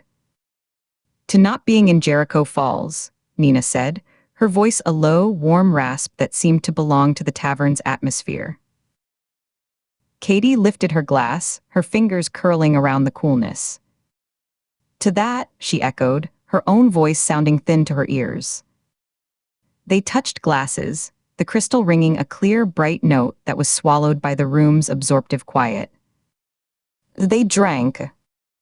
The bourbon was smooth, a slow, spreading fire that traced a path down her throat and bloomed through her chest, beginning to unravel the last tight, stubborn knot between her shoulder blades. For a long moment, they just sat in the comfortable, exhausted silence of the nearly empty bar. Katie watched the condensation bead and slide down the side of her glass. Vance seemed pleased, Katie offered, her finger tracing the smooth, cool rim. It was an opener, a way to test the water of post-case conversation. Vance is pleased when we don't make the front page of the Post, and when the congressional liaison doesn't have to field angry calls from a senator's office. Nina corrected, a faint, knowing smile touching the corners of her lips. She took another sip, her eyes scanning the room with habitual professional ease before settling back on Katie. But yes, it was clean work. For once. They had debriefed for 3 solid hours in the director's office, the late afternoon sun cutting a sharp, dusty bar across the expanse of his tidy desk, illuminating motes of dust dancing in the air. The formal story had been crafted, sanded smooth, and varnished for official consumption. The paperwork, warrant applications, evidence logs, interagency memos, was a stack 2 inches thick on the corner of Vance's desk, a tangible monument to the bureaucratic conclusion. It was done. The narrative was clear, logical, and fit the facts. A brilliant, damaged collector, Garrett Holt, had conceived a grand, perverse artistic vision born of narcissistic rage and aesthetic contempt. He had recruited Sarah Vance, a disillusioned and ethically unmoored conservator, to help him execute it. She was the architect, the true believer with a philosopher's cold rationale. He was the instrument, the skilled, obsessive hand. They had found each other in the same dark corner of obsession, each reflecting and amplifying the other's pathology. It was Sarah who had shaped him, who had provided the intellectual and philosophical framework for his rage, turning his fastidious collector's disdain into a deadly crusade for purity. Holt had been the manifestation of her vision, not the other way around. The work was finished because the vision had been fulfilled, the final diorama unveiled and then seized. Yet, the silence in the tavern felt profoundly different from the strained silences in the Jericho Falls motel room or the tense quiet of the rental car driving through the Delta night. This was a pause, a held breath after exertion, not a siege. Nina finished her drink in one last swallow, the ice cubes clinking, and caught the bartender's eye with a slight lift of her chin. She held up 2 fingers. He gave a single, slow nod. She turned her sharp, assessing gaze back to Katie. Enough. No more shop talk for tonight. That's an order from senior field agent to junior partner. What's left to talk about?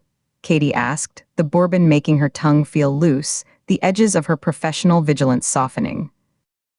She pressed her palms flat against the cool, sticky surface of the table, feeling a ridge of old varnish. You tell me, Nina said, leaning forward slightly, her elbows on the table. The dim light from the wrought iron sconce above them caught the silver streaks in her dark hair. When we got the call to roll south, you weren't at your apartment. You were wearing actual civilian clothes. I saw them. A sweater. Dark jeans. You even smelled like you actually used perfume, not just soap and gun oil. She paused, letting the observation hang. You were on a lead for Eli, weren't you? Katie felt a flush of warmth creep up her neck, but it was from a different source now. Embarrassment, vulnerability, not anger. She took another sip, using the motion to look down into her glass. I was a social worker who transferred from the Baton Rouge office to a DC administrative role about 5 years back. A name I dug up after hitting another wall in Louisiana. It was a long shot, but I had to try. She remembered the woman's polite, guarded face across a small table in a different, brighter bar. We met for a drink after her shift. She was kind, but she couldn't tell me anything new. Just confirmed the dead ends, the purged files, the systemic black hole. She said she was sorry. Then my phone buzzed on the table. Jericho Falls. Your text. And you left, Nina stated, her tone neutral. I left, Katie confirmed, the memory sharp. She'd excused herself, seen the flicker of understanding and relief in the social worker's eyes, and stepped back into the persona that always fit, even when it chafed. I paid the tab and was in my car within 90 seconds. Nina's fresh drinks arrived, the bartender setting them down without a word. She pushed one toward Katie. Any other threads to pull on that front? Anything she said that's worth a follow-up call? Katie swirled the bourbon, watching the viscous liquid coat the glass and then slide back down in slow, syrupy legs. No. It's cold again. Stone cold, she looked up, meeting Nina's gaze. It felt like being shown a door you already know is locked before you even touch the handle. You stand there, you look at it, but you don't waste the energy trying the knob. You just turn around. She paused, the thought connecting to a deeper, older wire of memory. My brother Eli, before things got really bad and he slipped away, he used to say I was building a life out of someday boxes. Things you pack away neatly for a future that never quite arrives. He'd find my old sketchbooks from a community college class I never finished, a recipe for gumbo I'd clipped from a magazine, a brochure for a hiking trail out in Shenandoah, just shake his head and say, "Another one for the someday stack, Katie girl." He was probably right. Nina studied her for a long, quiet moment, her expression unreadable but intensely focused. The baseball game cut to a commercial, the sudden burst of jangly music then receding. "Bukowski," she said finally. "What?" "Charles Bukowski. The poet. The drunk." He said something about how the problem with the world is that the intelligent people are full of doubt and the stupid ones are full of confidence. Nina's mouth quirked. "You're doubting. Doubting the search, doubting the boxes. You should keep looking for him." Katie laughed, a short, surprised sound that felt strange in her own throat. "Since when do you quote beat poets, Nina?" "Since always." He understood miserable, self-sabotaging bastards. Had an eye for the grift and the gutter. Nina took a long drink, her throat working. "But he's wrong about one thing. In our particular line of work, the doubt isn't a flaw. It's the tripwire. It's what keeps you alive. You let certainty in, that's when you miss the slight hesitation in a subject's story, the inconsistent tread pattern, the tiny detail that doesn't fit. That's when you get you or someone else killed." She leaned back, her face half in shadow, the lines around her eyes and mouth seeming deeper in the low light. "You asked me once, back in that Swamptown bullpen with the leaking ceiling, about my password. And Alfie." The shift was so abrupt, so personal, it took Katie a full second to catch up. She had asked, weeks ago, a passing curiosity born of fatigue, when Nina had leaned over to log into a terminal at the Jericho Falls Sheriff's Department. The word had flashed on the screen for a second. Katie had mumbled, "Alfie." Like the old movie, Nina had just given a non-committal grunt and gotten to work. Katie hadn't expected it to ever be answered, had filed it away as one of Nina's many opaque details. "You don't have to," she started, an automatic courtesy. "It's not a name," Nina said, cutting her off cleanly. Her voice had gone flat, stripped of its usual layered inflections of irony and command. It was just sound, delivering data. "It's a license plate. Alabama Foxtrot India Echo. FI 223. The tavern's ambient noise, the murmur of the TV, the clink of the bartender's glass, the distant hiss of the draft tap, seemed to recede, pushed back by the weight of Nina's tone. Katie put her glass down carefully, the bass making a soft thunk on the wood. My former partner. Marcus fell, Nina continued. Her eyes were fixed on a point somewhere past Katie's shoulder, looking at the dark wood paneling as if it were a screen. We were close. Too close, probably. Young, stupid, thought we were going to fix the world one case at a time with a badge, a good conviction rate, and sheer fucking will. He was running a low-level informant in a biker gang case outside Mobile. A meth distribution network with tentacles into 3 states. She took a slow breath, her chest rising and falling once. The meat went bad. Or it was designed to go bad from the start. They shot him twice in the chest at close range, dumped his body in the trunk of his own government sedan, and pushed the whole thing into a flooded limestone quarry. Katie's breath caught in her throat. She said nothing, her hands still on the table. She didn't dare move. They found the car 3 days later, after the informant, scared shitless, finally talked. A recovery team went down.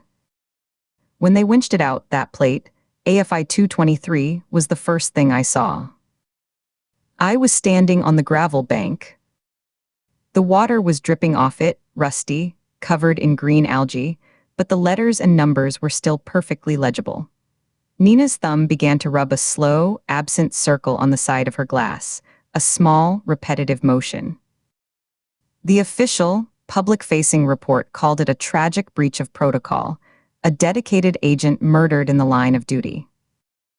The internal affairs report, the one that didn't go in his personnel file, said he'd been leaking investigative information to the gang for months. He'd gotten in too deep, started taking their money for protection, and the meat was a setup to eliminate a liability. He wasn't a victim of the job, Katie. He was a casualty of his own corruption. The job just provided the bullet and the venue. She finally looked at Katie, her gaze direct and unbearably heavy, as if she were handing her a physical object made of lead. I use that plate every single day because I need to remember that this job, this thing we do, it doesn't just take from the victims and their families. It takes from us. It takes our time, our relationships, our trust. It takes, and sometimes what it takes, it doesn't give back. And sometimes, what it reveals about the people you trusted, the people you would have taken a bullet for, that can hollow you out worse than any physical loss. She paused, her jaw tightening almost imperceptibly. Marcus was my partner. For 4 years. I thought I knew him. And the job, the aftermath, showed me who he really was. It showed me I hadn't known him at all. She took another slow, deliberate breath, and Katie could see the professional armor visibly reassembling itself, piece by piece. The slight straightening of the spine, the hardening of the gaze, the subtle shift from a woman sharing a memory to an agent delivering a lesson. I'm telling you this not to scare you off, Nina said, her voice regaining some of its usual gravel, but to show you the receipt. The itemized bill. You want to let someone in. A friend more than a friend. You think about that receipt. Because the call always comes, Katie. It's midnight, or it's dawn, or it's in the middle of a drink with a social worker. And if you've built something normal, something soft and rooted, that call is a knife. It either cuts you out of that life, or it cuts that life out of you. There's rarely a clean suture. She gestured slightly with her glass. I see you there, doubting, holding back from Marnie, from anyone. Part of me, the part that remembers what a Saturday afternoon without a pager feels like, wants to tell you to stop. To go build something that isn't about loss and absence and dead ends. The other part, the part that's been doing this since you were in grade school, knows that doubt of yours.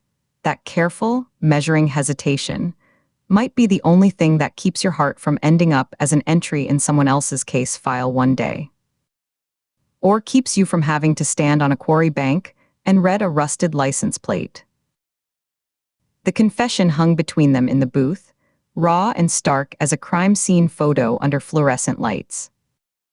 It wasn't a story of enduring love or noble sacrifice, but of a betrayal so foundational it had been metabolized into a structural warning, a load-bearing wall in Nina's psyche. Katie found her voice, which came out rough, unused. "I'm sorry, Nina." I'm sorry." "Don't be," Nina said, the words quick and firm. "It's data. It's a case study.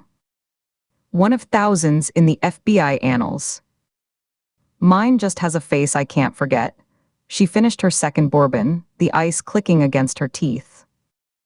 "The point is, you survive this life by knowing the cost, up front and in detail. You don't romanticize it. You don't pretend the sacrifice is noble or poetic. You just do the math every single day. You add up what it gives you, the purpose, the puzzle, the occasional win, and you subtract what it takes. And you decide, consciously, if the balance is worth it. You never let the decision become automatic." The bartender drifted over, a question on his face, but Nina waved him away with a small, firm shake of her head. The moment of shared, unvarnished darkness had passed, receding back into the corners of the booth like the shadows themselves. The normal sounds of the tavern seeped back in. Katie stared into her glass, the ice mostly melted into cloudy whorls. Nina's story was a cold ledger, a balance sheet written in betrayal and grief. But it resonated against something older and more familiar inside her, a tuning fork struck years ago. She thought of Eli's face, not as it was in the last grainy photo she had from his 18th birthday, already guarded, eyes wary, but from years before. She saw him at 12, open-faced, grinning as he teased her, holding a frog he'd caught down by the creek. She saw him at 15, his hands surprisingly steady as he helped patch her skinned knees after a bike crash, blowing on the scraped skin to distract her. She saw him at 17, sitting with her in the harsh light of a hospital emergency room when she'd broken her arm falling out of a tree, his own fear for her hidden behind a steady, ridiculous stream of jokes about her being a clumsy squirrel. He built a life, however fragile and fraught, outside of the someday boxes. He tried to live in the present, even when the present was painful. And then, after their world shattered with their father's conviction, he had vanished into the thin, indifferent air of the foster system, leaving behind only the ghost of his potential and a silence that had shaped her own choices more than any lecture or ambition ever could. Her search for him was a different kind of receipt, one she was still paying on, installments of hope and disappointment drawn from an account that never seemed to grow. Letting someone new in, really in, felt like adding another column to that ledger, another potential loss to the tally, another person who could be taken away by the midnight call. The doubt Nina saw wasn't just professional caution. It was the muscle memory of her brother's empty chair at Thanksgiving, the sound of a phone that never rang on his birthday, the hollow space where his laughter should have been. "So," Nina said, the professional mask settling fully back into place, though her eyes remained softer, less guarded than they had been before the story. She cleared her throat slightly. "Next time you get a real lead on Eli, you chase it down. Don't let the job be the only thing that defines your movements. Just go in knowing what you're holding and what it can cost if you drop it. Or if it's taken." "Understood." Katie nodded, the weight of the words and the weight of her own memories settling deep into a place behind her sternum. "Understood." Nina signaled for the check with a raised finger. Good.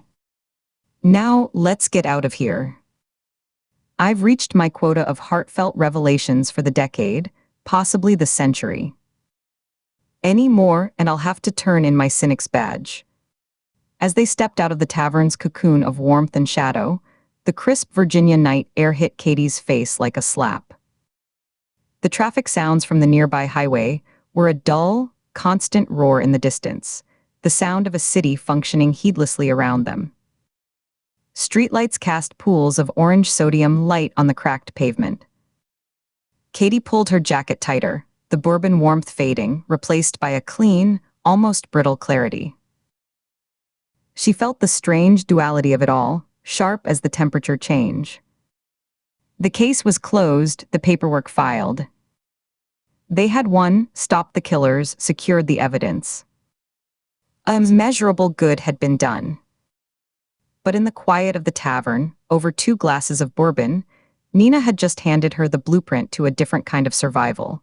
One written in the ink of loss and paid for in advance, with installments of vigilance and emotional austerity.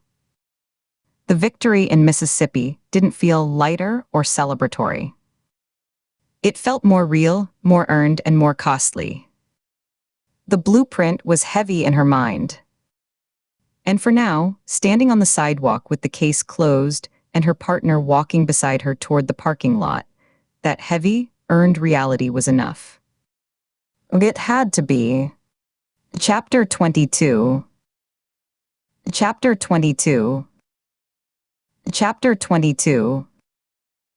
The only sound in the dorm room was the soft, deliberate rustle of archival paper.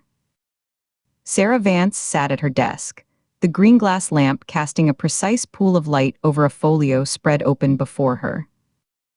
The lamplight gleamed on the polished oak, illuminating motes of dust that drifted like sediment in the still air. It was not a scrapbook of clippings, but a curated collection. A high-resolution print of Garrett Holt, S. Delta Requiem, was affixed with photo corners beside a typed transcript of his artist's statement from the Memphis exhibition.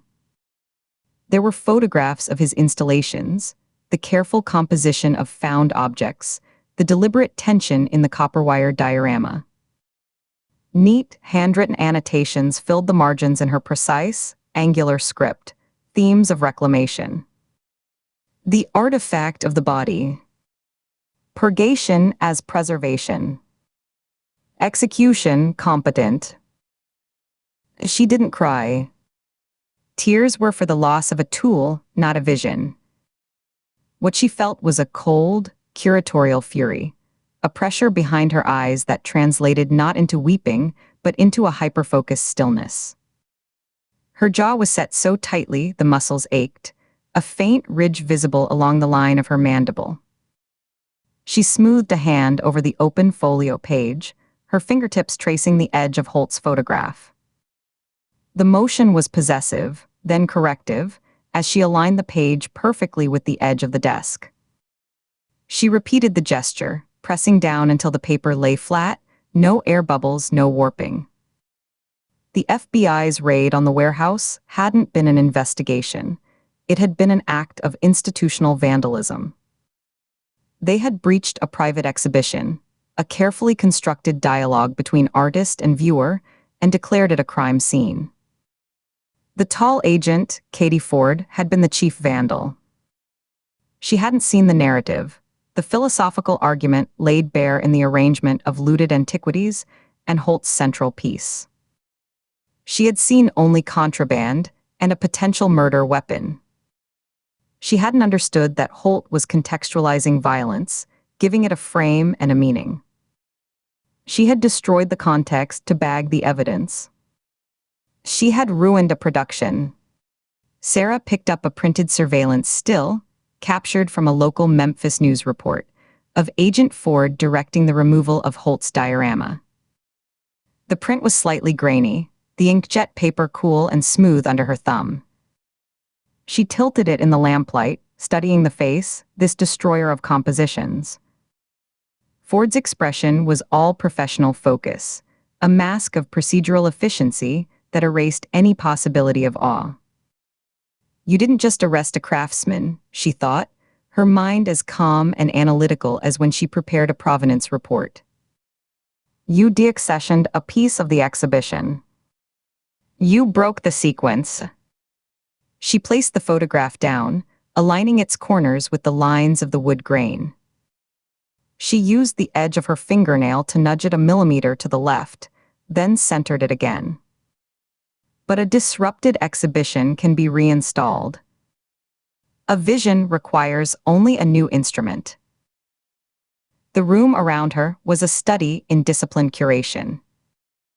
It was a single in the honors dorm of William Carey University, paid for by the Vance family legacy, a name that carried weight in Mississippi courtrooms and boardrooms, a fact that hung in the air like the smell of old money in a bank vault. Textbooks on art history, museum studies, and forensic anthropology shared shelf space with monographs on controversial conservators and radical archivists. Each spine was aligned flush with the edge of the shelf. A thin layer of dust coated the upper surfaces, a testament to objects that were referenced, not merely displayed. A mannequin stood in the corner, draped not in a classmate's discarded sweater, but in a paint-stained denim shirt Garrett had left behind after one of their late-night briefings on aesthetic execution. The shirt hung empty, one cuff turned back precisely 3 inches, a relic of a useful instrument now sequestered. The air smelled of old paper, printer ink, and the faint, sweet chemical scent of the fixative she used on her own charcoal sketches. Beneath it was the underlying dorm smell of industrial cleaner and drywall, a smell she had long ago learned to ignore. The initial, emotional plans, legal appeals, public campaigns, now felt amateurish, the frantic responses of a producer whose lead actor had been arrested, not a strategic director. She had spent the afternoon pacing the 12-foot length of her room, those ideas buzzing uselessly, before being dismissed one by one. Her footsteps had been a soft, rhythmic shush on the low-pile carpet. The institution had sequestered the primary instrument. It would seek to discredit the work's intent, to reclassify the oeuvre as the product of a single madman. They would try to break the narrative. The narrative needed reinforcement. A new, unattributed piece, executed in the same school of thought, would prove the vision's vitality existed independent of the individual craftsman.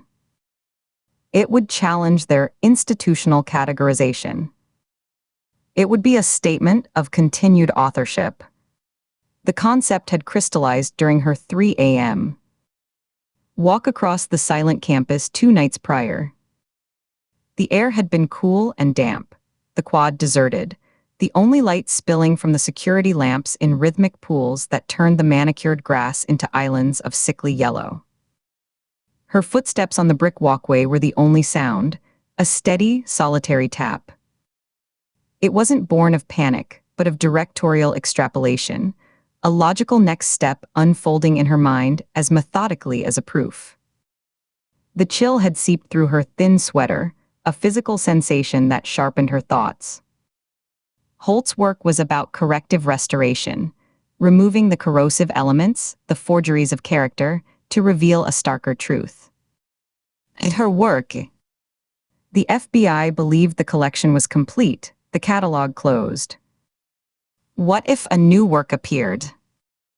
One they couldn't provenance to him. It would destabilize their entire thesis. It would be a peer-reviewed rebuttal published in Blood and Bone. It would be an act of profound curatorship. And it required a specific reagent. She reached for her phone, a matte black device without a case. The surface was cool, slightly textured. Scrolling past muted family group chats and seminar reminders, she found a number labeled H Chem Supply. She desaved it months ago, a relic of a less focused period of research. A Stephen Hayes. He'd been a source, then a specimen of a type. The memory surfaced, crisp and distasteful. A cramped off-campus apartment reeking of weed and stale pizza. a transactional exchange during finals week. He'd sold her Adderall, his fingers brushing hers as he took the cash, his touch lingering just a beat too long. A week later, she'd tried to engage him on Barth's theories of material authenticity versus sentimental value, the same concepts she would later, more successfully, impart to Holt. Hayes had listened for 30 seconds, leaning against his cluttered doorframe, then smirked, his eyes glazing over with contempt.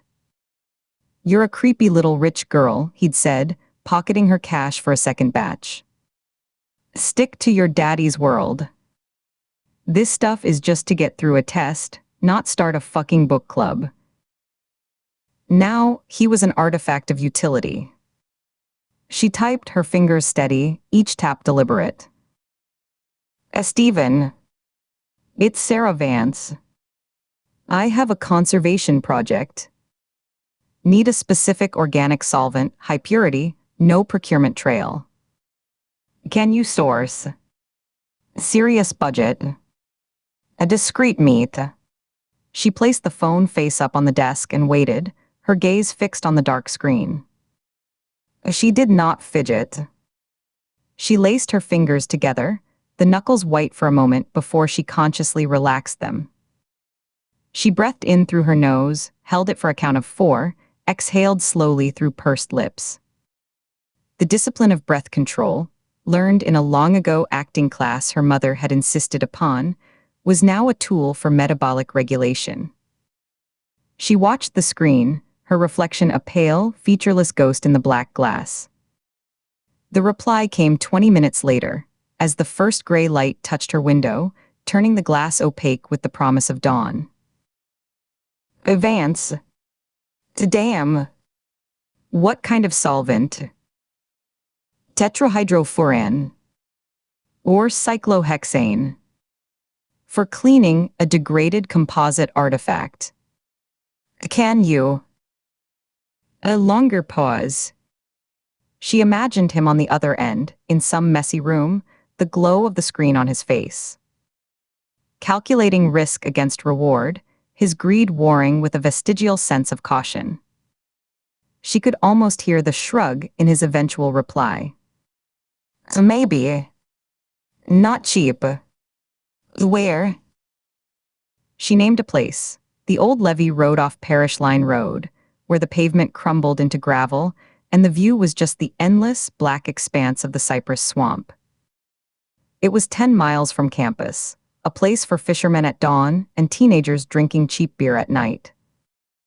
At midnight, it would belong to no one.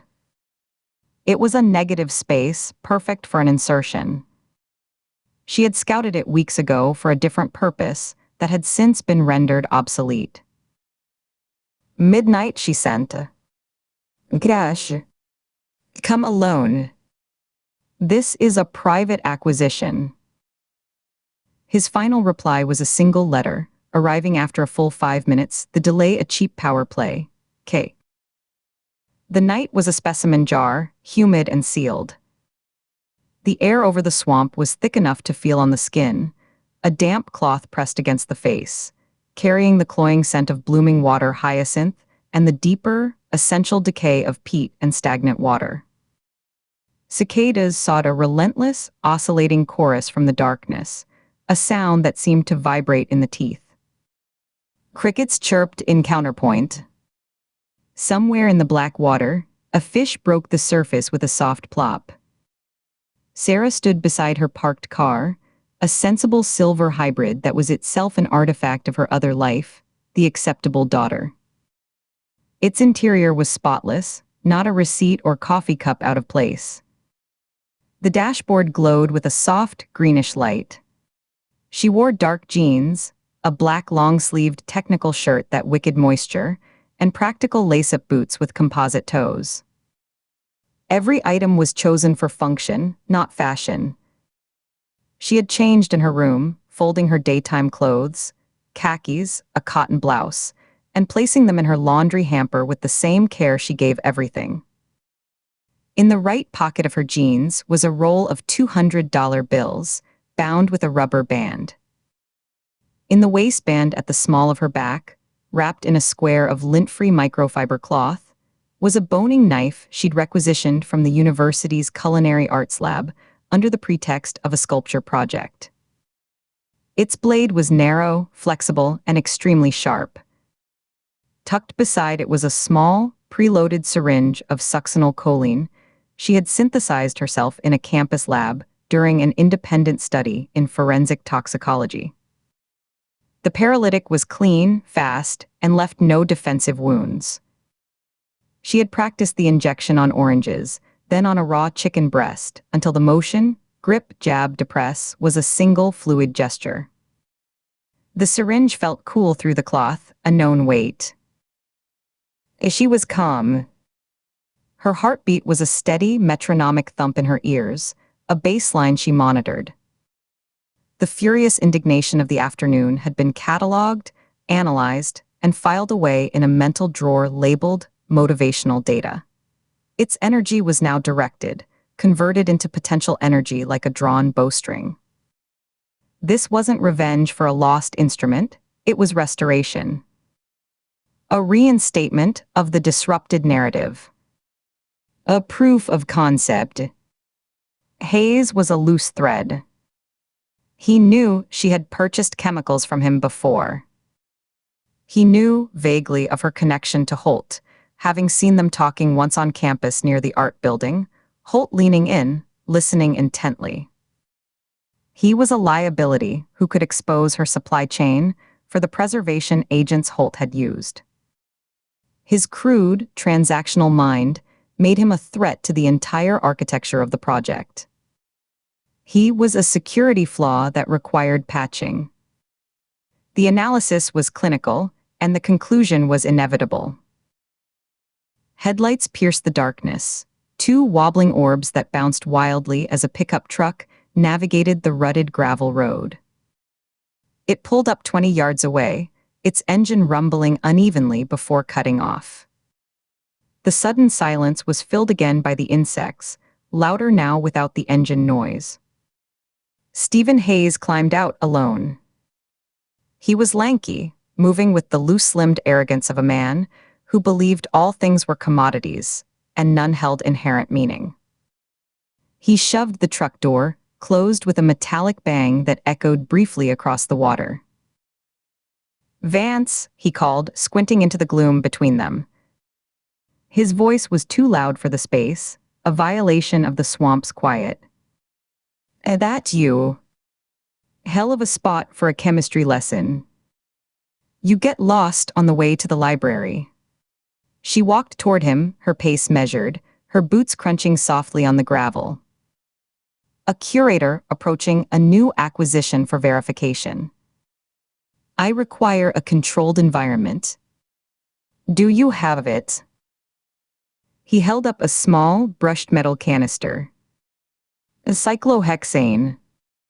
Nasty stuff." "What are you cleaning, a mummy?"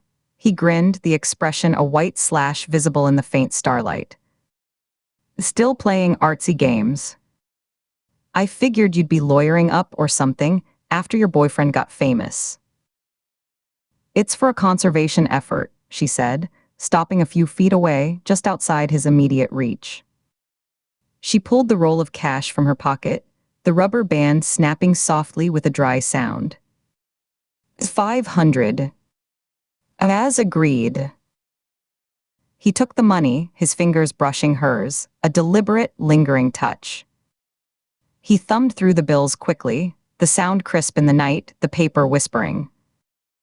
He held them up to the faint light, checking the denominations, before stuffing the wad into the front pocket of his jeans. He held out the canister.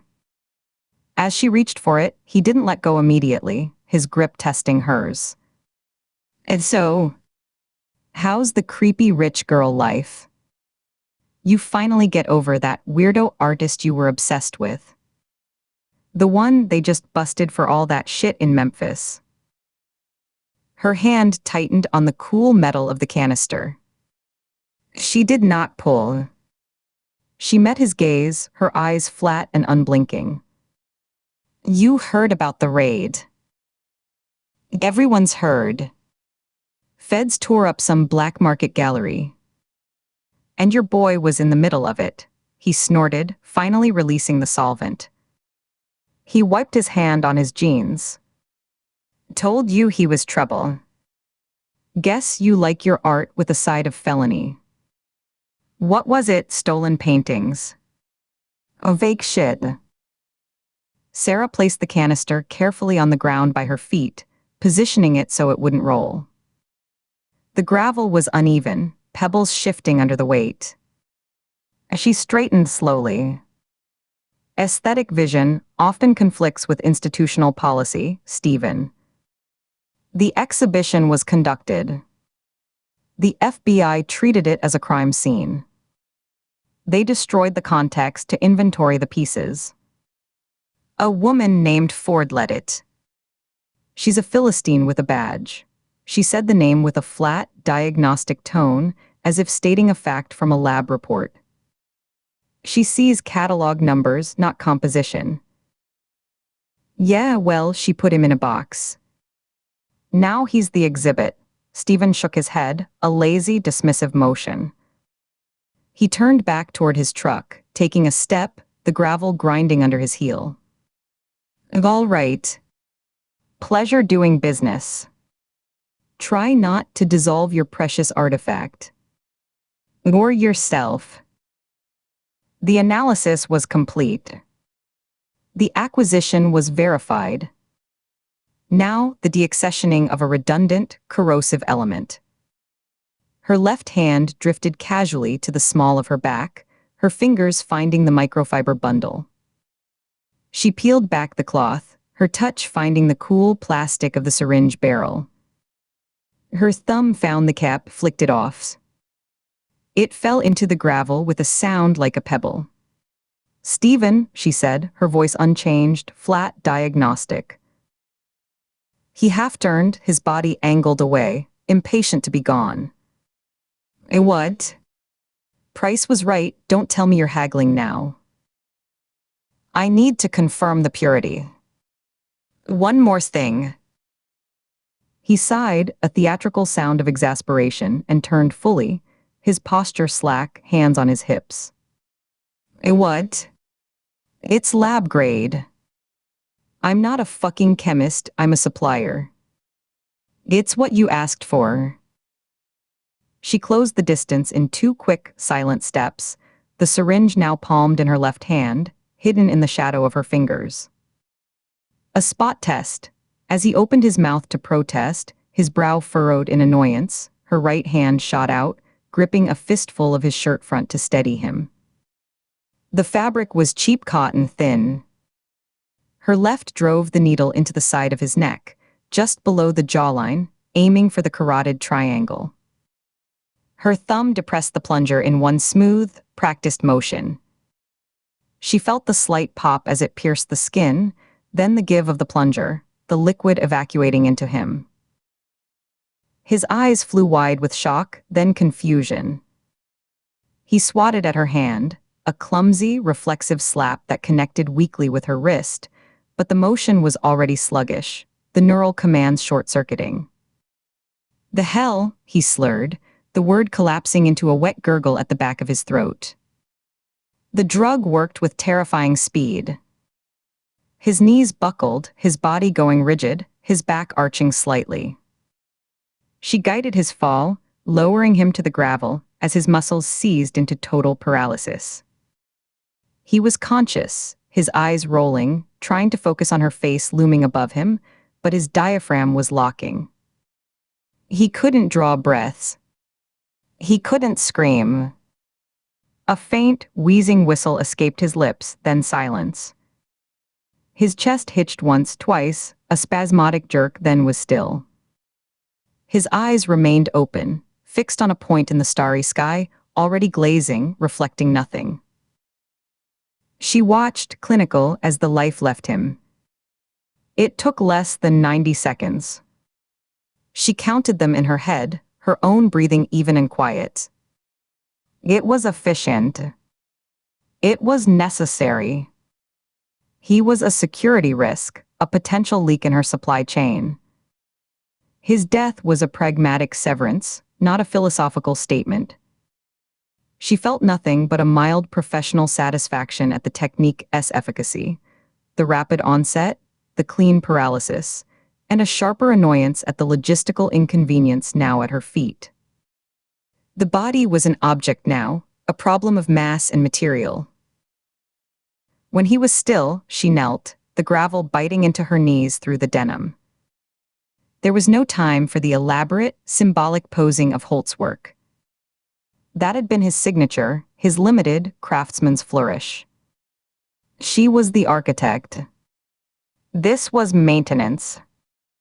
But it still needed to point back to the corpus, to muddy the waters for the FBI, to be a splinter of doubt driven into their tidy narrative. A quick, crude reference would suffice. She worked with haste, her movements economical but precise, annoyed at the crudeness but accepting it as a necessary compromise. Using the boning knife, she made a single, deep incision along the left lateral torso, just below the rib cage. The blade parted fabric and skin with a soft, grating sound, different from cutting the chicken. There was more resistance, a tugging density. It was sloppy, a rushed facsimile of Holt's precise, almost surgical extractions. The edges of the wound gaped unevenly, a ragged line in the dim light. The messiness was a product of haste and inferior subject matter, not inexperience. She viewed it with distaste, a blemish on the record, an error in the catalog, but the primary objective was achieved. Hayes was silenced, and the act would be attributed to Holt's ongoing spree, proving the FBI wrong about the case being closed. She wiped the blade clean on a patch of dew-damp grass at the road's edge, leaving a dark streak on the blades, then wiped it again on the microfiber cloth. She stood, her knees popping softly. She secreted the knife and the empty syringe back into their cloth wrap and into her waistband. The cool plastic pressed against her skin. She looked down at the hastily staged body, a dark shape on the pale gravel. The wound was a black mouth in the gloom. A cold clarity settled over her, a crystalline focus that sharpened the night sounds, the cicadas' scream, the distant groan of a frog, the rustle of something in the reeds. It sharpened the smells, the iron tang of blood now mixing with the swamp decay, the gasoline scent from his truck. Holt had been a talented craftsman, a brush in her hand, but he was replaceable. The vision was hers.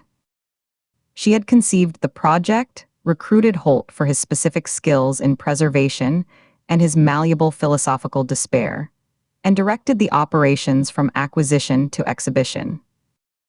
The philosophy was the constant. The institution believed it had contained the entire collection. But the curator was still working. The gallery was merely between shows. She picked up the canister of solvent, its weight satisfying, substantial in her hand. She walked back to her car, opened the passenger door, and placed it carefully on the floor mat, wedging it upright against the seat so it wouldn't tip. She closed the door with a soft, solid thunk. She did not look back as she slid into the driver's seat, the interior light blinking on then off. She started the engine, the sound absurdly normal, a gentle hum in the primordial dark. The headlights swept across the levee, for a moment illuminating the still form on the ground, the pale face, the dark stain on the shirt, then swung away as she turned the car. The tires crunched, finding purchase. She drove back toward the distant, fuzzy halo of city lights, leaving the heavy silence of the levee behind, a silence that now held a new, terrible installation in its permanent collection. In her side mirror, the darkness swallowed everything. Her collection.